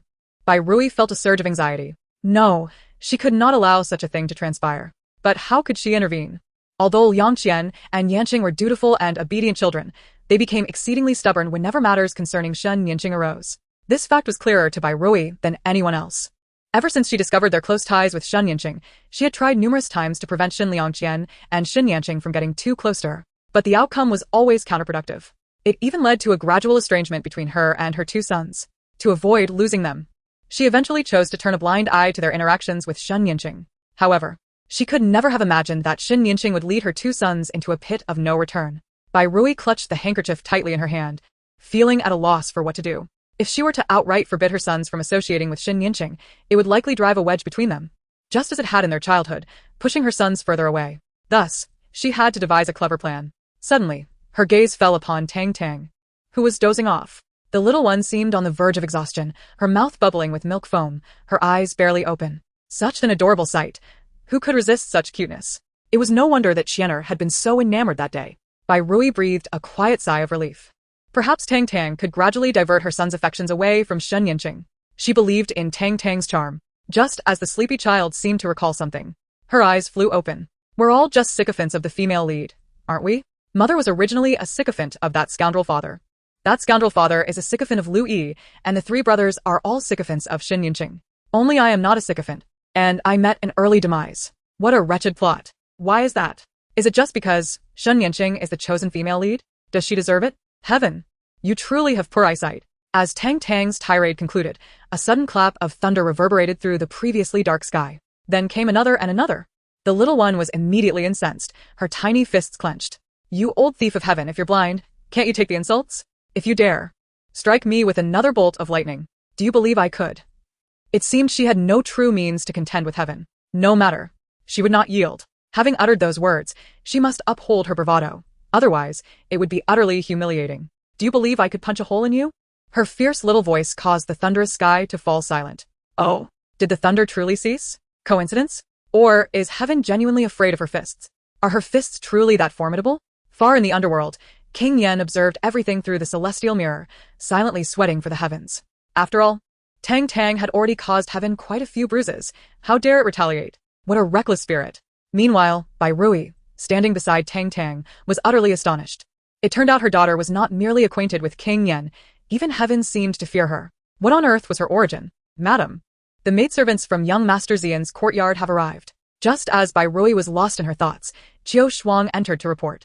Ever since it became known that Xin Xian and Xin Xingze had exchanged identities, the four maidservants had begun to refer to them by their names rather than simply as the third and fourth young masters. Upon hearing Qiu Shuang's words, Bai Rui gradually regained her composure. She struggled to suppress her shock, striving to appear calm. But did Xian refuse to take his medicine again? Qiu Shuang nodded. Yes, madam.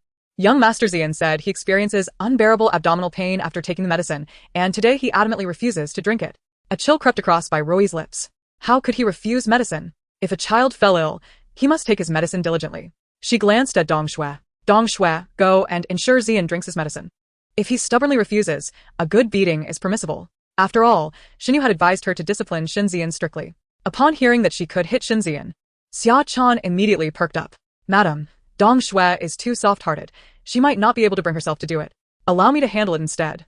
Xin Xian not only usurped young Master Xingze's rightful identity, but also insulted you and the second miss.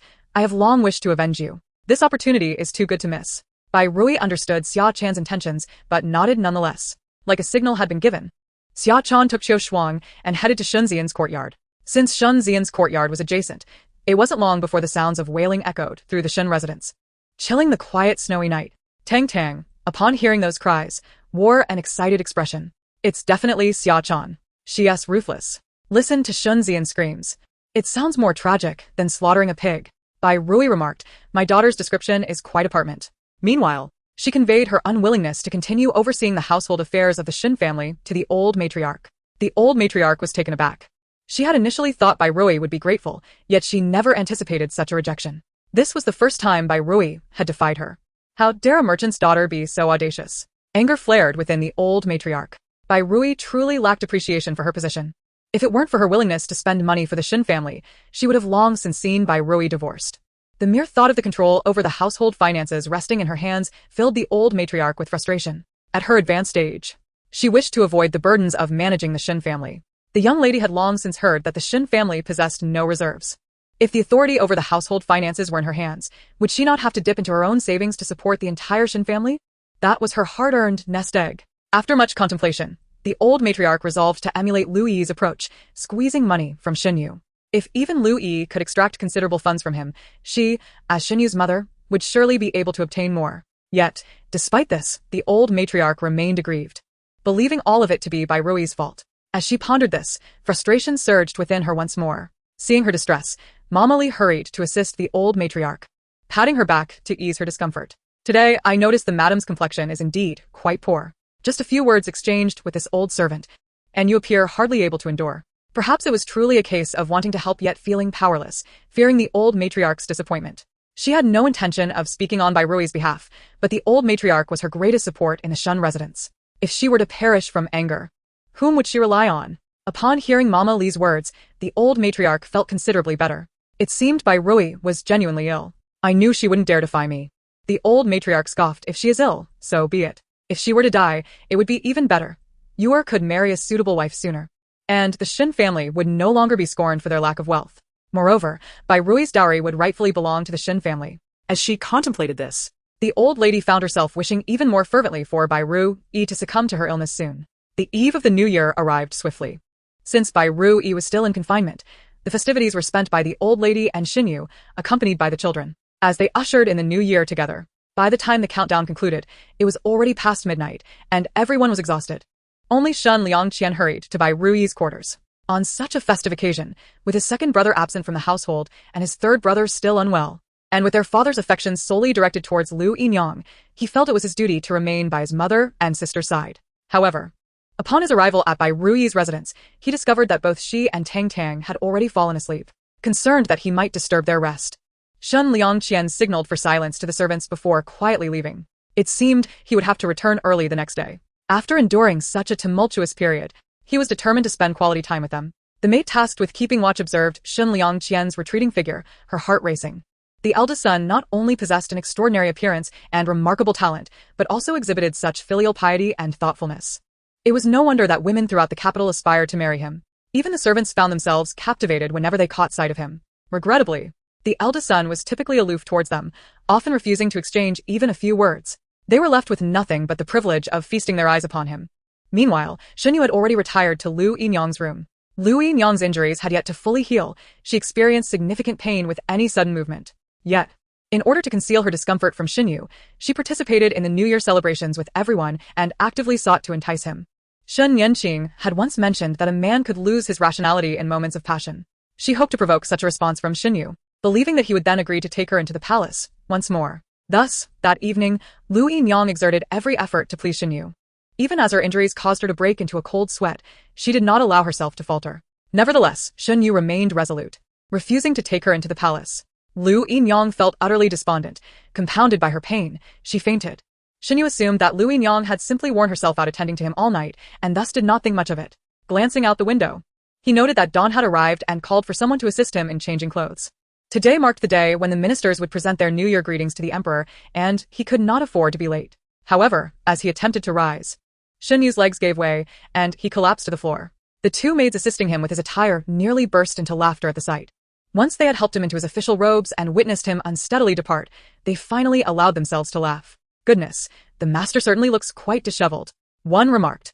"Indeed. "I nearly lost my composure," another replied. You can't imagine the commotion that continued from the end of the New Year countdown until dawn. The noise from the bed could rival the firecrackers outside. No wonder the master is in such a state. It seems Lu Yinyang is quite accomplished in her skills, they both mused. Otherwise, how could he dote on her so? I see Lu Yinyang is also quite exhausted. She appears to be sleeping soundly now. Sure. Let us speak outside, so as not to awaken her. We wouldn't want to incur her wrath. Just as the two maids stepped out of the room, they spotted Xinyu standing at the door, his expression dark and foreboding. They were instantly struck with fear, dropping to their knees and daring not to utter another word. Once Xinyu departed, the maids collapsed to the ground in relief. You scared me. I thought the master had overheard us. Surely he did not hear. If he had, we would surely face severe punishment today. In truth, Xinyu had indeed heard every word, but out of respect for his own dignity, he feigned ignorance. What would he become if he appeared guilty? Once he boarded the carriage, Xinyu could no longer withstand the fatigue, sinking into a slumped position. Lu Yinyang had, for reasons unknown, gone to great lengths to serve him the previous night, nearly exhausting him. While the experience had been delightful, akin to divine bliss, he feared that if Lu Yinyang continued to serve him in such a manner daily, his old body might not endure it. With a heavy sigh, Xinyu closed his eyes, succumbing to fatigue. It was not until the carriage reached the palace gates that the coachman and accompanying servants roused him. Yet, Xinyu remained weary, his demeanor far from ideal. As he disembarked, his legs faltered, nearly causing him to stumble once more. Just as he regained his balance, several colleagues approached him. Happy New Year, Minister Shen. Wishing you a joyful New Year, Minister Shen. Happy New Year, Minister Shen. Happy New Year, Minister Shangshu. After exchanging pleasantries, Minister Zhang from the Ministry of Works stepped forward, inquiring, what seems to be the matter, Minister Shen? You appear quite fatigued. While feigned concern, it was essentially gossip. Noticing the curious glances from the other ministers, Xinyu felt apprehensive that they might discern something amiss. He mustered his strength to explain. I stayed up too late for the New Year celebrations last night, and did not rest well. Minister Zhang offered a knowing smile. We were all engaged in the New Year festivities last night, yet none looked as exhausted as you, Minister Shen. Indeed, your appearance suggests you have not slept a wink. Chimed in Minister Song, unearthing the truth. Xinyu, feeling guilty, swiftly diverted the conversation. The hour is growing late. We should make haste to the palace. As he spoke, he quickened his pace ahead of the other ministers. However, due to his weakened legs, he stumbled, nearly falling again. The other ministers exchanged glances, erupting into laughter. They were all aware of the implications behind Xinyu's condition, given their own experiences with wives and concubines. It seems Minister Shen's little concubine possesses quite the prowess in the bedroom. Just look at the state he is in. Minister Song remarked. I concur otherwise. He would not dote on her so. I have heard that Minister Shen has gone to great lengths to elevate her status, even daring to contrive against the Duchess of Yongding, another chimed in. No wonder the censorate accused him of favoritism. He truly deserves it. Indeed, he brought this upon himself.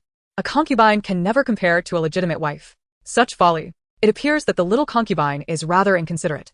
Knowing Minister Shen had to enter the palace early this morning, yet still insisted on such indulgence last night. As Xinyu walked ahead, he overheard every word exchanged among the ministers. His face turned a myriad of colors, a spectacle of embarrassment.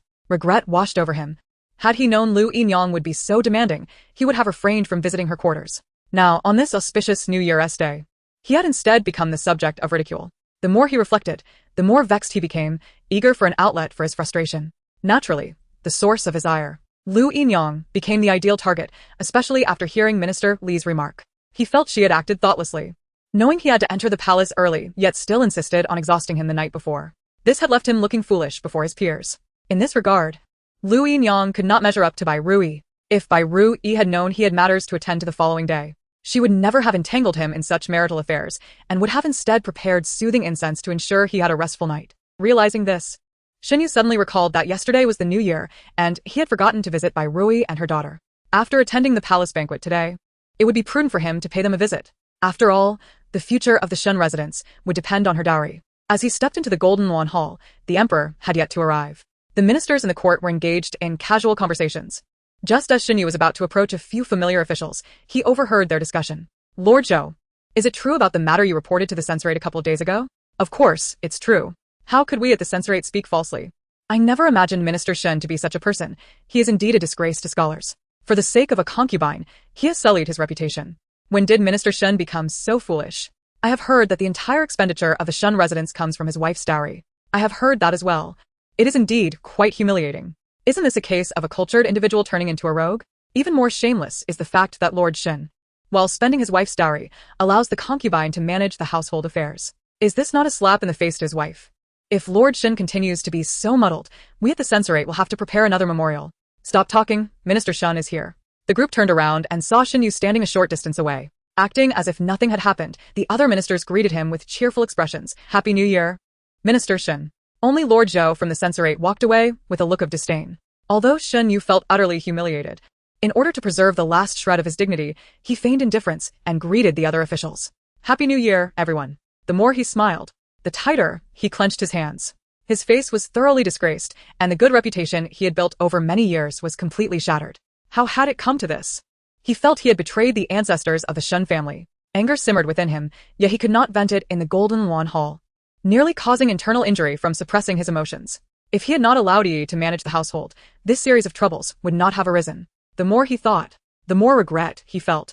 Soon, the emperor arrived. Despite having begun the New Year's prayers in the early hours, he appeared completely unfatigued.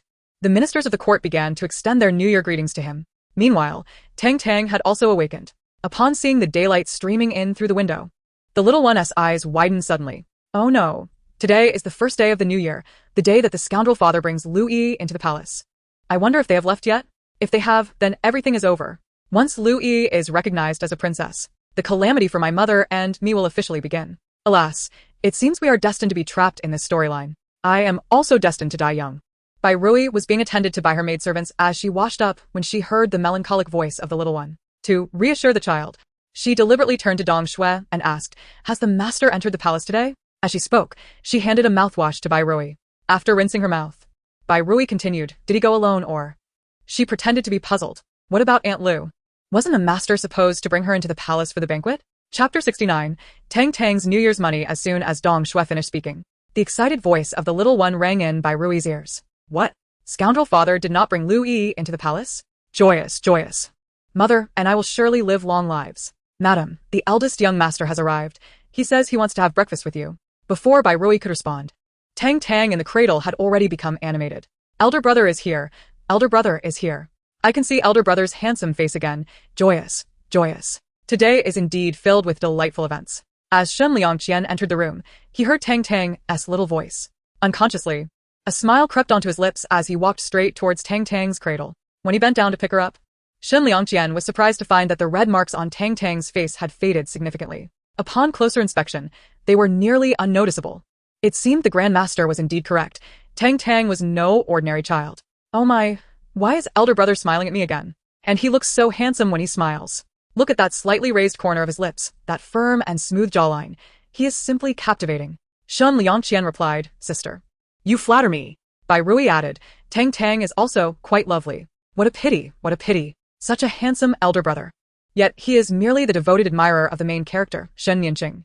Alas, what a shame." Shen Liangqian responded, "Devoted admirer? No. Elder brother simply feels pity for Yanjun and cares for her a bit more. He is not a devoted admirer." In order to prevent Tang Tang from continuing, Shen Liangqian deliberately changed the subject. "Happy New Year, Tang Tang." He playfully pinched the little one's nose. The child was indeed distracted. "Happy New Year, elder brother. Where's my red envelope?" Shen Liangqian asked. "Red envelope? Is there a custom of giving children New Year's money in this world?" It seemed the books had not mentioned it. So you were referring to the New Year's money, Shen Liangqian realized. However, isn't it customary for elders to give money to juniors? As the elder brother, should I also give money to my sister? That seems improper. If my sister truly desires it, I suppose I can assist her. Thus, he carried Tang Tang over to Bai Rui. "Mother, Happy New Year. Xian Heir, Happy New Year." Seeing Shen Liangqian carefully holding Tang Tang, Bai Rui felt more certain of her thoughts. Perhaps Tang Tang could truly alter her eldest son's fate as a devoted admirer. With this in mind, Bai Rui felt considerably lighter. She lifted her pillow and opened a brocade box, revealing a thick stack of silver notes inside. She took half out. "This is your New Year's money from your mother." She then placed the stack of notes into Shen Liangqian's arms. "Mother, I am already grown. I can't possibly take your New Year's money." Shen Liangqian attempted to return the notes to Bai Rui, but with both hands occupied holding Tang Tang.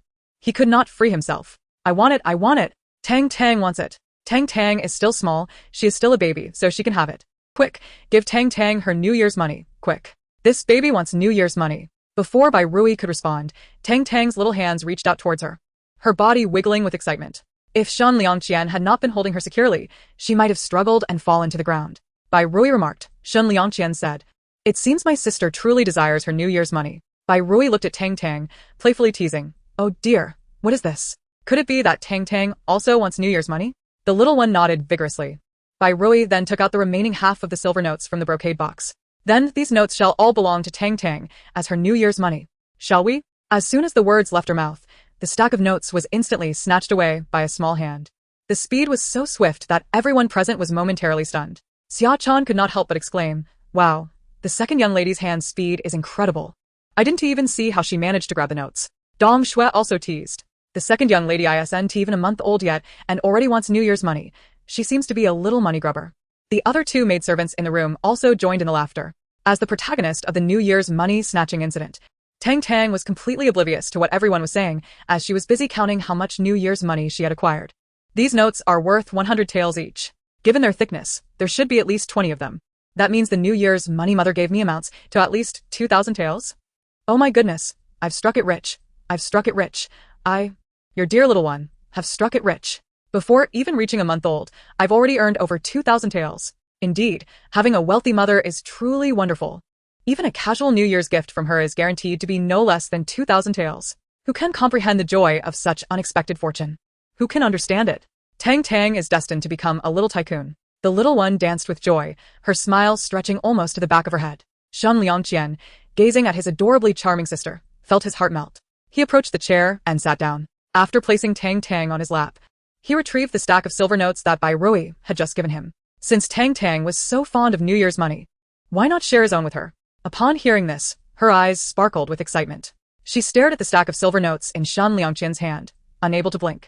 What a divine brother. Not only does he look handsome and smile beautifully, but even his words are so pleasing to the ear. Especially that statement about giving me New Year's money. How melodious it is, akin to heavenly music. Hurry, bring it to me, quickly. Tang Tang wants to be a little tycoon, living without worries, able to lounge for a lifetime. Shen Liangqian thought to himself, confirmed, my sister is indeed a little money enthusiast. As he saw Tang Tang reaching out her tiny hands toward the silver notes, he playfully lowered his arm a bit. Sure enough, before he could steady his hand, the notes were snatched away by her small fingers in an instant. He didn't even catch how she managed to take the money. With the newfound stack of silver notes clutched tightly, her smile radiated even more brightly. Dear brother, you are undoubtedly my beloved brother. In gratitude for this stack of silver notes, I shall find a way to protect you, ensuring that you are not torn apart by 5 horses. If all else fails, I shall take this money and run away with you. Shen Liangqian thought. Let's refrain from discussing such grim matters during the festive season. However, recalling Tang Tang's last remark, he couldn't help but smile broadly. Such an amazing sister must be cherished. Chapter 70. Tang Tang's windfall. I feel that the thickness of my brother's stack of silver notes is about the same as mine. It should also exceed 2,000 taels. Right? If only I could sit up and count them. Having lived 2 lifetimes, it was Tang Tang's first time possessing such a fortune. She was thrilled beyond measure. It must be at least 4,000 taels. I just wonder if it might be even more? By how much? 100 taels? Or perhaps 200? By Rui. Overhearing the little one's curiosity about the amount of New Year's money, sought to enlighten her. Our little Tang Tang is truly remarkable. On the very first day of the new year, she received 5,000 taels in New Year's money. What? 5,000 taels. This stack of notes amounts to 5,000 taels. 5,000 taels, in later years, equates to 3 million. After calculating, the little one became even more agitated. What a divine mother, and what a divine brother. I've struck it rich. I've struck it rich. Tang Tang has become wealthy, fabulously wealthy. On the very first day of the new year, I'm about to be buried under New Year's money. Who can understand this feeling? Who can comprehend it? Yanjun truly did not deceive her. Her mother is indeed wealthy. The brilliance of her smile was dazzling, her eyes crescent-shaped, and her lips nearly reaching the heavens. Bai Rui, noticing her tightly clenched hands around the silver notes, worried that she might hurt herself. She approached Tang Tang and smiled, saying, You're still small. So, why don't I help you keep your New Year's money? When you grow a bit older, I will return it to you. At these words, the little one's smile instantly froze. Though she had no mother in her past life, she understood that having her mother keep her New Year's money signified something significant. The little one became displeased in an instant. No, I won't give it, not even if it kills me. This money belongs to Tang Tang. It is hers. And even if mother wants it, she cannot take it. Bai Rui, seeing Tang Tang's grip tighten, fearing for her little hands, quickly took the notes from her grasp. Tang Tang watched her hard-earned notes fly away, pouting initially, before bursting into tears. My 5,000 taels. It's gone. Had I known I would lose it. Why did you let me have it? Tang Tang is angry, very angry. I'm beyond consolation. The little one cried while internally lamenting. Bai Rui was taken aback by Tang Tang's intense reaction, momentarily at a loss. All right, mother won't take your New Year's money. Can you keep it yourself? The cries abruptly ceased. The little one, with teary eyes, stared at the stack of silver notes on her chest, confirming that none were missing. She hurriedly placed her small hands over it, as if to guard against anyone taking it away again. The room's occupants were utterly charmed by her adorable demeanor, breaking into laughter, filling the space with warmth. "Madam, breakfast is ready. Shall we eat now?" a maid announced as she entered. Bai Rui nodded slightly. Bring it in. She turned to Shen Liangqian, saying, "Qianer, place Tang Tang in the cradle and have something to eat first." Shen Liangqian nodded, then gently set Tang Tang in the cradle. As he approached the table, he deliberately chose a seat where he could see Tang Tang. Just as he settled down, he noticed the little one struggling to lift the silver notes from her swaddling cloth, laboriously attempting to hide them under her small blanket. Since she couldn't yet roll over, she exerted tremendous effort to conceal them. After successfully hiding them, the little one checked several times with her tiny hands, ensuring her New Year's money was truly secured, before finally breathing a sigh of relief. Tang Tang wants to experience what it feels like to sleep on several thousand taels of silver notes. Saying this, she truly closed her eyes, appearing utterly content to drift into sleep. Shen Liangqian and Bai Rui exchanged glances, unable to suppress their laughter. Halfway through breakfast, a maid from Shen Yinqing's courtyard arrived. "Young master, the young lady requests your presence." Shen Liangqian set down his chopsticks. "What does Yanjun wish to discuss?" he asked, puzzled. "Isn't she supposed to accompany concubine Lu today?" Perhaps the maid glanced at Bai Rui deliberately, as if to assert something. Perhaps she was too exhausted serving the master last night. Shen Liangqian furrowed his brow slightly, casting a worried glance at Bai Rui. Seeing her calmly eating, he felt a small measure of relief. It seemed that his mother had truly come to terms with his father's change of heart. This was for the best. At least she would not be saddened by it in the future. Shen Liangqian picked up his chopsticks once more. "Tell Yanjun that I will be accompanying my mother and little sister today, so I will not be going." He intended to provide Bai Rui with some comfort. Yet, for reasons unknown, an image of Shen Yinqing in solitude flashed through his mind, accompanied by a voice urging him not to reject her, but to stay by her side. Pain struck his heart, and he involuntarily stood up. "Never mind, I shall go see Yanjun." Upon hearing this, Bai Rui's previously settled heart began to race again. Tang Tang also abruptly opened her eyes. Did my brother not just refuse? Why has he suddenly changed his mind? Are we, mother and I, not as important as Shen Yinqing? Let him go grovel to Shen Yinqing. He will eventually face dire consequences. He deserves it, he deserves it. The familiar little voice echoed in his ears, causing Shen Liangqian to halt abruptly. His mind gradually cleared. What was happening to him? How could he so readily abandon his mother and sister to accompany Yanjun? Although it was the first day of the new year and Yanjun's sister was pitiably alone, his mother and sister were not without their own struggles. How could he forsake them to be with Yanjun? In his heart, it was clear that his mother and sister held the utmost importance. Why was he perpetually unable to refuse any of Yanjun's requests? It felt as though an inexplicable force was governing his actions. Was it destiny? Suddenly, he recalled Tang Tang's earlier sentiments. If in the future Yanjun were to ask him to alter an imperial edict, would he also be unable to refuse? The thought sent a chill through Shen Liangqian, causing beads of cold sweat to form on his brow. Chapter 71. A punishment of humiliation. Could it be that what Tang Tang said was true? That he was indeed aiding Yanjun in treason? Was his fate to be torn apart by 5 horses truly real? Shen Liangqian instinctively took 2 steps back, colliding forcefully with the table. The pain jolted his mind into clarity. "Qianer, what is the matter?" Tang Tang's small voice, tinged with confusion, echoed in his ears. "What has happened to my brother? It seems as if he is struggling against something. Could it be that he is being controlled by some force? Is that same force compelling him to seek out Shen Yinqing? Is it true that my brother does not desire this?" Shen Liangqian felt a wave of astonishment at being seen through by Tang Tang. She was indeed no ordinary child. He longed to nod in agreement, but feared revealing to Tang Tang that he could hear her thoughts, so he maintained his stoic faade. "Is it destiny? Is destiny controlling my brother? Indeed, with a genius like my brother, how could he not see that Shen Yinqing was using him? It must be destiny that has obscured his keen insight." As these thoughts crossed her mind, the little one furrowed her brow in contemplation. She extended her tiny hand in Shen Liangqian's direction. "I do not care what you are. Release my brother at once. Otherwise, Tang Tang shall hang you up and spank you. I am now a strong man, a strong man. I am truly formidable."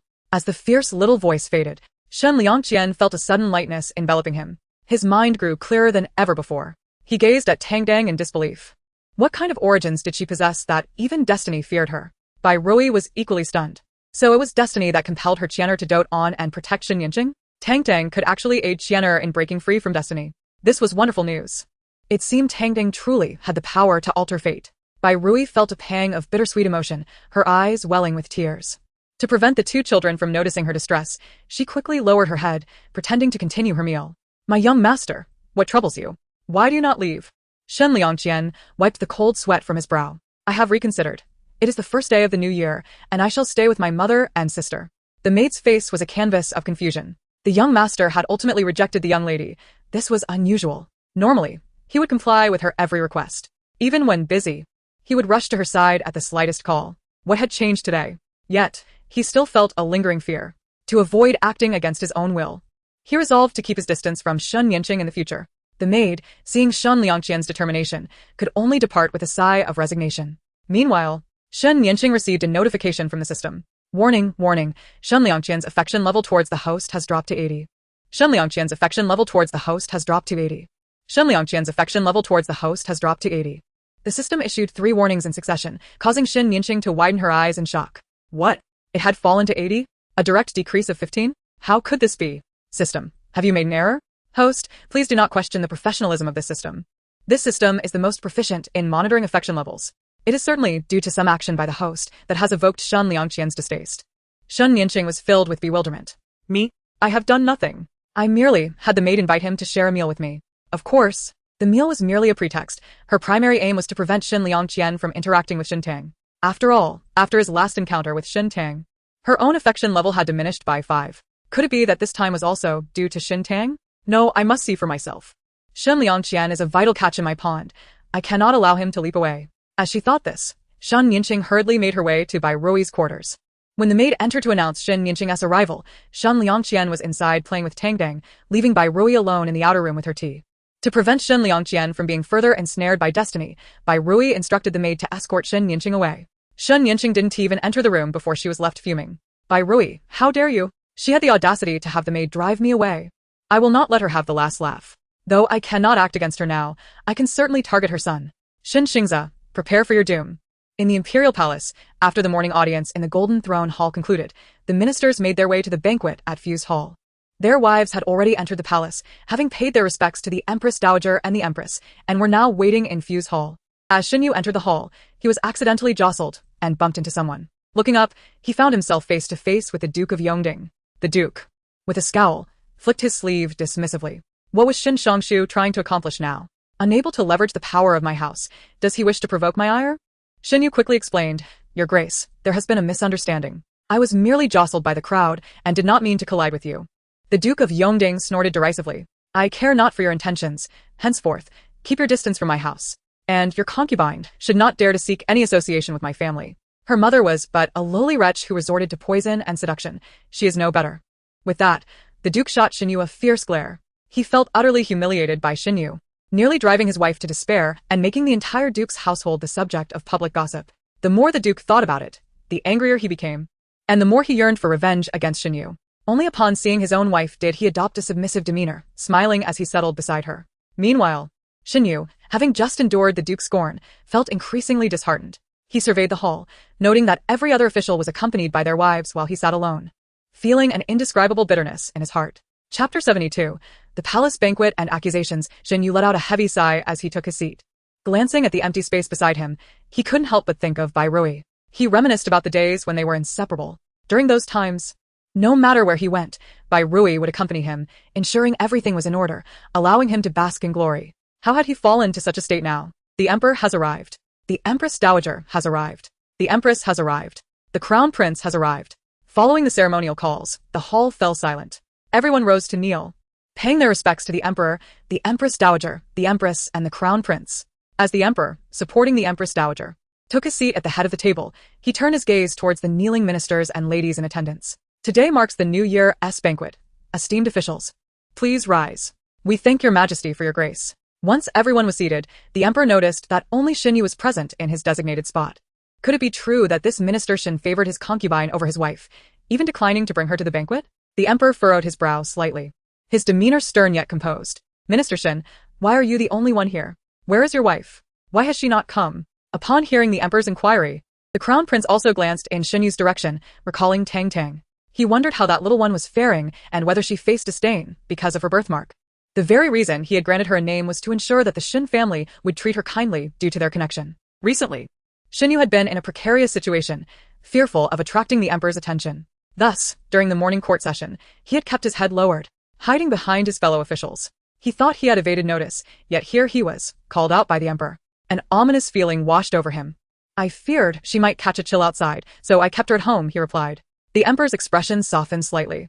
It appeared Minister Shun was not as neglectful of his wife as the censorate had claimed. After a slight nod, the emperor's gaze drifted elsewhere. However, the Duke of Yongding, sensing the emperor's apparent lack of further inquiries, grew displeased. Xun Yu had caused him and the Yongding duke's household considerable distress, nearly leading him to lose his wife. How could he escape the emperor's wrath so easily? He spoke sarcastically. No wonder Minister Shin has recently engaged in such scandalous behavior. Not only has he allowed his concubine to manage the household affairs, but he also wishes to elevate her to the status of a legitimate wife. It turns out his wife is in confinement and cannot intervene. What a shame for my Yongding duke's household, now a laughingstock in the capital. Thanks to you and your concubine's schemes. At this, the attendees began to murmur among themselves. I have heard of this. Minister Shun is indeed no paragon of virtue. It seems the censorate's accusations of his favoritism towards his concubine are not unfounded. Truly foolish. Minister Shun has shown himself to be quite dim-witted. He only attained the position of minister through cunning, or else he would still be merely a vice-minister. And to think the vice-ministerial position was also secured through the efforts of his wife. With such a capable spouse, how can he fail to appreciate her? Ultimately, it is a case of desire clouding his judgment. Desire clouding judgment? The emperor's expression darkened once more. Designing against the Yongding duke as household? What do you mean by this, duke? Regrettably, the concubine's humble origins made Xun Yu fearful of his elder's disapproval and public gossip. Hence, he orchestrated a scheme to present her as his wife's benefactor, even coercing me to acknowledge her as a goddaughter to elevate her status. The Duke of Yongding finally revealed the truth before the emperor, feeling immensely relieved. However, the emperor's countenance grew even more forbidding as he turned to the duke's wife. Madame Yongding, is what the duke says true? The duke's wife shot a cold glance at Xun Yu. Yet there is one matter the duke has not disclosed. The emperor inquired, what matter? I intended to reprimand Minister Shin's concubine, but he barged into my Yongding duke's household, rebuking my wife and carelessly whisking that concubine away. It seems Minister Shin has never regarded my household or the duke's estate with any respect. At these words, the favored consort seated in the rear of the palace also wore a displeased expression. The emperor's face turned an ominous shade, and he slammed his hand down heavily.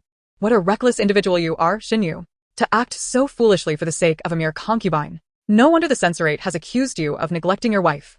Xun Yu was drenched in cold sweat, his legs buckling as he fell to his knees. Your Majesty, I acknowledge my faults. I shall never dare repeat such actions. The officials promoted by Xun Yu quickly stood to plead for him. Your Majesty, Xun Yu has been tirelessly dedicated to the Ministry of Personnel.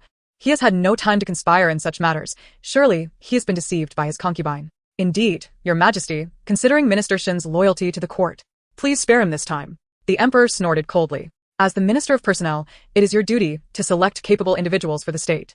If you cannot even discern the true nature of your own concubine, how can you identify those worthy of serving the nation? As he spoke, the emperor cast a chilling glare at Xun Yu, filled with disappointment. With such gross negligence, I believe you should no longer hold the position of Minister of Personnel, lest you hinder the vital task of selecting talent for the state. Xun Yu's face turned ashen. Your Majesty, I recognize my errors. Please grant me this one reprieve.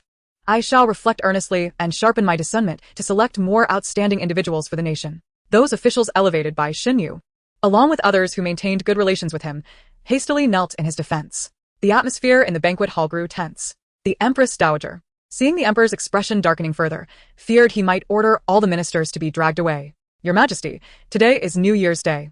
Should we not enjoy a meal in peace? Why must we again discuss court matters? While appearing to admonish the emperor, the Empress Dowager sought to alleviate the tension. The emperor, ever dutiful to his mother, understood her intent. He softened his expression, saying, Mother speaks wisely. I was too angered just now. Chapter 73. Expelled from the banquet. Having said this, the emperor surveyed the room. Since it is New Year's Day, let us cast aside the formalities of our ranks and indulge freely in food and drink. We thank your Majesty for your grace. Xun Yu quietly breathed a sigh of relief, believing he had temporarily evaded disaster. He hoped that by the time court resumed after the new year, the emperor would have forgotten this incident altogether. Just as he prepared to rise from the ground, the emperor called out his name once more. Minister Shun, you need not partake in this wine. It would only cloud your judgment further. If you wish to reflect, step outside the hall for a moment. The brisk air outside will surely clear your mind. Xun Yu stood frozen in shock. Had he truly been expelled from the fuse hall? He had lost his right to participate in the banquet altogether. Xun Yu felt humiliated, wishing he could disappear into the ground. Yet, to avoid further incurring the emperor's wrath, he complied and went to stand outside the hall. Inside the fuse hall, the atmosphere was lively, while outside, the cold wind howled. Xun Yu had scarcely stood there for long before he began to shiver from the cold. His stomach growled incessantly. Since the New Year's vigil ended last night, He had not eaten a single bite, and after being tormented by Louis all night, he now felt ravenous. His stomach began to ache.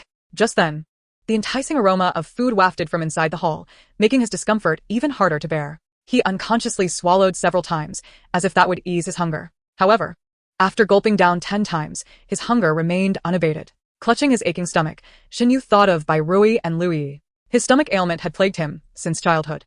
The Xin family had been impoverished, barely able to sustain him and the elderly scholar Xin, often facing hunger. Thus, Xinyu had grown accustomed to a life of intermittent feasting, leading to his chronic stomach issues. On one occasion, the pain had been so severe he had lost consciousness. It was Louis who had happened to pass by, offering him a steamed bun that had revived him. For Xinyu, Louis was a savior, a beacon of warmth from his childhood. He longed to hold that light close to him. Upon learning that Louis had married another, Xinyu was plunged into despair, feeling as though he had irrevocably lost the light of his life. Fortunately, fate smiled upon him, leading him to Bai Rui. Bai Rui not only bore a resemblance to Louis but also cared for him deeply. Upon discovering his gastric ailment, she sought out renowned physicians to treat him, gradually stabilizing his condition. Furthermore, her diligent attention to his diet ensured that his stomach issues had not flared up for 10 years. Yet, unexpectedly, they had returned today, causing him considerable discomfort. He wished fervently that Bai Rui were by his side, for she would undoubtedly know how to alleviate his pain.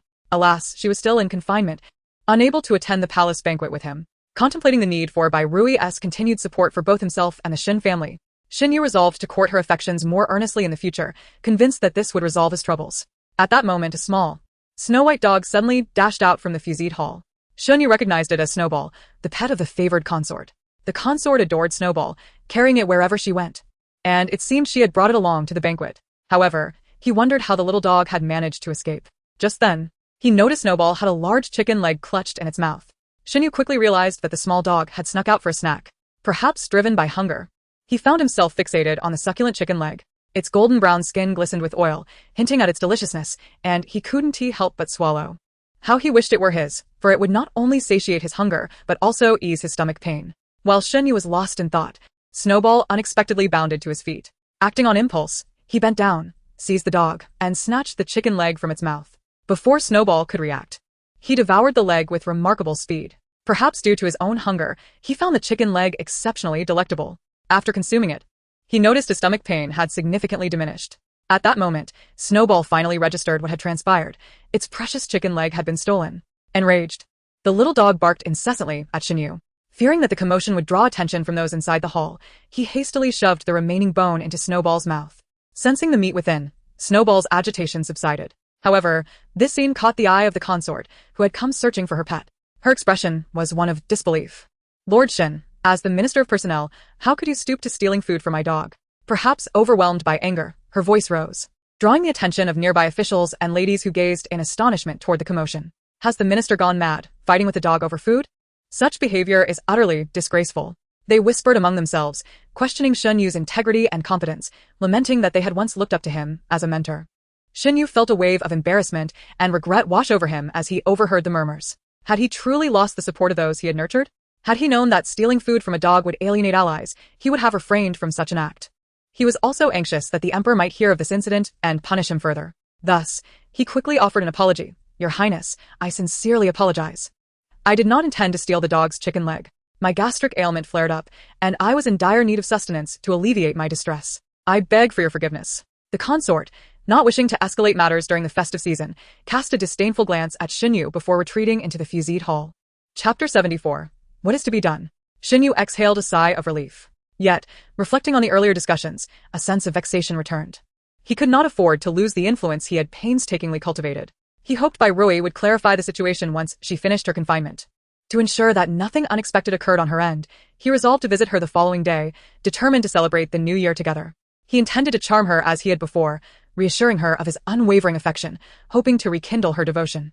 Another gust of cold wind swept by, accompanied by drifting snowflakes, intensifying Xinyu's chill. He longed for the palace banquet to conclude swiftly. However, to his surprise, the festivities within the fused hall lasted a full 3 hours, and he stood outside in the cold for the same duration. By the time the guests emerged, Xinyu felt as if he had turned into an ice block. The gazes directed at him were tinged with pity, yet some bore a hint of scorn. He could feel their disdain prickling him, and all he wanted was to escape. However, once the crowd dispersed, he found himself still awaiting the emperor's permission to depart. Peering through the entrance of the Fused Hall, he discovered that the Emperor and Empress Dowager had left without him noticing. What was he to do now? Should he leave or remain standing? He feared that departing without a decree could be deemed an act of defiance against the Emperor, which was a capital offense. Thus, he dismissed the thought of leaving and continued to stand vigil outside. As darkness enveloped the sky, Xinyu remained, frozen and numb. He sensed that if he stayed any longer, he might succumb to the cold before the Emperor could even punish him. He could no longer afford to remain idle. He hastily summoned a young eunuch cleaning outside the hall, requesting him to fetch Eunuch Li, a man who served the Emperor closely and could potentially inquire about how long Xinyu was expected to stand there. Eunuch Li was taken aback upon learning he was summoned by Xinyu. Most other officials had already left with their families, so why was Lord Xin still lingering outside? Had he not received the Emperor's command to depart? Pondering this possibility, Eunuch Li made his way to the Fused Hall. Before he reached it, he spotted the nearly frozen Xinyu from a distance. Seeing Eunuch Li approach felt like a beacon of hope to Xinyu, who struggled to move toward him. Eunuch Li, has the Emperor calmed down? How much longer must I stand here? Upon hearing Xunyu's inquiry, Eunuch Li confirmed his suspicions. It appeared that Xinyu was indeed waiting for the Emperor's decree. Yet, he suspected that the decree would not arrive, for the Emperor had likely forgotten about him, assuming he had already left with the other officials. However, to gain some advantage from Xinyu, Eunuch Li feigned difficulty and replied, I cannot say for certain. The Emperor has not mentioned anything. He then pretended to make a move to leave. Seeing Eunuch Li attempt to walk away, Xinyu felt a surge of urgency. He hurriedly took out a silver note from his bosom and discreetly slipped it into the hands of Chief Li. I kindly ask you to inquire with the Emperor on my behalf. I am truly unable to stand any longer due to the cold.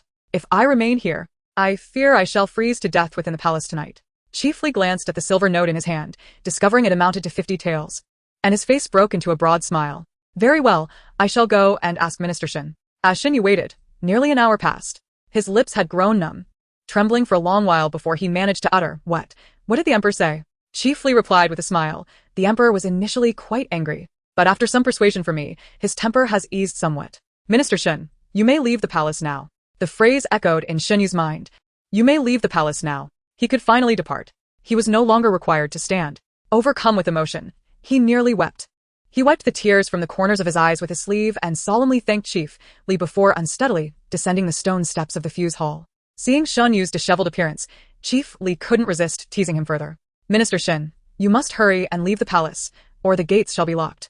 If the gates are locked, it is likely you won't be able to exit the palace tonight. Chief Li called out deliberately from behind Xinyu. Upon hearing this, Xinyu could no longer afford to be mindful of his stiff legs and hurriedly began to jog. However, his body, already frozen, could not keep pace with his mind, causing him to fall clumsily. Chief Li laughed heartily from behind. These adults, who appeared dignified and composed, were no different from the servants when they found themselves in distress. Once outside the palace gates, Xinyu immediately spotted the carriage waiting for him. Thank goodness his carriage was still there. Quick, bring me the hot water bottles, he exclaimed, snatching the bottles from the coachman and the young servant. He had come perilously close to freezing to death. My lord, why did you take so long to leave the palace? Other officials exited several hours ago. The old lady has sent inquiries multiple times. After that, he dove into the carriage, clutching 2 hot water bottles. The young servant and the coachman finally sensed something was amiss. Upon returning to the Shun residence, Xunyu went straight to his study, without stopping anywhere else. Quick, bring in the charcoal braziers. No, bring in 10 braziers. The maidservants attending the study were taken aback. 10? My lord, are you not being unreasonable? Normally, only 1 brazier is used in the study. Why do you require 10 today? Given his appearance, it seemed as though he had endured an entire day in the bitter cold. But wasn't he attending a palace banquet today? How could he have been outside in the freezing weather? The maidservants dared not ask further and hurriedly prepared the braziers. Before the braziers were set up, Xinyu's shouts echoed through the room again. Prepare hot water. I want to bathe. I want to bathe. Thus, Xinyu soaked in the bathtub for an entire night, surrounded by braziers. Anyone unaware might have thought he was conducting some sort of ritual in the tub. The maidservants had to keep adding hot water numerous times, much to their dismay, and even the kitchen staff were exhausted from boiling water. By the time Xinyu awakened in the bathtub the next day, his skin had become overly pruny from the prolonged soak, and he was severely swollen, losing any trace of his previous handsomeness. After dressing, he intended to pay his respects to the old lady. However, recalling the events of the palace banquet, he decided to visit Bai Rui first. He needed to demonstrate to the emperor through his actions that he, Xinyu, had not forsaken his wife for a concubine. He also wished to reassure Bai Rui that she still held a place in his heart. Upon arriving, he found Xin Liangqian already present. They seemed to have just finished breakfast, with maidservants clearing the table. What brings you here, Qianer? Xin Liangqian respectfully bowed to Xinyu. Xinyu stole a glance at Bai Rui and casually nodded. It is commendable that you display such filial piety. After a moment's thought, he continued, I have heard that the emperor and the crown prince are quite pleased with you. You must work diligently to ascend further, bringing honor to the Shun family. Shan Liangqian replied, Thanks to the emperor and the crown prince's kindness, I shall not disappoint them, nor will I disappoint you, father. Xunyu patted him on the shoulder with satisfaction. I believe in you. If Shun Liangqian can advance further, he will serve as a valuable ally in the court, one who will never betray me. Shun Liangqian was momentarily taken aback. This was the first time his father had praised him. Throughout his life, regardless of how hard he worked or how well he performed, his father had never offered him a compliment and had always treated him with indifference. He had long believed that his father did not care for him. Now, it seemed that as long as he excelled, his father would indeed take notice. Henceforth, he resolved to strive even harder. Tang Tang, witnessing Shun Liangqian's emotional expression, couldn't help but shake her head. My elder brother has been conditioned by that scoundrel father since childhood. Now, after receiving a few words of praise, he is so moved. Truly disappointing. But brother, you are getting ahead of yourself. For that scoundrel father's praise does not stem from affection or recognition, but rather from a desire to exploit you. He seeks to use you as his support in the court. Once you lose your value, he will cooperate with the female lead to personally dismantle you, feeding your remains to the dogs. In his eyes, only Lu Yi is his wife, and only the children she bears are his. The children born of his wife are nothing but his shame, evidence of his betrayal of Lu Yi. He has long wished to destroy this evidence with his own hands. Shun Liangqian's face froze in shock. Is this truly the case? Would his father really treat him so cruelly? If not, why would his sisters say such things? Since Tang Tang helped him escape the grip of fate yesterday, he had begun to trust her words. Thus, when he looked at Xinyu again, the joy and gratitude in his eyes had turned to coldness. Xinyu frowned in confusion. Why did it seem that Xianna regarded him with such distance? Hadn't he always longed for his father's acknowledgement and praise? Now that he had proactively complimented him, why was there no hint of gratitude in return? It was truly perplexing. Recalling the purpose of his visit, Xinyu dismissed any further thoughts of Shun Liangqian and instead approached Bai Rui with a smile. He intended to take her hand as before, but Bai Rui preemptively bent down to lift Tang Tang from the cradle. Rui, I have been so busy these past few days that I haven't had the chance to share a reunion meal with you. I shall stay here with you today. Bai Rui, upon seeing the insincere expression on Xinyu's face, felt a wave of nausea wash over her. Tang Tang rolled her eyes in response. Flattering without cause is either treachery or theft. Is he worried that mother will not help clarify the dowry issue since she is out of the confinement period? Hence he comes to curry favor? Unfortunately, it is too late. Mother has already seen through his true nature. She knows about the exchange between Shinzian and my brother Xingze. Now, mother feels not only disdain but also hatred for him. To expect mother to aid him in deceiving the world is merely a pipe dream. Shun Liangqian suddenly turned to Bai Rui. Exchange between Shinzian and Shin Xingze? Deliberately confusing the legitimate and the illegitimate? Why would a father commit such foolish acts? What could possibly motivate him? Could it be true, as Tang Tang suggested, that the one he truly loves is Lu Yi and he views the children born to his wife as a source of shame? Shun Liangqian gradually clenched his fists, feeling an inexplicable chill within. The father he had always respected and admired turned out to be such a hypocritical and heartless individual. And then there was his mother. She had known about all of this long before. Shun Liangqian could hardly fathom the pain and disappointment that Bai Rui would feel upon discovering these truths. Having loved Xinyu so deeply all this time, yet he had been utterly oblivious, leaving his mother to endure it all alone. It was utterly inexcusable. Is this scoundrel of a father throwing himself into the pot to boil? Why does he look so disheveled? What has become of him? He even smells of coal. Did he roast himself after boiling? During this festive season, this scoundrel father seems to be having quite the adventure. Bai Rui and Shun Liangqian exchanged glances at Xinyu. To be fair, Tang Tang's description was quite apartment Rui. Why are you silent? Are you feeling unwell? Xinyu inquired with concern. Do I really need to answer that? Obviously, I do not wish to engage with you. Bai Rui thought to herself, indeed unwilling to confront him, though now was not the time to sever ties. What did my husband say? I was too focused on Tang Tang to pay attention. Chapter 76. Kicking the scoundrel father away. This was Bai Rui's first instance of so blatantly disregarding Xinyu. He instinctively furrowed his brow. But recalling the purpose of his visit, he subdued his impatience. I shall not go anywhere this afternoon. I will stay and share a reunion meal with you. Bai Rui feigned being touched. Really? Are you truly staying? Xinyu nodded with a smile. I am indeed. Sure enough, with just a hint of sweetness. Bai Rui was moved to the core. Noticing Bai Rui's gaze fixed on Tang Tang, Xinyu assumed she wanted him to pay attention to the youngest daughter and lowered his head to look at Tang Tang. Tang Tang, today your father will accompany you and your mother for a reunion meal. Are you happy? I'm happy, you big-headed ghost. My mother and I don't care to eat with you. You should just stay where it's cool. Bai Rui. Well said. Shun Liangqian. Indeed. Mother and younger sister have enough with my company. Xinyu, this child, why does she keep rolling her eyes at me? She truly lacks charm. Hey? Where is the red birthmark on her face? Why can't I see it? Upon closer inspection, he could still discern faint traces. Could it be that Bairui had not deceived him? Was it not a birthmark but rather a sign of fetal toxicity? Had the toxicity now dissipated?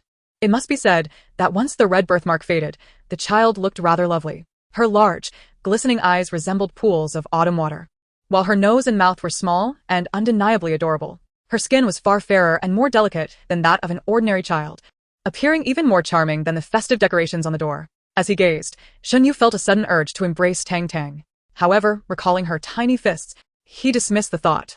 The last time he had been struck, the bruise had only just healed. He certainly did not wish to emerge with panda eyes again. Sir, a maid from Lady Lu's courtyard has come, saying she needs to see the master. Upon hearing the maid's report, Shenyu instinctively wanted to leave. Yet recalling his earlier words, he suppressed the impulse to depart. What does Lady Lu wish to discuss? Shenyu asked nonchalantly. What? Yanjun has fainted again?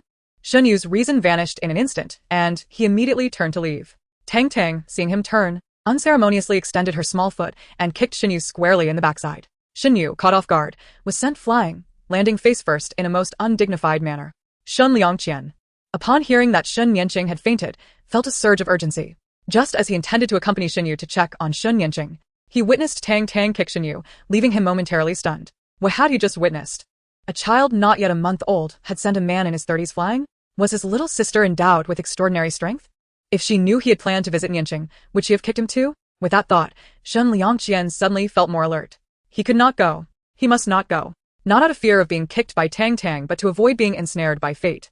Bairui had long since grown accustomed to this scene. Husband, how clumsy you are. You can't even walk without falling.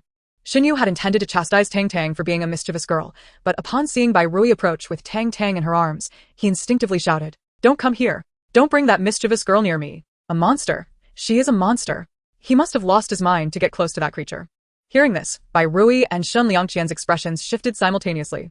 Husband, Tang Tang is your biological daughter. How can you call her a monster? Husband, you are being utterly unreasonable. Also, didn't he say you would stay for the reunion meal this afternoon? Must you leave now? Your words are as empty as air. Mother's scolding is spot on. The scoundrel father's words are indeed like farting. So foul. Bairui, Tang Tang's kick was also quite commendable. She feigned a look of grievance at Shenyu before taking Tang Tang into the inner room. Shun Liangqian had intended to help Shenyu up. However, upon hearing him call Tang Tang a monster, a cold light flickered in his eyes. Coupled with Shenyu's current pitiful state, the admiration he once held for his father shattered completely. He cast a deep glance at Shenyu before turning to follow Bairui into the inner room. Reversed. All reversed. Both of them have lost their minds. After Shenyu had finished cursing Bairui and Shun Liangqian, he yelled at the maids inside. What are you standing around for?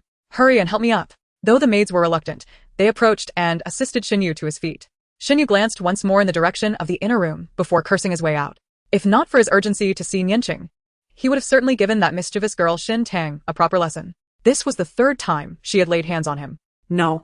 This time it was a kick. But at this moment, nothing was more important than Yanqing. For Shenyu firmly believed that Shen Yanqing was his lucky star. Bairui had spent a mountain of silver for him to secure the position of a deputy minister. And what of Shen Yanqing? She was like a celestial being, capable of foreseeing many events. In just 2 years, she had found him the perfect opportunity, allowing him to achieve great merit and ascend to the position of Minister of Personnel. Thus, he must protect Yanqing at all costs. Shenyu hurriedly made his way to Shen Yanqing's courtyard. As he stepped into the yard, the maid stationed outside informed Lu Yi and Shen Yanqing inside. Lu Yi immediately instructed Shen Yanqing to lie down while she wept softly. Upon hearing Lu Yi's cries, Shenyu quickened his pace. "Yi, how is Yanqing? Have you summoned that carefree immortal to check on her?" Lu Yi sobbed as she threw herself into Shenyu's arms.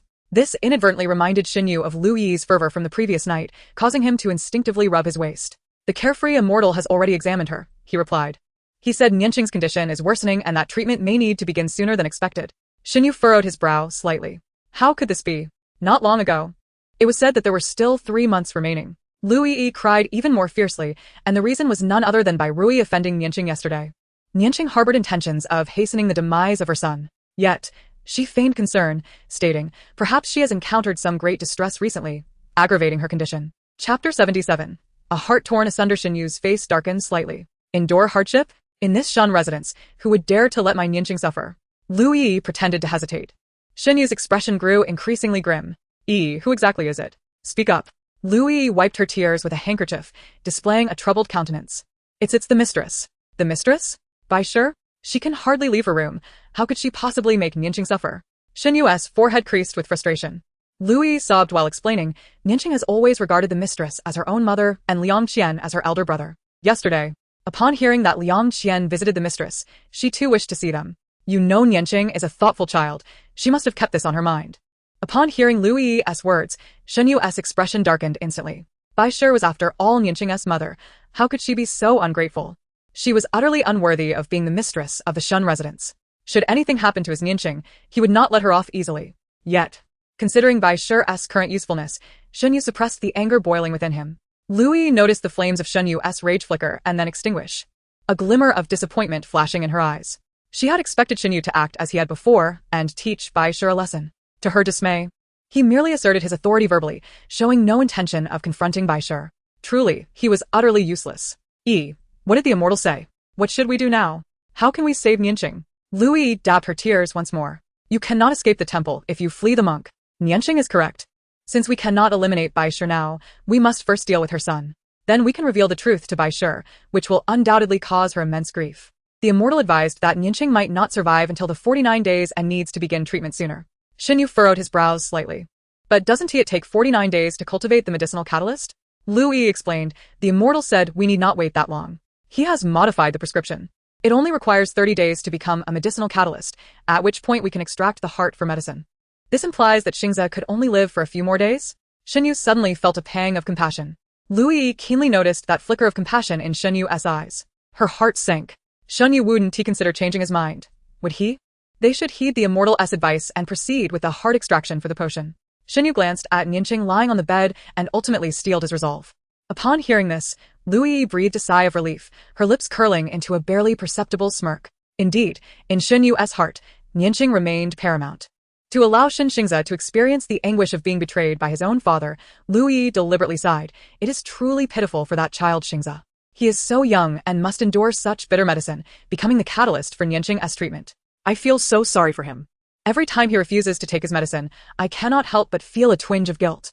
Shen Yu frowned slightly. Xingze hasn't he been cooperative with his medicine? Louis pretended to defend Shen Xingze. Well, he is just a child. Naturally, they dislike taking medicine. The first time I gave Xingze his medicine, he resisted fiercely and even knocked over the bowl. At this, Shen Yu's expression darkened considerably. Go, bring Xingze to me. Shen Yu instructed a maid in the room. To become Yanjun's catalyst is a blessing for him, yet he is so ungrateful. I must have a serious talk with him. Before long, Shen Xingze was brought in by the maid. Father, he said, quickly bowing respectfully upon seeing Shen Yu. Shen Yu had not paid much attention to Shen Xingze before. Now, he noticed how frail the child appeared, invoking a sense of pity within him. The reprimands he intended to deliver faltered on his lips. Finally, he asked in a gentle tone, your mother mentioned that you haven't been taking your medicine properly? At the mention of the medicine, Shen Xingze shivered. Father, that medicine is just too bitter. Seeing the child tremble so violently, and realizing that he had only a few more days to live, Shen Yu could not bear to chastise him further. He pulled Shen Xingze closer, and spoke earnestly, bitter medicine is good for you. The more bitter it is, the more effective it becomes. You must listen to your mother and take your medicine obediently, do you understand? If I find out that you refuse to take it again, I will have to punish you. Though Shen Yu's tone was mild, Shen Xingze's eyes reddened. His father clearly knew that the medicine was poison that threatened his life, yet he still insisted on him taking it. He truly intended to extract his heart to aid his elder sister. Why? Why did his father treat him so cruelly? Was he not his child? Perhaps. In his father's eyes, he was merely expendable. Otherwise, he would not have switched him with Xinzian, allowing Xinzian to usurp his rightful place. With such thoughts swirling, the last remnants of respect and affection Shen Xingze held for Shen Yu evaporated. He no longer wished to remain in that room for even a moment longer. He longed to seek out his real mother and his sister Tang Tang. Every time he spent time with Tang Tang, he felt an unparalleled sense of security, as if she could truly protect him. Moreover, during this festive season, he wished to be by his mother's side and with his sister. Be sure to dress warmly when you go out, or you might catch a cold. This was the first time Shen Yu had shown concern for him. Had it been before, he would have been deeply moved. Yet now, his heart felt increasingly frigid. His father's admonitions stemmed from worry about him, the catalyst, encountering unforeseen accidents, didn't he it? With a bitter smile, Shen Xingze departed from Yanjun's chamber. Today, with his elder sister fainting, his father and Louis's thoughts would surely be consumed by her. He believed he could visit his mother without being discovered. With that in mind, Shen Xingze headed straight towards Bai Rui's courtyard. The doorman, upon recognizing Shen Xingze, let him in without hesitation. For Bai Rui had instructed that he need not announce himself when visiting. Chapter 78. The eldest brother learns the truth as soon as Shen Xingze entered the room. He rushed into Bai Rui's embrace, tears streaming down his face. Mother, I miss you so much. Xingze misses you. It's clear that my third brother, the little crybaby, has arrived. On this festive occasion, why is he crying? One would think he is mourning. Bai Rui, Shen Xingze, is it not mourning indeed? Mourning for himself. If not for Tang Tang secretly switching his medicine, he would likely not have much time left. With such thoughts, Shen Xingze cried even harder. Bai Rui gently patted his back. Mother misses you too. Come, tell me, why are you crying so sorrowfully? What has happened? Did Louis do something to you again? Shen Xingze lifted his head from Bai Rui's embrace, his eyes filled with grievance. His voice choked. Just now, father called me and insisted I take my medicine. He wants to use me as a catalyst to extract my heart for my elder sister as treatment. He had known all along about Louis's intentions to extract his heart. Yet, he did not protect Xingze. Instead, he reminded him to take his medicine. I no longer want him as my father. He is a villain. He does not deserve to be Xingze's father. After Shen Xingze finished speaking, he buried himself in Bai Rui's embrace, sobbing uncontrollably. He was oblivious to the fact that Shen Liangqian, seated nearby and sipping tea, was so astonished that he lost all semblance of composure. It turned out that Xingze was aware of his father's decision to swap him with Xian. It appeared that his mother and Xingze had recognized each other long ago. Moreover, the notion of heart extraction as an ingredient for medicine? How could Aunt Lu and his father contemplate such a horrific act against Xingze? Were they unaware that such an act could lead to death? Shen Liangqian struggled to process the staggering information he had just received. After a long pause, he mustered the courage to glance at Bai Rui. It was then that Shen Xingze noticed Shen Liangqian's presence, startling him, causing him to instinctively lean closer to Bai Rui. Bai Rui looked at Shen Liangqian, her heart torn, uncertain whether to disclose Xingze's circumstances to him. Why would Xingze refer to you as mother? As a child of a concubine, shouldn't he address you as mother? After much contemplation, Bai Rui resolved to share the truth with Shen Liangqian. He had always been remarkably astute, far beyond that of an ordinary child. And she trusted that he would draw his own conclusions upon hearing the revelation. Qianer, in truth, your father has never loved me. The one he truly cherished was Lu Yi. Due to certain circumstances, he could not be with Lu Yi, so he sought your mother as a substitute. Consequently, when Lu Yi re-entered his life, he deemed your mother, the stand-in, unnecessary, even feeling that she sullied his deep affection for Lu Yi. Thus, to exact revenge on your mother and to ensure Lu Yi's son became the legitimate heir of the Shen family, he orchestrated the swap between Xingze and Xian on the day of Xingze's birth. In essence, Xingze is the third young master of the Shen family, your true brother. Now, with Shen Nianqing's mysterious ailment recurring, he had fallen prey to a charlatan's deceit, intending to cultivate Xingze into a medicinal vessel to extract his heart for Nianqing's treatment. Ah? How does mother know about the substitute? Could it be that she discovered it? Never would I have imagined that mother uncovered even this. However, there is one detail she likely remains unaware of. That is, Shen Yanqing has been feigning illness from the very beginning. The so-called strange ailment is merely a fabrication she concocted with Lu Yi. Now, she seeks to exploit this pretense to bring about Xingze's demise, enlisting a quack to weave his lies. Were it not for my substitution of Xingze's poison, were it not for Xingze inadvertently overhearing our conversation, it is likely he would not have survived much longer. Bai Rui. So, it is truly like this. Shen Xingze. So the elder sister's insistence on extracting his heart was not for her own healing, but rather a simple desire to see him perish. Why? He cared so deeply for her, wishing only for her well-being. Why would she want him to suffer such a fate? What could possibly justify this? Shen Xingze found it incomprehensible, his body trembling from the chill of despair. Shen Liangqian. So, does this mean that father and Aunt Lu were already acquainted? Does this imply that the so-called savior was merely a fabrication? Has father long betrayed mother, engaging in an affair with Aunt Lu that resulted in Nianqing's birth? Furthermore, is Nianqing truly so malevolent as to wish for Xingze's demise? Can such a wickedness exist in one so young, merely 8 years old? Yet this was uttered by Shen Xingze himself, and even my sister and mother are aware. How could there be any doubt? What manner of person is Nianqing? Have I truly seen her for who she is? He turned to Bai Rui, disbelief etched on his face. Mother, is all of this true? Indeed, it is all true. More genuine than gold. Bai Rui nodded solemnly. Qianer, when have I ever deceived you? Shen Liangqian's face drained of color. He never imagined that his father could commit such an atrocity against his own flesh and blood. If he could sacrifice Xingze's heart for Nianqing, he would surely not hesitate to tear him apart one day. Such a man is unworthy of being called their father. No wonder my sister refers to him as a scoundrel. Even a tiger does not consume its young, yet he is less than a beast. Shen Liangqian clenched his fists tightly, waves of hatred churning within him. Mother, what shall we do now? Do you intend to continue living with father? Bai Rui shook her head with a cold smile. Each day spent with Shun Yu fills me with revulsion. However, we are currently in a position of weakness. We must bide our time to strike decisively. Shen Liangqian, wise beyond his years, grasped the gravity of their situation. Mother, whatever decision you make, your son will support you. I only hope you do not exclude me from your plans. Allow me to assist you. Bai Rui was taken aback by Shen Liangqian's unwavering faith in her. She had anticipated that he might question her motives due to Yanjun. Bai Rui felt a surge of emotion, her eyes stinging with unshed tears. Very well. When the time comes, I will certainly seek your help. Yet in her heart, she resolved that, if possible, she must keep Qianer from being entangled in this turmoil. Chapter 79, A Family of Divine Countenances. Meanwhile, on Shen Yanqing's side, she received yet another alert from the system. Warning, warning. Shen Liangqian's affection for the host has diminished to 50. Shen Liangqian's affection for the host has diminished to 50. Shen Liangqian's affection for the host has diminished to 50. Please continue to strive, host, to win over Shen Liangqian. What? Has dropped by 30 again? What could possibly be the reason? Shen Yanqing nearly leaped from her bed in shock. Her fainting spell was not only intended to eliminate Xingxingza, but also to prompt Shen Liangqian to visit her. If she could see him, she would make him feel compassion, thereby restoring his affection towards her. Yet, she never anticipated that not only would Shen Liangqian not come to see her, but his affection would diminish even further, plummeting by 30 points. What could be the cause of this? What game is this wretched man playing? Shen Yanqing was utterly perplexed. System, can you determine the cause of Shen Liangqian's declining affection? Host, for reasons unknown, Shen Liangqian's data is exhibiting abnormalities. I am unable to ascertain the sudden drop in affection. What? Not even you can uncover the cause. What has transpired? Could it be due to that wretched Shen Tang? Host, regardless of the source of the disruption, be it due to whom, you must strive harder. If Shen Liangqian's affection continues to decline, he will truly escape your grasp. Though he is a supporting character, he is among the crucial figures in this narrative. Should you lose him, you will forfeit a significant ally. Shen Yanqing gripped the blanket tightly. He dare not even contemplate that.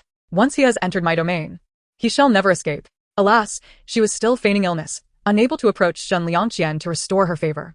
Otherwise, she was confident she could mend their relationship. She had successfully won him over in just a month previously. While she only achieved a score of 95, she had earned 1,000 points and gained his unwavering obedience. The new year soon passed. While Bai Rui was nursing Tang Tang, she was astonished to discover that the reddish birthmarks on his face had completely faded. Even upon close inspection, not a trace remained. Her eyes reflected both joy and concern. It turned out that Tang Tang's blood could indeed counteract toxins. This information must not reach outsiders, lest it bring calamity upon Tang Tang. Madam, good news, good news. Xia Chan hurriedly entered the room.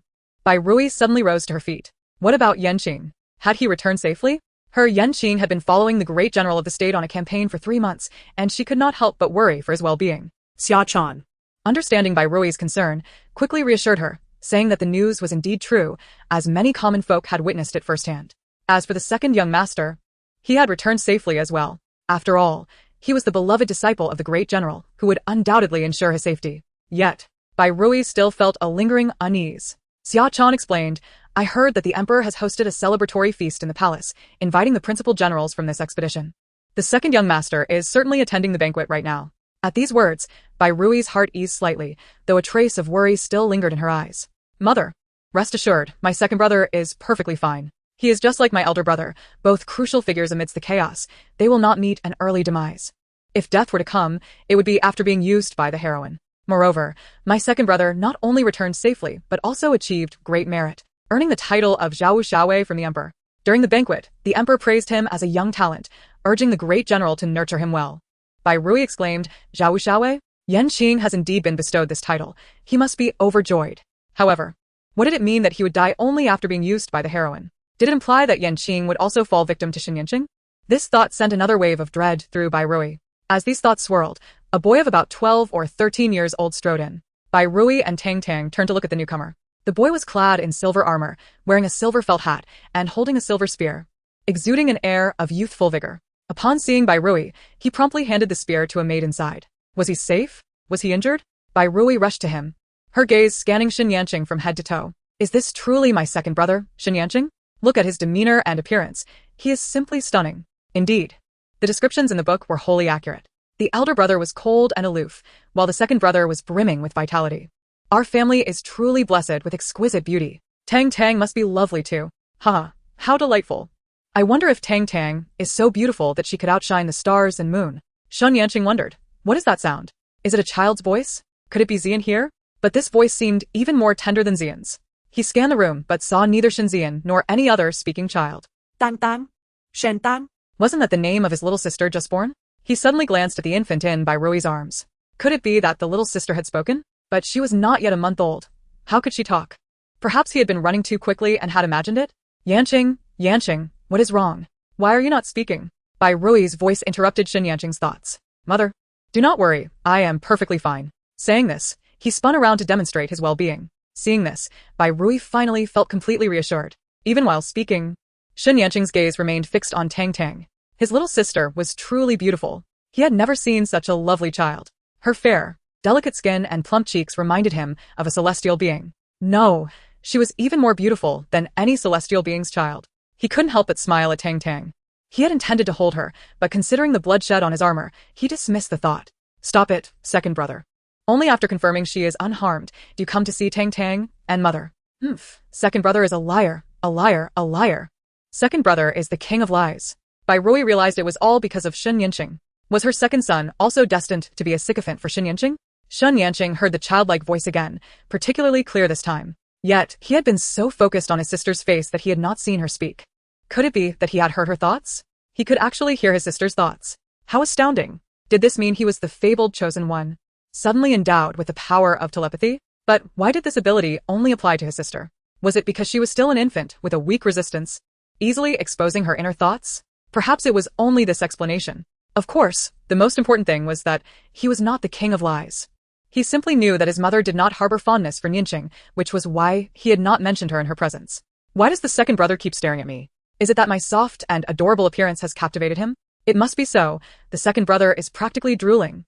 How uncouth, as if he has never seen a little beauty before. Could it be that I am more beautiful than all the little beauties? I believe that to be the case. Shen Yanqing thought, drooling? Is that so? It seems not. However, his sister was quite confident, just as he was. He truly liked the sister. Thus, he turned to Bai Rui and said, Mother, my sister is incredibly beautiful. She is truly my sister, Shen Yanqing's sister. As he spoke, pride radiated from his face. If not for the blood of enemies staining his armor, he would have loved to embrace his sister. Seeing Shen Yanqing so fond of Tang Tang, Bai Rui felt a glimmer of hope. Perhaps the fate of Yanqing as a sycophant could change due to Tang Tang. My second brother is not only handsome, but also speaks so delightfully. What a pity, he is still destined to be a mere pawn, a loyal sycophant to the heroine. Shen Yanqing. No, it would not be right to call him merely a sycophant. He is a battle-hardened sycophant. For when the heroine Shen Yanqing incited the male lead to usurp the throne, it was he who was deceived into leading the charge. I recall that to help the heroine clear obstacles, my second brother even fought valiantly despite being struck by numerous arrows. By the time he stormed the palace, he was nearly shot to pieces. Fortunately, he was lucky to survive. Bai Rui breathed a sigh of relief, grateful that he had survived. Shen Yanqing asked, what? Usurp the throne? How could he possibly commit such an act of treason? Furthermore, a mere pawn? Wasn't he the chosen one? How could he be a pawn? No. He was not a pawn at all. His little sister must be speaking nonsense. It is said that the first sword of the nation strikes down the ministers with a swing of his blade. After the male lead ascended to the throne, he was wary of the military power held by my second brother. Upon discovering this, the heroine and her scoundrel father sought to eliminate him, seeing him as a threat. Thus, the heroine poisoned my second brother's wine, taking advantage of his inability to resist, and had the scoundrel father personally sever his tendons. In a cruel twist, they delivered my second brother to the bed of a general from a rival nation who had long coveted him, all in exchange for a decade of peace between the two countries. My poor second brother, subjected to daily humiliation by that general, ultimately succumbed to shame and despair. Even in death, he could not comprehend why the heroine and her scoundrel father treated him so, believing they had some unavoidable predicament.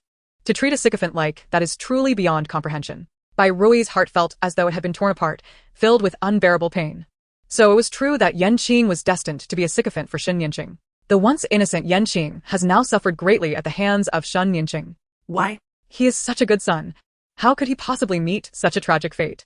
Bai Rui has devoted her life to virtue and good deeds, never committing any heinous acts. Why does heaven treat her this way? Why must her child endure such suffering? Bai Rui is truly puzzled. Meanwhile, Shen Yanqing stands frozen, feeling as though his limbs have turned to jelly, as if someone has truly severed his tendons. No, this cannot be real. Yanqing is so kind. She is the sister he has always wished to protect. How could she ever harm him intentionally? Furthermore, Who is this scoundrel father? Is it truly his father? That is even less likely. He is the biological son of his father, the legitimate grandson of the Shin family.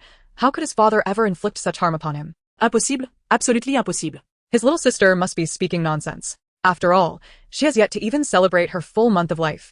How could she know of future events? Just as Shun Yanqing dismisses Tang Tang's heartfelt words, her sweet little voice echoes in his mind once more. If I remember correctly, the scoundrel father will be coming soon. He has heard about second brother being praised by the emperor and being appointed as the Zhao cavalry commander. The scoundrel father believes that second brother has not only brought glory to the Shin family but also gained some influence in the military. Thus, even though the scoundrel father is reluctant to visit Mother's courtyard, he has still come here because of second brother's rising status. I recall that the scoundrel father not only praised second brother but also complimented mother for giving birth to such a good son. He wants to continue the legacy of second brother and mother. It is evident that the scoundrel father's strategy was indeed effective. Second brother was immediately moved, believing that the scoundrel father is the best father in the world. To this end, he worked tirelessly to achieve military merit, not wanting to disappoint the scoundrel father. Oh. My foolish second brother. Chapter 81. Time to go out by Ru Yi moved. Mother will never again be swayed by him in this lifetime. But what does it mean? Is it akin to deceit? Shun Yanqing. Sister, why are you speaking nonsense again? Not to mention that second brother is not foolish. But father cannot possibly come at this time. After all, he should still be busy with official duties in the Ministry of Personnel. Madam, the master has arrived. Qiu Shuang hurriedly announced. Currently, Shun Yu is the one they need to be most wary of in this household. Thus, upon seeing Shun Yu's figure, Qiu Shuang quickly informed by Ru Yi. Shun Yanqing, father has truly come. Could it be that my little sister really possesses the ability to foresee the future? This cannot be true, can it? Perhaps it is merely a coincidence? While Shun Yanqing is still in a daze, Shun Yu has already pushed open the door and entered. Upon stepping inside, he immediately spots Shun Yanqing clad in armor. After 3 months apart, the child has grown even more valiant and handsome. It is a pity that he is the offspring of by Ru Yi, not of him and Yi. However, as he approaches Shun Yanqing, he still displays a concerned expression. Shun Yanqing respectfully bows to Shun Yu. Thank you for your concern, father. Your son is well. Shun Yu nods. I heard that the general of the state personally advocated for your achievements, and the emperor has appointed you as the Zhao cavalry commander? The emperor said you are a rare young talent, and the general of the state will nurture you well. Upon hearing this, Shun Yu smiles with satisfaction. He pats Shun Yanqing on the shoulder, saying, Good. You are indeed my son, Shun Yu. In the future, you must diligently learn the ways of leading troops from the general of the state, striving to earn further military merits to bring glory to our Shin family. Shun Yanqing clasps his hands and bows deeply. Yes, father, I will certainly not disappoint you. Shun Yu nods in approval. Remembering how filial Shun Yanqing has been since childhood, he wishes to convey to Shun Yanqing that he and Bai Ru Yi are united. He then walks over to Bai Ru Yi. It is still Ru Yi who is remarkable. You have given birth to such an outstanding son. Upon hearing this, both Bai Ru Yi and Shun Yanqing are taken aback, particularly Shun Yanqing, whose face is filled with disbelief. For this scene mirrors exactly what his little sister described earlier. Could it be true that she possesses the power to foresee the future? Good son indeed. What a blatant lie. In your eyes, scoundrel man, are not only the sons born of Lu Yi considered good sons? What is my second brother? Merely a pawn in your quest for power. After the male protagonist ascends to the throne, he has always been wary of the military power held by second brother. So what will you do? In order to prove your loyalty, you unhesitatingly choose to sacrifice second brother. Not only do you witness Shun Yanqing poisoning my second brother, but you also personally sever his tendons. Later, when you learn that Shun Yanqing intends to hand second brother over to the enemy general, you are the one who personally escorts him to the enemy's territory. Poor second brother, who was once the most illustrious young general of the state of In, has ultimately become a plaything for a man. He lives a life more pitiful than a joke. Shun Yanqing, no, this cannot be true. Father would never do that to him. Yanqing would never do that to him. This is all a fabrication. Yet, it seems that my little sister truly possesses the ability to foresee the future. She has anticipated Father's arrival and what he would say, has she not? Is it possible that heaven has granted him the ability to read his little sister's heart to remind him of these matters? Shun Yanqing feels his heart in turmoil.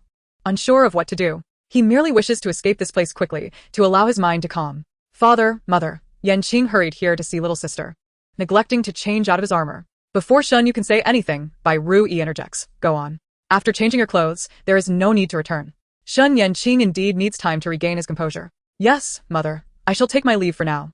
Upon returning to his courtyard, Shun Yanqing still feels his heart in disarray. He practices with a wooden post in the courtyard for an entire day and night, only finding some semblance of peace once exhaustion sets in. Several days pass in the blink of an eye. As soon as Tang Tang opens her eyes, She hears the sound of summer cicadas. Madam, you have finally completed your confinement. You no longer need to stay indoors every day. Completed confinement? Mother has completed her confinement?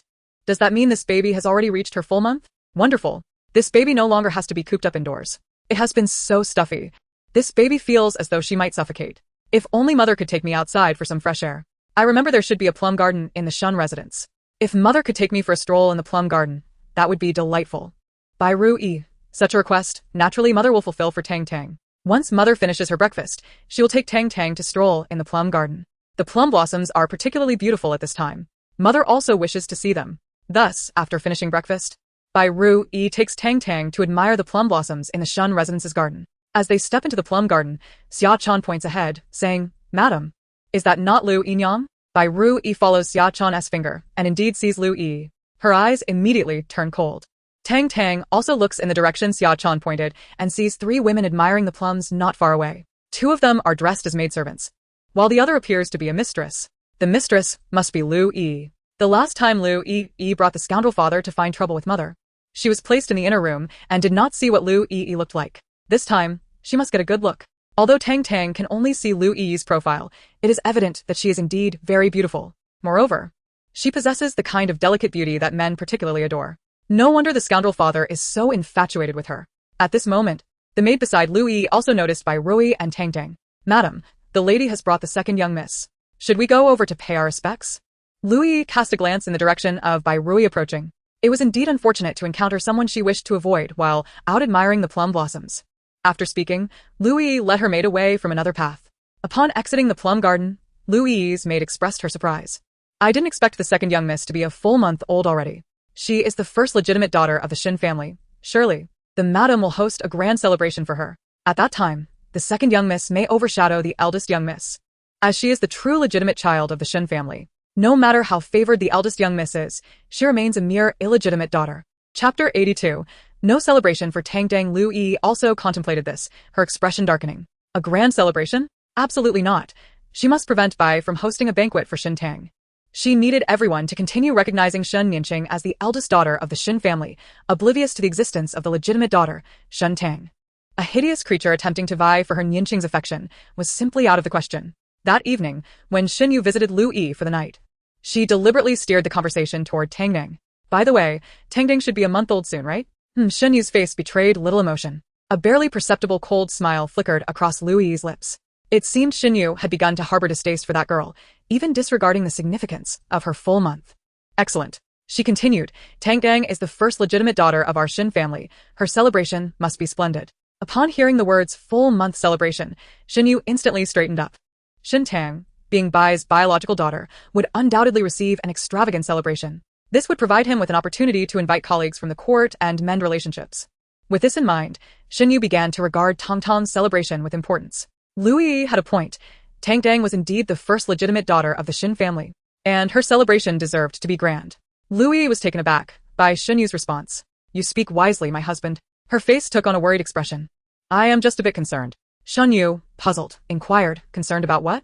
Lu-yi replied, my husband, have you forgotten? When Tang Tang was born, she bore a red birthmark on her face. During the celebration, many noble ladies will want to hold her. I fear that upon seeing the mark, they will deem Tang Tang a monster. They might even say that the legitimate daughter of the Shin family is an eyesore. If that happens, not only will Tang Tang's reputation be tarnished, but the entire Shin family will also suffer embarrassment.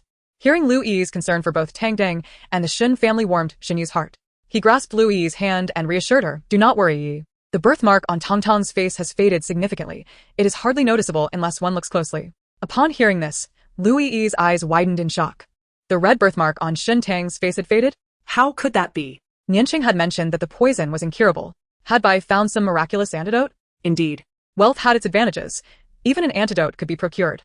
However, according to Shin Yu's words, it seemed that the birthmark was only diminished, not entirely removed. Thus, even with Bai's considerable expenditures, it seemed the poison on Shin Tang's face could not be completely eradicated.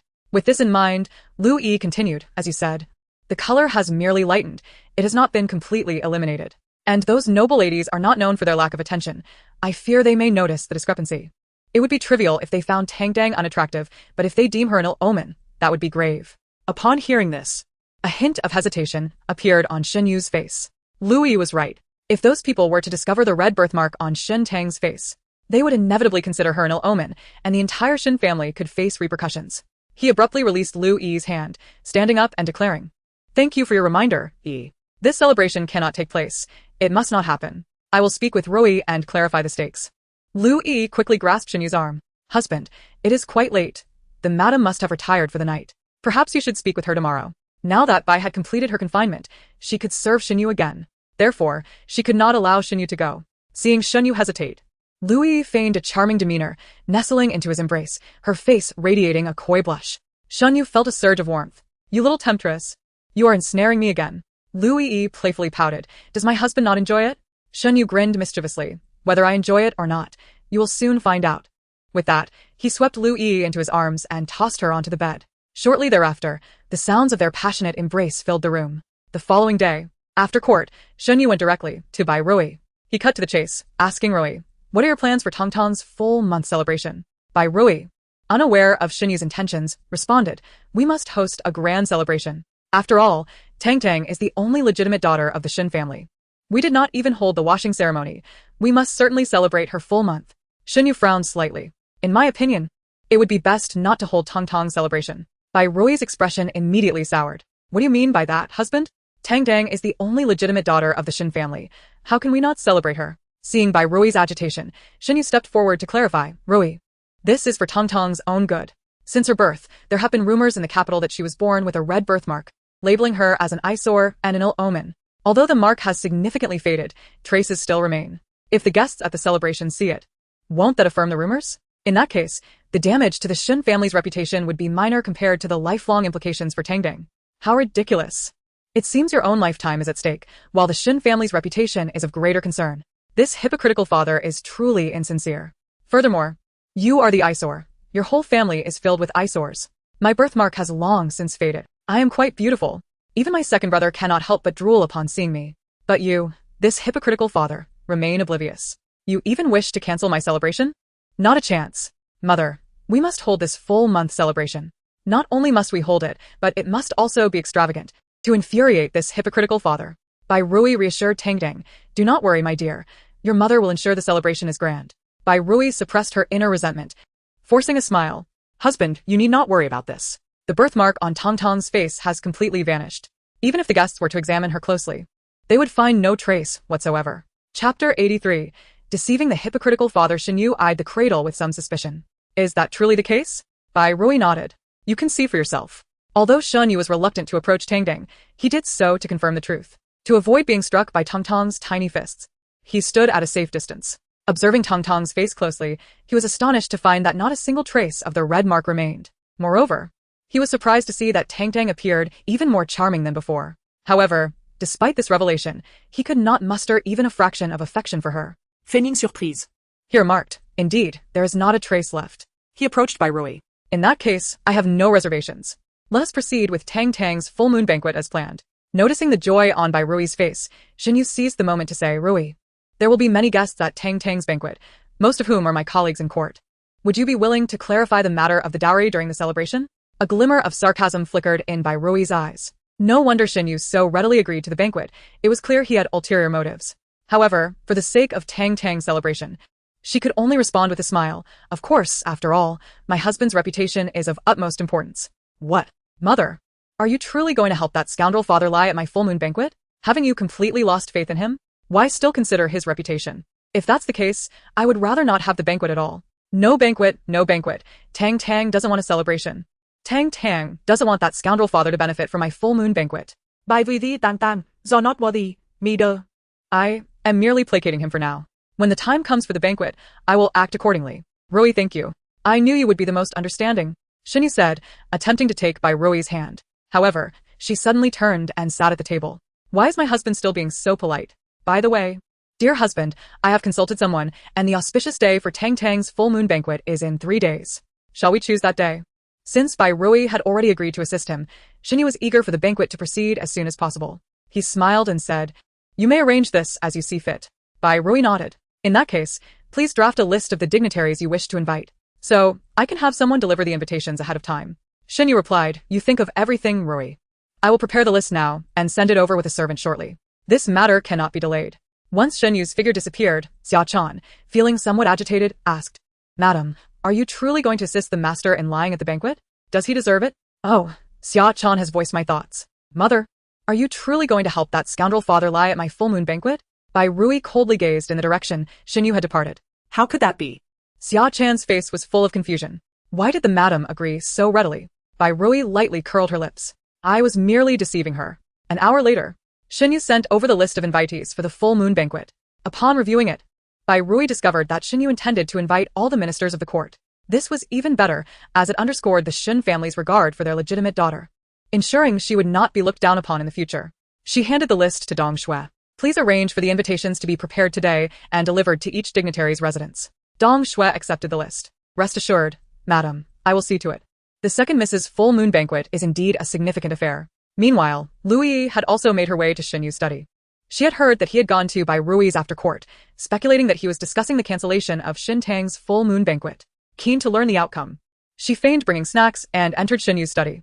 Husband, I heard you were busy in the study today and I worried you might be overworked. So, I brought you some snacks. As she spoke, she set out the delicacies from the food box on the table. Shen Yu was reviewing the list of officials' promotions for the year and merely responded with a casual acknowledgement. Seeing this, Lu Yi walked directly behind Shen Yu, massaging his shoulders. There's no rush with the official business. You should eat some snacks first. As she felt the tension in his shoulders ease, a smile appeared on Shen Yu's lips. He set down the list and took her hand. All right, I will listen to Yi and eat first before getting back to work. He then stood up, guiding Lu Yi to the table where the snacks were laid out. Husband, what of Tang Tang's full moon banquet? Is it truly not happening? Has the madam consented? Lu Yi casually inquired while handing Shen Yu a piece of cake. Shen Yu took the cake from Lu Yi's hand, smiling as he replied, no. We will still hold Tang Tang's full moon banquet. Not only will it be held, but it will be a grand affair. Lu Yi's eyes widened in surprise. What? Did we not say it would be cancelled last night? How did a visit to the Bai family change your mind? Could it be that Bai Rui has bewitched you? Lu Yi felt a surge of anger but maintained a facade of understanding. Tang Tang is the legitimate daughter of the Shen family. Her full moon banquet should indeed be a grand event. At this point, Lu Yi deliberately sighed. I worry that guests might notice the birthmark on Tang Tang's face and gossip. Shen Yu chewed the cake slowly, only smiling at Lu Yi once he had finished. You need not worry about that, for the birthmark has already vanished. What? Vanished? Lu Yi nearly thought she had misheard. Did you not say yesterday that it had merely faded a bit? Shen Yu replied with a smile. Indeed, it had only faded a little. However, when I visited her today, I found not a trace remained. Lu Yi instinctively tightened her grip on the handkerchief. It seemed Bai Rui had truly found a remedy to cure Shen Tang's affliction. She had underestimated her. Yet, on the surface, she wore a look of astonishment. Really? That is wonderful news. Tang Tang is indeed a fortunate child. Chapter 84. A twofold strategy. Shen Yu nodded. Indeed, it appears the national master was correct. That child is indeed blessed. However, her strength is somewhat extraordinary. Nevertheless, it is best not to disclose this matter to outsiders to avoid bringing trouble to the Shen residents. As Lu Yi noticed Shen Yu's changing view of Tang Tang, jealousy and grievance welled up within her. If she did not express her feelings, she feared she might explode. Husband, please take your time eating. I will go check on Yanjun. Recently, everything had been going awry, and she felt utterly restless. Upon hearing Shen Yanjun's name, a look of affection instantly graced Shen Yu's face. How is Yanjun today? Lu Yi sighed. She seems to be acting as if nothing is wrong again. You know about her condition. Apart from sudden fainting spells, she is no different from anyone else. Shen Yu reassuringly patted Lu Yi's hand. Do not worry. Yanjun will soon be just like everyone else. Lu Yi feigned a smile. With you around, Yanjun and I have nothing to fear. I shall go check on her now. With that, she rose and departed. Once inside Shen Yanjun's room, Lu Yi could no longer contain her pent-up fury and began to throw items around the room. After waiting for Lu Yi to calm down, Shen Yanjun crossed her arms and asked, What is going on? Lu Yi, with a face full of anger, sat down at the table and poured herself a cup of tea. Bai Rui is truly quite capable. She has managed to cure the birthmark on Shen Tang's face. Shen Yanjun's eyes widened in disbelief. What? Cured? How is that possible? That poison was purchased from the system store and was concocted using future, high technology. How could someone from this realm possibly cure it? Shen Yanjun was at a loss. It has indeed been cured. Your father witnessed it with his own eyes today. How could it be false? Upon hearing this, Shen Yanjun's expression darkened. The system, come forth. She called upon the system with her inner voice. Host. What troubles you? What troubles me? How dare you inquire? Did you not assert that the poison I redeemed with my points last time was a product of advanced technology, one that no physician of this era could counter? Then how is it that the birthmark on Shun Tang's face has vanished? Host, if Bai Rui truly ingested the poison for 49 days while pregnant, then the birthmark is indeed beyond remedy. What worries me is that the maid you bribed previously was solely preoccupied with climbing into Shin Yu's bed and did not fulfill the requirement of administering the poison for the full 49 days. Her meticulously crafted plan was utterly ruined by a mere maid. Shin Yanjun was nearly overcome with rage. What a treacherous maid. She deserves her fate. Even if my mother had not dealt with her back then, I would ensure her demise today. Lu Yi, noticing Shin Yanjun's prolonged silence, continued, from your father's tone. It seems he intends to host an extravagant full moon banquet for Shin Tang. Soon, the entire capital will know how much the Shin family cherishes their legitimate daughter, who would then regard you, the eldest daughter of the Shun household. Shin Yanjun let out a cold snort, her youthful face brimming with malice. They wish to overshadow me? They must first see if Shin Tang is worthy of comparison. She is the chosen heroine, the queen of this miniature world. No one shall eclipse her. But what shall we do now? Shall we merely watch as Shin Tang steals the spotlight at the banquet? Shin Yanjun approached the table and sat down, her fingers tapping rhythmically, as if deep in thought. After a moment, a wicked smile crept across her face. Since father and the Bai family wish to host an elaborate celebration for Shin Tang, let them. The grander the banquet, the more guests invited, the better it will be for our plans. Lu Yi looked at Shin Yanjun with confusion. What do you mean, Yanjun? Are you not thinking clearly? Shin Yanjun replied with a smile. Mother, I am quite lucid. I have conceived a plan that serves two purposes. What plan? Lu Yi leaned in eagerly. Shin Yanjun continued. Do you remember? Bai Rui delivered a month early. We can use this to our advantage, claiming that Shin Tang is not father's daughter, but the illegitimate child of Bai Rui and another man. This would not only ruin Bai Rui's reputation but also turn Shin Tang into a complete laughingstock. Lu Yi's eyes sparkled with excitement. What a clever scheme. However, we cannot be the ones to speak of this. Everyone knows I am your father's concubine and you, the eldest daughter of the Shin family. If we were to voice these accusations, no one would believe us. They would think we were merely being jealous and attempting to tarnish Bai Rui and Shin Tang's names. Shin Yanjun laughed coldly. Of course, it cannot come from us. This must be revealed by Bai Rui's lover himself, and in front of all the guests at the banquet. That way, Bai Rui will have no way to defend herself, and Shin Tang's celebration will be thoroughly ruined. Lu Yi clapped her hands in approval. Excellent, excellent. Yanjun, you truly are a mastermind. But where shall we find this lover? This is a grave accusation against the madam of the minister, and few would dare to undertake such a task. Shin Yanjun smirked. Do not worry about that, mother. I have my arrangements. The thought of Bai Rui's imminent disgrace filled Lu Yi with joy. Yanjun, tell me what you need me to do, and I shall comply wholeheartedly. Shin Yanjun nodded. Indeed. There are matters that require your assistance. As the two conversed animatedly, they remained oblivious to the two mice lurking in the corner of the room. One black and one white, seemingly different from ordinary rodents. Upon overhearing Shin Yanjun and Lu Yi's conversation, the two mice stealthily scurried out through a hole in the ground. Little Black, these two, Lu Yi and Shin Yanjun, are exceedingly malicious. They intend to harm Bai Rui. Indeed. And we cannot allow those two villains to ruin the banquet for our divine master. Yes. We must inform our divine master immediately and see what course of action he shall take. After concocting their plan, the two mice stealthily made their way to Tang Tang's room, avoiding the servants of the Shun household. When Little Black and Little White arrived, Tang Tang was still asleep. The two mice dared not disturb her, instead crouching respectfully in a corner beside the cradle, wearing expressions of utmost reverence. It wasn't until half an hour later that Tang Tang finally stirred awake. Little Black, I believe our divine master is awake. We must quickly inform him of Lu Yi and Shin Yanjun's scheme.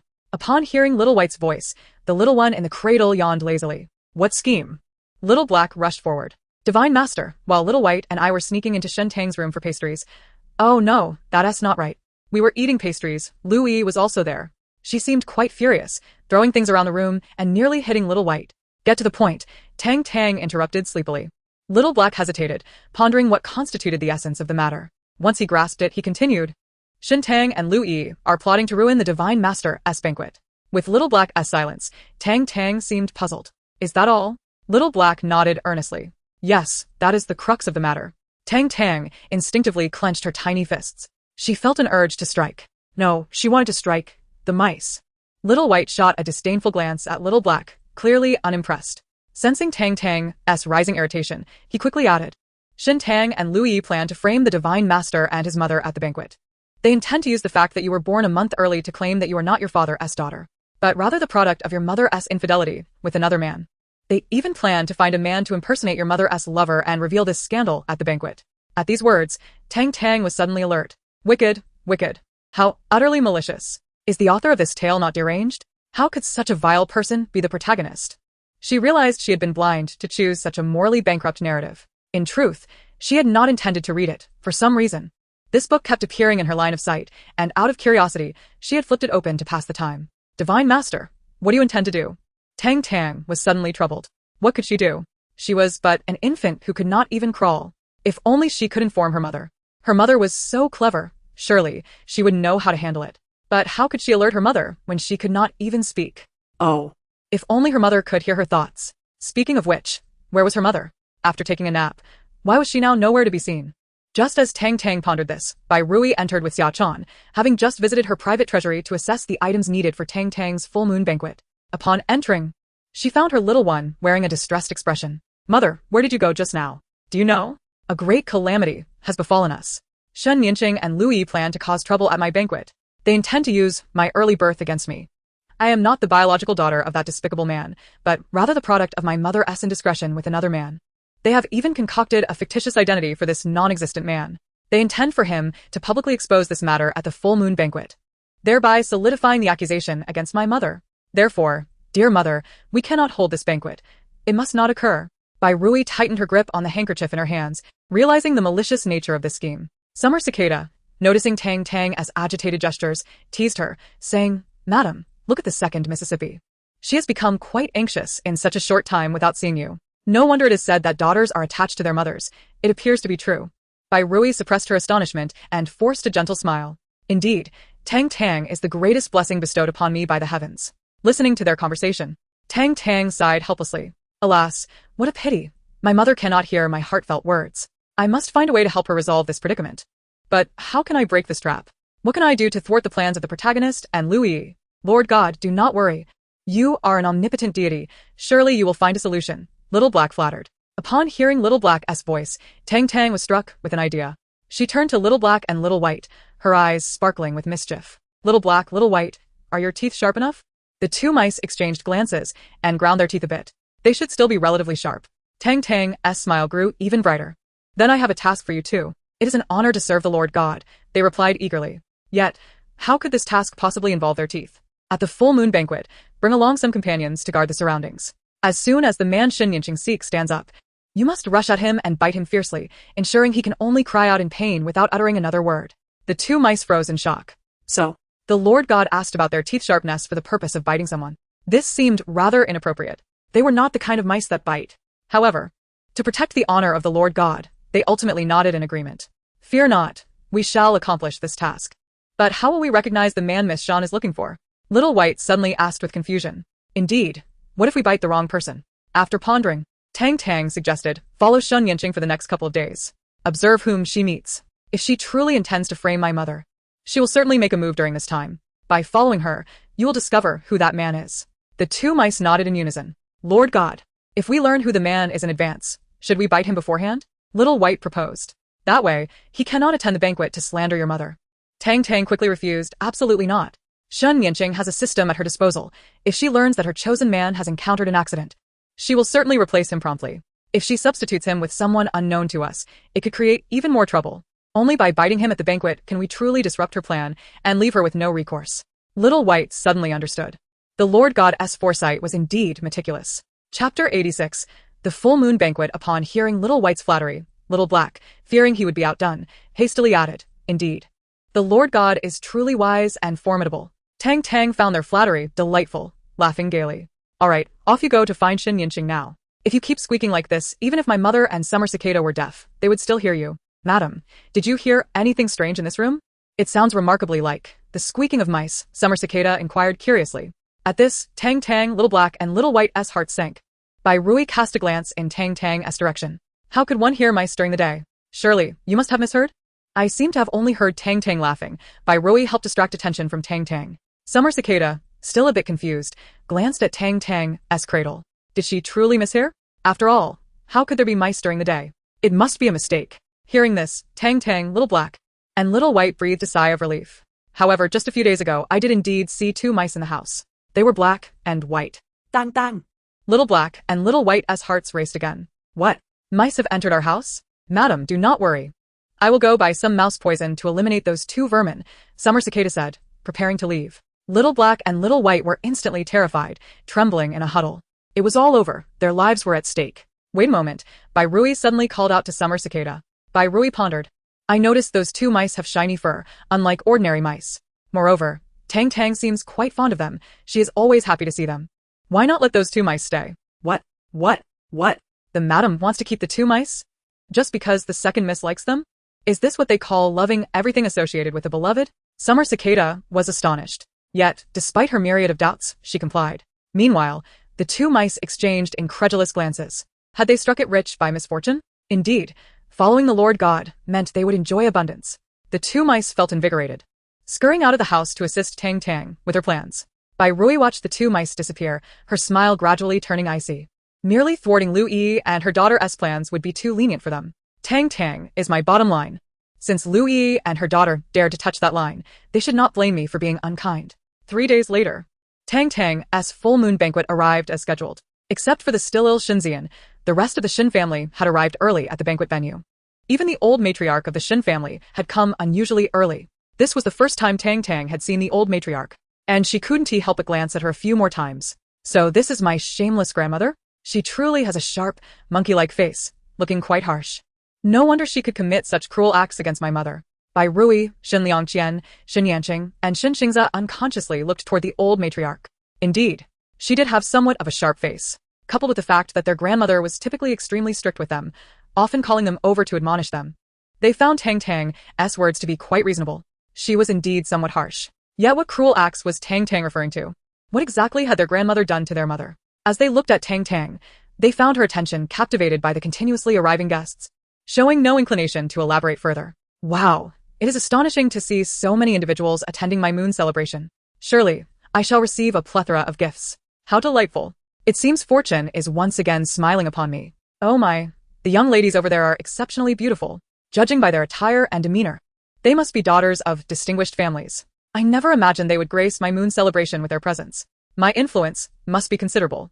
How wonderful it is to behold such beauty. Hey, let us first discuss what grandmother has done to mother. What cruel acts were committed? Speak up. You little rascal. Heavens, it's Shen Xiuquan and he is holding a child. The crowd turned towards the direction of the speaker. Not far away stood a youth cradling an infant. Dressed in white, he resembled a celestial being, his features exquisite and demeanor elegant.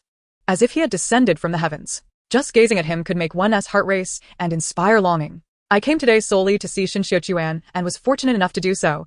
This journey was truly worthwhile. I never expected the usually aloof and proud Shin Xiuquan to hold a child so tenderly. What does this signify? It indicates that Shin Xiuquan holds profound affection for his sister.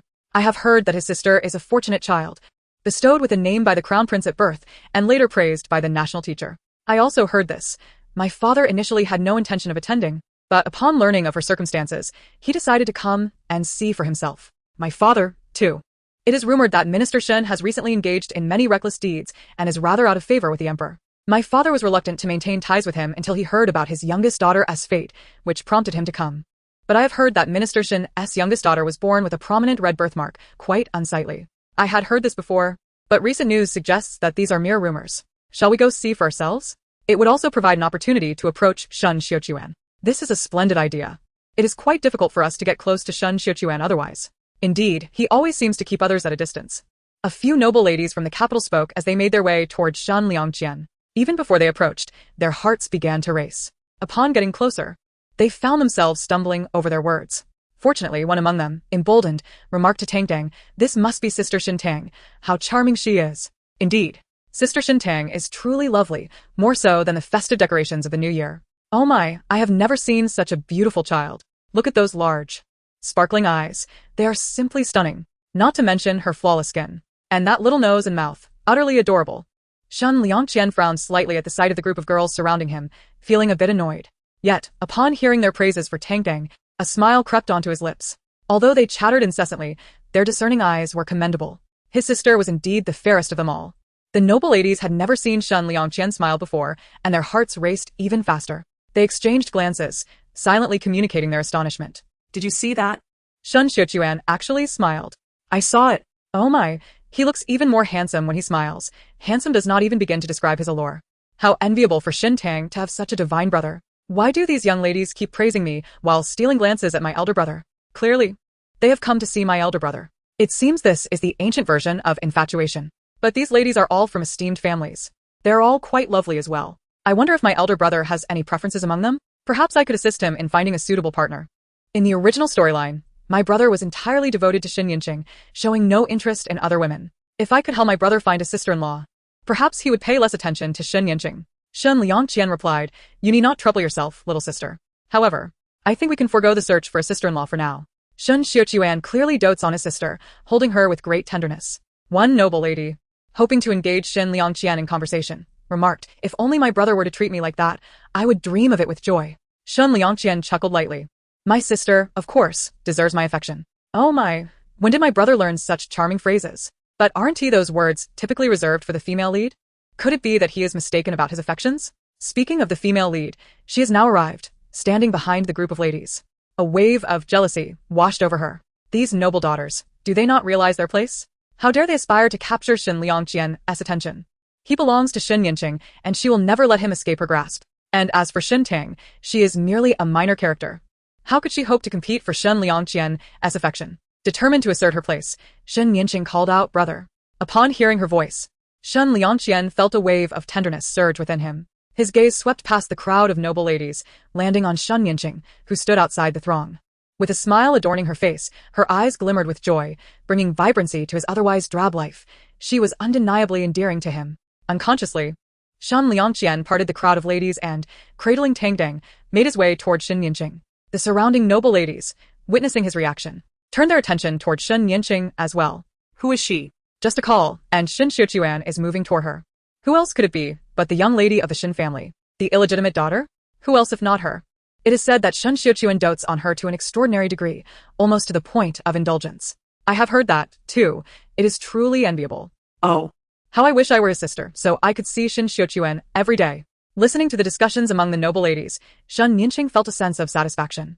What does it matter if one is a legitimate daughter? In Shen Liangqian's heart, she, the illegitimate daughter, holds the highest place. Yanjun. Shen Liangqian called her name, his voice laced with affection. Yanjun? Shen Yanjun? So this is the female lead, Shen Yanjun. With her phoenix eyes, willow leaf brows, and cherry lips, she is truly a beauty. At just 8 years old, she has blossomed so beautifully. How will she look when she grows up? No wonder the male leads in this world cannot resist her charm, ultimately falling under her spell. It is a pity that she is a venomous vixen beneath her beautiful exterior. My entire family has suffered greatly because of her. Tang Tang's innocent voice jolted Shen Liangqian from his reverie. What has come over me? I know Shen Yinqing's true nature, yet upon hearing her voice and seeing her, I am drawn to her irresistibly. Is fate controlling me once more? Shen Liangqian shuddered involuntarily. Is there truly no escaping the grip of destiny? No. He must confront his destiny to the very end. Elder brother, who are those ladies behind you? Why are they gathered around you? Upon hearing Shen Yinqing's voice, Shen Liangqian's resolve once again faltered. He gazed at her with gentle eyes. They are not surrounding me. They are here to see Tang Tang. Today is Tang Tang's full moon banquet, and everyone wishes to catch a glimpse of her. Hearing this, Shen Yinqing smiled and looked toward Shen Tang in Shen Liangqian's arms. The red birthmarks on her face had indeed vanished. Was she rolling her eyes at herself? A mere insignificant character daring to show such disdain towards her, the chosen heroine? How utterly annoying. Feeling somewhat aggrieved, Shen Yinqing clung to Shen Liangqian's arm. Elder brother, it seems that Sister Tang doesn't like me. Look, she's rolling her eyes at me. The noble ladies behind them whispered. Well done. This Shen family young lady clearly has the demeanor of a scheming green tea. How could Shen Xiuquan possibly favor such a character? Does he have poor judgment? Yes, I simply do not like you. I'm not a fool. How could I like the one responsible for my family's tragic demise? Only my elder brother and second brother, those two with unclear minds, could possibly be enamored by you. Shen Liangqian. Tragic demise of the entire family? Could Shen Yinqing truly be the cause of his family's ruin? Chapter 88. Breaking free from destiny. Shen Liangqian had always thought that Shen Yinqing was only a source of trouble for him alone. He never imagined she could lead to the destruction of his entire family. Shen Yanqing, did I just hear my younger sister calling for me? However, the commotion among the guests in the courtyard was overwhelming, making it hard to hear clearly. Could it be that he misheard? Thus, Shen Yanqing continued to chat idly with several generals. Meanwhile, Shen Liangqian, influenced by Tang Tang's words, regained some clarity. He instinctively took a step back, attempting to free himself from Shen Yinqing's grasp. Yinqing is just joking. Tang Tang is still so small. How could she roll her eyes? Shen Yinqing looked at Shen Liangqian with confusion. Was he pushing her away? Surely not. Her gaze drifted past Shun Liangqian to the noble ladies behind him. What were those expressions? Were they waiting for a spectacle? She refused to grant them that satisfaction. Thus, she pulled on Shun Liangqian's arm and whined. Elder brother, Nianqing wishes to sit with you. In the Shun residence, her and her mother's status was the lowest, and thus they were placed in the most inconspicuous location. She had no intention of sitting there, as it would only highlight her lowly position within the Shin family. She aimed to sit beside Shun Liangqian, infuriating those noble ladies who coveted him, and to assert her own standing in Shun's heart. Shun Liangqian felt an uncontrollable urge to agree. Yet, just as he was about to voice his consent, Tang Tang's thoughts interrupted him. What is the heroine trying to do? Is she openly flaunting her special status? A mere illegitimate daughter daring to sit beside my elder brother, the legitimate heir? If others were to witness this, what would my elder brother become? A fool who has lost all sense of propriety in his affection for the heroine? Oh, but according to the original plot, it seems elder brother truly is like that. Shan Liangqian, no, elder brother is not like that, he doesn't desire this. But what was he doing now? Just moments ago, he nearly agreed. No. He could not remain with Shun Nianqing any longer, otherwise, he would be completely ensnared by destiny. This is against decorum. Nianqing, you should return to your rightful place. With that, Shun Liangqian hastily departed, leaving Shun Nianqing standing there, filled with disbelief. Of course, Tang Tang was equally astonished. What? Elder brother actually rejected the heroine? This doesn't seem right. I remember in the original plot, elder brother was utterly obedient to her. He would even assist her in altering imperial edicts.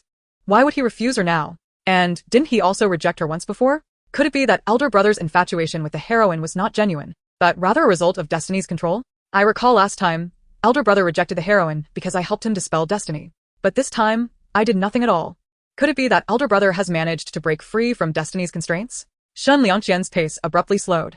It seemed he truly had shaken off the shackles of fate, albeit not entirely by his own will, but rather due to Tang Tang's reminder. It appeared that if he wished to completely liberate himself from destiny, he needed to spend more time with Tang Tang. Behind him, the group of noble ladies erupted in chatter. Did you see that?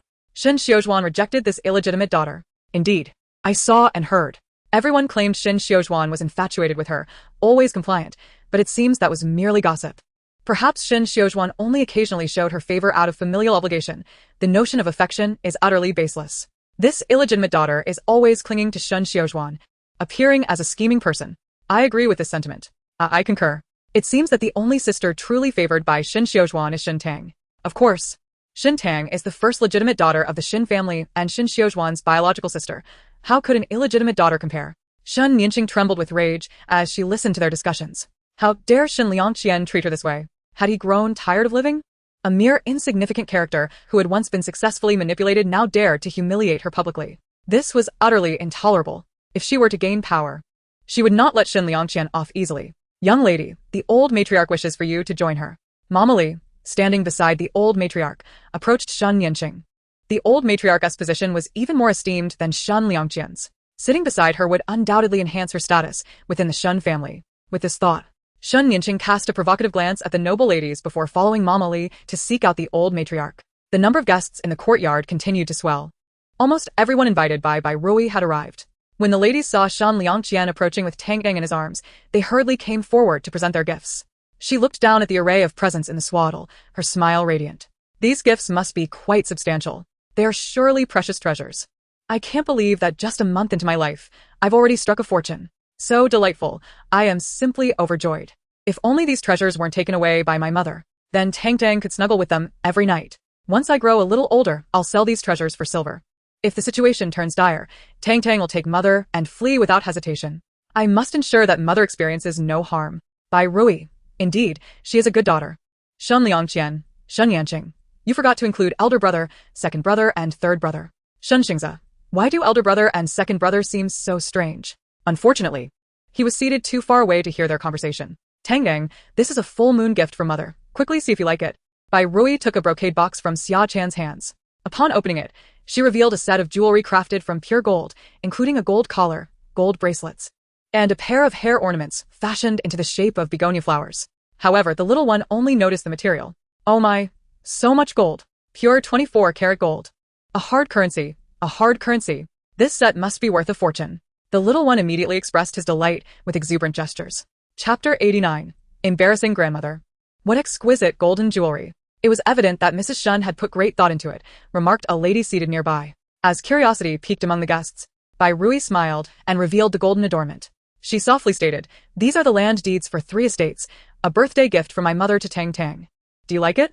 No sooner had she finished speaking than the little one snatched the land deeds from Bai Rui's hands, as if they might fly away if delayed. Laughter erupted among the crowd. Clearly Tang Tang cherished the gift from Mrs. Shen. Indeed, look at how the little one is grinning, his smile nearly reaching his ears. "I love it, of course. 3 estates. I possess my own real estate, at just a month old. This is something I could never have imagined in my wildest dreams. Mother, I adore you so much." So this is the life of a wealthy second generation. To start out ahead from birth, it feels simply wonderful. Family. Who understands the sensation? Many noble ladies around cast envious glances at Tang Tang. Many had already come of age, yet possessed no property truly belonging to them. Here was Shen Tang, scarcely a month old, already richer than they. It was indeed infuriating to witness. Only Shen Yanjun regarded Tang Tang with disdain. Once she successfully captivated the male lead and helped him conquer the realm, the entire Angua would be hers. What were 3 estates to her? She held them in utter disregard. In contrast, the old matriarch, unwilling to be overshadowed by Bai Rui, instructed Mama Li to present the birthday gift she had prepared for Tang Tang. As the brocade box was opened, the old matriarch smiled and introduced. "This is a gift for my precious granddaughter, Shen Tang, a set of little garments personally embroidered by Zheng Xionyang from the embroidery pavilion." As soon as the old matriarch's words fell, astonished gasps erupted around them. "Zheng Xionyang from the embroidery pavilion? Her embroidered pieces are indeed priceless." It seems the old matriarch truly values Shen Tang. Naturally, Shen Tang is the only legitimate daughter of the Shen family and her beloved granddaughter. How could she not cherish her? Indeed, that child is exceptionally beautiful. Even I cannot help but be fond of her. Certainly, I have seen many children, yet none are as lovely as Shen Tang. She resembles a little fairy. The old matriarch, noticing the shift in attention from garments to Shen Tang, felt a twinge of dissatisfaction. Deliberately, she had Mama Li unveil the garments before Tang Tang. "Does the little one cherish this gift from grandmother?" The child unreservedly shook her head. "If this were truly Zheng Xionyang's embroidery, of course I would adore it, because it is genuinely valuable. That vile grandmother's gift is hardly Zheng Xionyang's work. It is clearly a counterfeit. There may even be needles left inside. I dare not wear it. Take it away, quickly." The old matriarch, witnessing Tang Tang's persistent refusal, felt a tinge of embarrassment. This child, to publicly undermine her, truly lacked understanding. Just then, another voice chimed in from the table. "I have 2 pieces of Zheng Xionyang's embroidery at home, yet this set appears somewhat different." With this remark, the assembly turned their gaze towards the little garments in Mama Li's hands. "Now that you mention it, I too feel the embroidery craftsmanship does not resemble Zheng Xionyang's style. Could it be that the old matriarch has gifted a counterfeit? Truly, it seems she comes from humble beginnings and cannot afford Zheng Xionyang's work, thus resorting to a fake. No wonder Miss Shen Tang looks down upon it. It turns out to be a counterfeit. How hilarious." Unbelievably, Miss Shen Tang, barely a month old, can distinguish between genuine treasures and worthless trinkets. Truly, she is deserving of the praise from the national teacher. Indeed, it is quite remarkable. The old matriarch, listening to the banter of those around her, felt utterly humiliated. Suppressing her inner fury, she feigned ignorance and instructed Mama Li to take back the little garments.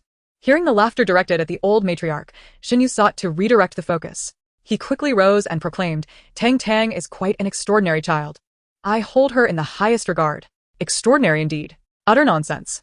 "I see your fondness is more for the prestige I bring you."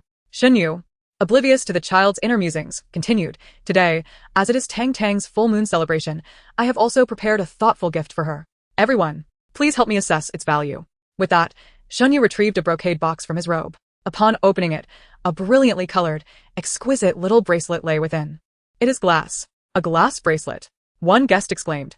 Its luminous transparency and lustrous sheen indicated it was of superior quality. "My goodness, it truly is glass." Lord Shen has indeed spared no expense. Glass is a priceless treasure. Lord Shen's deep affection for his daughter is truly commendable. Indeed, I possess only 1 piece of glassware at home, and it is held dearly. No one would dare part with it. Lord Shen must truly dote on Miss Shen Tang to procure such a rare gem for her. Previously, many claimed Lord Shen favored his concubine and illegitimate daughter. I thought it was true. However, it now appears that Lord Shen's true affection lies with his legitimate daughter, as he has even sought out such a precious item for her. Indeed, it seems we have misjudged Lord Shen. Glass? A priceless treasure? In the modern era, it is merely a common item found at roadside stalls. You could buy several for just a few dozen coins. How can these people appear so naive? But yes. Glass was indeed quite rare in ancient times. It was considered one of the 5 great treasures of antiquity. Only the wealthiest could afford it. No wonder these nobles seemed so unfamiliar with the world. Bai Rui, Xin Liangqian, and Xin Yanqing were astonished. What they deemed a priceless treasure was so cheap in the modern age. Chapter 90, Ripping Off the Face of a Scoundrel Father. Reflecting on Tang Tang's previous sentiments. Bai Rui resolved to sell all the glassware in her private collection and exchange it for gold. After all, Tang Tang had remarked that gold is the true hard currency. However, had not Xinyu, that scoundrel of a man, already run out of money? Where did he procure the funds to buy the glass bracelet? Given its size and style, it certainly seemed prepared for a child. Soon, Tang Tang's thoughts provided him with an answer. I have no desire for this glass bracelet. Because this bracelet was borrowed from a student by that scoundrel father of mine to show off. What was that student's name again? Zhou Ziyuan? Yes, that's the name. This bracelet is Zhou Ziyuan's heirloom. Now it is merely a formality. Vanity, just like his mother. Both are vain creatures, unwilling to spend money or effort, yet seeking to gain prestige from me. I truly wish to tear off their facade. Bai Rui, so that is the case.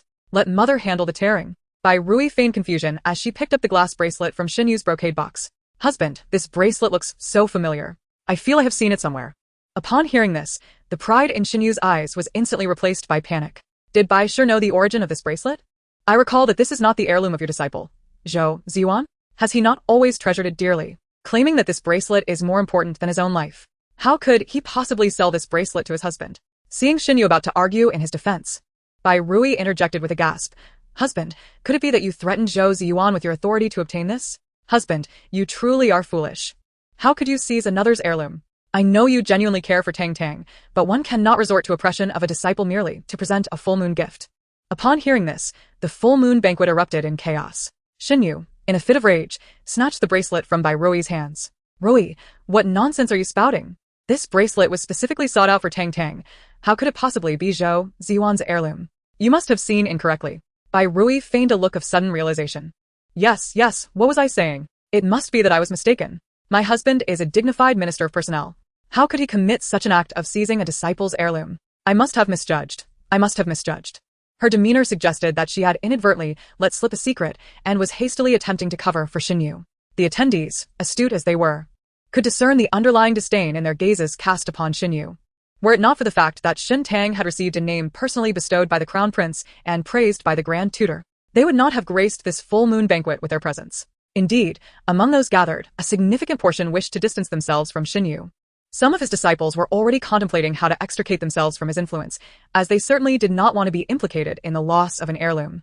Lord Zhou from the censorate even pulled out a small booklet from his bosom and made a note beside Xinyu's name, oppressing disciples, seizing heirlooms. Xinyu, feeling the embarrassment of a failed scheme, could only endure as he presented the glass bracelet to Tang Tang. Yet, he harbored a growing resentment towards Bai Rui. However, contemplating the need to have Bai Rui explain matters regarding the dowry later, he could only stifle that resentment and absorb it alone. Subsequently, Shun Liangqian and Shun Yanqing also presented Tang Tang with full moon gifts, each offering precious treasures. Everyone seated at the main table bestowed gifts upon Tang Tang, except for Shun Yanqing. Shun Yanqing had no intention of giving a gift, but unexpectedly, Bai Rui called out her name. What could Yanqing possibly have prepared for Tang Tang? As all eyes turned to her, Xin Yanqing felt utterly uncomfortable. She had prepared nothing for Tang Tang. The only item of value she possessed was a jade pendant she had purchased just yesterday at the expense of all her savings, acquired through half bargaining, half deceiving. It was incredibly precious, and she had no desire to present it. Thus, she tugged at the sleeve of the elderly matriarch beside her, silently pleading for help. The matriarch understood, casting a disapproving glance at Bai Rui. Yanqing is still a child. How could she know what to gift? Shun Yanqing, noticing the situation, could not help but come to Yanqing's defense. Yes, mother. Yanqing is only 8 years old, and she has no money to prepare a gift for her little sister. I think Yanqing's gift can be overlooked. My foolish second brother is actually speaking in favor of the female lead. He is undermining our mother's authority. Such a sycophant, deserving to have his tendons severed and be sent to the enemy's bed. Xin Yanqing, the second brother, did not intend to, but seeing Yanqing in distress, he felt compelled to assist her. Shun Liangqian secretly pinched himself. If Tang Tang were to speak up any later, he too might have felt the urge to defend Xin Yanqing. This wretched fate. Bai Rui smiled. It is not the value of the gift that matters, but the thought behind it. Yanqing, you wouldn't be unprepared, would you? Upon hearing this, Shen Yanqing's expression of distress became even more pronounced. Remembering Shen Yanqing's earlier support, she shifted her pleading gaze towards him, hoping he would publicly confront Bai Rui, making it appear as though there was discord between them, thus embarrassing Bai Rui. Instead, several noble young women nearby immediately began their mockery. Do you think this illegitimate daughter of the Shen family has not even prepared a gift? I bet she hasn't. Otherwise, why wouldn't she present it? An illegitimate daughter knows no propriety. How could she not prepare a gift for her sister's full moon banquet? If she understood propriety, she wouldn't be seated at the main table. Indeed, how could such an illegitimate daughter deserve a place at the main table? I wonder what the matriarch was thinking. It seems the matriarch herself lacks discernment, allowing an illegitimate daughter to sit at the main table. The matriarch, having risen from humble beginnings, understood little of such etiquette. Otherwise, she would not have used a counterfeit to impersonate Zheng Xionyang's embroidery. This family is even less respectable than Bai Shi, the daughter of a merchant. Indeed. I believe Bai Shi, though from a merchant background, conducts herself with dignity and grace, possessing the demeanor of a noblewoman. I concur. She even seems to exude an air of nobility. Yet, the matriarch, with her rustic demeanor, is quite the opposite. Chapter 91. Seizing the female lead's imperial green, Shen Yanqing listened to the surrounding discussions, feeling utterly humiliated. The matriarch was not faring any better. She had not anticipated that the fire ignited by Shen Yanqing would also burn her. To be compared unfavorably to Bai Shi only fueled the matriarch's anger. And she even felt some misplaced resentment towards Shen Yanqing. Yanqing, your mother is right. The value of the gift does not matter. As long as it is given with heart, you need not feel embarrassed. Simply present the gift you have prepared. Shen Yanqing was taken aback by the matriarch's words. Feeling utterly at a loss, she cast a pleading glance at Shen Liangqian, hoping he would step in to help her. Previously, whenever she feigned difficulty, Shen Liangqian would go to great lengths to defend her. She was confident he would not sit idly by this time. However, to her dismay, Shen Liangqian did not even spare her a glance. Shen Yanqing could not help but curse inwardly. What useless individuals! At a critical moment, not a single one could be relied upon. As everyone continued to gaze at her, Shen Yanqing gritted her teeth and produced a brocade box from her bosom. When the box was opened, it revealed a translucent jade pendant of a striking imperial green hue. This is the full moon gift I prepared especially for Sister Tang Tang. I hope she likes it. She smiled sweetly, but her heart was bleeding.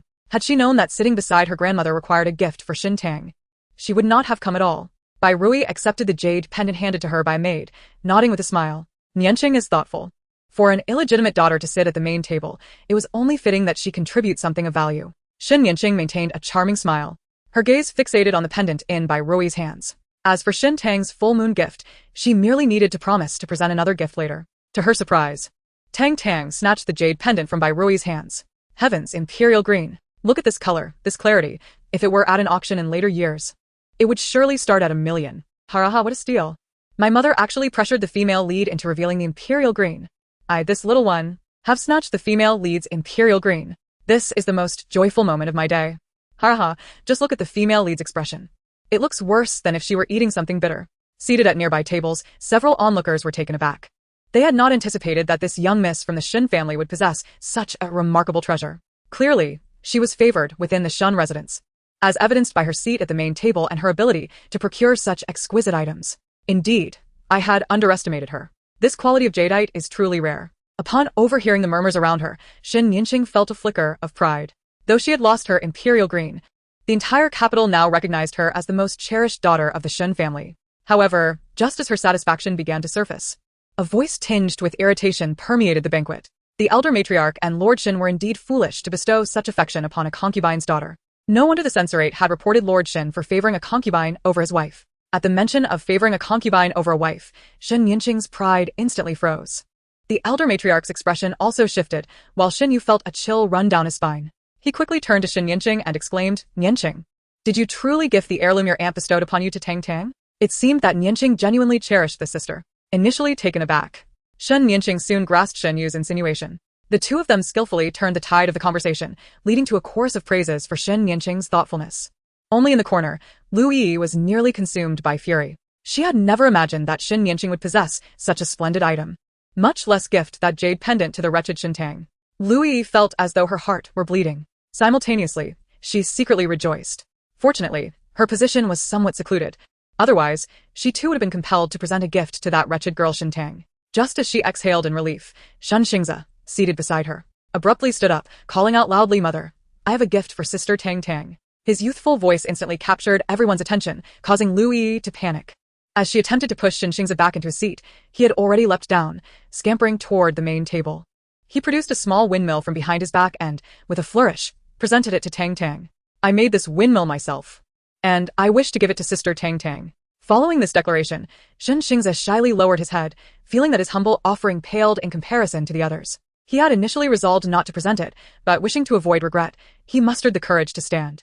Tang Tang glanced at the windmill, noting its crooked appearance, and contemplated declining such a childish trinket. However, upon noticing the small wounds on Shun Xing's hands, she accepted the windmill with genuine delight.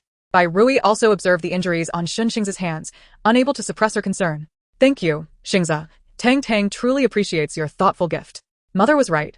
Thank you for the windmill, third brother. Tang Tang will treasure it dearly. Upon hearing that Tang Tang genuinely liked his gift, Shun Xingza's eyes sparkled with joy. His happiness stemmed from knowing that his sister was pleased. The gaze of the crowd eventually settled upon Lu Yi. Is that Lu? Yes, I've seen her once before. She truly possesses a beguiling charm, yet at over 30, she still dresses provocatively. It's no wonder she has captivated Lord Shin, leading him to commit such ridiculous acts. It seemed she was also quite inconsiderate. Both of her children had presented gifts to Miss Shin Tang, yet she, as their aunt, remained seated. Isn't it true? As an aunt, she should have taken the initiative to accompany her children over. It was astonishing that Lord Shin valued such a woman. He must be blind. Indeed. It seems he is completely bewitched by her. Chapter 92. What will you do about it? Louis listened to the chatter at the banquet, her expression shifting tumultuously, feeling as though she were sitting on pins and needles. Shen Yu's face also darkened. He quickly shot Lu Yi a glance. Although Lu Yi understood his meaning, she was at a loss, having prepared no gifts. It was not until she felt a gold ingot in her pocket that she finally relaxed. With a gentle smile, she rose gracefully and approached the main table. I heard that this child Tang Tang particularly loves gold, so I brought her a gold ingot. I hope she enjoys a life of health, happiness, and prosperity. As she spoke, she placed the gold ingot before Bai Rui. When the crowd heard the words gold ingot, they anticipated something extraordinary. However, to their surprise, Lu Yi had merely placed an exceedingly ordinary gold ingot on the table. The crowd was momentarily stunned before bursting into laughter. Lu Yi truly was unworthy of the occasion, having only presented a commonplace gold ingot. Was she attempting to amuse everyone? If she didn't wish to give a gift, why offer such an insincere one? It was evident that she had no preparation and only took the ingot out after seeing her children present theirs. I believe this Lu has no idea why Lord Shin keeps her around. It's absurd. If my concubine were this inconsiderate, I would have expelled her from the household long ago. How embarrassing. The mocking remarks flooded toward Lu Yi. She felt both wronged and furious. Those gossip mongers were truly despicable. Once she became a princess, she would ensure they paid for their words. Shin Yu, witnessing Lu Yi's eyes welling with tears, felt a pang of sympathy. Yet, due to the taboo of favoring a concubine over a wife, he could not publicly comfort Lu Yi. Instead, he smiled and praised her as always. He is attentive, knowing that Tang Tang loves gold, and prepared such a thoughtful gift for her. He aimed to defend Lu Yi. Ha! This wretched father truly knows how to defend his true love. It's merely a broken gold ingot. Who cares for it? I possess real estate, and a house full of gold and silver treasures. Who cares about this trivial gold ingot? Moreover, it was given by that sly Lu. I would consider it dirty to hold it. What a pity. If only I could reach that gold ingot, I would surely hurl it at Lu Yi's face. A chance to avenge my mother, as well as myself. Bai Rui declared. Mother will help you. Saying this, she picked up the gold ingot Lu Yi had placed on the table. Father is correct. Sister will surely appreciate this gift. She then placed the gold ingot into Tang Tang's small hand. Tang Tang, do you like it? The little one glanced at the gold ingot in her hand, immediately shaking her head vigorously, her expression clearly conveying her dislike. Shen Yu and Shen Yanqing's faces darkened at the sight. Lu Yi felt utterly embarrassed. That wretched Shin Tang had deliberately humiliated her. Once she became a princess, the first thing she would do was eliminate her. Just as Lu Yi finished her inward vow, a gold ingot came hurtling toward her. The speed was so swift that she had no time to evade. She let out a cry and collapsed onto the ground. Shen Yu could no longer contain himself and rushed over. Are you alright? Shen Yanqing followed closely behind. Mother, are you okay? Lu Yi was immediately overwhelmed with grievance, tears streaming down her face. Husband, Shun Tang actually hit me. She threw something at me. Husband, she must have done it on purpose. She is such a wicked girl. The little one, with a disdainful roll of her eyes, retorted. What are you going to do about it? Go ahead and bite me if you dare. Lu Yi felt a surge of anger rising within her. Just as she was about to explode, the atmosphere around her erupted. Did you hear that? A mere concubine of the Lu family dares to call Minister Shin husband? How can she be worthy of such a title? Indeed, does she not call him that regularly? I suspect she does, came another voice. After all, Minister Shin shows no sign of anger. It seems he is accustomed to it. What about the Bai family? Where do they stand in all this? It seems the rumors in the marketplace might hold some truth. Perhaps Minister Shen is indeed one who favors his concubines over his wife. What a disgrace. What a disgrace. With all the officials present today, he cannot allow such a scandalous remark to linger, otherwise, his reputation will be in ruins. Thus, he quickly released Lu Yi, adopting a serious expression, and stated, Lu, what nonsense are you spouting? Tang Tang is still a child. How could she possibly understand the intent behind throwing things? She certainly did not do it on purpose. Seeing that Lu Yi was about to protest further, Xinyu interjected, "Moreover, you a mere concubine, dare to directly address me as husband?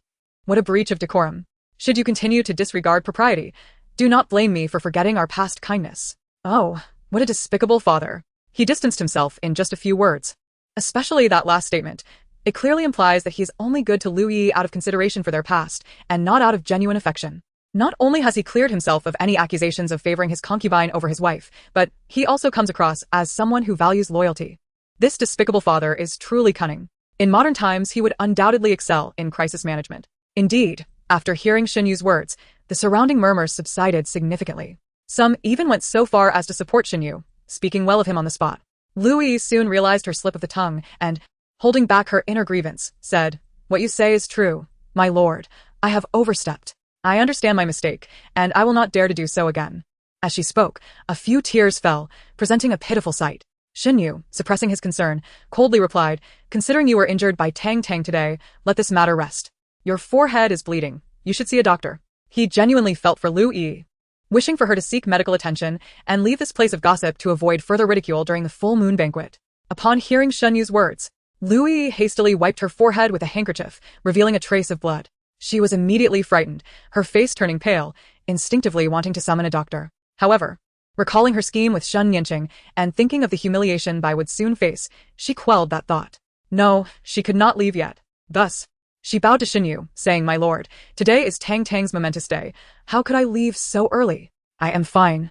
So there's no need for you and the lady to worry." Although Shan Yu still felt some concern, he refrained from saying more, merely signaling to Lu Yi discreetly, urging her to maintain her composure as the show was about to unfold. At that moment, a servant rushed in. "My lord, my lady, the Bai family from Nanqing has arrived." Upon hearing this, both the elder matron and Xinyu furrowed their brows, for they held the Bai family in low regard, viewing them as unrefined merchants.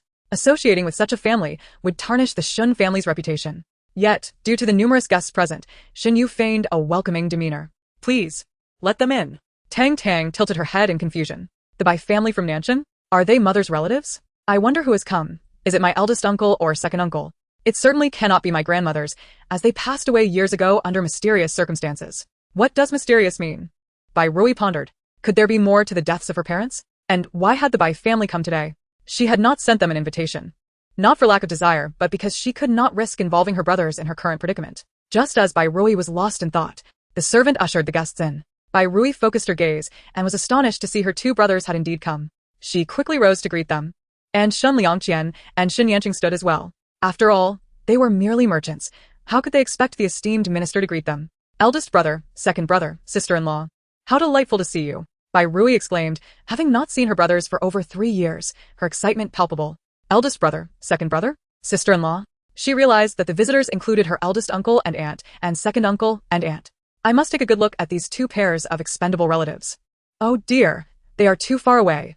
I cannot see them clearly. Bai Rui thought to herself that her two brothers and their wives were indeed expendable. She wondered how their fates would unfold. She hoped they would not suffer as she and her children had. "We have naturally come to celebrate Tang Tang's full moon banquet," Bai Chuheng, the eldest of the Bai family, said, a hint of reproach in his expression. "Rui, how could you not inform us of such a significant occasion in advance?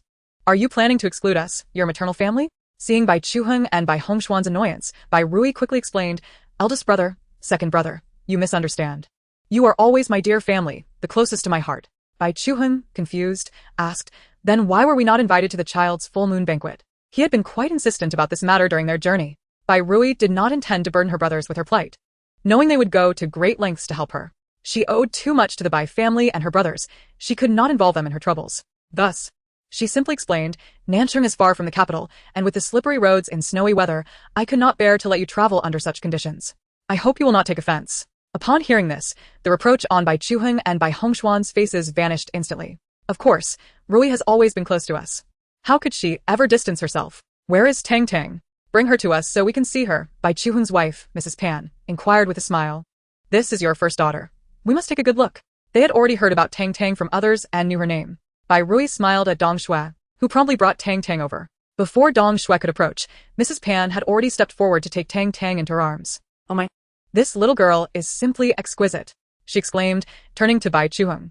Look, you must see how beautiful she is. She had already brought Tang Tang before Bai Chuheng.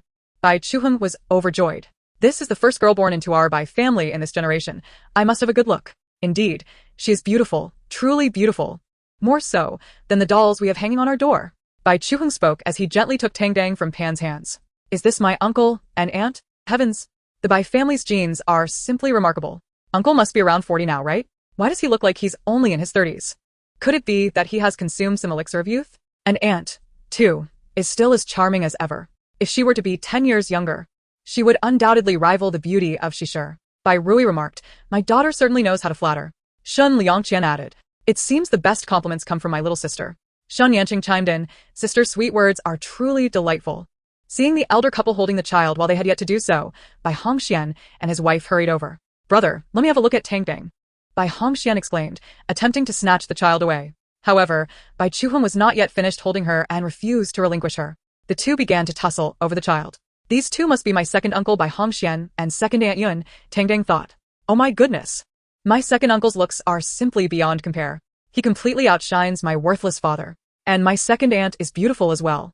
Though she is already in her 30s. She still possesses a graceful figure and a lovely face. Her elegance and poise are remarkable. She is truly a classical beauty. Chapter 94, Dazed by Overwhelming Wealth by Rui noted, indeed, my daughter is quite the charmer. If only my elder brother and sister-in-law heard her, they would surely be overjoyed. Shan Liangqian said, if my little sister ever learns to speak, she will surely delight everyone around her. Shun Yanqing added, such sweet words, indeed. It's a pity that the uncles and aunts cannot hear her.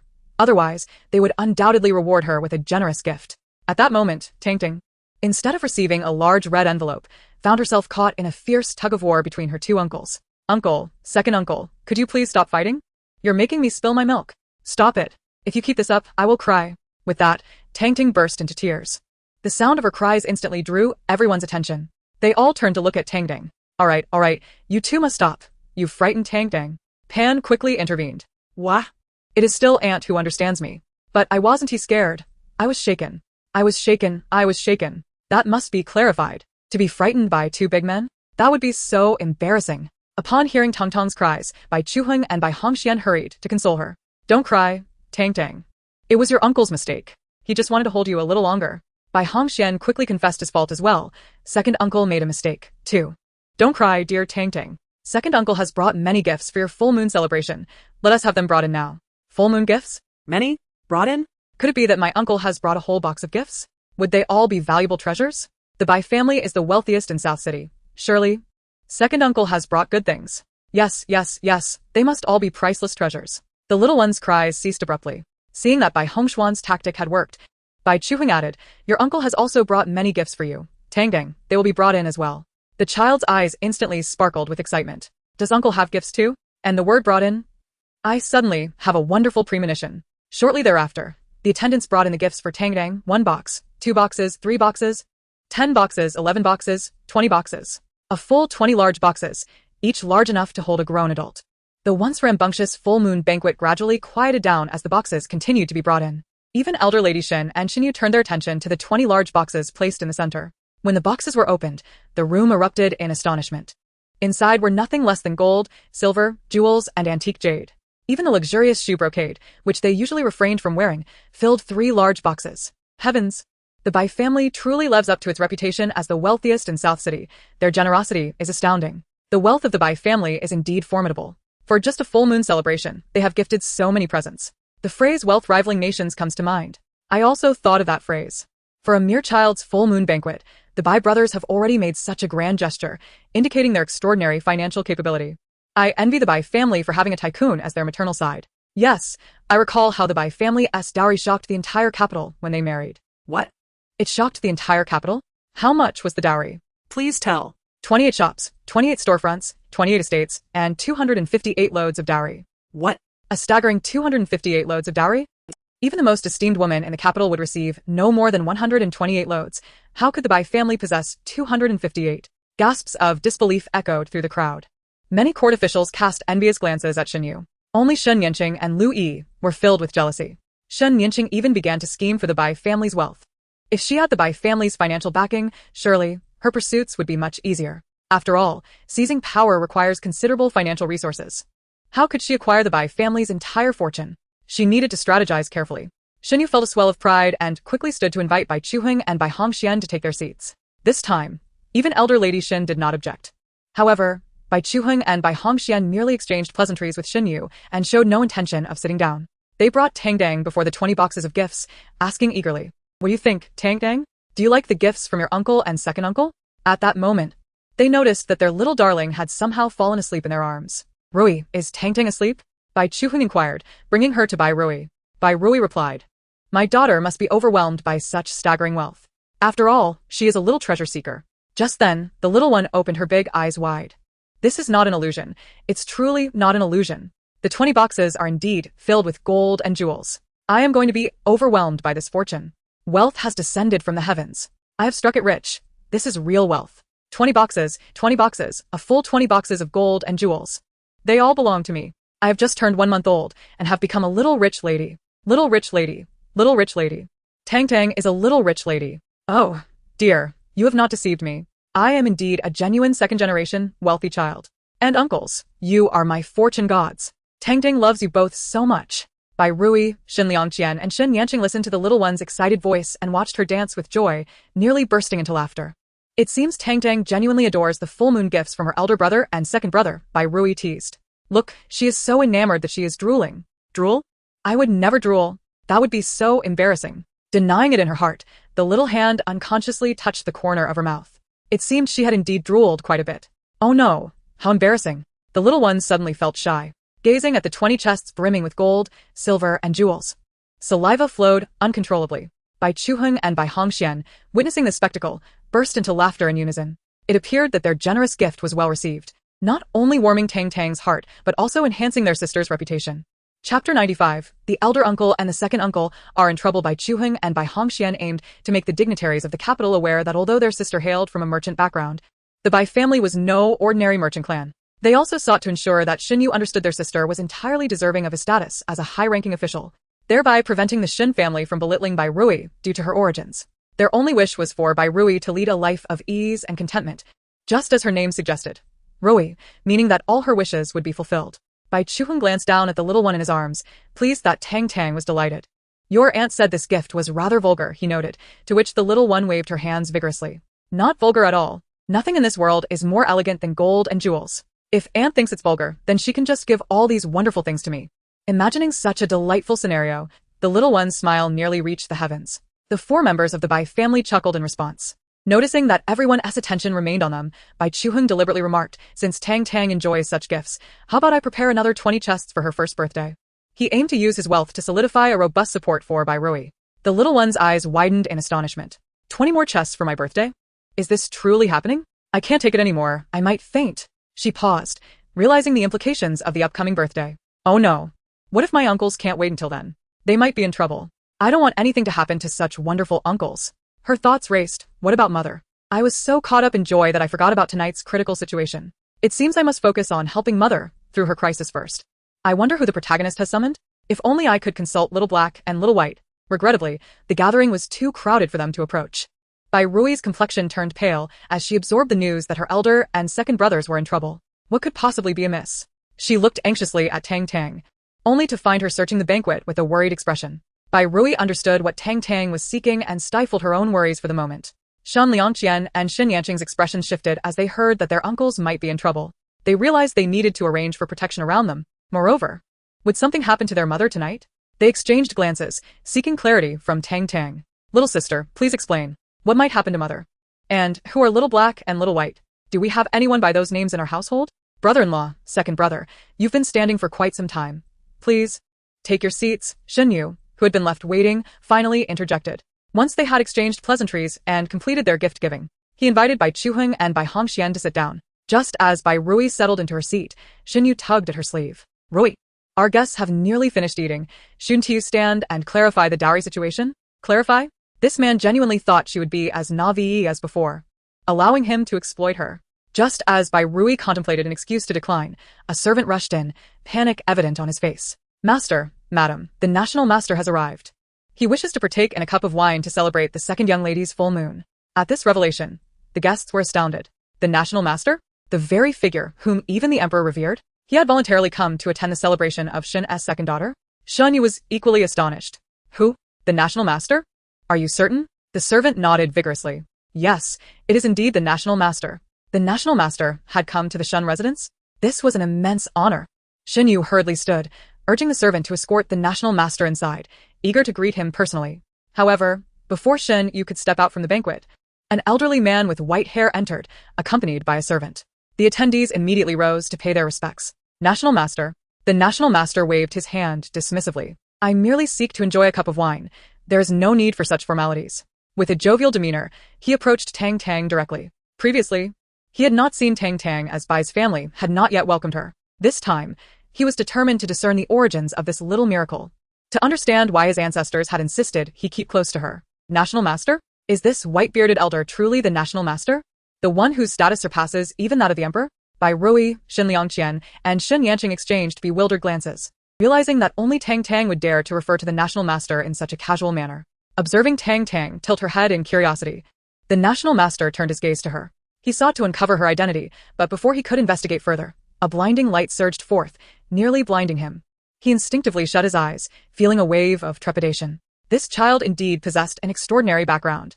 As his ancestors had conveyed, only by clinging to her would he find a glimmer of celestial fortune. But how could he embrace the leg of an infant? Why is this little old man staring at me? Has my adorable and soft appearance enchanted him? It seems I truly am loved by all. Yet now is not the time for such thoughts. I must first find Little Black and Little White. Once I locate them, I will discover who the protagonist has arranged for. As soon as I find that person, I can assist Mother in overcoming tonight's crisis. Bai Rui mused on her daughter's boundless confidence. Meanwhile, Shen Liangqian and Xin Yanqing pondered, Little Black and Little White?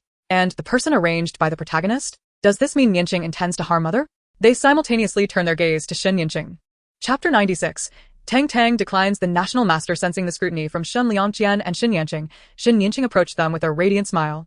She felt that her brothers had grown distant lately. Upon witnessing her beaming countenance, Shen Liangqian and Xin Yanqing felt a momentary daze. No, Yanqing wouldn't he do that. She would never harm Mother. She is inherently kind and beautiful.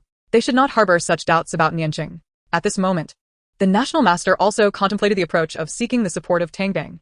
With a beaming smile, he stepped forward and said, This must be the second young lady of the Shen family, Shen Tang. The National Master feigned profundity and nodded. I perceive that Miss Shen possesses a remarkable affinity for the celestial realm.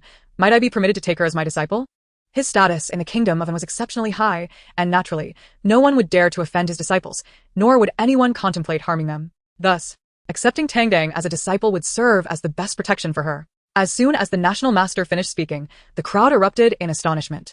Previously, he had never taken on disciples. Even children of royal lineage who wished to follow him in the pursuit of immortality had been turned away. Now, he was eager to accept an infant who had just turned 1 month old as his disciple. What could possibly be the reason? Was Shen Tang truly extraordinary? Or had the National Master lost his senses? Upon hearing the National Master's words, Shen Yanqing was equally taken aback. Why was everyone placing such importance on Shen Tang? Clearly, she was the chosen heroine of this world. If the National Master were to take on a disciple, it should be her. With the status of being a favored disciple of the National Master, she could easily approach anyone she desired. How infuriating! That wretched Shen Tang had truly robbed her of this opportunity. Fortunately, she would soon become a despised outcast.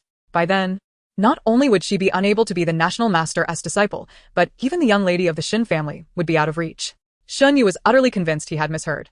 The National Master actually wished to take Shen Tang as a disciple? Could it be that Shen Tang's strength was not merely due to her being an oddity, but rather because she was born with celestial potential? The mere thought of this possibility ignited an uncontrollable excitement on his face. Just as he was about to express his agreement, Bai Rui preempted him.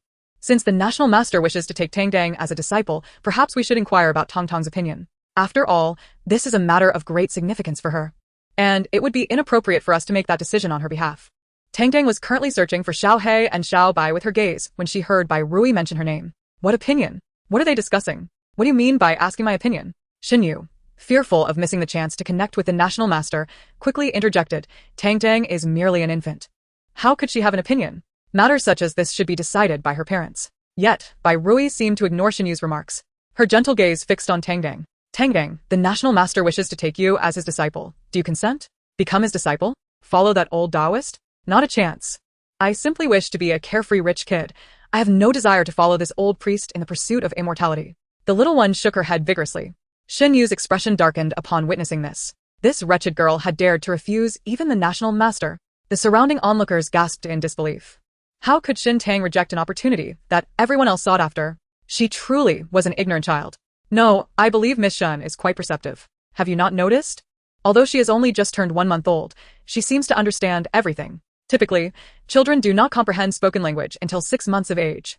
Yet this Miss Shun appears to grasp everything as if she were far beyond her years. It seems she is indeed no ordinary child. No wonder the national master personally visited to take her as his disciple. Indeed, the future of this Miss Shun is likely beyond our reach. In the future, when we encounter the Bai family, it would be wise to be courteous. She may bring great fortune to her family. Madame Lu's words resonated with reason. After the month celebration, we should make an effort to associate more with the Bai family. Upon hearing the sentiments of the crowd, Bai Rui felt a wave of anxiety wash over her. She merely wished for Tang Tang to grow up safely, not to reveal her extraordinary nature. National Master, you have seen that Tang Tang does not seem interested in becoming your disciple. I sincerely apologize. With that, Bai Rui bowed apologetically to the National Master. Upon hearing Bai Rui's words, Xin Yu immediately grew anxious. Rui, Tang Tang is just a child. How can you indulge her whims? Becoming the disciple of the National Master is a rare opportunity that others would seek tirelessly. How can you refuse it? If Tang Tang grows up and learns that you denied her this chance, she will surely blame you. After saying this, he turned to the National Master and added, National Master, my wife and daughter are both ignorant of these matters. I hope you will not take offense. As for your intention to take my daughter as your disciple, our Xin family has no objections. He could not let such a golden opportunity slip away. If he truly established a connection with the National Master, even the Emperor would have to show him some respect. Upon hearing Xin Yu's words, Tang Tang's little face scrunched up in displeasure. Wretched father, you truly are a dog. You wish to climb the ranks with the National Master at my expense. I refuse to be anything but a carefree rich kid. Am I supposed to follow some old man to cultivate immortality? Do you think I'm insane? If I could reach you, I would have given you a few punches. Just like last time, turning you into a panda. By Rui, though I cannot understand. That was well said. Shun Liangqian, big brother supports you. Shun Yanjun, what? What? Did my sister hit father? When did that happen? And turned him into a panda? This cannot be true. My sister is so young. Haha, she must be joking. The National Master noted the child's sour expression. It seemed she was genuinely disinterested in being his disciple. Perhaps it was wise not to press the matter further, lest he provoke her and sever the path to ascension entirely. Chapter 97. Unable to find the protagonist's arranged person seeing the complex expression on the National Master's face, Xin Yu assumed he was upset. Just as he was about to continue his apologies, the National Master spoke first. Xin Minister, the individual I wish to take as a disciple is Miss Xin. Thus, it is her opinion that matters. Implicitly, your opinion carries no weight here. Since Miss Shun is unwilling, I shall not force her. After saying this, the National Master displayed a look of regret. Upon hearing this, the little one's expression softened somewhat. However, Xin Yu still did not wish to concede. National Master, Xin Tang is merely a 1-month-old child. She does not comprehend these matters. Could you perhaps reconsider the notion of taking her as a disciple? The National Master had no intention of continuing the conversation with Xin Yu. However, considering he was Xin Tang's father, he replied with a smile, Minister Xin need not worry. The position of my favored disciple will always be reserved solely for Miss Xin. Should she change her mind in the future, she may seek me out at any time. Hearing the National Master say this, Xin Yu finally felt a sense of relief. This was indeed fortuitous. For Xin Tang to receive such regard from the National Master was a blessing she had earned over 10 lifetimes. Upon hearing Xin Yu's words, the National Master's expression nearly shifted. Minister Shun, you have misspoken. To encounter Miss Shun is the blessing I have accumulated over 10 lifetimes. My ancestors have stated that my path to ascension hinges upon this little girl. Therefore, I must not offend her. Shun Yu was taken aback by the National Master's words, left momentarily speechless. Even the other guests at the month celebration were astonished. They had never anticipated that the esteemed National Master would hold such affection for an infant. Clearly, this child was extraordinary, and they would need to curry favor with her in the future. T wore a satisfied expression. You, a seasoned sage, truly know how to converse. All right, I have pressing matters to attend to. Do not obstruct my path. Upon witnessing T.'s dismissive demeanor, the National Master felt compelled to depart without delay. He seized the wine jug on the table, poured himself a cup, and drained it in one gulp.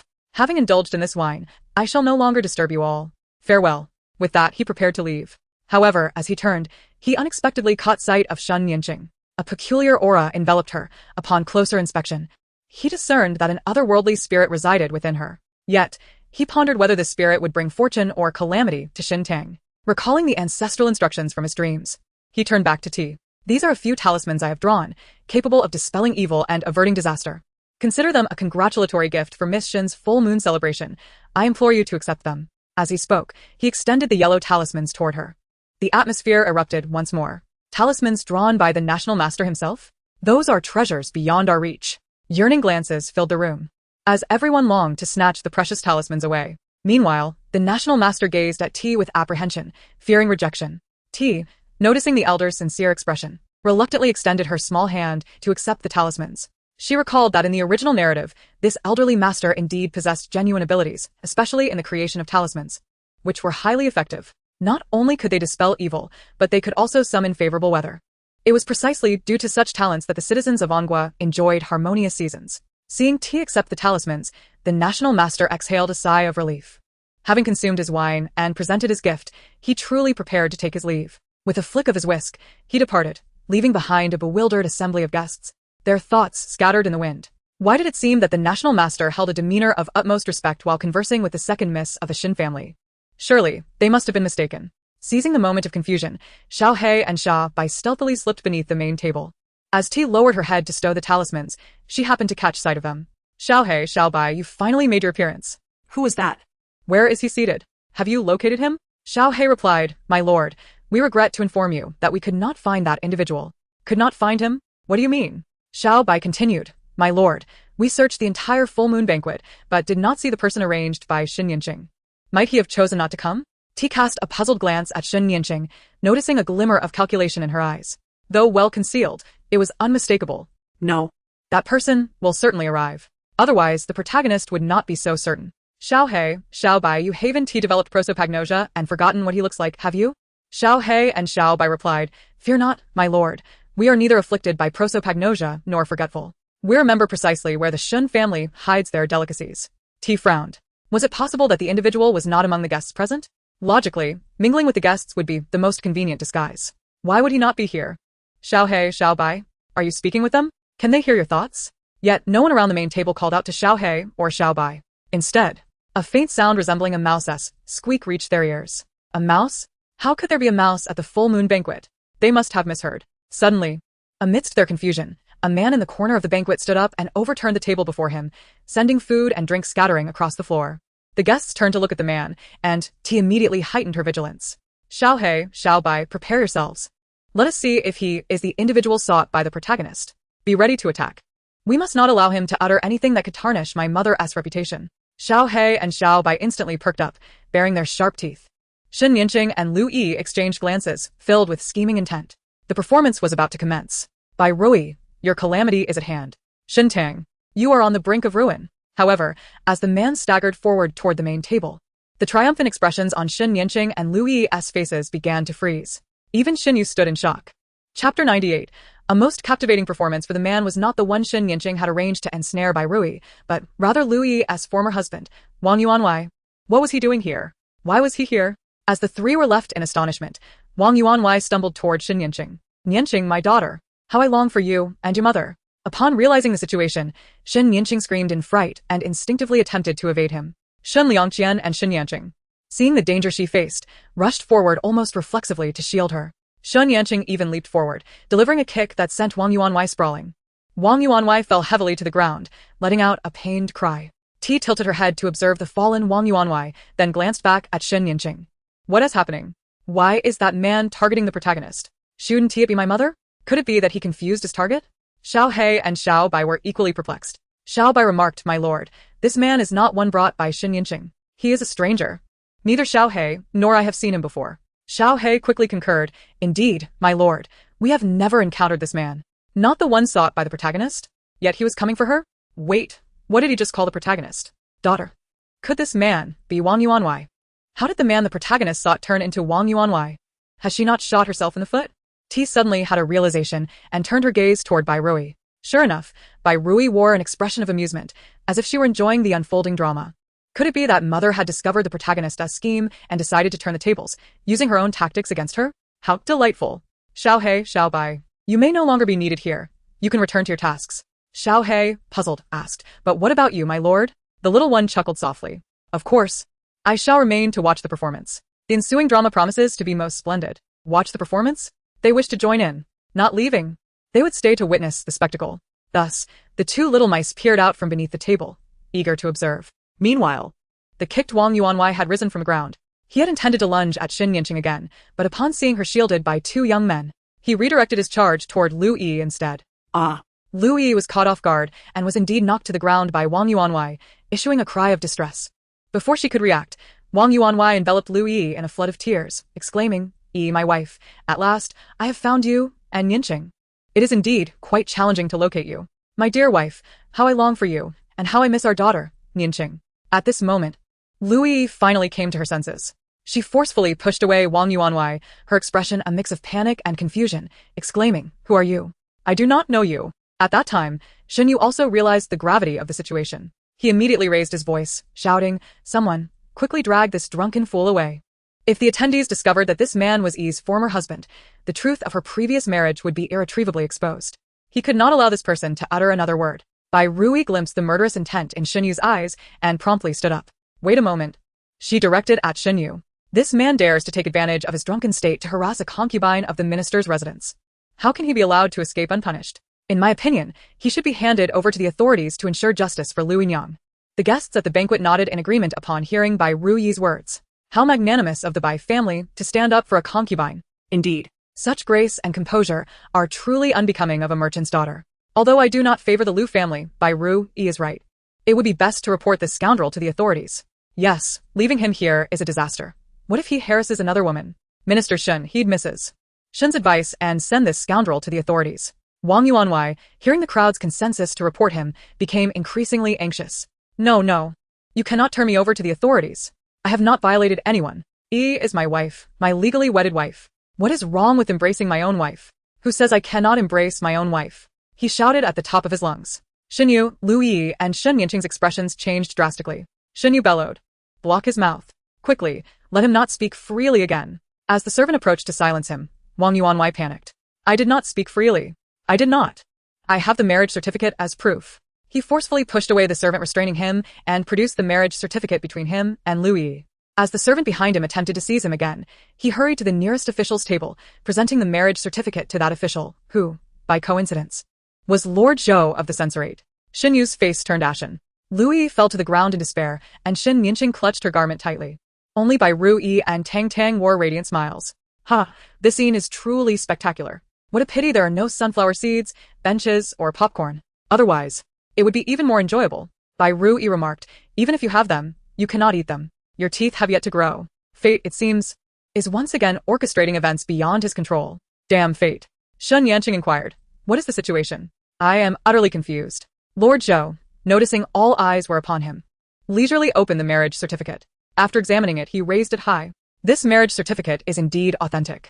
The name of the woman listed is Lu Yi. He then turned to Xin Yu, asking Minister Shen, "If I recall correctly, your concubine Lu's original name was Lu Yi, correct?" Xin Yu stammered, unable to articulate a single word. Observing this, Lord Zhou had already pieced together much of the situation. His gaze shifted to Wang Yuanwei. "If Lu Yi is indeed your wife, how then did she become Minister Shen's concubine? Could it be that you, in your pursuit of power and wealth, offered your wife to Minister Shen as a concubine?" Chapter 99. An affair with a married woman? "No, it is not like that," Wang Yuanwei hastily explained. "My name is Wang, and I was once a notable figure in Jiangzhou. People would call me Wang Yuanwei. After being introduced by a matchmaker, I married Lu. After our marriage, we had a daughter, whom we named Yanqing. Our family of 3 was initially blissful, but then misfortune struck. Shortly after our daughter was born, calamity befell our household, leading us to poverty. It was during that time that Lu took our daughter and left me, disappearing without a trace." As Wang Yuanwei recounted this, sorrow filled his heart, and he shook his head, weeping. The banquet erupted in commotion. My heavens!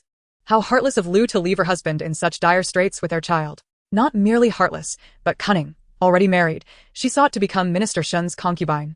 Now that you mention it, I recall that she sought out the Shen family with her daughter. But wasn't Lu the one who saved Minister Shen? Did not Miss Shen owe her life to Lu's antidote for the poison?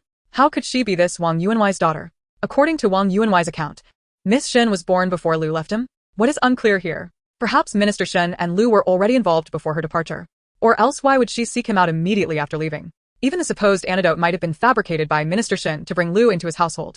Given your reasoning, everything becomes clear. Minister Shen has indeed acted recklessly, spinning such a tale and deceiving us all. And Lu, already married, deliberately concealed her identity to become Minister Shin's concubine. By the laws of the state, she should be imprisoned. Is that not correct? We should call the magistrate. Is not the magistrate present? Shall we not have Lu taken away? Upon hearing that she might be imprisoned, Lu Yi grew frantic. He is lying. Lord Zhou. He is lying. At this moment, Lord Zhou's expression turned grim. With the marriage certificate as proof, how is there room for deceit? Lu Yi quickly stood to clarify. The marriage certificate is authentic, but we have long since divorced. Before approaching Minister Shen, we were already separated. I possess the divorce papers. If anyone doubts me, I can fetch them. Once Lu Yi spoke, she inadvertently confirmed Wang Yuanwai's claims. She was indeed his legally wedded wife. Shen Yu's eyes filled with despair as he looked at Lu Yi. Shen Yanqing silently reproached her foolishness, while the old matriarch of the Shen family clenched her handkerchief tightly. Their household's concubine turned out to be a second-hand acquisition. To spare Shen Yu from embarrassment, the old matriarch suppressed her simmering anger, striving to maintain her composure. Ha! Today's banquet has proven immensely valuable, uncovering such a secret. Minister Shen seems to accept anyone, even a second-hand woman. Is it not true that Lu possesses some beauty? Men are often blinded by such allure. I am quite curious. Whose daughter is Miss Shen? If she belongs to Wang Yuanwai, then Minister Shen has been raising another man's daughter all along. If she is Minister Shen's daughter, does that mean Lu was already entangled with him before their separation? I suspect it must be the latter. Minister Shen is not foolish enough to support another man's child. Wang Yuanwai was infuriated by these accusations. What nonsense are you spouting? Nianqing is my daughter, my daughter. Lu spent every day with me before conceiving Nianqing. How could she possibly bear another man's child? I know this better than anyone. Nianqing is my daughter. She is indeed of the Wang family. Wang Yuanwai exclaimed in a fit of hysteria. Following his declaration, a new wave of discussions erupted around them. According to Wang Yuanwai's assertion, it was evident that Miss Shen was his daughter. Indeed, no one could be more aware of such matters than he, the husband. Ha ha ha. This Lord Shen is remarkably magnanimous. Not only supporting his concubine in raising her ex-husband's daughter, but also bestowing the title of the eldest daughter of the Shen family upon her. Is this not exceedingly unfair to Miss Shen Tang? She, who should rightfully be the eldest daughter of the Shen household, is relegated to the status of the second daughter simply because of her mother's affair with another man. Lord Shen's demeanor is truly beyond the comparison of ordinary folk. Lord Shen, we are in awe of you, indeed. Lord Wu, seated near the main table, clasped his hands in respect toward Shen Yu. I, too, hold great admiration for Lord Shen, echoed Linda Ren, who was beside Wu. Soon after, several other audacious gentlemen rose one after another, mockingly expressing their admiration for Shen Yu. Shen Yu's face fluctuated between shades of blue and white, a spectacle indeed. He yearned to clarify, yet found himself at a loss for words. Should he insist that Nianqing was his daughter?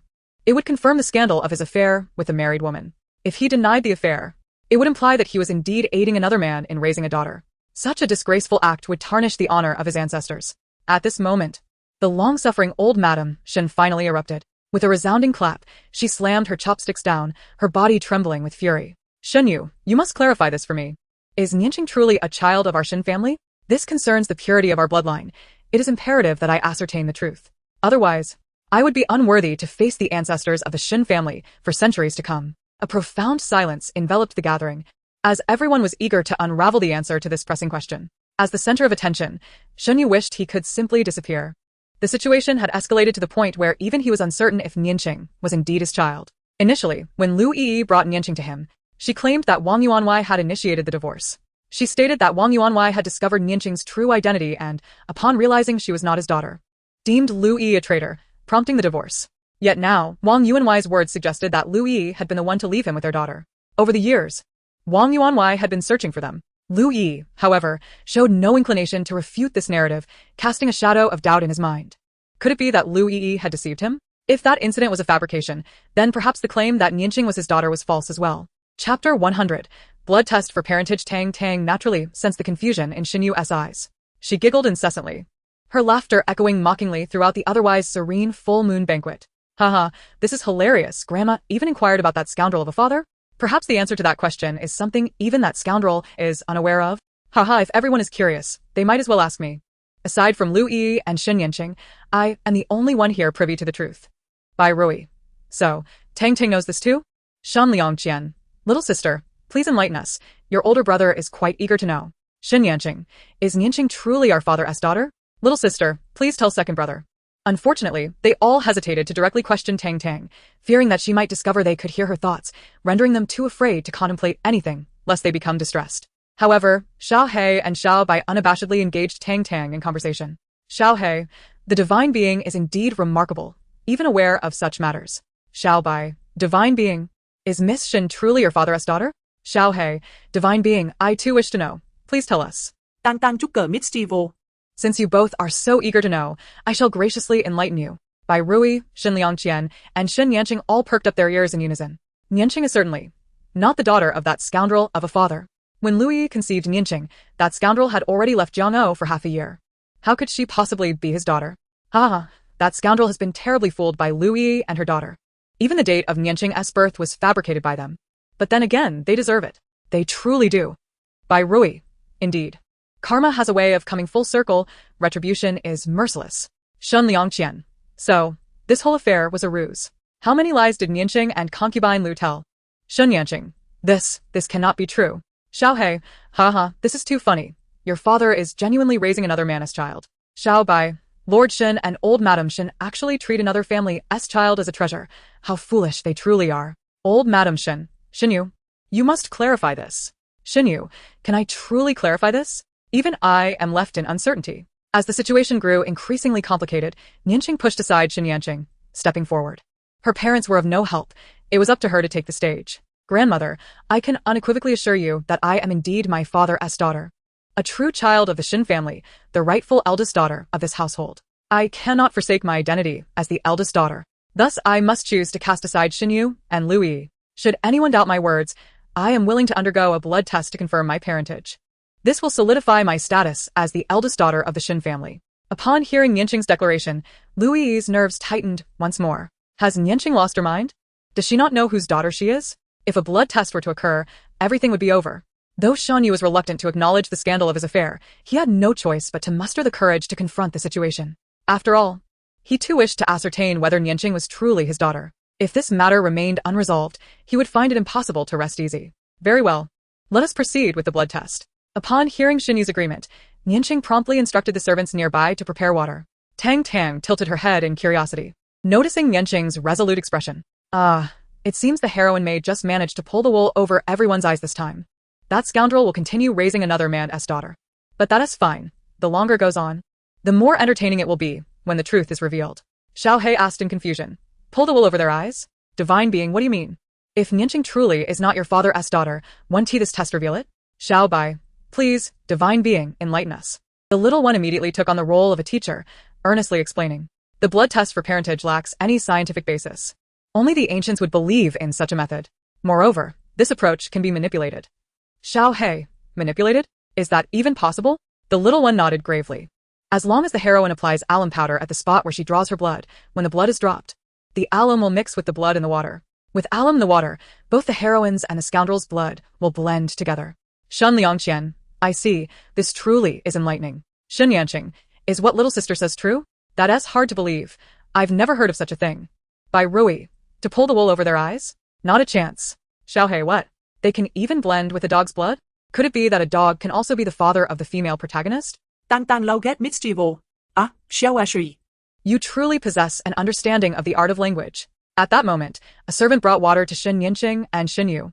The guests attending the full moon banquet gradually left their seats and gathered behind the two individuals. Shin Yanqing, brimming with confidence, removed the hairpin from her head and pierced her fingertip. A single droplet of blood instantly fell into the water. Following this, she handed the hairpin to Xinyu. Xinyu glanced at Shin Yanqing, appearing slightly hesitant. If Yanqing were truly not his daughter, it would be a significant embarrassment for him. It was only when Shin Yanqing confidently nodded at him that he pricked his fingertip with the hairpin.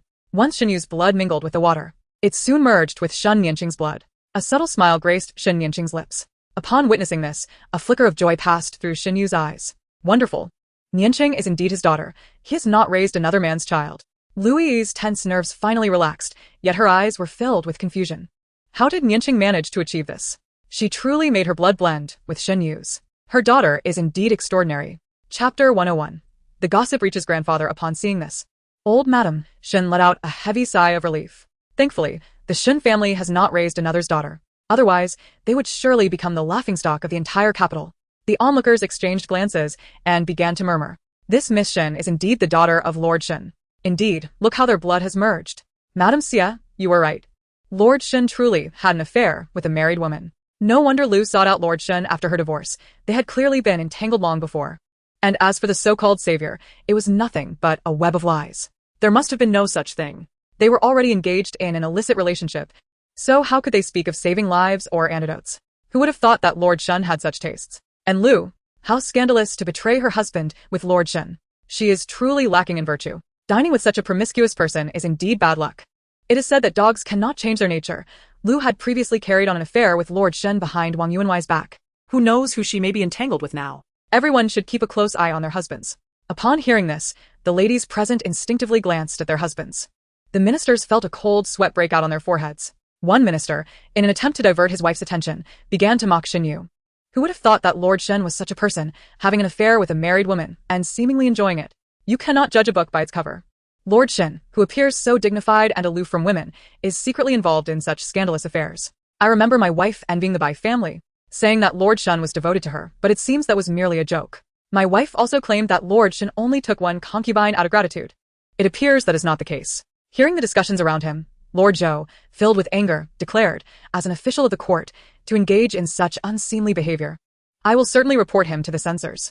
Upon hearing Lord Zhou's words, the joy in Shen Yu's eyes vanished in an instant. He had completely forgotten about this. With the entire court as witnesses, it seemed he would not escape unscathed. What a predicament! His only hope now was for Bai to quickly step forward and clarify the dowry matter. However, after learning of his betrayal, would Bai still be willing to lie for him as she had previously promised? Surely she would. After all, she loved him most dearly and had always listened to him. With this thought, Shen Yu felt a bit reassured. While the crowd buzzed with speculation, each harboring their own thoughts, only Wang Yuanwai remained fixated on the 2 droplets of mingled blood in his bowl. No, this is impossible. Nianqing is undoubtedly his daughter. How could their blood blend with Shen Yu's? Bai Rui, seizing the opportunity, coldly remarked, "The facts are laid bare before us. What could possibly be impossible?" Wang Yuanwai, if you do not believe it, you may drop your own blood in and see if it can merge with Nianqing's. If it cannot, then it confirms that Nianqing is not your daughter, and you should not disturb Lu and Nianqing any further. Upon hearing this, Shen Yu's worries dissipated completely. He never expected Bai to still defend him and Lu after his betrayal. Yet, Shen Nianqing's expression suddenly changed. Alarm bells rang in her mind. Just as she sought a reason to intervene, Wang Yuanwai snatched the hairpin from Shen Yu's hand, as if possessed, and made a long cut on his hand. Blood will surely merge. Nianqing is undoubtedly his daughter. Of this he is certain. Before anyone could fully react, Wang Yuanwai had already let several drops of blood fall into the bowl. The onlookers shook their heads, convinced that Wang Yuanwai had lost his mind. Only Tang Tang's eyes sparkled with excitement. This is going to be fun. 3 people's blood is about to merge. As the child's thoughts echoed, Wang Yuanwai's blood indeed merged effortlessly with Shen Nianqing and Shen Yu's blood. The crowd stood in stunned silence. Shen Nianqing was equally dumbfounded. It truly merged. What my sister said was indeed true. He began to trust Tang Tang's intuition even more. Some people questioned their own sanity, rubbing their eyes in disbelief. What is happening? All 3 people's blood merged together? Whose daughter is Miss Shen? Surely, she cannot be the daughter of both men? Haha, this girl has quite the imagination. I like her. She could be a potential sister-in-law. Unfortunately, her whimsical notion was quickly dismissed. What nonsense! How could 2 men father a daughter? Yet, the blood had indeed merged. Could it be that Wang Yuanwai and Lord Shen are brothers? It is said that the blood of biological brothers can merge. Yet, had anyone heard of old Madame Shen having other children? Wasn't she said to have only one son? Could it be that Wang Yuanwai is a love child of the old Master Shen? There is indeed a possibility. Who would have thought that the Shen family's practice of raising illegitimate children would be inherited? I'm dying of laughter. This gossip has reached the grandfather. Surely the spiteful grandmother will be furious. Seeing that no one suspected the water was to blame, Shen Nianqing let out a slight sigh of relief. Unfortunately, her clever scheme to prove her lineage had been foiled by Wang Yuanwai. This man truly is relentless. Why did Lu Yi have to choose such a father for her? Meanwhile, old Madame Shen, as Tang Tang had predicted, was indeed on the verge of fury. What nonsense are you all speaking? My husband has been deceased for many years. How dare you tarnish his name in death? This is absolutely impossible. Absolutely impossible. I would stake my life on it. Our Shen family has always had only Shen Yu as a son. After all, when the old master was alive, he was solely focused on achieving scholarly success and had no interest in other women. If it were otherwise, I would not have only one child. Chapter 102. Whose daughter is she? Bai Rui promptly stepped forward to defend the reputation of the esteemed elder Shen. She was determined to prevent the conversation from straying further off course. I have faith in my mother-in-law's words. After serving my in-laws for so many years, I am well aware of my father-in-law's character.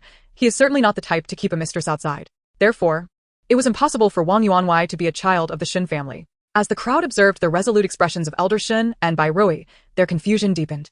Indeed, it was the first time they had witnessed such a situation where the blood of 3 individuals had merged. Bai Rui feigned uncertainty and suggested, "Why don't we have Nianqing and Wang Yuanwei undergo a separate blood test? This way, we can ascertain the reason behind the merging of their blood." Upon hearing this, the crowd nodded in agreement, and Elder Shen immediately concurred. Very well, let them be tested separately. If Nianqing's blood merges with Wang Yuanwei's, it would indicate that the previous merging was due to Shen Nianqing, thus proving Elder Shen's innocence. An almost imperceptible smile appeared on Shen Nianqing's lips.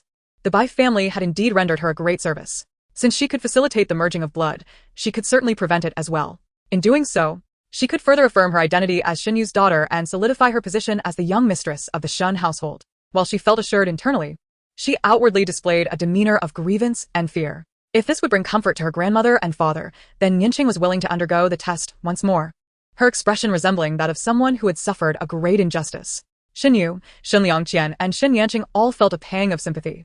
Only Tang Tang inwardly lamented. Oh no, this time the heroine might truly manage to deceive everyone. If she uses a different finger for the blood test and applies a layer of oil on it beforehand, even her biological mother's blood would not merge. The heroine has a system to assist her. If she can obtain alum, she can certainly acquire oil as well.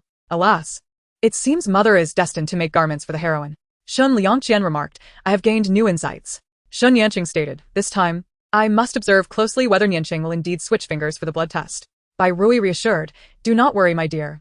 Mother will not allow her to succeed." As the crowd harbored their own thoughts, a servant brought forth a bowl of clear water. Once it was placed down, Shen Nianqing removed a hairpin from her hair, preparing to use a different finger for the blood test. Just as the hairpin was about to pierce her fingertip, someone seized her hand. Shen Nianqing looked up in confusion to find it was Bai Rui. With a pained expression, Bai Rui said, "You have already injured one finger. There is no need to harm another. It is crucial for a young lady to protect her hands." Before Shen Nianqing could react, Bai Rui took her other hand and squeezed a drop of blood from the previously pricked fingertip into the bowl. Shen Nianqing was taken aback, wanting to stop her. But it was too late. Gritting her teeth, she inwardly cursed Bai Rui to her demise. Ha ha ha, mother has done splendidly. She has thwarted the heroine's attempts to cheat. Mother truly possesses keen insight. She even noticed the heroine's subtle actions. With such a mother, Tang Tang feels truly reassured. Bai Rui replied. It was all thanks to Tang Tang's reminder. Shen Liangqian found himself unwittingly worrying for Nianqing once more. Shen Yanqing noted. It seemed Nianqing genuinely intended to switch fingers for the blood test. His younger sister's observation had proven accurate once again. Could it be that he would indeed suffer greatly at the hands of his father and Nianqing? He understood that it was a likely reality, yet he struggled to accept it. After all, one was his beloved sister, and the other was his esteemed father. Wang Yuanwei, what are you waiting for? Hurry, and let your blood drop. Bai Rui urged Wang Yuanwei. He glanced at Shen Yanqing, only to find her eyes filled with threats, seemingly warning him not to let a drop of blood fall, lest he face dire consequences. Shen Yanqing's face turned ashen. It was over, it was all over. Lu Yi and Shen Yu quickly looked towards the bowl containing the 2 drops of blood, only to discover they had not merged immediately. Just as they breathed a sigh of relief, the stationary drops suddenly began to move and merged at an astonishing speed. The onlookers were left dumbfounded. Shen Yu was equally stunned, while Lu Yi's face turned pale, her legs trembling. Had Nianqing's identity truly been uncovered? Only Wang Yuanwei exclaimed with joy, "Look, it has merged. I told you, Nianqing is my daughter. She is indeed my daughter, a child of the Wang family." Upon hearing Wang Yuanwei's exclamation, Elder Shen collapsed into her chair. Could it be that the Shen family had unknowingly raised another's daughter? Yu truly was foolish. Although she genuinely adored Shen Nianqing for the sake of the Shen family's reputation, she resolved to expel Shen Nianqing from the family. Upon sensing Elder Shen's intentions, Shen Nianqing immediately received a warning from her system. Host, this is bad. Elder Shen is contemplating expelling you from the family. You must think of a way, or your identity as the young mistress of the Shen family is at risk. If you lose your status as the young mistress, it will be even more challenging to approach your subsequent targets. Indeed, she could not concede defeat. She was the chosen heroine of this world. How could she possibly yield? She still had a chance. She had not yet lost. Thus, Shen Nianqing feigned ignorance, gazing at the crowd. Why does my blood merge not only with my father's, but also with Wang Yuanwei's? Whose daughter am I, truly? She intentionally posed this question to remind everyone that her blood could also merge with Shen Yu's. They could not negate her identity as Shen Yu's daughter simply because her blood merged with Wang Yuanwei's. As anticipated, her words sparked a new wave of discussion among the onlookers. Why does the blood of the young mistress merge with both Minister Shen and Wang Yuanwei? I have never heard of such a thing. It seems there is only one explanation. The young mistress is the child of both Minister Shen and Wang Yuanwei. A little one chuckled mischievously, nearly choking on laughter. Whose daughter is this? Her imagination knows no bounds. Tang Tang finds it delightful. She truly enjoys it. Let her be my sister-in-law. How could two men possibly have a child? What nonsense are you speaking? Indeed, if men could bear children, the world would be in chaos. The words of the noble lady were swiftly dismissed by those around her. Bai Rui initially contemplated having Xin Yanqing and Xin Yu undergo another blood test. However, recalling Tang Tang's earlier thoughts, she suddenly changed her mind. She had three considerations. First, she wished for Xin Yu to continue raising another man's child, as that would be the ultimate revenge against him. Second, she had already planted the seeds of doubt in everyone's minds. Once these seeds took root, the consequences would be far more terrifying than simply revealing the truth. Third, keeping the enemy close would enable her to understand their actions thoroughly and strike at the opportune moment. With these thoughts in mind, Bai Rui intended to explain that the blood test method was unreliable. However, before she could speak, Shen Yanqing had already tearfully approached Shen Liangqian. Shen Liangqian initially intended to avoid her, yet upon witnessing her pitiful and helpless demeanor, an overwhelming sense of compassion welled up within him. Clearly, Yanqing was his father's daughter. Undeniably so. Observing the utterly defenseless Shen Yanqing, Shen Liangqian felt a pang of heartache. He gently ruffled Shen Yanqing's hair, speaking softly. The blood test for kinship is indeed a ludicrous notion, and the results are hardly trustworthy. After uttering this, he turned to the surrounding guests, stating, I once read in a book that the blood test for kinship is easily influenced by external factors, rendering its results unreliable. I firmly believe that Yanqing is my sister, my father's daughter. Shen Yanqing instinctively echoed, elder brother is correct. Yanqing is our sister, and will forever remain so. Tang Tang, witnessing Shen Liangqian and Shen Yanqing so ardently defend Shen Yanqing, shook her head in frustration. Two devoted fools, she mused. They rushed to protect the heroine earlier, and now they are staunchly supporting her. They truly are kneeling in adoration. Utterly hopeless. Bai Rui, sensing the gravity of the situation, suggested, perhaps we should attempt to salvage this. Shen Liangqian lamented, alas, fate has ensnared me once again. How can one sever the chains of this detestable destiny? Shen Yanqing remarked, but Yanqing truly appears to be in distress. The murmurs from the crowd grew louder. Untrustworthy? How can it be untrustworthy? Hasn't this method been used since ancient times to verify kinship? Surely, Shen Xiaozhu would not have made such a statement merely to protect Miss Shen? It's widely known that he dotes on her excessively. I suspect that Miss Shen is most likely the daughter of Wang Yuanwei. The Shen family truly has the audacity to treat an unrelated maid as a treasure, allowing her to sit at the main table. What a farce. If the ancestors of the Shen family were to learn of this, they would surely be unable to rest in their graves. Madame Shen listened to the escalating discourse, shifting from Shen Yanqing to the ancestors of the Shen family, feeling both anger and humiliation. Recalling the numerous embarrassments of the full moon banquet, she could no longer contain her simmering rage. Overwhelmed, her vision darkened, and she fainted. Not good. The matriarch has fainted, cried the maidservant attending Madame Shen. The sight of Madame Shen's collapse sent shockwaves through the crowd. Quickly, summon a doctor. The full moon banquet cannot continue any longer. Stepping before the gathered guests, Shen Yu bowed and apologized. Esteemed guests, I am truly sorry. My mother has suddenly fainted, and it appears the banquet cannot proceed. We shall conclude the festivities here. I apologize for not providing a more enjoyable experience. Next time, I assure you that we will make amends. With a final bow, Shen Yu hurried towards the direction of the matriarch's quarters. As the guests exchanged glances, a sense of disappointment settled over them. However, their disappointment was not for the banquet's food and drink, but rather for the tantalizing intrigue surrounding the Shen family. They felt they had not yet had their fill. Yet, with the performance concluded, they had no choice but to depart. As for the remaining drama, they could certainly imagine the rest. After bidding farewell to the guests, Bai Rui led the members of the Bai family to her quarters, while she herself accompanied the three children to Madame Shen's chambers. Upon their arrival, they found Madame Shen had regained consciousness, berating Shen Yu vehemently. Spotting Bai Rui and the children, Madame Shen redirected her ire towards Bai Rui. And you, as the matriarch of the Shen family and the wife of you, how could you allow him to commit such foolish acts? Engaging with a married woman is a disgrace to our family's honor. Bai Rui's eyes glistened with tears as she replied, Mother, I only learned of these matters today. She let a few tears fall, embodying a visage of utter grievance. Madame Shen, however, was not appeased. Her anger intensified. Crying? Do you still have the face to weep? As you were wife, how could you have been so oblivious? Had you been vigilant and counseled him sooner, we would not have found ourselves in such an embarrassing predicament today. Tang Tang, upon hearing Madame Shen's words, scowled. What a ridiculous accusation. It's evident that the blame lies with her son, yet she dares to cast blame upon my mother. Such shamelessness, she thought, like that despicable father. Utterly devoid of shame. Shen Liangqian interjected, Little sister speaks wisely. Grandmother has indeed gone too far this time. However, her words resonate with truth. The way grandmother scolds is reminiscent of a wicked old crone. Bai Rui remarked, having a daughter is truly wonderful. As she noticed Madame Shen's intent to continue her tirade, she shed a few more tears. Mother is correct. It is my failure to oversee my husband that has led him to such indiscretions with a married woman. She emphasized the phrase indiscretions with a married woman deliberately to provoke Shenyu and Madame Shen, and indeed, their expressions darkened at her words.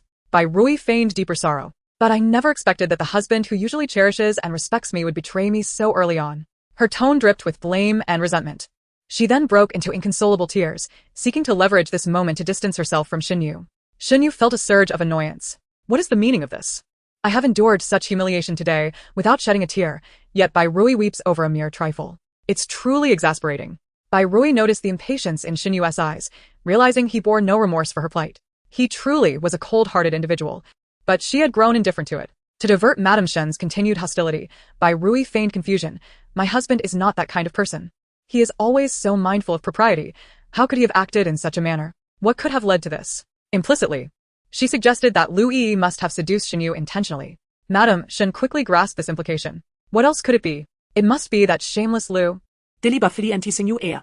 How can a married woman be so brazen? Such a wanton creature. Had it not been for her, the Shen family would not have become the laughingstock of the entire capital. As Madame Shen's anger grew, she turned to Shenyu, declaring, that shameless Lu must be expelled today. Such a woman, devoid of virtue, cannot remain within the Shen family. Hearing his mother speak so disparagingly of Lu Yi, Shenyu felt a surge of indignation. Mother, this cannot be blamed on Yi. It is my fault. I have loved her since childhood. I was the one who pursued her. I have tarnished my own reputation, yet has he not suffered the same fate? She is but a woman. How will she survive if cast away? Madame Shen, witnessing Shenyu's continued defense of Lu Yi, felt her anger intensify. In a fit of rage, she seized the cane beside the bed and swung it at Shenyu. Caught off guard, he was struck squarely, pain contorting his features. You ungrateful wretch. Still defending that lowly creature. Just wait until I beat you to a pulp. She raised the cane again. Tang Tang, seeing this, clapped her hands in support of Madame Shen. Beat him. Beat him to death. The old witch better not just talk. Strike. Strike. Kill him. Eliminate this worthless fodder. Shenyu, realizing Madame Shen was intent on further violence, quickly dodged aside. He understood that her fury was at its peak. She would only resort to physical punishment when driven to the brink. Mother, please don't strike. You might faint from anger. I was wrong. I acknowledge my mistake. Madame Shen's ire subsided somewhat upon hearing his admission. She pointed at him, declaring, if you know your fault, then you must expel the Lu family. And take Nianqing with you. Though reluctant to part with Nianqing, she recalled the events of the full moon banquet. Whether Nianqing was truly of the Shen lineage remained uncertain. Shenyu could not fathom Madame Shen's demand, especially since she had always shown affection for Nianqing. Mother, Nianqing is your granddaughter. Your own flesh and blood. Madame Shen scoffed. Flesh and blood? A granddaughter mingled with another man's blood? I can't possibly accept such a child. I fear the ancestors of the Shen family would curse me. Seeing that Madame Shen was resolute in expelling Lu Yi and her daughter, Shenyu stepped forward urgently. Mother, Yi is Nianqing and Xingze's biological mother. If you cast her out, what will become of the children? Particularly Nianqing, who is closest to Yi. If she learns that her beloved grandmother has banished her mother, she may turn against you. Upon hearing this, Madame Shen hesitated. Deep down, she cherished Nianqing and wished to spare her any sorrow. Yet, considering the disgrace Lu Yi brought upon the Shen family, her heart hardened. If it is truly for Nianqing's sake, then Lu Yi must go. She is a harlot. What if Nianqing is led astray? As the young lady of the Shen family, she cannot grow up in the presence of such a woman. At the mention of harlot, Shenyu's expression darkened. This was the third time Madame Shen had insulted Lu Yi in such a manner. Lu Yi was the woman he cherished deeply, the light of his heart. He had never uttered a harsh word against her, yet today, his own mother spoke of her with such disdain. Shenyu's patience was nearing its limit. Furthermore, with Madame Shen's insistence on banishing Lu Yi, he felt his resolve weakening. Mother, I can comply with your wishes on many matters, but this is one I cannot concede. Yi holds great significance to me. I will never cast her away. He intended to declare Lu Yi as the love of his life, but mindful of Bai Rui and the children present, he refrained. Knowing the Shen family still relied on Bai Rui, Madame Shen was infuriated, her eyes darkening. You ungrateful son. She attempted once more to lift her cane against him. Shenyu swiftly moved away. Mother, please rest. I shall not trouble you further. With that, he turned and exited, leaving Madame Shen trembling in rage with her cane. Bai Rui, sensing Madame Shen's brewing storm, bowed respectfully. Mother, please take care of yourself. I shall take my leave. After speaking, she followed Shenyu out. Having only come out of filial duty, Now that Xinyu had departed, there was no reason for her to remain and bear the brunt of Madame Shin's fury, especially with her brother and sister-in-law awaiting her outside. By the time Madame Shin regained her composure, Bai Rui and Tang Tang had already vanished from the room. In disbelief, she turned to Li Mama. Bai Rui, she too has departed? Madame Shin's expression darkened further. Previously, whenever she was upset, Bai Rui would be by her side, offering solace and comfort. Yet today, she had fled alongside her son. Was all of Bai Rui's previous loyalty merely a fade? As this thought crossed her mind, Madame Shin felt her anger blaze anew. She had intended to vent her frustrations on Shen Liangqian and Xin Yanqing, but realized they too had mysteriously vanished. Enraged, Madame Shin began to curse, ungrateful descendants. A bunch of ungrateful wretches. I have failed the ancestors of the Shen family. The more she pondered, the more agitated she became. Sitting on the bed and weeping bitterly, her tears flowing freely. Beside her, only Li Mama remained to provide any comfort. Upon entering the room, Bai Hongxian immediately approached and took Tang Tang from Dong Shue's arms. Having been a step slower than Bai Chuheng at the full moon banquet, he was determined to act decisively this time. Holding the plump, cherubic child, who was blissfully asleep, Bai Hongxian felt his heart soften. Yunshi blushed, exclaiming, "What nonsense! I could never give birth to such a beautiful girl as Tang Tang." Bai Hongxian glanced at the sweetly sleeping infant in his arms, nodding in agreement. Such a lovely child was indeed beyond the ordinary. His sister was truly exceptional. Seeing that Bai Hongxian was unwilling to relinquish Tang Tang, Bai Chuheng abandoned any thoughts of contention, knowing he could not compete. He turned to Bai Rui, hesitating several times before finally asking the question that had been on his mind. "Rui, is that Wang Yanwei truly Lu Yi's former husband? Did he truly engage in an affair with her?" The four of them had deliberated over this matter for quite some time, torn between the desire to ask and the fear of causing Bai Rui further distress. Yet, they also felt an obligation to ensure her well-being, aware that her heart was wholly devoted to Xinyu, longing for a lifetime together. Now, with such a scandal unfolding, it was undoubtedly Bai Rui who would find it hardest to bear. Unexpectedly, Bai Rui merely nodded lightly. The events that transpired during the full moon banquet were indeed true. Upon hearing this, Bai Chuheng and his wife Bai Hongxian displayed expressions of concern. However, Bai Rui feigned a carefree smile, reassuring them that there was nothing to worry about. Yet, the worry in Bai Chuheng and Bai Hongxuan's eyes did not dissipate with her words. "How could there be nothing? You are concerned about Xinyu." Bai Rui interrupted Bai Chuheng with a smile. That was in the past. The current Rui no longer places all her hopes upon a man, including matters of the heart. Bai Chuheng and Bai Hongxian exchanged glances, sensing that their sister seemed markedly different from before. Could it be that she was simply too heartbroken? Yet, she did not appear to be so. Seizing the moment, Bai Hongxian remarked, "This is for the best. I perceive Xinyu as a hypocritical scoundrel. He is unworthy of Rui's genuine affection." Yun Shi echoed, "Indeed, Xinyu is utterly outrageous, even resorting to infidelity." Pan Shi disdainfully added, "He couldn't even choose a proper partner for his affair, instead opting for a married woman. I truly cannot fathom what Xinyu is thinking." Bai Chuheng scoffed.